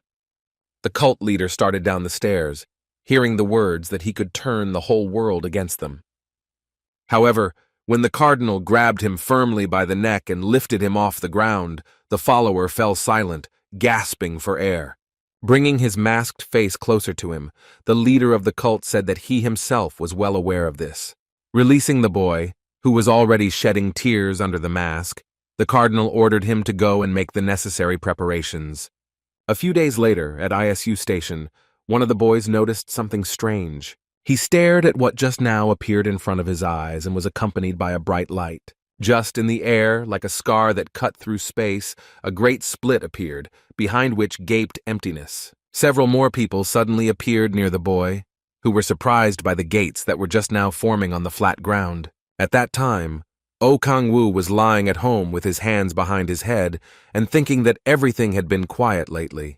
Looking at the happy echidna, who was rolling on his feet, he suddenly thought that everything was too good. After that incident with the demon, the cult hit rock bottom, so the boy could focus on collecting demon crystals. As they were driving in the car after another raid, he saw Cha Yeon-ju calling him. Kim Si-hoon suddenly looked up at the red hazard warning sign in fright. Hearing the gray-haired man calling him, Oh Kang-woo turned to him with interest. Now they were looking together at the message that a new fissure had been found that they had to neutralize. On the phone screen appeared the angry face of the head of the Red Rose Guild, who was angry because he did not pick up the phone. The girl explained to him that a new gate suddenly appeared right in the middle of the ISU station. Monsters began to emerge from them, terrifying the inhabitants of the city with their sharp fangs and long claws. Fires started in some buildings, which caused them to burn, releasing columns of black smoke into the air. One man was attacked by a monster that had a large fishtail, like a mermaid's. Somewhere along the road, a frightened woman was running, pulling a little girl in a yellow sweater by the hand. Suddenly, the child tripped over a piece of asphalt that was sticking out of the way. Falling on her stomach, the girl screamed loudly, and her mother stopped and looked at her in panic. Meanwhile, a whole crowd of monsters was already approaching them, knocking out sparks on the road with their claws. The panicked woman raised her head and looked at the monsters, realizing that they were getting closer and closer. They hugged their daughter, and trembling with fear, waited for the monsters to approach. Suddenly, a gray-haired boy appeared in front of them who sharply swung his sword, slashing at the monsters. Returning to the mother and daughter, Kim Si-hoon loudly shouted for them to hide behind him. Turning back to the monsters, the boy thought about the fact that these monsters had come out of the gate that had opened at ISU station. However, looking at the replay, I realized that it was actually people who began to turn into monsters due to the influence of demonic energy. Realizing that he could not just stand still, the boy continued to swing his sword, slashing at his enemies. People were happy that a player had come here, and someone even recognized the gray-haired man. Surrounded by a light blue glow, Kim Si-hoon raised his sword and aimed it at the entire crowd of demons. At the same time, the thought swirled in his head that all these monsters had been people until recently. The voice of Oh Kang-woo, who had asked him to listen to him before the raid, still sounded in his ears. The black-haired man explained to him that ordinary people die from demonic energy and are then reborn, but turn into monsters. He added that they cannot become human again, so they can be treated like zombies and skeletons, remembering his friend's words that if he wants to save the citizens, there can be no doubt. The gray-haired man clenched his teeth tightly. In the next moment, the boy swung his sword, planning to attack the demons. A whole horde of various monsters actively attacked him, swinging their paws.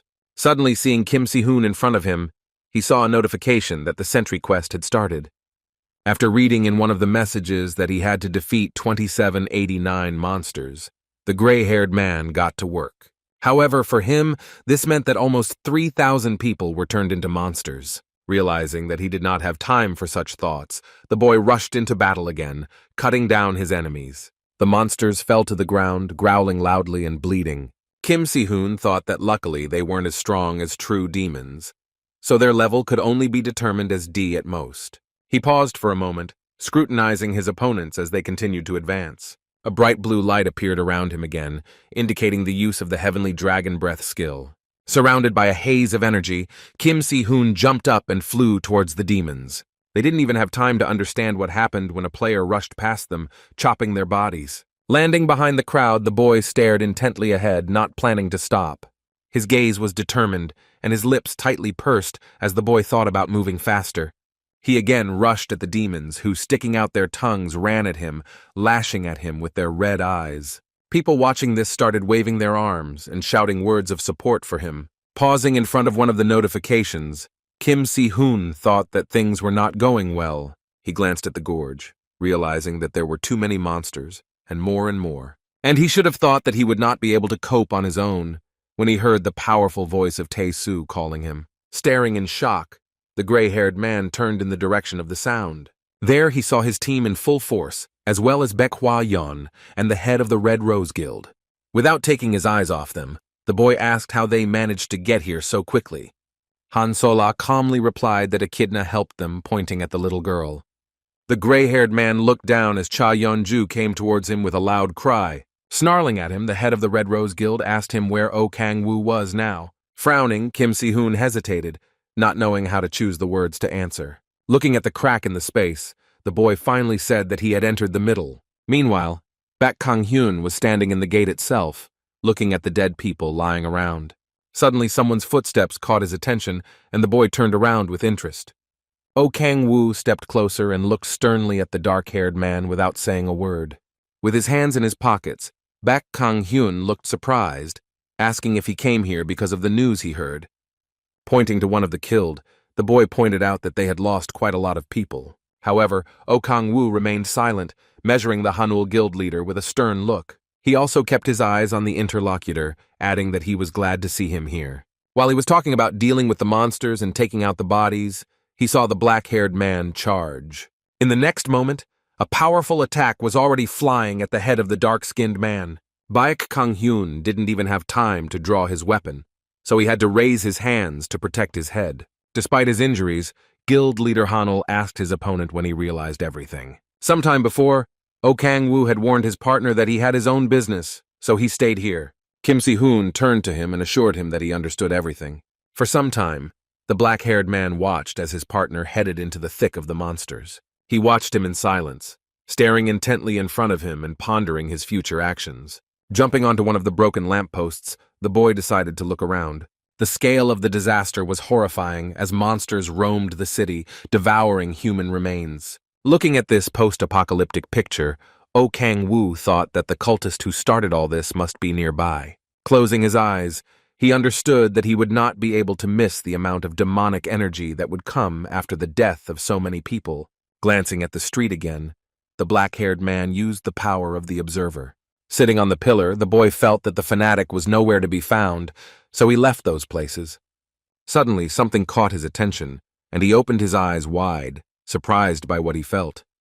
Oh Kang-woo saw that Cha Min-hyuk appeared on the road, swinging his knives, slashing monsters. The black-haired man was surprised by how quickly he arrived at the new gate, even though no one told him anything. Crossing his arms over his chest, Oh Kang-woo thought that Guild President Onuri's information network was really surprising.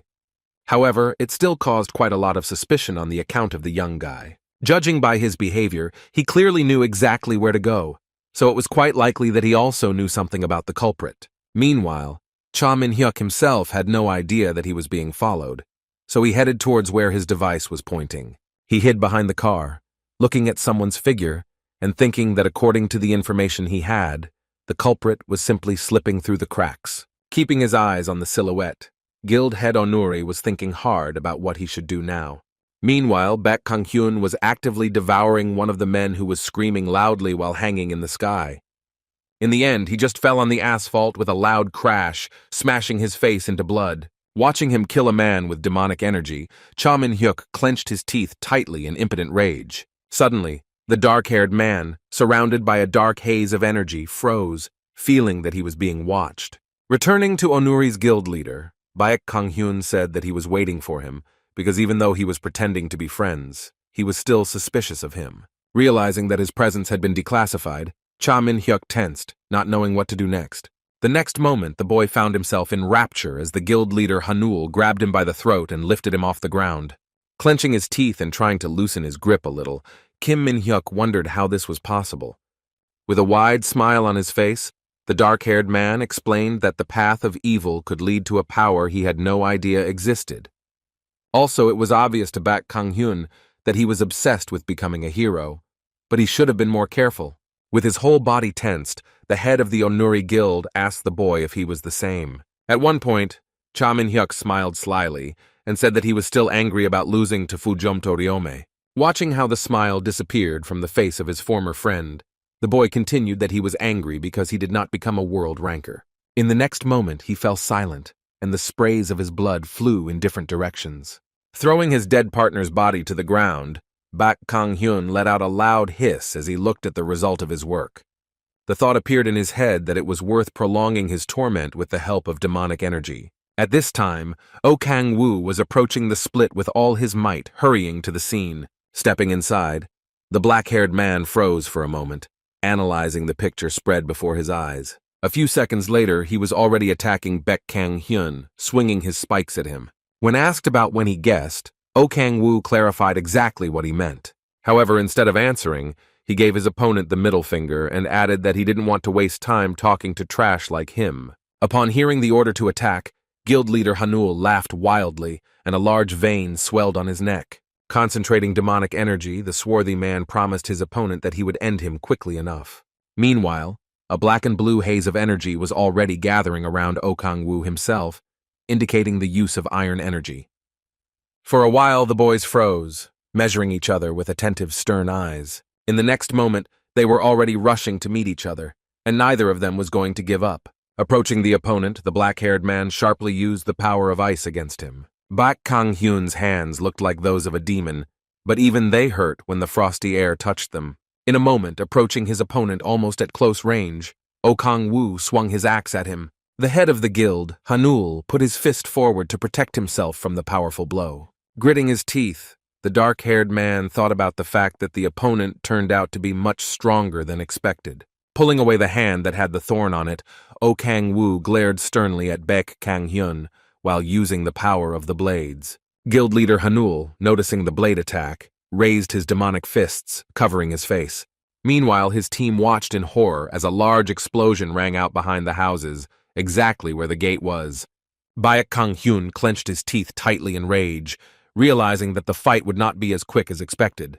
The guy suddenly grabbed one of the cars and raised it above his head, intending to throw it at the opponent. In the next second, the black-haired man was looking at how a big white truck was flying towards him. His face remained perfectly calm as he contemplated his next course of action.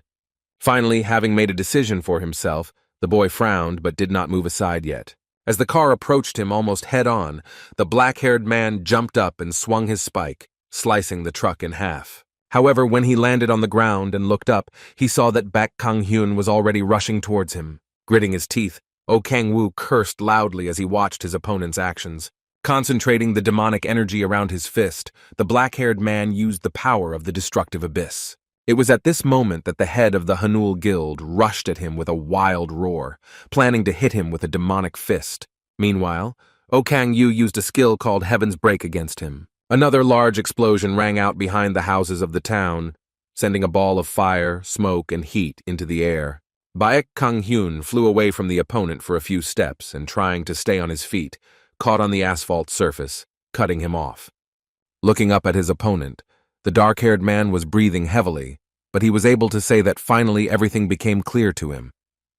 Watching Oh Kang-woo approach him, the boy added that he was the one who had been interested in the cult all this time. Guild head Hanul had a wide smile on his face as he added that it was on Cha Yong-ju. Baek Kang-hyun kept his eye on the approaching opponent. However, looking into his red eyes, the dark-haired man was interested in who the black-haired man really was. The charred buildings around them, from which thick black smoke was billowing, were already beginning to crumble little by little. Oh Kang-woo looked at his opponent in surprise, asking him exactly what he meant. Looking at him, the guild head Hanul said that he was the one who was preventing their plan from happening all this time, not Cha Yeon-ju. He wasn't going to deny that the head of the Red Rose Guild was very powerful. In addition, she was one of the best hunters in the country, but her achievements ended there. With a predatory smile, the boy added that he was very surprised all this time that she could disturb them for so long. Therefore, he repeated his question to the adversary again, who he really is. Upon hearing this, Oh Kang-woo stretched his lips in a wide smile as he chose the words to answer. A predatory scowl appeared on his face as he looked up at his opponent and asked if he had already talked about it. Taking a fighting stance, the boy added that he didn't have time to talk to him now. However, Baek Kang-hyun raised his fist and replied that he did not expect that he would confess to him immediately. Having carefully measured the opponent with his gaze, the black-haired man thought about whether he should wait. Meanwhile, a powerful explosion rang out between the houses again, sending a pile of debris into the air. Opponents converged on Hertz, swinging their weapons and not intending to lose.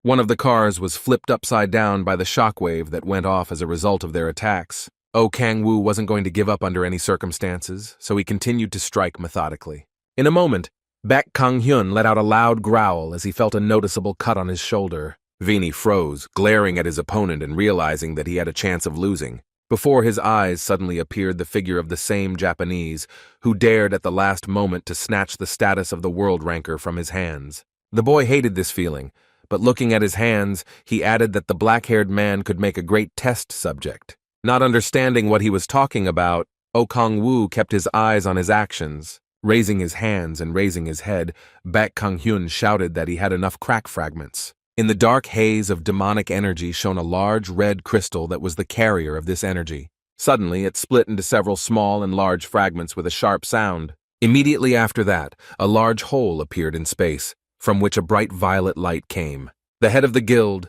Kanul, was glad that he was able to do it alone now, anticipating his victory. Observing this phenomenon, the black-haired man thought with fright that the shape of the rift had changed. The monsters that had already come out of the rift and were terrorizing the residents suddenly froze as their energy was being drained from them. Soaking her up like a sponge, Baek Kang-hyun smiled widely as he felt his power grow. Looking at the streams of demonic energy, Oh Kang-woo suddenly understood exactly what he wanted to do. Laughing out loud, the guild leader called out to his rival, ordering him to go to him faster. In the next second, large blood-red membranous wings suddenly flew out from his back. A long curly tail of the same color stuck out from the lower part of the back.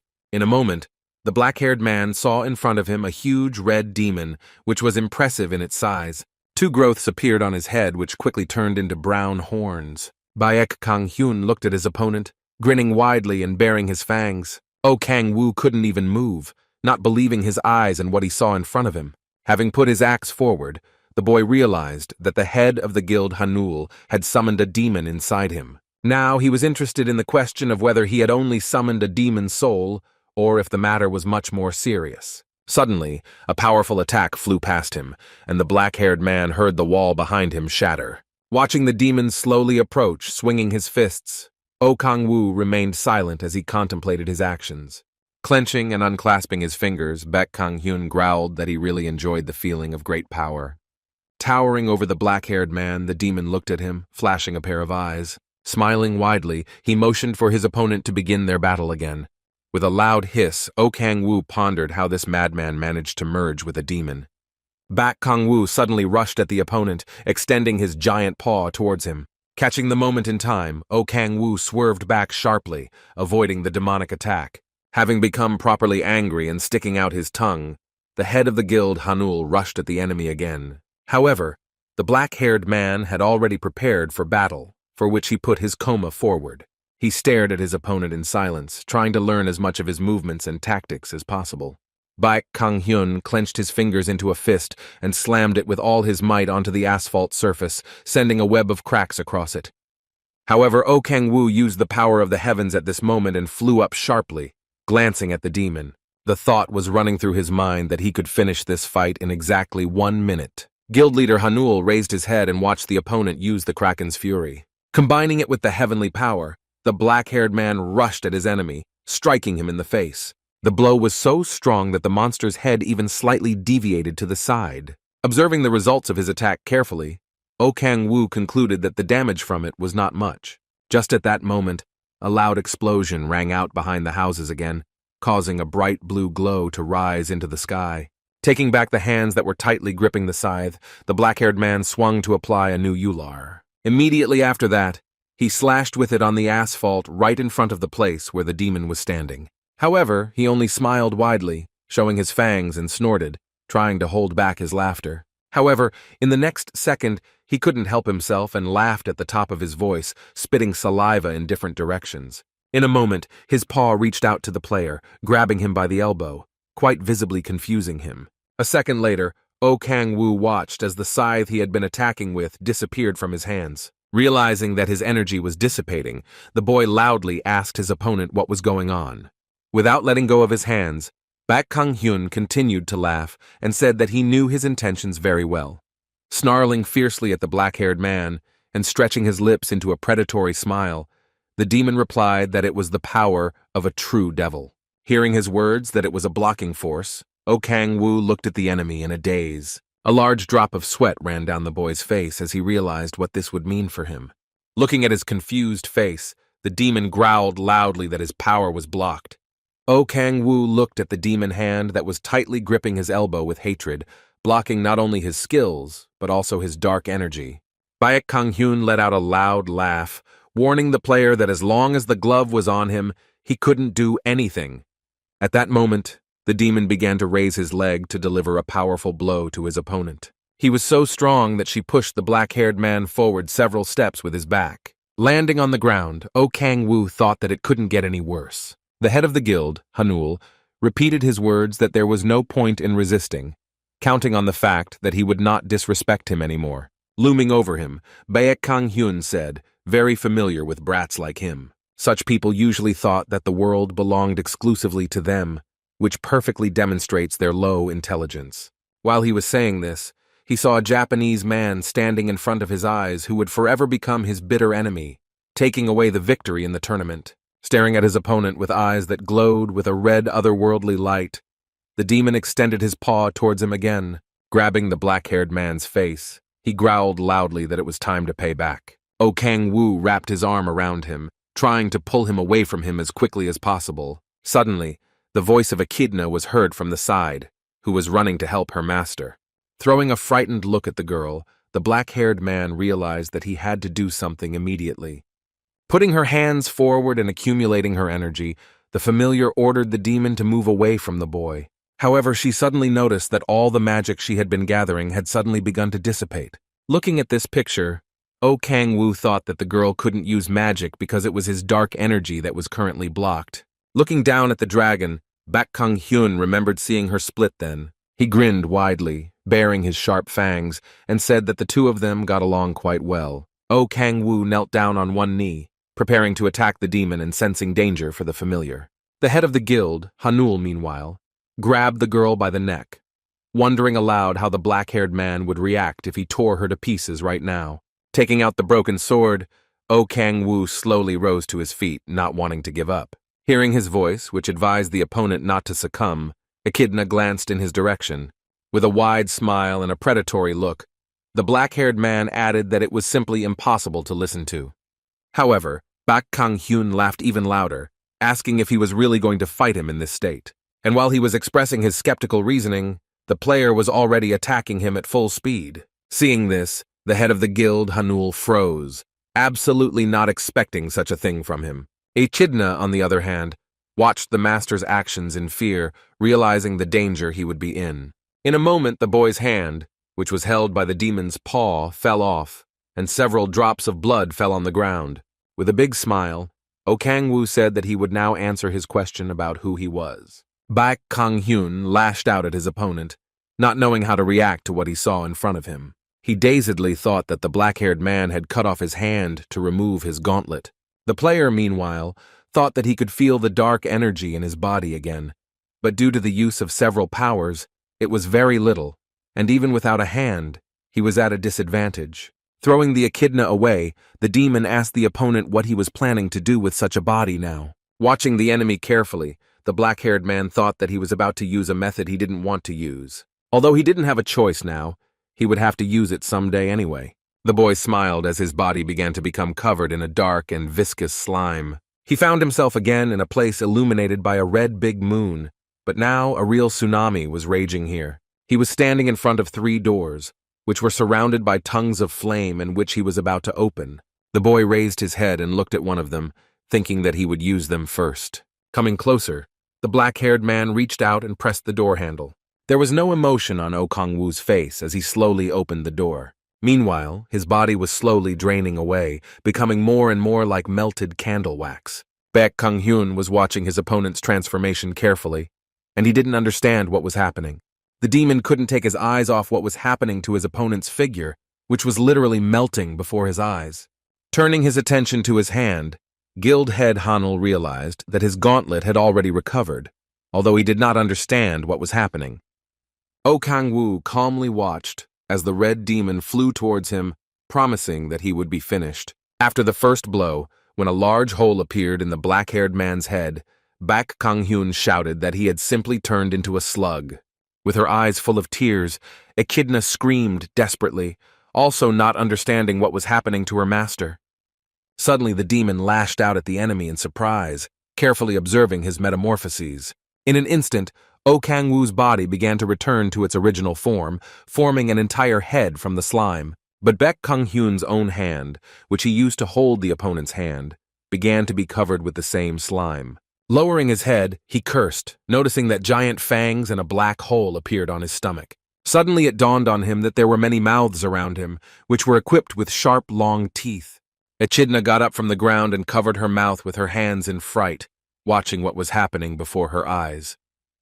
At one point, the demon screamed loudly, and after that he was covered with stone fragments. Baek Kang-hyun floundered in the water and screamed loudly, trying to summon the summoned demon. Suddenly, a pair of large almond-shaped eyes appeared in front of him, and a voice asked the boy what he wanted. Trying to stay afloat and not go to the bottom, the head of the guild, Hanul, ordered him to pull him out of here.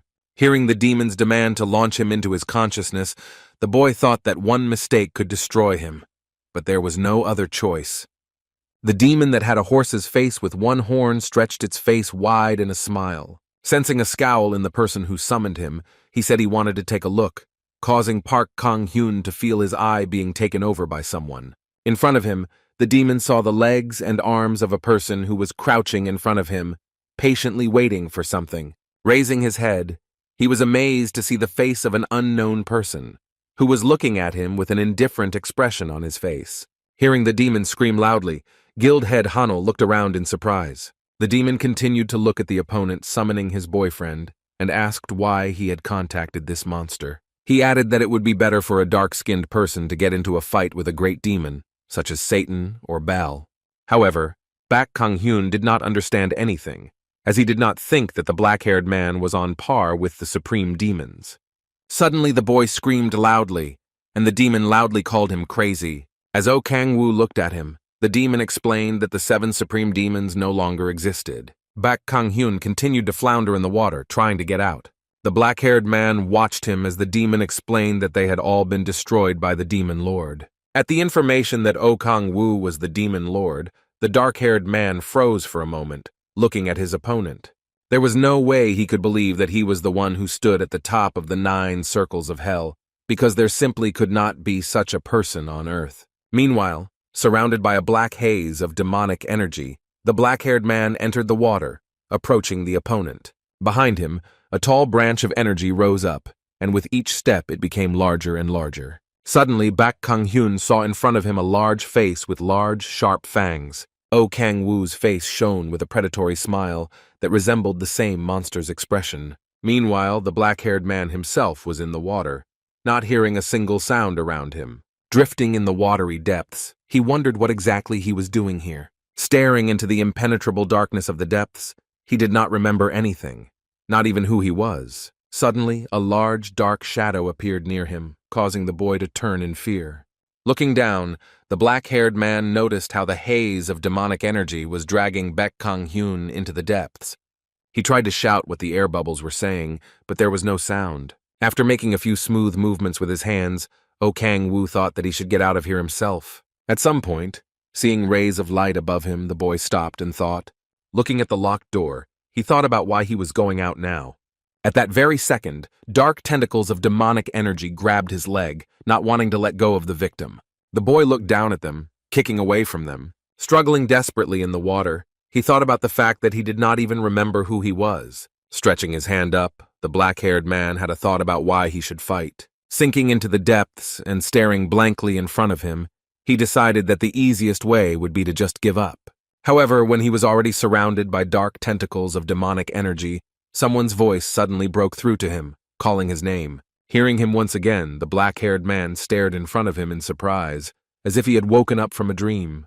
Clenching his teeth, the boy swore, realizing the situation he was in. Staring madly in front of him, he tried his best to climb up. At some point, his hand did emerge from the water column to the surface. In the next second, the boy tightly gripped the handle of the door, which he had been trying to reach for so long. Opening them, Oh Kang-woo saw a bright, blinding light in front of him.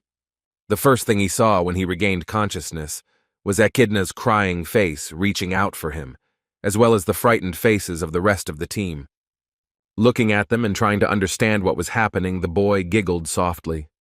With a shaky smile, he said he was fine, adding that it was a good idea to risk your life at a time like this. However, the angry girl shouted for him not to joke like that, because as his familiar, she felt that he almost disappeared. When she reminded him that he had promised never to leave her alone, the boy stroked her face and apologized. It was running through his mind that opening the door in that situation was really quite dangerous. As Echidna and Han Sol-ah rushed towards him, the black-haired man thought that he shouldn't force Man Ma-jong so thoughtlessly. Hugging his girls close to him, Oh Kang-woo smiled warmly, deciding that he couldn't die now as he had to protect them. Suddenly, a notification window appeared in front of him, in which it was written that his demonic energy had been increased by 5 units. Leaning towards Echidna, who continued to argue, the boy thought that level 103 was enough to enter the world ranking. Suddenly, the black-haired man felt someone lightly touch his hand. Turning his head, he saw the focused face of Han Seol-ah, who was using healing light to heal his arm. When the boy praised her for the good effect, the girl replied that she had already reached rank 5. To his surprise that it was very quick, she explained that Kim Si-hoon had been given a special quest that would level them all up after completing it. As Oh Kang-woo approached the gray-haired man, he promised that he would explain everything when the situation calmed down a bit. When Han Seol-ah asked him if it was still difficult for him to move, the black-haired man scratched his head awkwardly, saying that it was a little heavy. In the next moment, the shocked boy felt the girl taking him in her arms, promising to take him home. While trying to thank his friend, Oh Kang-woo thought that it was already a bit too much. Suddenly, his attention was drawn by the sound of the girl's neck, which made him fall silent for a moment. Seeing her, the black-haired man pounced on her like a stray cat on a bowl of sour cream. When Han Sol-ah asked him if he could go alone, he blushed deeply and turned away, pondering the answer. Coughing into his fist, the boy said that it might be difficult, because the body did not obey, and nothing could be done about it. Suddenly, Oh Kang-woo heard Tae-soo's loud voice close to him, assuring him that there was nothing to worry about. Taking him in his hands, the big man assured him that he could count on his help. This did not suit the black-haired man, so he tried to convince his partner that he would get there by himself, reminding him that he was going the other way. However, he only smiled broadly and told him not to refuse his help. The incident at the ISU station turned the world upside down, because after it absolutely everyone learned about the existence of a demonic cult. And this in turn completely deprived his followers of hiding in the shadows. After 3 days, Oh Kang-woo opened his mouth wide when he woke up and yawned loudly. Sitting on his bed, He began to knead his arm, thinking that now he felt many times better. In the kitchen, seeing him, Echidna shouted loudly, glad that he finally woke up. Han Seol-ah was also happy about this, anxiously asking if he was okay. After patting his familiar on the head, the boy said that he had a good night's sleep, but he was more worried about what Cha Yeon-ju was doing at his house. The friend immediately explained that the pink-haired girl came to them every day because she was worried about him. When he turned to her in surprise, the head of the Red Rose Guild tried to justify that she was inspecting the apartment bought with her money. Han Seol-ah looked worriedly at her friend and asked him if he was really feeling well, suggesting that he rest some more. However, the boy only stretched his lips in a warm smile, answering that he was very pleased that they were worried about him. Raising her cup to her lips, Cha Yeon-ju informed him that while he was asleep, the Hanul Guild had been disbanded.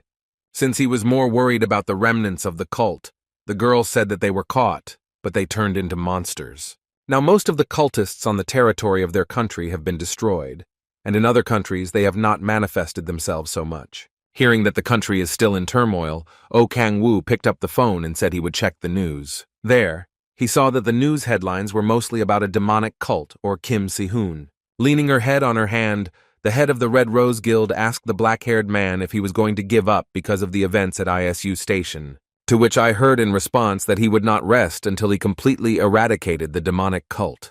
This answer completely satisfied Cha Yeon-ju, causing her to smile widely.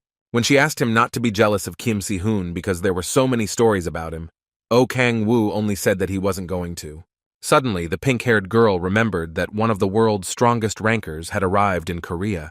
Hearing that representatives of the Chinese Keonkamun Guild had arrived, the boy remembered that they seemed to want to recruit the gray-haired man to join them. Now all that remained was to understand whether this was true or another invention of journalists. Putting his fingers to his chin, the black-haired man thought that the system was slowly starting to weaken. Thinking back to the demon Baek Kang-hyun had turned into, he thought about how he didn't know exactly what the cult would do now. And since he had to become stronger for the confrontation, he decided that it would be important to improve his techniques. Suddenly an idea came to his mind, which made him open his eyes and look in front of him.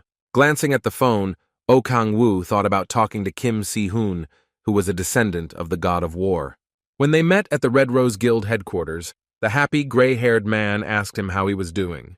He smiled and said that everything was fine, changing the topic of conversation to his popularity in the news. After adjusting his mask, Kim Si-hoon complained that he should only go outside, as he was surrounded by so many people that it was impossible to hunt. When Oh Kang-woo heard that he was not really happy, he was very surprised. What worried him was that the incident at ISU Station was actually not fixed by him at the time, but rather by Oh Kang-woo. So, according to the gray-haired man, it was he who should be honored as a hero, not himself. The black-haired one smiled and said why he was so worried, advising him to enjoy the hero's laurels. Kim Si-hoon was quite surprised that he didn't want fame, to which he replied that it was giving too much extra attention, recalling his own words a moment ago. The next thing that surprised the gray-haired man was that Oh Kang-woo called him to the Red Rose Guild headquarters. With a wide smile on his lips, the black-haired man replied that he wanted him to teach him martial arts. After some time, they were already standing in the training hall, about to start training. To begin with, Kim Si-hoon suggested that his friend decide on the type of weapon on which he would begin training. Putting his fingers to his chin, Oh Kang-woo replied that he uses many things, to which he heard that he should have chosen one thing to study. Pulling out his spike, the black-haired man said he wouldn't give up something like that as he uses it most often. The gray-haired man handed him a sword, explaining that his skills were mostly swordsmanship. Taking the proposed weapon into his hands, Oh Kang-woo thought that since his teacher was the dragon sword, it would be best to use his type of weapon. Putting his weapon in front of him, Kim Si-hoon said that he would first teach him the hidden dragon technique, assuming he could master it in one day. The boy asked to look at him carefully, and then to repeat his movements, after which he froze for a moment, raising the weapon to his face. Immediately after that, the gray-haired man quickly rushed forward, drawing his sword for a swing as Oh Kang-woo looked on in a daze. After stopping, Kim Si-hoon raised his sword and lowered the end of it down as if putting up a block. Looking intently in front of him, he demonstrated a hidden dragon technique with a serious expression on his face. This caused a powerful explosion that sent a cloud of dust and various debris into the air. Hearing that it was already Phase 8, the black-haired man asked if it was cool to start with one, to which he was told that Kim Si-hoon just wanted to interest him. Glad that his friend was able to see his movements, the gray-haired man added with a wide smile that it was much easier than it seemed. He asked Oh Kang-yu to simply repeat what he was able to see, after which he took a fighting stance. Raising his fist, Kim Si-hoon said that he could do it again. The black-haired man's expression remained indifferent, but he cursed in his mind. When he swung his sword, he immediately felt that he had exerted too much force to do so. The gray-haired man warned that the next blow he would receive a very large return. After that, there was already an indication that too little force was applied, and the hands were placed incorrectly. Finally, completely exhausted, Oh Kan-woo panted heavily, trying to squeeze out even a word. Turning sharply to him, he asked the teacher if he had learned this technique quickly enough. The black-haired man turned red with rage, realizing that he was learning from a genius, which he didn't like very much because it was easy for them. When the boy dropped his sword and declared that he no longer wanted to learn martial arts, Kim Si-hoon's eyes welled up with tears. He immediately rushed to his friend, convincing him that he just wanted to help him. The gray-haired man even thought that his level was too low to help him, but Oh Kang-woo explained that the level was too high on the contrary, so he suggested to continue later. Suddenly, Kim Si-hoon invited him to start with meditation, which he could also teach him. After scanning his partner, the black-haired man thought that he would completely master the technique he was offering. Sitting on the floor and crossing his legs, the boy thought that he could try. Closing his eyes, he began to concentrate on his strength and energy flowing through his veins. Suddenly, he was notified that he had activated the Dark Energy Lord effect and improved his control over it. In a moment, Oh Kang-woo took a deep breath, feeling a great surge of energy. Immediately after that, a notification came that he had mastered the Heavenly Dragon technique and that he had succeeded in forming a demonic crystal. After reading that, he managed to unlock the last condition for knowing the demonic face. The black-haired man looked surprised at the notification. Noticing his dazed look, Kim Si-hoon walked up to him and called the boy's name with concern. Looking at his friend, Oh Kang-woo was smiling widely, making his face look slightly crazy. In the gray-haired man's eyes there was noticeable anxiety, and the former demon lord himself thought about the fact that he really loved this little one. His last condition turned out to be the ability to create demonic crystals in his own body. Placing a hand on his stomach, the boy wondered if it was the same stone that the cultists had. Closing his eyes, he decided to check it out, which he focused on. Later, he realized that the type of stone was the same, but the power was different. If someone were to compare them to coffee, then his was similar to espresso, and the cultists to Americano. Seeing him get up, Kim Si-hoon asked him if he wanted to finish his meditation. Oh Kang-woo said nothing as he pondered whether or not he should try to use the crystal now. In the next second, he folded his fingers into a fist and brought it in for a blow. Seeing the bright light, Kim Si-hoon raised his hands and covered his face with them. Looking up, the gray-haired man was very surprised that his friend was using a spiritual practice.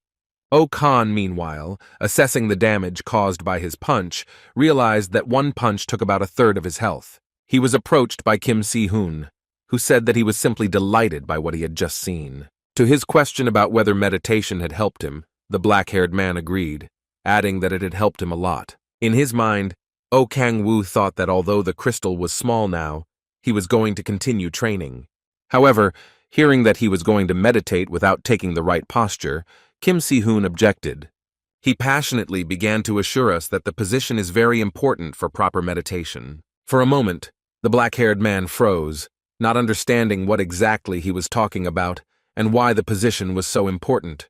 Noticing this, Kim Si-hoon also froze, asking if his friend was okay. Crossing his arms, Oh Kang-woo thought that if one meditated in the wrong posture, one could get chi distortion. Out loud, he reassured his friend by saying that it was all quite easy to use, especially for him who could compare it to Man Ma-jung's power control.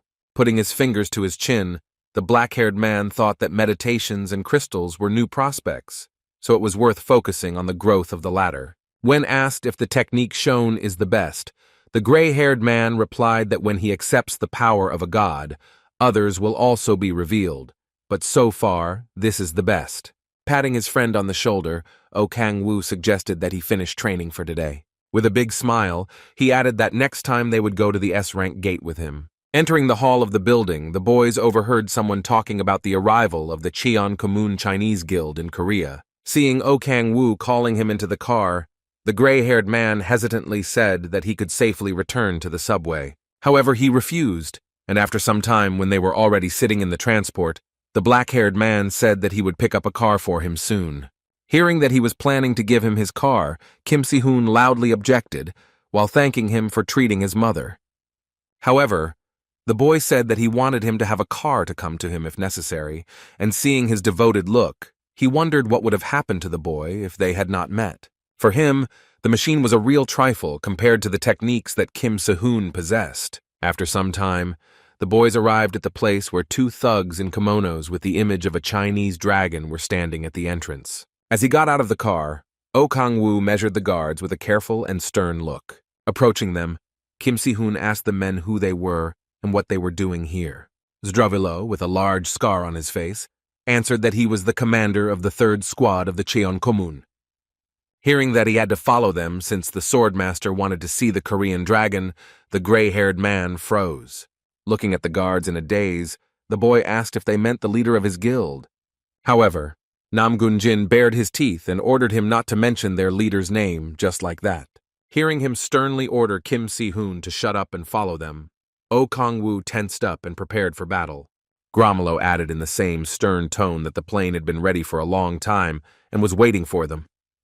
Feeling the black-haired man touch his shoulder, Kim Si-hoon turned to his friend and looked at him with hope in his eyes. Turning to Nam Gun-jin, Oh Kang-woo swore and suggested that they didn't learn Korean well. At such insolent words to him, the commander of the 3rd Squad of the Cheon Guild looked at the boy in surprise. Without changing his serious expression, the brunette said that he continued to speak informally with him. Zdravan looked at Oh Kang-woo with hatred and asked him who he was. The tension on the black-haired man's neck made visible veins stand out, as he said that he was the brother of the Korean dragon. When the guard said that Kim Young-hoon was in prison, the brunette said that there are ties in the world that are stronger than family. Meanwhile, the gray-haired man was digesting what he heard, realizing that he himself had just recognized them as brothers. Nam Gun-jin growled at the brunette to get out of the way as they didn't need him. Hearing from the boy that he should sneeze on their master, the man clenched his teeth tightly and growled loudly, and the veins on his forehead suddenly swelled. Flames enveloped him as he growled, ordering the brunette to watch his tongue. The guard ordered Kim Si-hoon to follow them if he didn't want his brother to get hurt. Out of impotent rage because he didn't want Oh Kang-woo to get hurt, the boy clenched his fists tightly. Stepping forward, the gray-haired man growled loudly so that he wouldn't dare snap at his brother. Grabbing the hilt of his katana, Nam Gun-jin thought that they could be taught a little. He was already ready to enter the battle, despite the fact that the master asked to be as polite as possible. Suddenly, Oh Kang-woo's voice was sharply heard next to him, quietly ordering him not to even think about drawing his weapon. Listening intently to the black-haired man's voice, the captain of the 3rd Squad of the Cheon Guild thought about how he had ended up near him so quickly. In the meantime, the boy was quietly saying that if he got the katana, he could forget about returning home. Furiously lashing out at the brunette, the man thought about the fact that his fighting spirit had begun to drop sharply. Okan didn't even raise an eyebrow when the big man cursed loudly. He growled furiously, still holding on to his weapon, and asked him how he dared to speak to him like that. Pulling out a katana and pointing it at his opponents, Nam Gun-jin said that they were just lousy players from a small country. However, in the next moment, the big man let out a loud cry as Oh Kang-woo grabbed his arm, assuming that he was bragging about the size of his homeland out of fear. The brunette did not react to his words about the important place he occupies in his guild. Returning to his brother, he asked him if there was a restaurant nearby that sold kimchi jjigae, which puzzled him. To his surprise, Oh Kang-woo explained that they would have a snack and send the Chinese home. After some time, everyone was sitting in a small restaurant, having ordered a meal for 10 people. Nam Gun-jin was angry that a highly respected man like him was forced to listen to some Korean snob. The hostess was smiling widely and was already carrying them a large bowl with the ordered dish. In front of the man was a bowl of steaming meat, vegetables, noodles, and squares of tofu. He opened his eyes wide, not understanding what kind of dish was in front of him. When he asked aloud what kind of half-breed he was, Oh Kang-woo froze tensely, his eyes wide and glaring at the Chinese man. After some time, Nam Gunjin sat in front of his master, battered like an old brain, and reported on the failure of the mission. The head of the Chuncommon Guild rested his head on his hand and looked sternly at his subordinate. Finally, he paid attention to the fact that the subordinates had fought with the people of the boy, whom he asked to be brought to him politely. At the same time, he reminded that they arrived empty-handed and with a loss, forcing the commander to lower his head and apologize. Nam Gunjin gritted his teeth and thought about what happened in that cafe in Korea. He couldn't have imagined that the brother of the Korean dragon would become so wild over a bowl of food. While he was shaking his neck, Kim Si-hoon tried his best to stop him. The guild leader heard a merry laugh from behind, and a young girl with dark hair came out to them. Her loud laughter echoed throughout the room as she said that it was all very funny indeed. Realizing that he could not leave it all like that, the man raised his hand from which a bright light poured. Right after that, Nam Gunjin was knocked back a few steps. Placing his back against the wall, the man screamed loudly in pain. The guild head sternly said that he was kicked out from that moment on, as a person who did not have the status of a warrior was not needed by the Cheoncommon Guild. Looking at her father, the girl asked him if he really planned to go to Korea.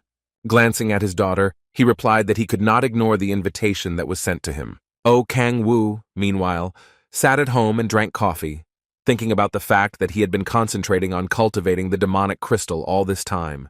Han Sol-ah laid the table on the table and watched happily as the boy quickly put everything together. Meanwhile, he thought that his crystal, as a result of his efforts, had reached the size of a fist. Already standing in one of the splits, Oh Kang-woo thought that he had managed to fulfill the last condition and would one day be able to achieve his goal. Hearing someone calling him, the boy turned to where the sound came from. Looking at his team heading towards him, he asked them if they were ready. With a big smile on her face, Han Seol-ah told him that they had a very good rest. However, Choi In-bi sweetly reached out and said that she would be idle like this for a little while longer. The black-haired man looked down and looked at Echidna, who was jumping, stretching her arms towards him. Looking at him with big eyes, the girl asked him not to overexert himself, and if she could help him, then let him just say. Upon hearing this, Oh Kang-woo stretched his lips in a noticeable warm smile. After that, he ordered the team to start as soon as they found the target. Looking around, he tried to find the monster that had fought off its pack. Suddenly, his attention was attracted by a giant ogre sitting alone on one of the lawns. Extending his hand forward, the boy gave the command to Echidna, who readily rushed forward. Staring sternly at his opponent, the black-haired man thought about the fact that it really pissed him off when there were many monsters. Extending his hand towards his familiar, the boy applied the power of silence to her. In this way, he made it so that the girl could approach the monster as close as possible, and at the same time he did not hear it. Approaching almost close to her opponent, the girl released a bundle of energy from him. Not expecting the blow from the back, the monster let out a loud growl as blood spurted from it. This in turn attracted the attention of the other ogres, who had a wonderful nude, especially for such a bright smell of death.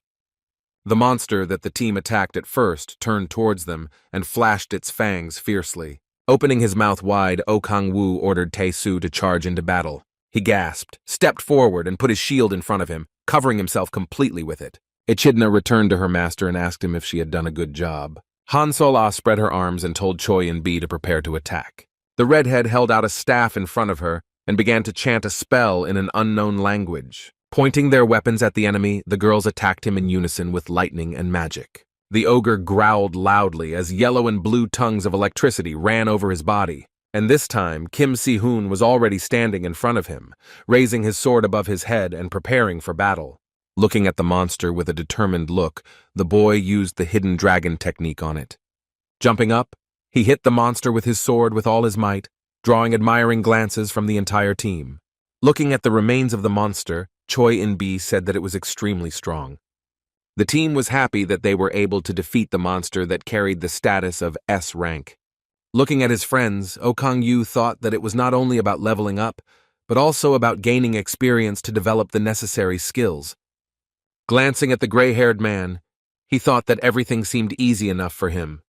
While the boy suggested going further to find the next monster, Han Seol-ah treated Tae-soo. Suddenly hearing a wild growl behind him, Oh Kang-woo turned his head to assess the situation. 3 more monsters flew down, emitting a loud growl and sensing their victims. Realizing that they smelled the blood from the killed ogre, the black-haired cursed loudly. Assessing that 3 monsters were coming at them at once, the boy took out the dark spear, preparing for battle. However, suddenly a bright yellow beam flashed in front of the monsters, forcing them to stop. Oh Kang-woo stopped, looking at this in a daze and not understanding what was happening. Meanwhile, the beam had already cut through the body of one of the monsters, causing him to growl in pain. When the monsters were defeated, the black-haired man saw 3 figures who said that it took a long time to find them. After hearing the question of whether he was Dragon's brother, Oh Kang-woo suddenly realized who was in front of him. A man with a long beard standing in the middle introduced himself as John Mu-jin. The head of the Cheoncommon Chinese Guild said he apologized for the inconvenience caused to his subordinates. When the team realized who exactly was standing in front of them, they looked at the newcomers in a daze, mouths wide open. Realizing that the players did not understand Chinese, he turned to the man in the suit, ordering him to translate what he had said earlier. However, after using the common language skill, Oh Kang-woo crossed his arms over his chest and assured that he could continue to speak in his own language. To the surprise that the boy knows Chinese, the black-haired man replied that anyone can apologize verbally. Folding his hands, Jung Mu-jin said that he regrets that his subordinate behaved rudely towards them. Closing his eyes, he smiled and said that now was no time to play proud. In the next moment, the man bent low in an apologetic bow. The black-haired man didn't even know how to react to that, so he just froze for a moment. Both the translator and the guild leader's daughter watched Cheong Mu-jin's actions in surprise. Oh Kang-woo's team also didn't expect such a sincere apology to him. Black-haired listened attentively to the words that he expelled from the clan everyone who was rude to them, since it was the responsibility of the head. Without raising his head, the man assured the boy that this would not happen again. Satisfiedly placing his fingers to his chin, Oh Kang-woo noted that he promised that this would never happen again. With his head bowed, Cheon Mu-jin patiently waited for the black-haired man in front of him to answer. The same predator licked his lips, thinking about what he could get after hearing such words. When asked if he really promises that this will never happen again, the man confirmed his words. In his mind, Oh Kang-woo stretched his lips into a wide, predatory smile. Exhaling loudly, the boy collected himself and calmly said that this would be quite enough for him, as he did not want to be hostile to people who could become his allies. So he asked what they were doing here. Hearing that they had come to meet Kim Si-hoon, the black-haired man wondered what the purpose of such a long journey was. Measuring the boys with a careful gaze, Jung Moon-jin said that he wanted to check something that he was very interested in. Hearing that the man was wondering how he learned the war god's martial arts, Kim Si-hoon glared at the man in surprise. Meanwhile, Oh Kang-woo felt Echidna grab his sleeve and tug it several times. Hearing her asking what the god of war was, the boy was surprised that she knew Chinese. The girl said that she could understand the language with magic, causing the black-haired man to remember how she suddenly began to speak Korean.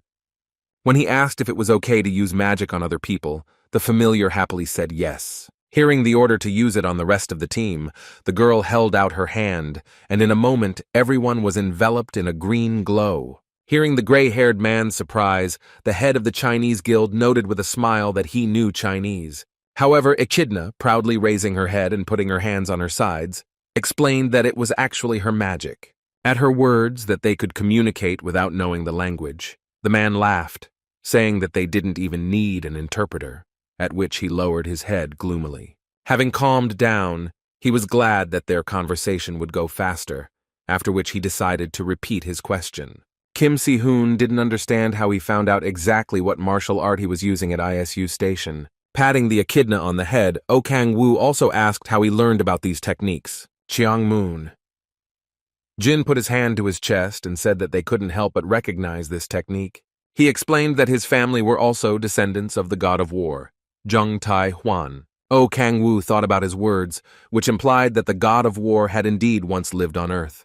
When asked by the black-haired man about the fact that the techniques existed before the appearance of the players, the head of the Cheoncommon Guild said that they became more effective after the disaster. Now the boy noticed some pattern in that everything that existed before, including the demonic cult, had awakened and become stronger. However, he was much more interested in the question of what he would do when he learned the way of learning. Cheong Moon-jin tensed up after hearing the suggestion that he would kill the Korean dragon to keep the secret. For a moment he closed his lips tightly, bringing them together, as if he was trying with all his might to hold back. However, immediately after that, the man laughed loudly, which brought tears to his eyes.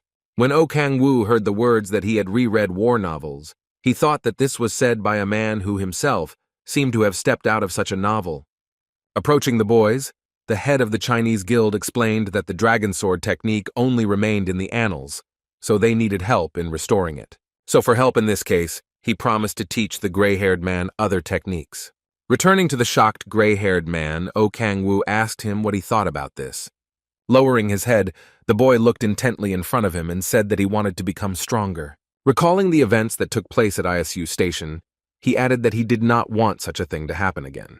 And even if it happens again, then he wants to save at least one more person. Listening to his speech, O Kang-woo smiled warmly as he looked at his friend with pride. Pushing the gray-haired man in the back, he advised him to leave and discuss everything amicably.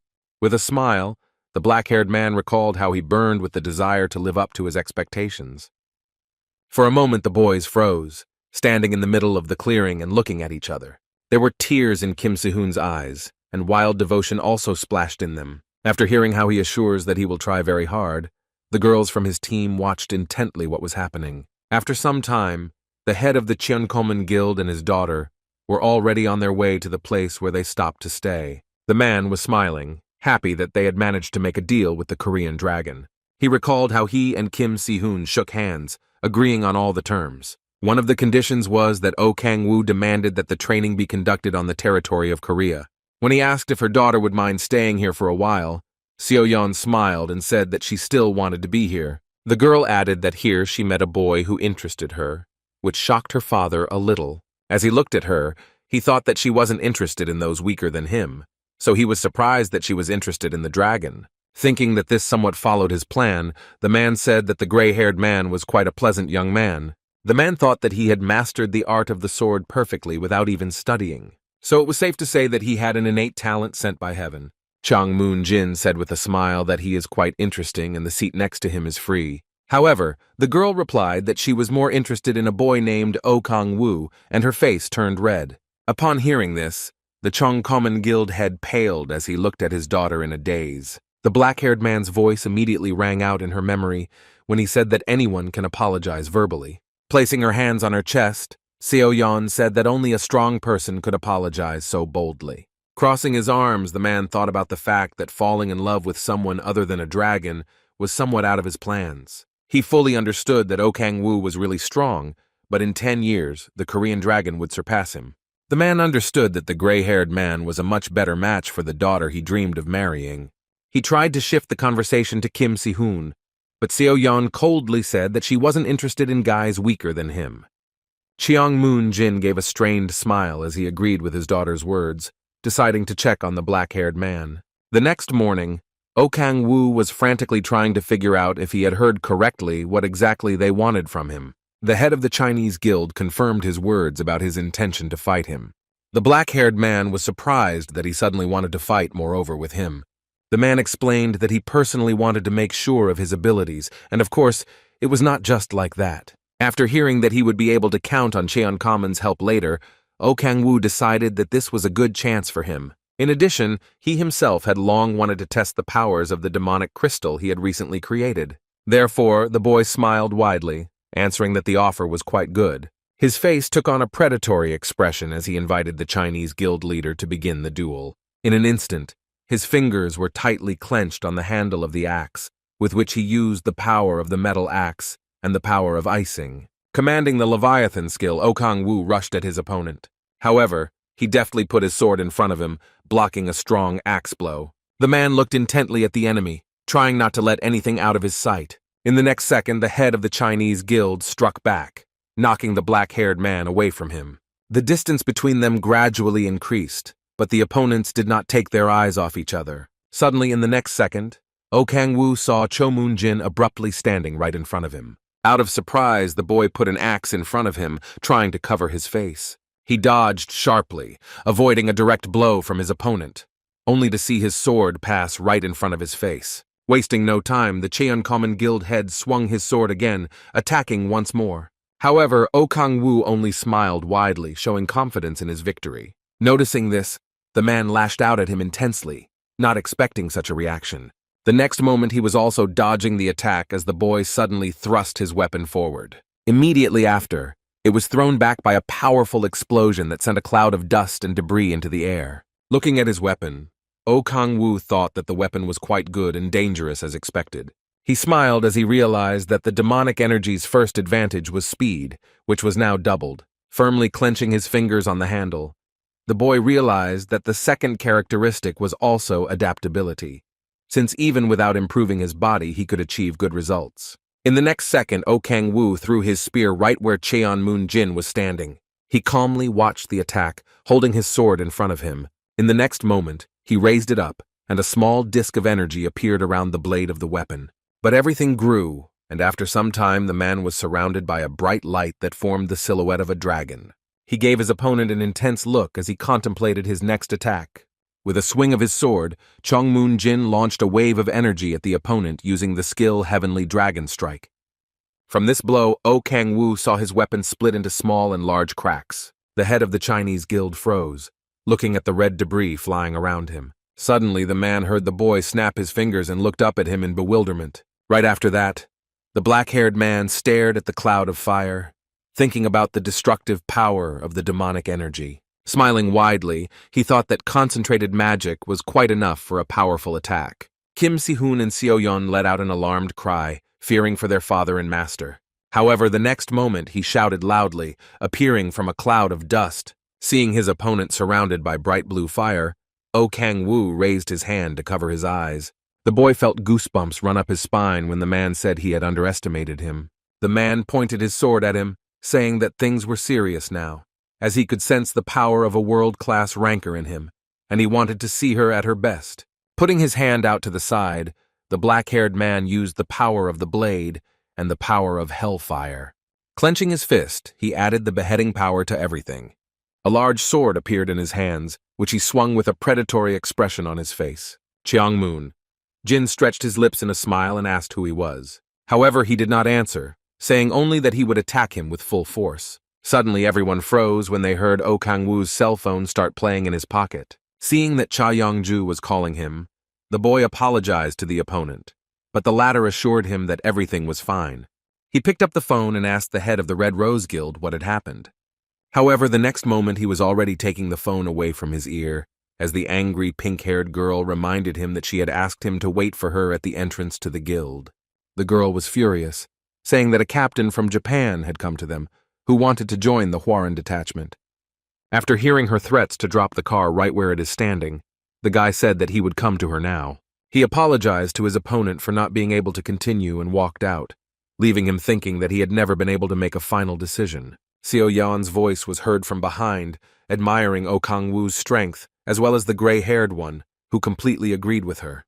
The man didn't know if their understanding was that good, but he was sure that during the fight he felt an eerie energy from his opponent. It was very similar to a sea of ominous energy that seemed to be able to swallow everything. So the question was whether the boy could even be scared by anyone. Meanwhile, at the squad headquarters, Hwaran Oh Kang-woo was listening intently to the news about the succubus. Cha Yeon-ju clarified if it was a demon that drains the life force from men. Hearing that a Japanese church was trying to summon a succubus here, the boy asked what his name was, making the director think. Upon hearing the name of the succubus that the Japanese wanted to summon, the image of Lilith with many eyes on her face immediately appeared before Oh Kang-woo's eyes. At the mention of the succubus queen's tentacles, the black-haired man turned pale and sweat covered his face. A few minutes before, they had met Jang Hyun-jae, who was the commander of the first Hwaran squad. Cha Yeon-ju smiled and told her husband that they had not seen each other for a long time. As he sat down at the conference table, Oh Kang-woo kept a close eye on the man who had gathered them all. While he was apologizing for not being able to help them earlier, the boy thought that he looked quite strong. Pointing a finger at him, the pink-haired girl said that although they couldn't completely secure safety, everything ended well thanks to Oh Kang-woo.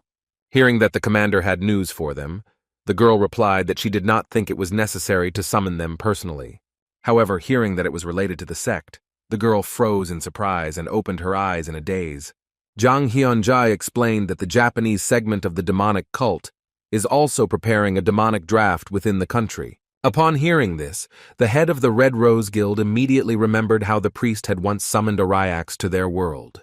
However, the captain warned that now everything will be much more serious, which did not surprise the girl, because she knew that the Japanese were somewhat stronger. When Baek Hwa-young asked if the Japanese government had asked for help, the commander of the first squad said that it had not been announced in the press yet, but the situation was difficult. Cha Yong-ju immediately remembered that Fujimoto Ryoma was there, who was ranked in the world, so she doubted whether they still needed their help. Hearing that there aren't many strong players in Japan besides him, the pink-haired girl scratched her head, anticipating a showdown with the new recruit. However, Oh Kang-woo sat contentedly thinking about who the cultists would summon this time. Most recently, he had a victory over 2 demons, which boosted his stats a bit. Licking himself, the boy thought how much the current demon would increase his characteristics. He closed his eyes while the head of the Red Rose Guild asked who exactly the fanatics would summon. She was so engrossed in identifying the future enemy that she even noticed the black-haired man trembling next to her. The same, hearing the name of the demoness, Oh Kang-woo opened his eyes wide and looked in front of him in fear. His chair flew down with a loud thud from how violently he jumped up. Scared, Cha Yong-ju sharply asked him what dream he had jumping up so suddenly. The boy tightly curled his fingers into a fist and rested it on the table so that it was not visible how he was shaking. Staring blankly in front of him, he desperately planned to stop this summoning rite. During the boy's time in hell, Lilith was one of his most faithful servants, along with Pallas. However, the demon, which looked like a cat and constantly wanted to kill someone for the Lord, represented brute force. And the succubus queen herself could control the demonic army with the help of her sharp mind. When in the past he was defeated in the war with the prince, the demoness supported him and they married her. After that, his official wife visited him every night in his bedroom, forcing him to hide. Unwilling to return to such a life, Oh Kang-woo said that he wanted to stop the draft for the sake of this world, much to the surprise of the pink-haired man.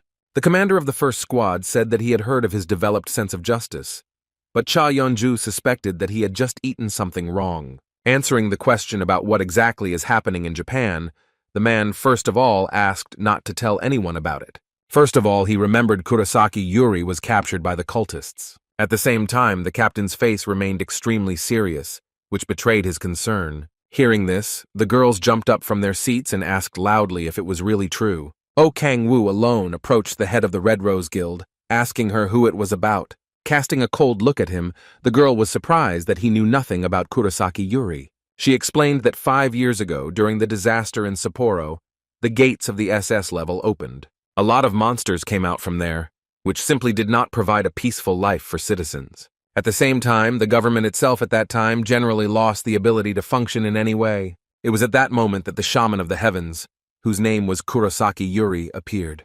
The girl provided great support to the Japanese players and also sent monsters to Hokkaido. After hearing that her skills were quite impressive, Oh Kang-woo inquired as to what exactly the girl's abilities were. The main power was spiritualism, and she also seemed to speak with Japanese mythical gods, and with the help of her abilities, the Susanoo Snow was created, which was used by Ryoma. Placing his fingers on his chin, Oh Kang-woo thought about the fact that the cultists had stolen the spirit this time. Suddenly, the words about the demonic gods that the pink-haired girl mentioned earlier crept into his consciousness. The boy remembered the names of all the 7 great demons that corresponded to the 7 sins. And if their names became legends, then the girl was not a spirit, but simply had the skill of summoning the power of another creature from another dimension. Now it was clear why the cultists needed Lilith, whose abilities were enchantment and domination. Approaching the captain, the boy asked him how many people could be mobilized, to which he heard that a maximum of 7 people could be involved. Flexing his fingers, Oh Kang-woo said that there are 2 people left besides those present here, and Captain Gu Hyun-mo. When the boy asked how they would move, the commander said that the plane was waiting for them at the airport.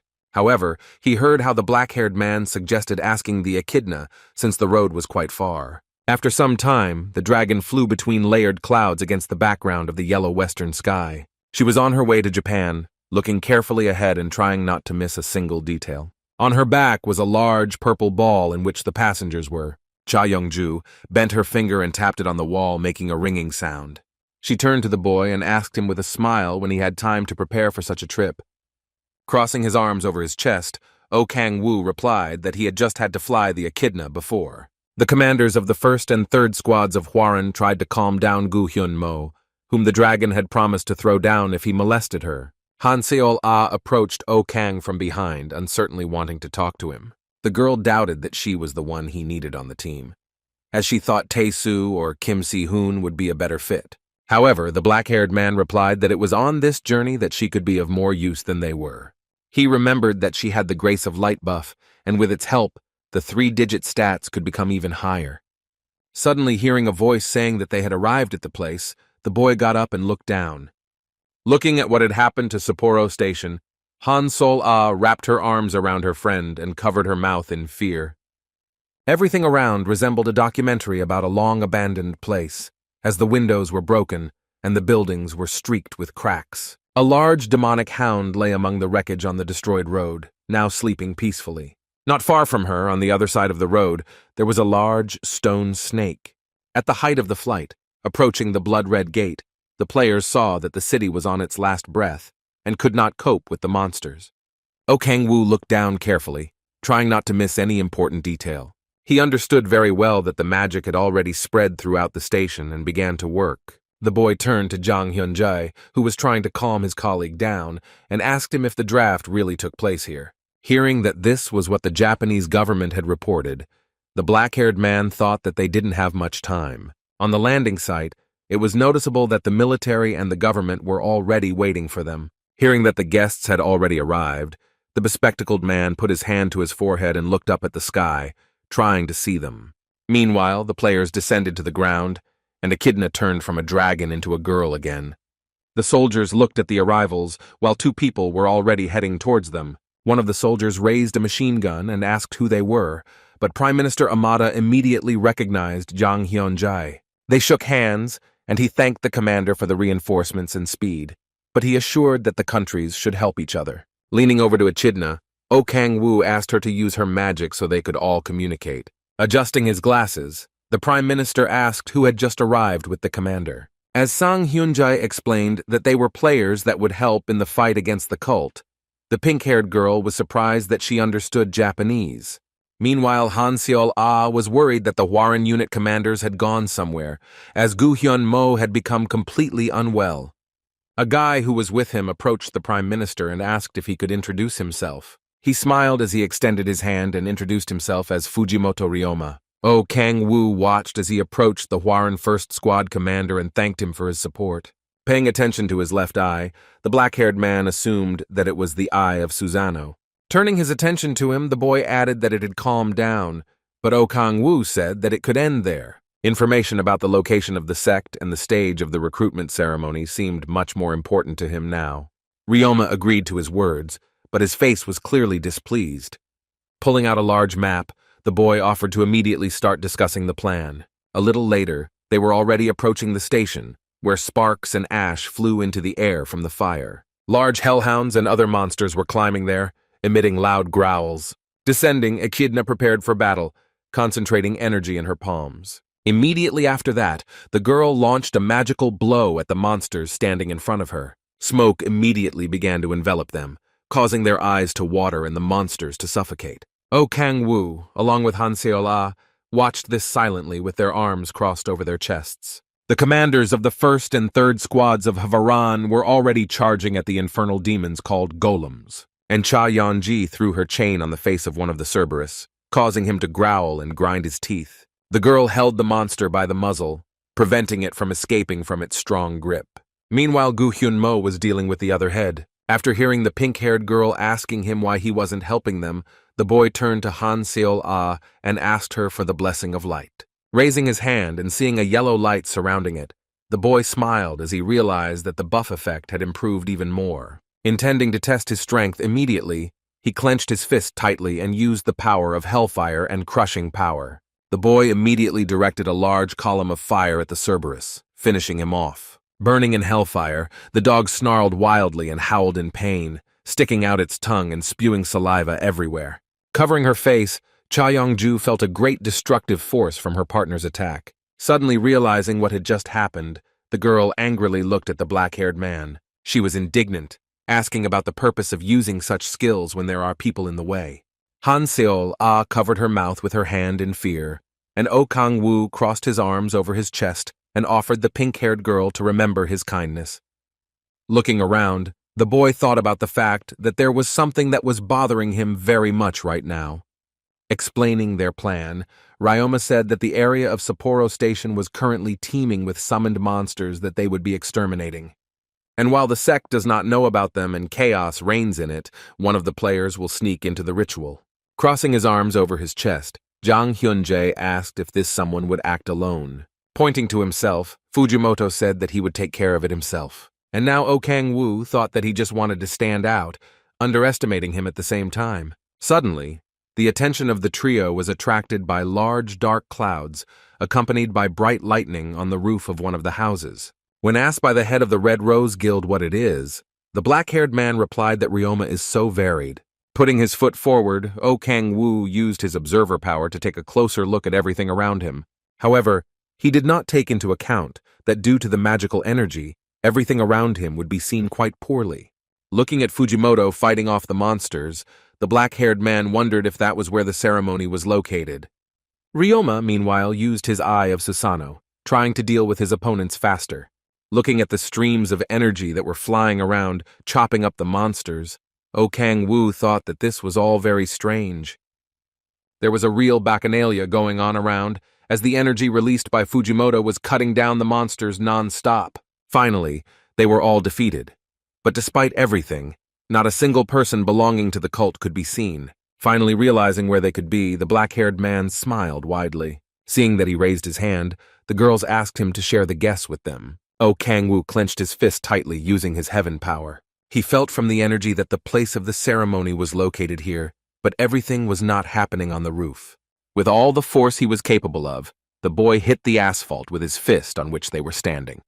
Cha Youngju covered her face, but not understanding anything, cursed loudly, asking what he was doing. However, looking ahead, they saw a large hole in the ground where two figures were standing. Suddenly, one of them raised her head and looked up in fright, where the players were sitting. The cultists immediately sent for weapons and asked who he was and how he got here. Oh Kang-woo smiled widely as he realized that he had just found the demonic cult's lair. After some time, the guard cultists were already defeated, and the mask of one of them was lying on the ground, separate from him and covered in blood. Turning his head, Oh Kang-woo saw the head of the Red Rose Guild and Han Sol-ah already running towards him. Approaching him, the girls said that once he found the place where the ceremony was held, they would go there with him. However, when she heard that they couldn't go there, Cha Young-jun frowned, and Han Seol-ah became upset. The boy explained to them that there were still a lot of monsters left on Earth, so they had to help the unit commanders. Suddenly, Echidna appeared in front of him and looked at him sternly, calling the boy by name. Without changing her facial expression, the girl told him that he should not do what he did last time. She held out her little finger to him, demanding a promise from him that this would not happen. He understood that the familiar was talking about opening Man Ma-jong's door, and since he saw no need for it, he smiled and promised. The girls covered their faces with their hands from the gust of wind that formed when the boy took off. Oh Kang-woo flew forward, looking for the place where the cultists were performing the Lilith summoning ritual. The fanatics on guard raised their weapons to arrest the stranger who dared to approach them. However, the black-haired man was ready for this, so he immediately pulled out one of his spikes. In a moment, all the cultists who dared to rush at him were already falling defeated with one clear blow. Meanwhile, the black-haired man was rapidly continuing his way to the room where the fanatics were. Looking back at the defeated opponents, he thought that compared to the Korean cult, they were somewhat weaker. Those of the fanatics who managed to survive reached out to him and said that he must be stopped. Noticing this, Oh Kang-woo remarked to himself that the Japanese had a lot of pathos. Suddenly, his attention was drawn to a large hole in the wall, from which red light poured and candles were visible. On the back of the Supreme Cardinal, who began the summoning ritual, there was an image of a nursing demoness. He raised his hands in front of a large hole in space, saying that he would no longer have to sit his pants down in front of the monitor. His followers pumped their fists in glee as they waited for their goddess to come to them. On the altar lay Kurosaki Yuri, whom they offered as a sacrifice, calling Lilith to come to them. Devoted fanatics shouted that they believed in the cardinal, and even if they had to die, they would not regret it. Suddenly, one of them turned to the entrance and shouted that a stranger was here, but Oh Kang-woo covered his face with his hands and told them not to worry about him. He added that they could continue what they were doing. while he thought with disappointment that he was now seeing a demonic school. While one of the cultists said he would take him on, the black-haired man thought that he expected to see a slightly grimmer picture. Taking out his sword, the follower asked the cardinal to continue the summoning ritual. Suddenly, O Kang-woo looked dumbfounded at the sectarians whose heads shouted that love is known through suffering and hardship. Taking out a whip, the leader, wearing a mask that looked tiny on his large hara, said that he would not let them suffer. Looking at the opponents, O Kang-woo asked in surprise if this was really the reason they were summoning a demon, to which Akiyama Ichiro shouted that there could be no other reason for the draft. He added that a succubus is every man's dream, so nothing else was needed. The black-haired man was surprised that he was talking about hope now in all seriousness. Just to be sure, he also asked if they were related to succubus Hope. When the cardinal started talking about their goddess again, O Kang-woo jumped at him in an instant, punching him in the face with all his might. The blow was so strong that the mask on his face shattered into small fragments. The black-haired man swore, calling the cultists present dumb-headed fools. Akiyama Ichiro, meanwhile, flew backwards to where the altar stood. His followers watched his flight in bewilderment, keeping their weapons at the ready. Remembering the demoness they were going to summon, O Kang-woo advised them not to treat hell like Disneyland, as there is no place for hope there. Altogether, the fanatics rushed at the stranger, intending to finish him off and protect their cardinal. However, a second later, one of them immediately received a decent punch to the face. Akiyama Ichiro, meanwhile, got to his feet and told the boy not to go anywhere as he wasn't done with him yet. Suddenly the man opened his mouth and screamed loudly that they would not be able to cope with the stranger. With a wave of his hand, he ordered his followers to back off while he bought them some time. They looked at him, not wanting to leave him here alone and trying to deny it. However, the leader reassured them by saying that even if his body dies here, his idea and desire will still live on. From such an impassioned speech, some of the cultists cried, while others simply looked at him with rapt eyes. Watching this, O Kang-woo became more and more out of his mind, realizing the absurdity of what he said. Finally, unable to bear it, he cursed loudly that the faith for which other people are sacrificed cannot lead to a good ending. The cardinal could not stand his words and screamed loudly so that he would not dare to insult their faith. However, after hearing the words that since she is so important, let him die for her, the leader fell silent. The black-haired one immediately used the powers of the blade, the explosion, and the beheading. The boy wasted no time and directed a blow directly to the side where the portal was located. Meanwhile, Kurosaki Ori continued to hang in the air, surrounded by a purple haze of energy. Noticing what the stranger was up to, Akiyama Ichiro rushed to attack the advantage, trying to prevent a crack in the wall. Seeing their leader's mouth spew blood, the cultists screamed loudly. For a moment they stood, arms in hand, gazing at the body of their cardinal. One of them, putting his hand with a knuckle in front of him, said that he would deal with the black-haired man, and the rest should take the leader away. However, O Kang-woo snapped at them and quietly ordered them to get out of here, but they only laughed. The boy hadn't even turned around when the sectarians left the room, dragging their cardinal behind them. Summoning his wings, he thought to himself that he would like to end this all at once. However, he didn't want to waste time on subhumans, so he hurried to the split. The only way the black-haired man could think of to close it seemed rather rude. Clinging to the walls of the rift, O Kang-woo decided to combine demonic and pure powers. With an effort, he pulled the edges of the rift closer together. Sensing that they were giving in, the boy smiled broadly, rejoicing in his success. He continued to narrow the gap to close the rift. However, suddenly a tentacle appeared from the other side and Lilith's voice rang out. Feeling it wrap around his arm, O Kang-woo froze for a moment as he stared at Lilith's body part. Suddenly, the grip became several times stronger, and the boy felt his sleeve starting to get wet with slime. The black-haired man stared in front of him in fear, realizing that the long-forgotten sensations had returned. Standing in front of the gate, he looked at the tentacles that quickly crawled into the room and heard the voice of Lilith, who promised to come now. Seeing the tentacles approach his face, O Kang-woo let out a loud scream of terror, ordering her not to come. Trying to avoid more tentacles, he thought that even one of these was quite difficult to deal with. In the middle of himself, the black-haired man felt that the crystal he had created had already practically dissolved. He should have thought about Man Mahjong, as he remembered the words of Echidna, who asked him not to do this. And no matter how strong his reluctance was to meet Lilith again, he was not going to risk his life. That is why the boy began to emit a haze of demonic energy from his body. Tensing himself once again, O Kang-woo began to shrink the crack, deciding that he would do everything in his power. He understood that the rift would now be created by the mage's energy, and he was going to turn it into pure power with the power of gluttony. Immediately after that, the boy received a notification that he had reached the highest degree of demon face. In the next second, the crystal that was inside him shattered into many very small fragments. O Kang-woo suddenly felt his body begin to transform, so he wondered why it was happening now. However, in a second he smiled widely, realizing that he could use it now. The crack between his hands had already become quite small, so much so that no one could pass through it.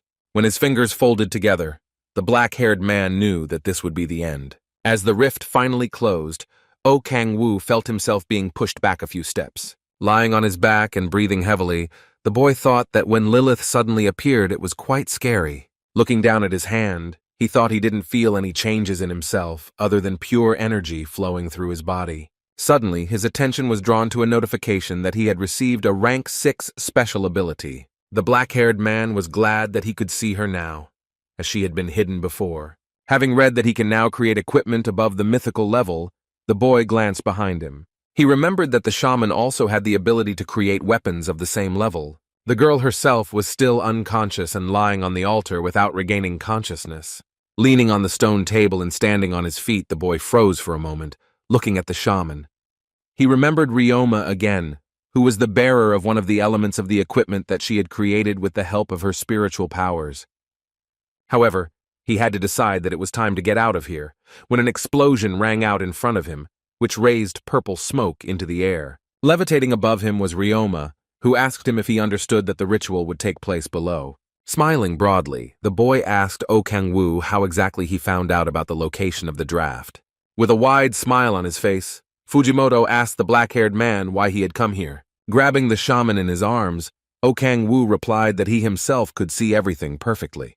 With a broad smile, the black-haired man added that he had come to save the kidnapped girl. Dropping to the ground, Ryoma asked if he had walked in here all by himself. He wanted to say something else, but the interlocutor interrupted him, explaining that there was no one upstairs who could come down.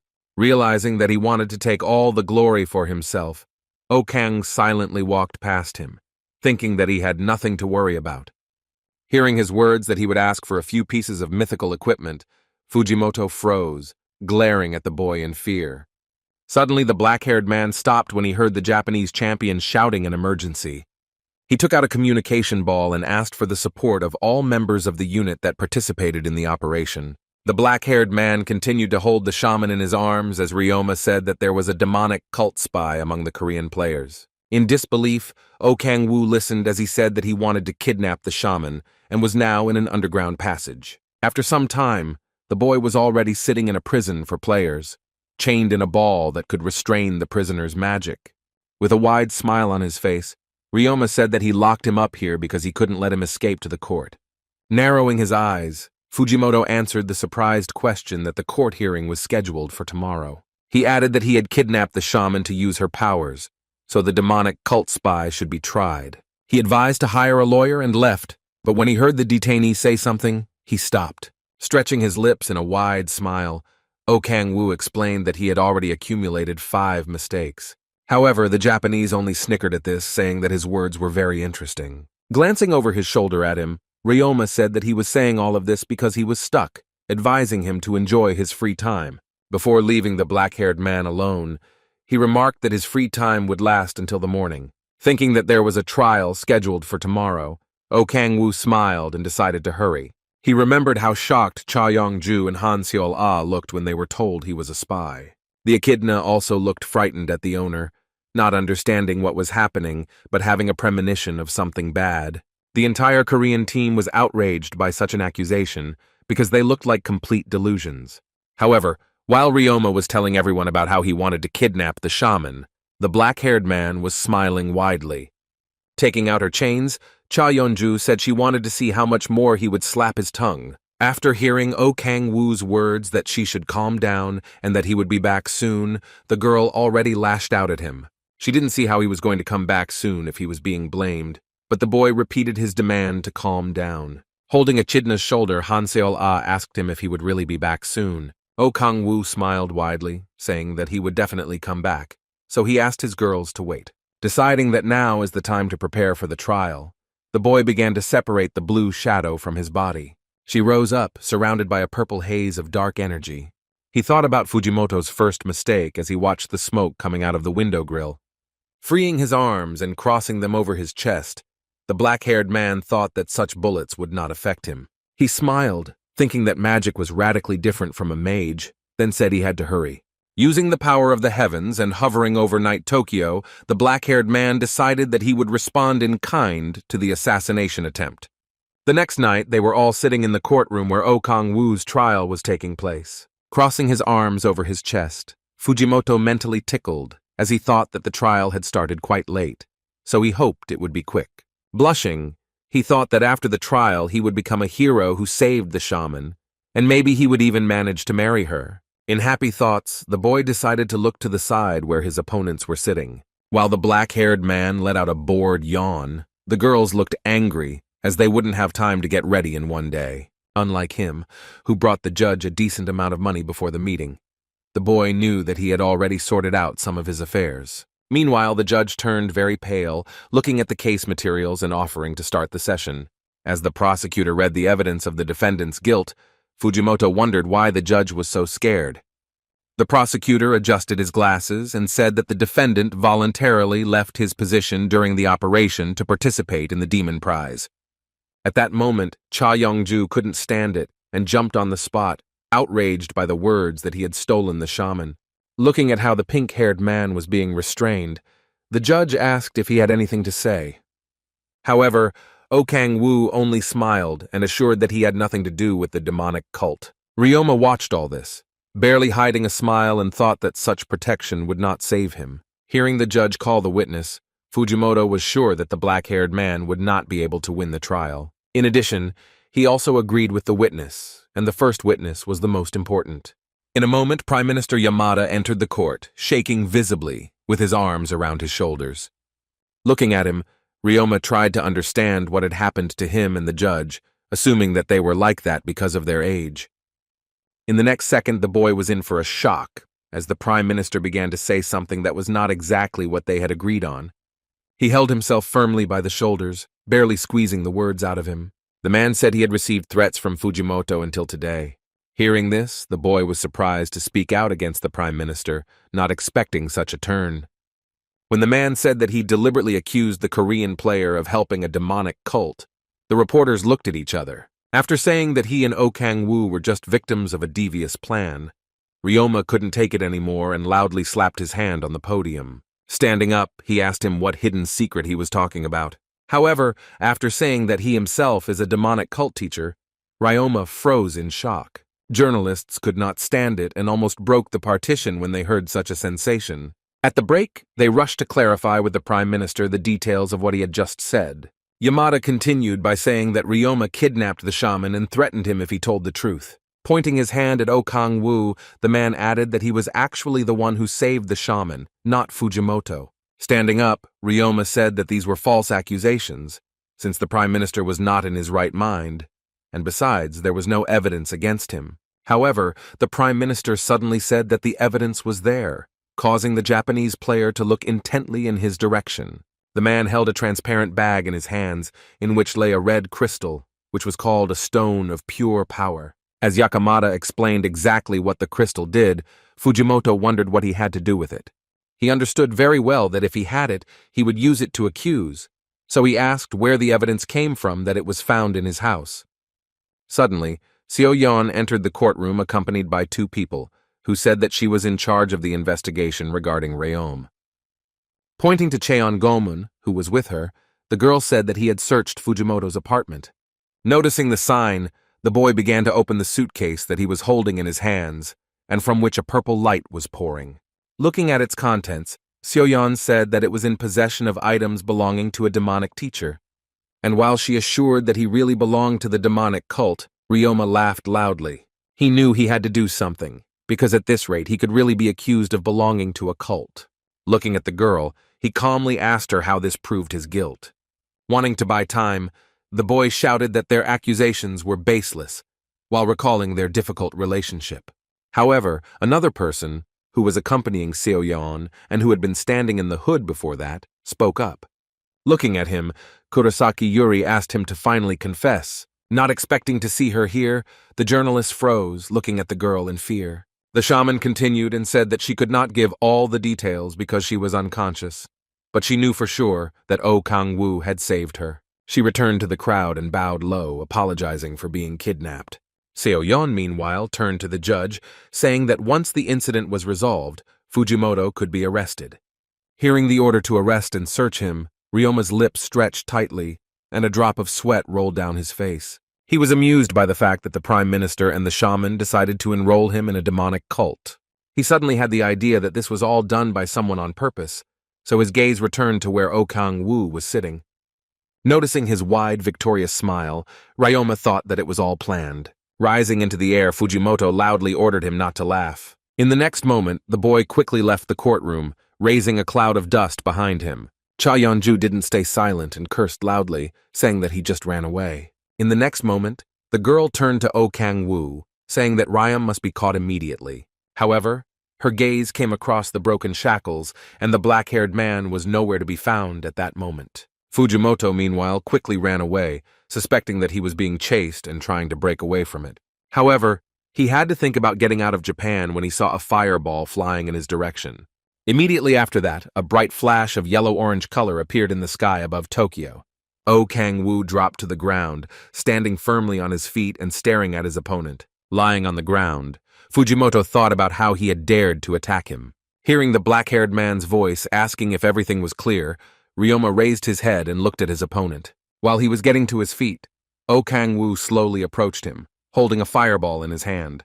Without removing a broad smile from his face, the black-haired man clarified whether the Japanese man understood exactly what mistakes he had made. However, he objected loudly, saying that he could not make mistakes, even if the plan was an improvisation. Moreover, the boy did not believe that there could be any mistakes he made. With a wide smile, Oh Kang-woo explained that he was not affected by the bullet that contained the magic, so it was pointless to wear it. Raising his fist in front of him and removing the fireball from it, the black-haired man began to talk about the second reason. Pulling out a red demonic crystal, the boy explained that he could also create them. Looking at the shocked Japanese man, Oh Kang-woo said that the third mistake could be choosing ordinary people as witnesses.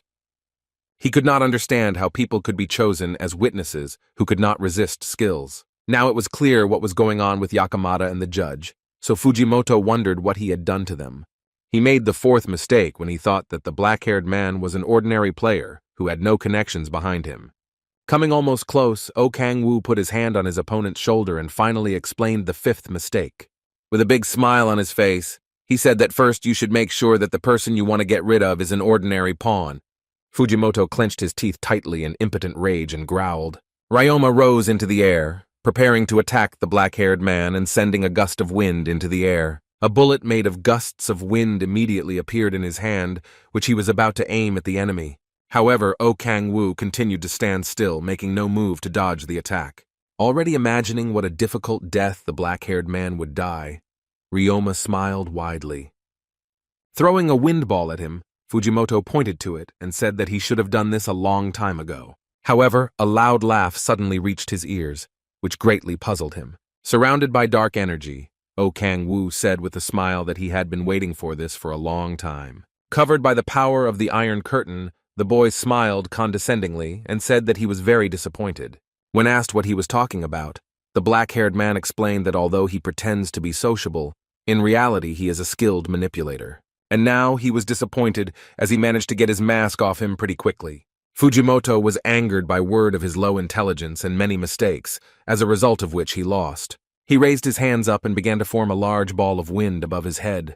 Raising a great hurricane into the air, he wondered how he dared to speak to him like that. In a moment, trying to catch her breath, the Japanese woman looked intently in the direction where her opponent was standing.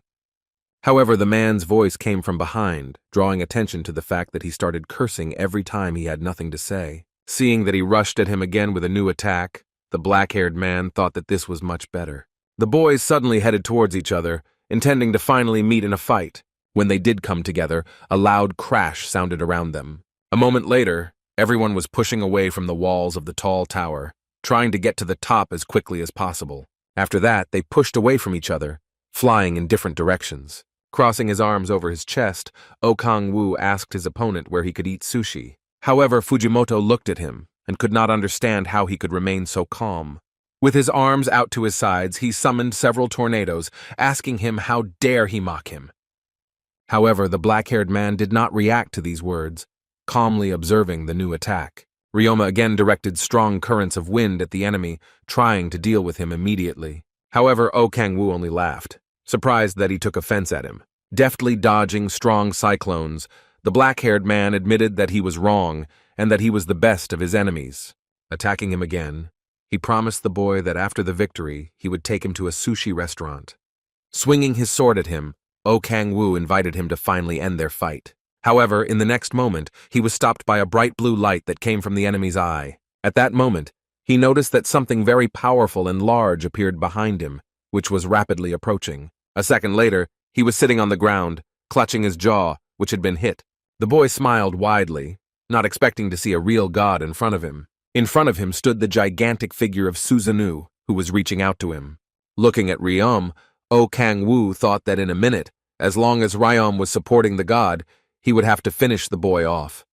Looking at the god, Fujimoto loudly ordered him to kill the black-haired man. Susanoo said something, but O Kang-woo didn't understand anything he said. Realizing that something should be done about it, the black-haired man decided that it was time to use the power of the common language. Raising his hand, the deity said that he had the power possessed by the master of the evil force of the sea. At that moment, a large air vortex appeared over Susanoo, from which a giant sword gradually climbed out. O Kang-woo decided that he shouldn't waste energy on common language and began to form a spear in his hand. In this situation, even this weapon was not enough. An abidant would not have been enough, and I was ready. Resting his foot on the ground, which caused large cracks, the boy thought that he should hold on a little longer. His eyes acquired a demonic expression, and a wide, predatory smile appeared on his face. Continuing to hold the eye, Fujimoto said he likes the position the opponent is in now. He laughed loudly, counting on the fact that the black-haired one would die today. However, the next moment he froze, wondering why the wind continued to blow and even became stronger. Suddenly he saw O Kang-woo holding Gungnir, which was better known as Odin's spear. He stood opposite him, aiming his spear surrounded by a hurricane at the deity. He responded with the same, holding out a sword in front of him, the tip of which flashed in a bright light. O Kang-woo meanwhile put his weapon forward and rushed at Susanoo, not about to give up. As their blades collided with each other, a bright, blinding light spread around. Cha Yeon-ju, who also ran to the scene of the battle, gazed at the top of the tower in fascination. Behind her stood Han Seol-ah, who held Echidna in her arms and held her close to her. The head of the Red Rose Guild couldn't look away from the light, trying to understand what was happening there. Meanwhile, O Kang-woo suddenly realized that he was not strong enough to face the god. However, he was most interested in the blood that flowed from the wound, as it was black in color. He guessed that the demonic energy dissolved in his blood after reincarnation. If that was indeed the case, then the mage flowing into his blood should have exploded. Suddenly, a loud cry was heard around, and the deity said that the prophecy was not mistaken. Black-haired, meanwhile, managed to break through the middle of the great hurricane, continuing his attack. When the proper minute had passed, Susanoo's gigantic figure dissolved into the air, leaving behind a cloud that quickly dissipated. Fujimoto's body fell onto the small platform with a loud crash, sending a cloud of dust into the air. The crippled boy stretched his hand forward, begging someone to help him. As he lay on the ground, he thought that the wind god had taken all his life and magical energy from him, and he was only holding on now thanks to the eye of Susanoo. O Kang-woo was flying above him, carefully watching his opponent, who was already barely breathing. Crossing his arms over his chest, the black-haired man noticed that the price of the god's prize was indeed very high. Barely raising his head, Ryoma let out a loud shriek, cursing his opponent. Looking at his hand, which was scattered with ashes, the Japanese thought that he had not yet recovered. Landing next to him, O Kang-woo asked him why he kept trying to kill someone. Hearing that he wanted to take the mythical item he had, Fujimoto froze in fear. Looking at his hand, the boy shouted that he would ask Yuri to give him many such objects, because without an eye, he would die. However, noticing that it did not have any results, helpless tears welled up in his eyes. With a big smile on his face, O Kang-woo pulled out the artifact and said he would take care of it. Watching his opponent crumble, the black-haired man apologized that he would not be able to take him to a sushi restaurant. Cursing for the last time, Fujimoto Ryoma's body turned into a pile of sand. Oh, Kang-woo looked at Suzanu's eye, being notified that once the item was used, it could not be reused. Closing his eyes, the boy wondered if creatures like Suzanu would appear if the Gaia system weakened. However, the much more important question was whether they would be able to stand up to the deities if they did appear. After reading the notification that came, he realized that in order to defeat the gods, he had to become a demon god, which was not very happy. Having climbed onto the railing of the platform where he was, the black-haired man noticed that there were two figures below. He didn't even notice that behind him was Cheong Moon Jin with his daughter, meditating on the power he had just witnessed. The man said that this kind of power was built through effort and experience, so now their marriage to Seo Yeon could be fully approved. However, she calmly left and warned her father that she was going to return to China. To his surprised question about why she made such a decision, the girl answered that she had to train. In addition, Seo Yeon was convinced that since the boy had no talent, she should supplement it. And now, watching Oh Kang-woo fly up to her team, she knew that she wouldn't be able to join their group now. Meanwhile, the black-haired man was quickly approaching where the girls were already waiting for him, together with the three commanders of the Varen squad. To the angry question of the pink-haired girl where he was, the boy answered that he was bringing the matter to an end. However, the girl continued to advance, saying that he should have told them that Ryoma was a member of a demonic cult. Hanseo-ah approached her partner and tried to calm her down, saying that Oh Kang-woo knows exactly what he is doing. Meanwhile, the black-haired man tensed up decently, realizing that Cha Yong-ju was not joking. Violet looked down and tried to say something about their worries. Suddenly, Oh Kang-woo tensed up as it suddenly dawned on him that she was really very upset. He perfectly understood, looking at his friend's face, that if he blurted out something unnecessary now, he would regret it. Therefore, in the next moment, he suddenly approached her and hugged her tightly, which made her even exhale in surprise. Ignoring the girl's surprise, the boy quietly turned to her, telling the hostess that he was back. His words about wanting to go home to taste the kimchi made Hansol-ah smile warmly. Listening to them discuss the amount of meat in the dish, the head of the Red Rose Guild silently seethed with anger. And then holding Hansol-ah in his arms, the boy thought about something that he still couldn't understand, namely why suddenly Yuri Kurosaki decided to save him in court. He did not use anything on her, but she said that she had already regained consciousness during the rescue, although the boy himself did not notice it. Suddenly, he was pulled out of his thoughts by the voice of Cha Yeon-ju, who pinched his cheek and said that since they were in Japan, they would have sushi for dinner. The team didn't even notice that a shaman was watching them from a distance. A guy who was at the court and worked for Seo Yeon approached her. Bowing his head, he offered to take her home. She thanked, and took one last look at the back of Oh Kang-woo's head, who was still being held by the Red Rose Guild head's cheek. The wind, which suddenly rose, slightly blew her black hair, among which bright purple strands were clearly visible. As she followed the boy who wanted to take her home, she thought that she would soon meet the Demon King. In her shadow, which fell through the light of the lantern, a large number of eyes and tentacles on her head could be seen. A week later, the whole team returned home, which made Oh Kang-woo and Echidna very happy. However, Cha Yong-ju only said wearily that she could finally go on vacation. After hearing from Han Seol-ah to be careful, the pink-haired girl waved goodbye without turning around. When her friend said that the girl looked quite tired, Oh Kang-woo said that there was a serious reason for that. Looking at the head of the Red Rose Guild, he thought that they had accomplished a lot in Japan in a week. Then it became known that Ryoma was a demonic teacher, but at the same time, Japan did lose a national hero. Cha Yong-ju was very angry when all the hatred was poured on Korea and China for this. And although he himself had to come forward at first, the girl tried so that all attention was drawn to her. Hearing Hansol-ah's voice next to him, who offered to go home as well, the boy smiled. Returning to her, he told her to go ahead as he still had business to attend to. When Echidna asked to take her with him, he agreed, saying that they should find a quiet place. Looking at the eye of Sukanu that he had taken from the Japanese, Oh Kang-woo thought about trying to create an outfit. After some time, they found themselves in a clearing inside one of the splits. Looking around, the boy decided that this place would suit them perfectly. Before starting work, he needed to take another look at the skill's characteristics. He realized that the more sida he used, the more powerful the weapon would be. At the same time, the spent force was not multiplied by 2, but its amount increased to the square. He thought about the fact that he wasn't fighting anyone right now, so he could easily use even 5 mage units. Suddenly his attention was drawn by Echidna, who asked him if she could help him with anything. Hearing his order to watch for any monster approaching them, the girl smiled joyfully. Oh Kang-woo watches with a warm smile as his familiar happily runs away a little further. The boy stretched his lips in a wider smile, deciding to practice a little to begin with. To begin with, he decided to create something familiar, for which he used the Demon Equip skill. Immediately after that, a dark haze of demonic energy appeared around him. She began to twist into a spiral, in the center of which a red-black ball became clearly visible. Stepping closer, Oh Kang-woo, with a serious expression on his face, extended his hand to take the created artifact. Right after that, he used the power of darkness, the power of hellfire, and the power of crushing, creating a spear of death. In a moment, his fingers were already tightly gripping the element of the weapon, which carried a unique status. Weighing it in his hand, the boy thought that it was not as good as when using real abilities. Looking around, he smiled widely as he saw behind him a large rock on which to test his spear. In a moment, the surface of it was already streaked with various cracks that diverged along it.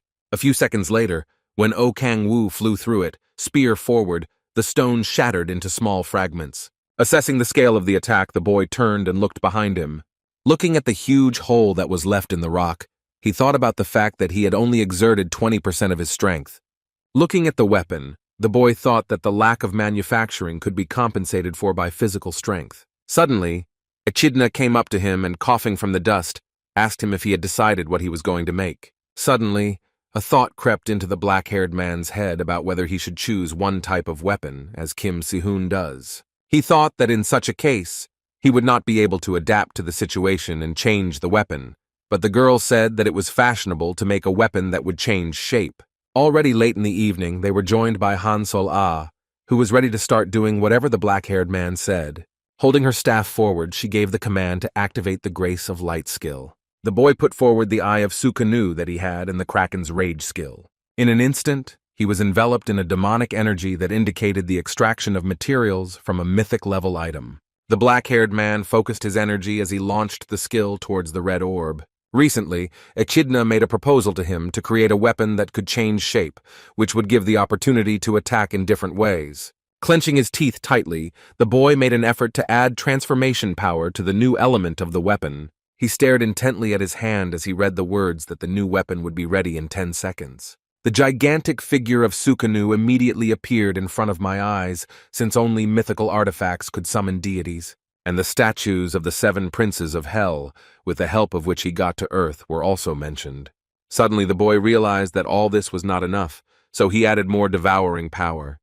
Han Seol-ah and Echidna watched intently as Oh Kang-woo created an extraordinary level of equipment. Frightened, the girl raised her staff in front of her and loudly tried to call her friend. The familiar did the same, screaming desperately and covering her eyes with her fist. Suddenly, the entire space near the lake where they were located lit up with a bright light. The black-haired man bent over tiredly, trying to catch his breath from the tension. Covering one eye, he assessed the result of his efforts with a wide smile. In front of him levitated a large orb with a bright light that was called the Key of the Demonic Ocean. The boy froze for a moment, reading the notification that he could not use the Demon Equip skill just yet.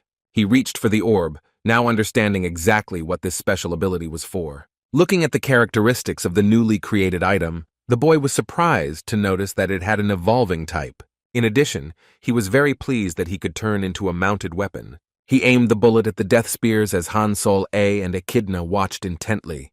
The weapon element Oh Kang-woo held in his hands immediately began to change, taking on additional characteristics. Studying his appearance carefully, the black-haired man exhaled enthusiastically.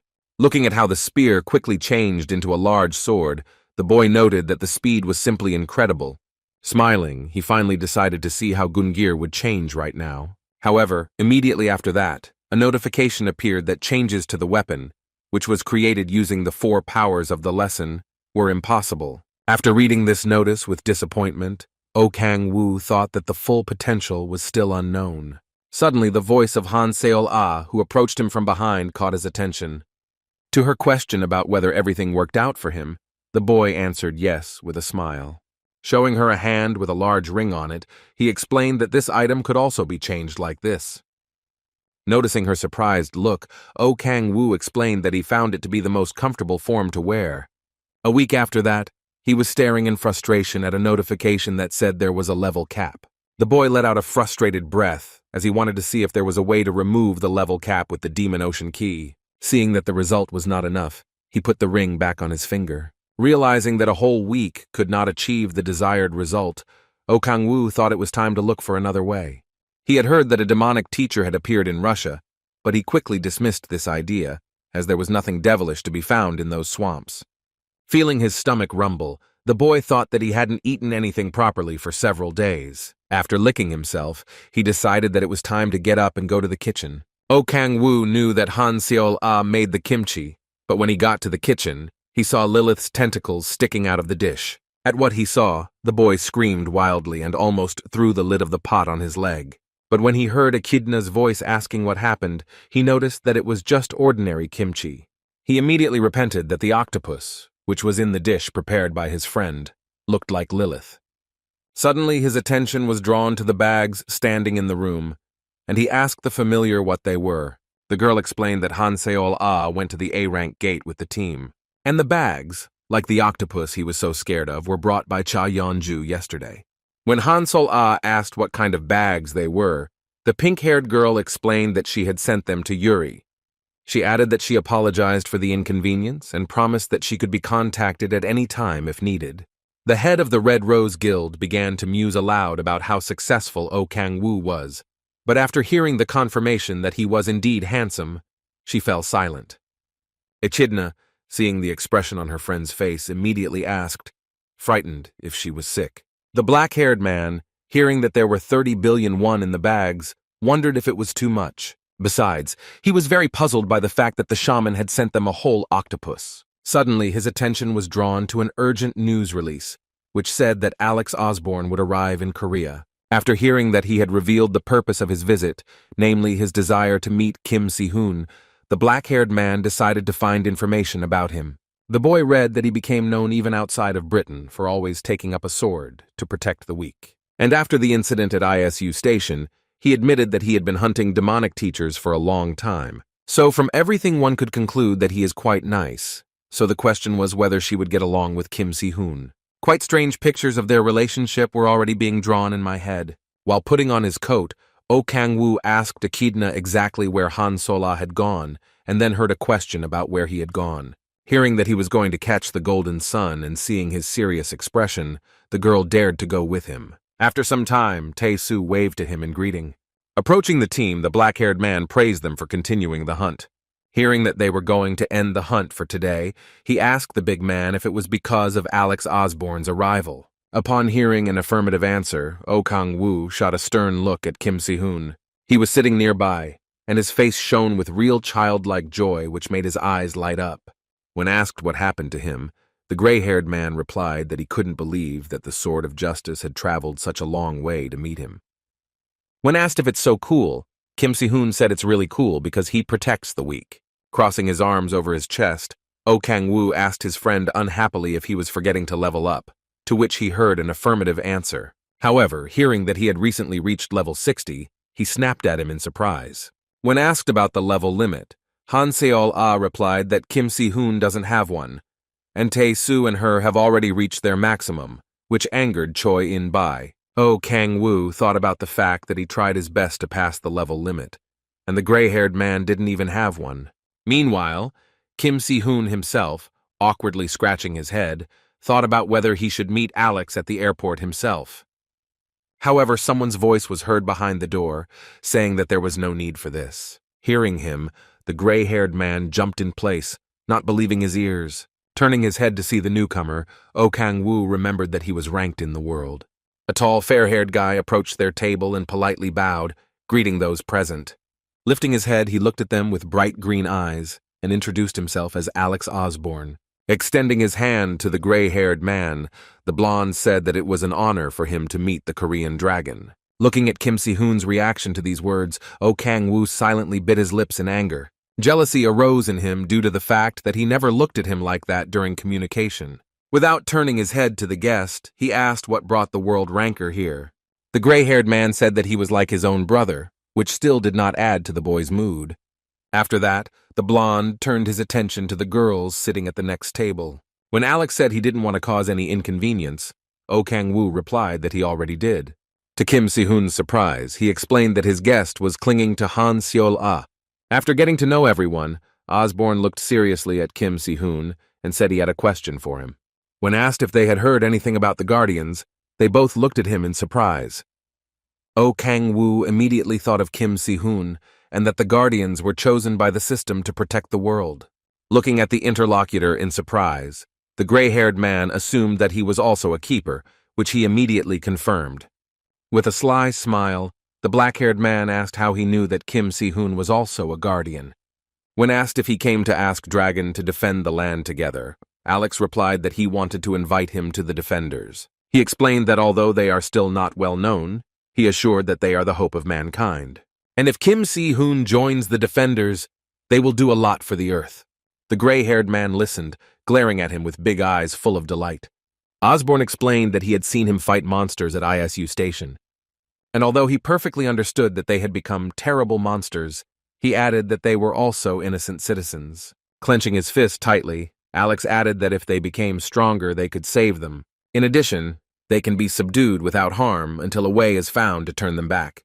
Keeping his eyes on Osborne, Kim Si-hoon asked him how this would be possible. He explained that the guards have a way of making the keepers stronger, as it was with him. After hearing that this was how he stopped the cultists in England, Oh Kang-woo decided that if he really could stop them, he wouldn't ask the Korean player for help. He shot a questioning look at the gray-haired man, who was seriously considering the blonde's proposal. When he asked if he would join them, Kim Si-hoon pursed his lips tightly, and a drop of sweat ran down his face. In the next moment, he raised his head decisively, absolutely sure of his answer. After a while, a disappointed Alex Osborne walked down one of the alleys, his head hanging low and sighing heavily. He could not even think that Kim Si-hoon would refuse his offer to become the protector. After hearing the words that he had to convince him, Oh Kang-woo thought that he was quite persistent. When he then asked in the cafe if the gray-haired man would join him, the black-haired man sent a demonic energy towards him. Just as he was about to answer, doubts about the correctness of such a decision immediately appeared in his heart. Oh Kang-woo was like a demon, convinced that he was just being fooled, and it was impossible to save everyone. The black-haired man applied coercive force to the familiar, denying him the last chance to agree. Lowering his head, Kim Si-hoon apologized, but refused, much to Tae-soo's surprise. But Osborne assured that he would be in Korea for some time, and he could call him if he changed his mind. Oh Kang-woo saw nothing wrong with the gray-haired man respecting Alex, but blindly following someone who wanted to save absolutely everyone was foolish. Suddenly the blonde stopped and shouted loudly, asking who was here. The black-haired man should have thought that he had burned himself, as one of the cultists was already flying at Osborne from the nearby roof. He pulled out a puka, on which long black claws became visible. However, Alex was not lost and suddenly started to take out his sword. The follower of the demonic cult shouted at the boy that he should pay for disrupting their plans. Realizing that he was chasing him from England itself, Osborne ordered him to finally surrender, but he only said that he would destroy him this time. Opponents came together, trying to drag the victory to each side.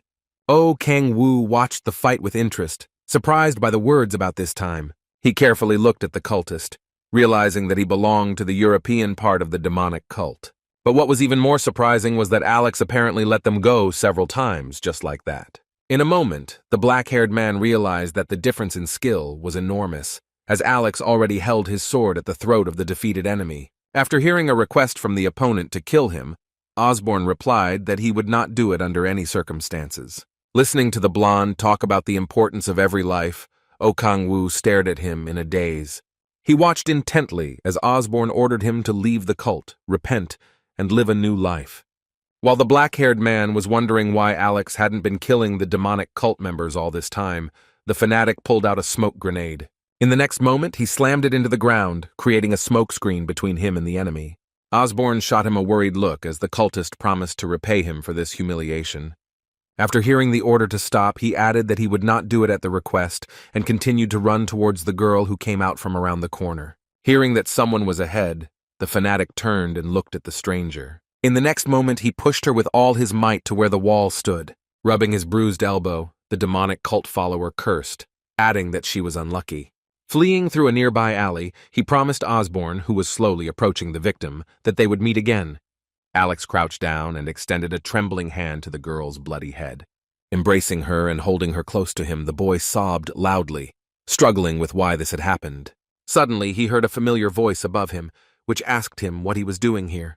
Ignoring his surprise, Kang-woo wondered why Alex didn't immediately finish off the demonic cult follower. He added that if he had done it in time, nothing would have happened to the girl, and so he can believe that he himself did it to her. At the words that even cultists' lives are important, the black-haired man grabbed his head and reminded that an innocent person had already died because of his beliefs. However, when he was surprised at the words about an innocent person, Kang-woo gave him a careful look. Osborne said that he let the cultist in, but no one was hurt, and the girl's body at that moment was disintegrating with a bright yellow glow.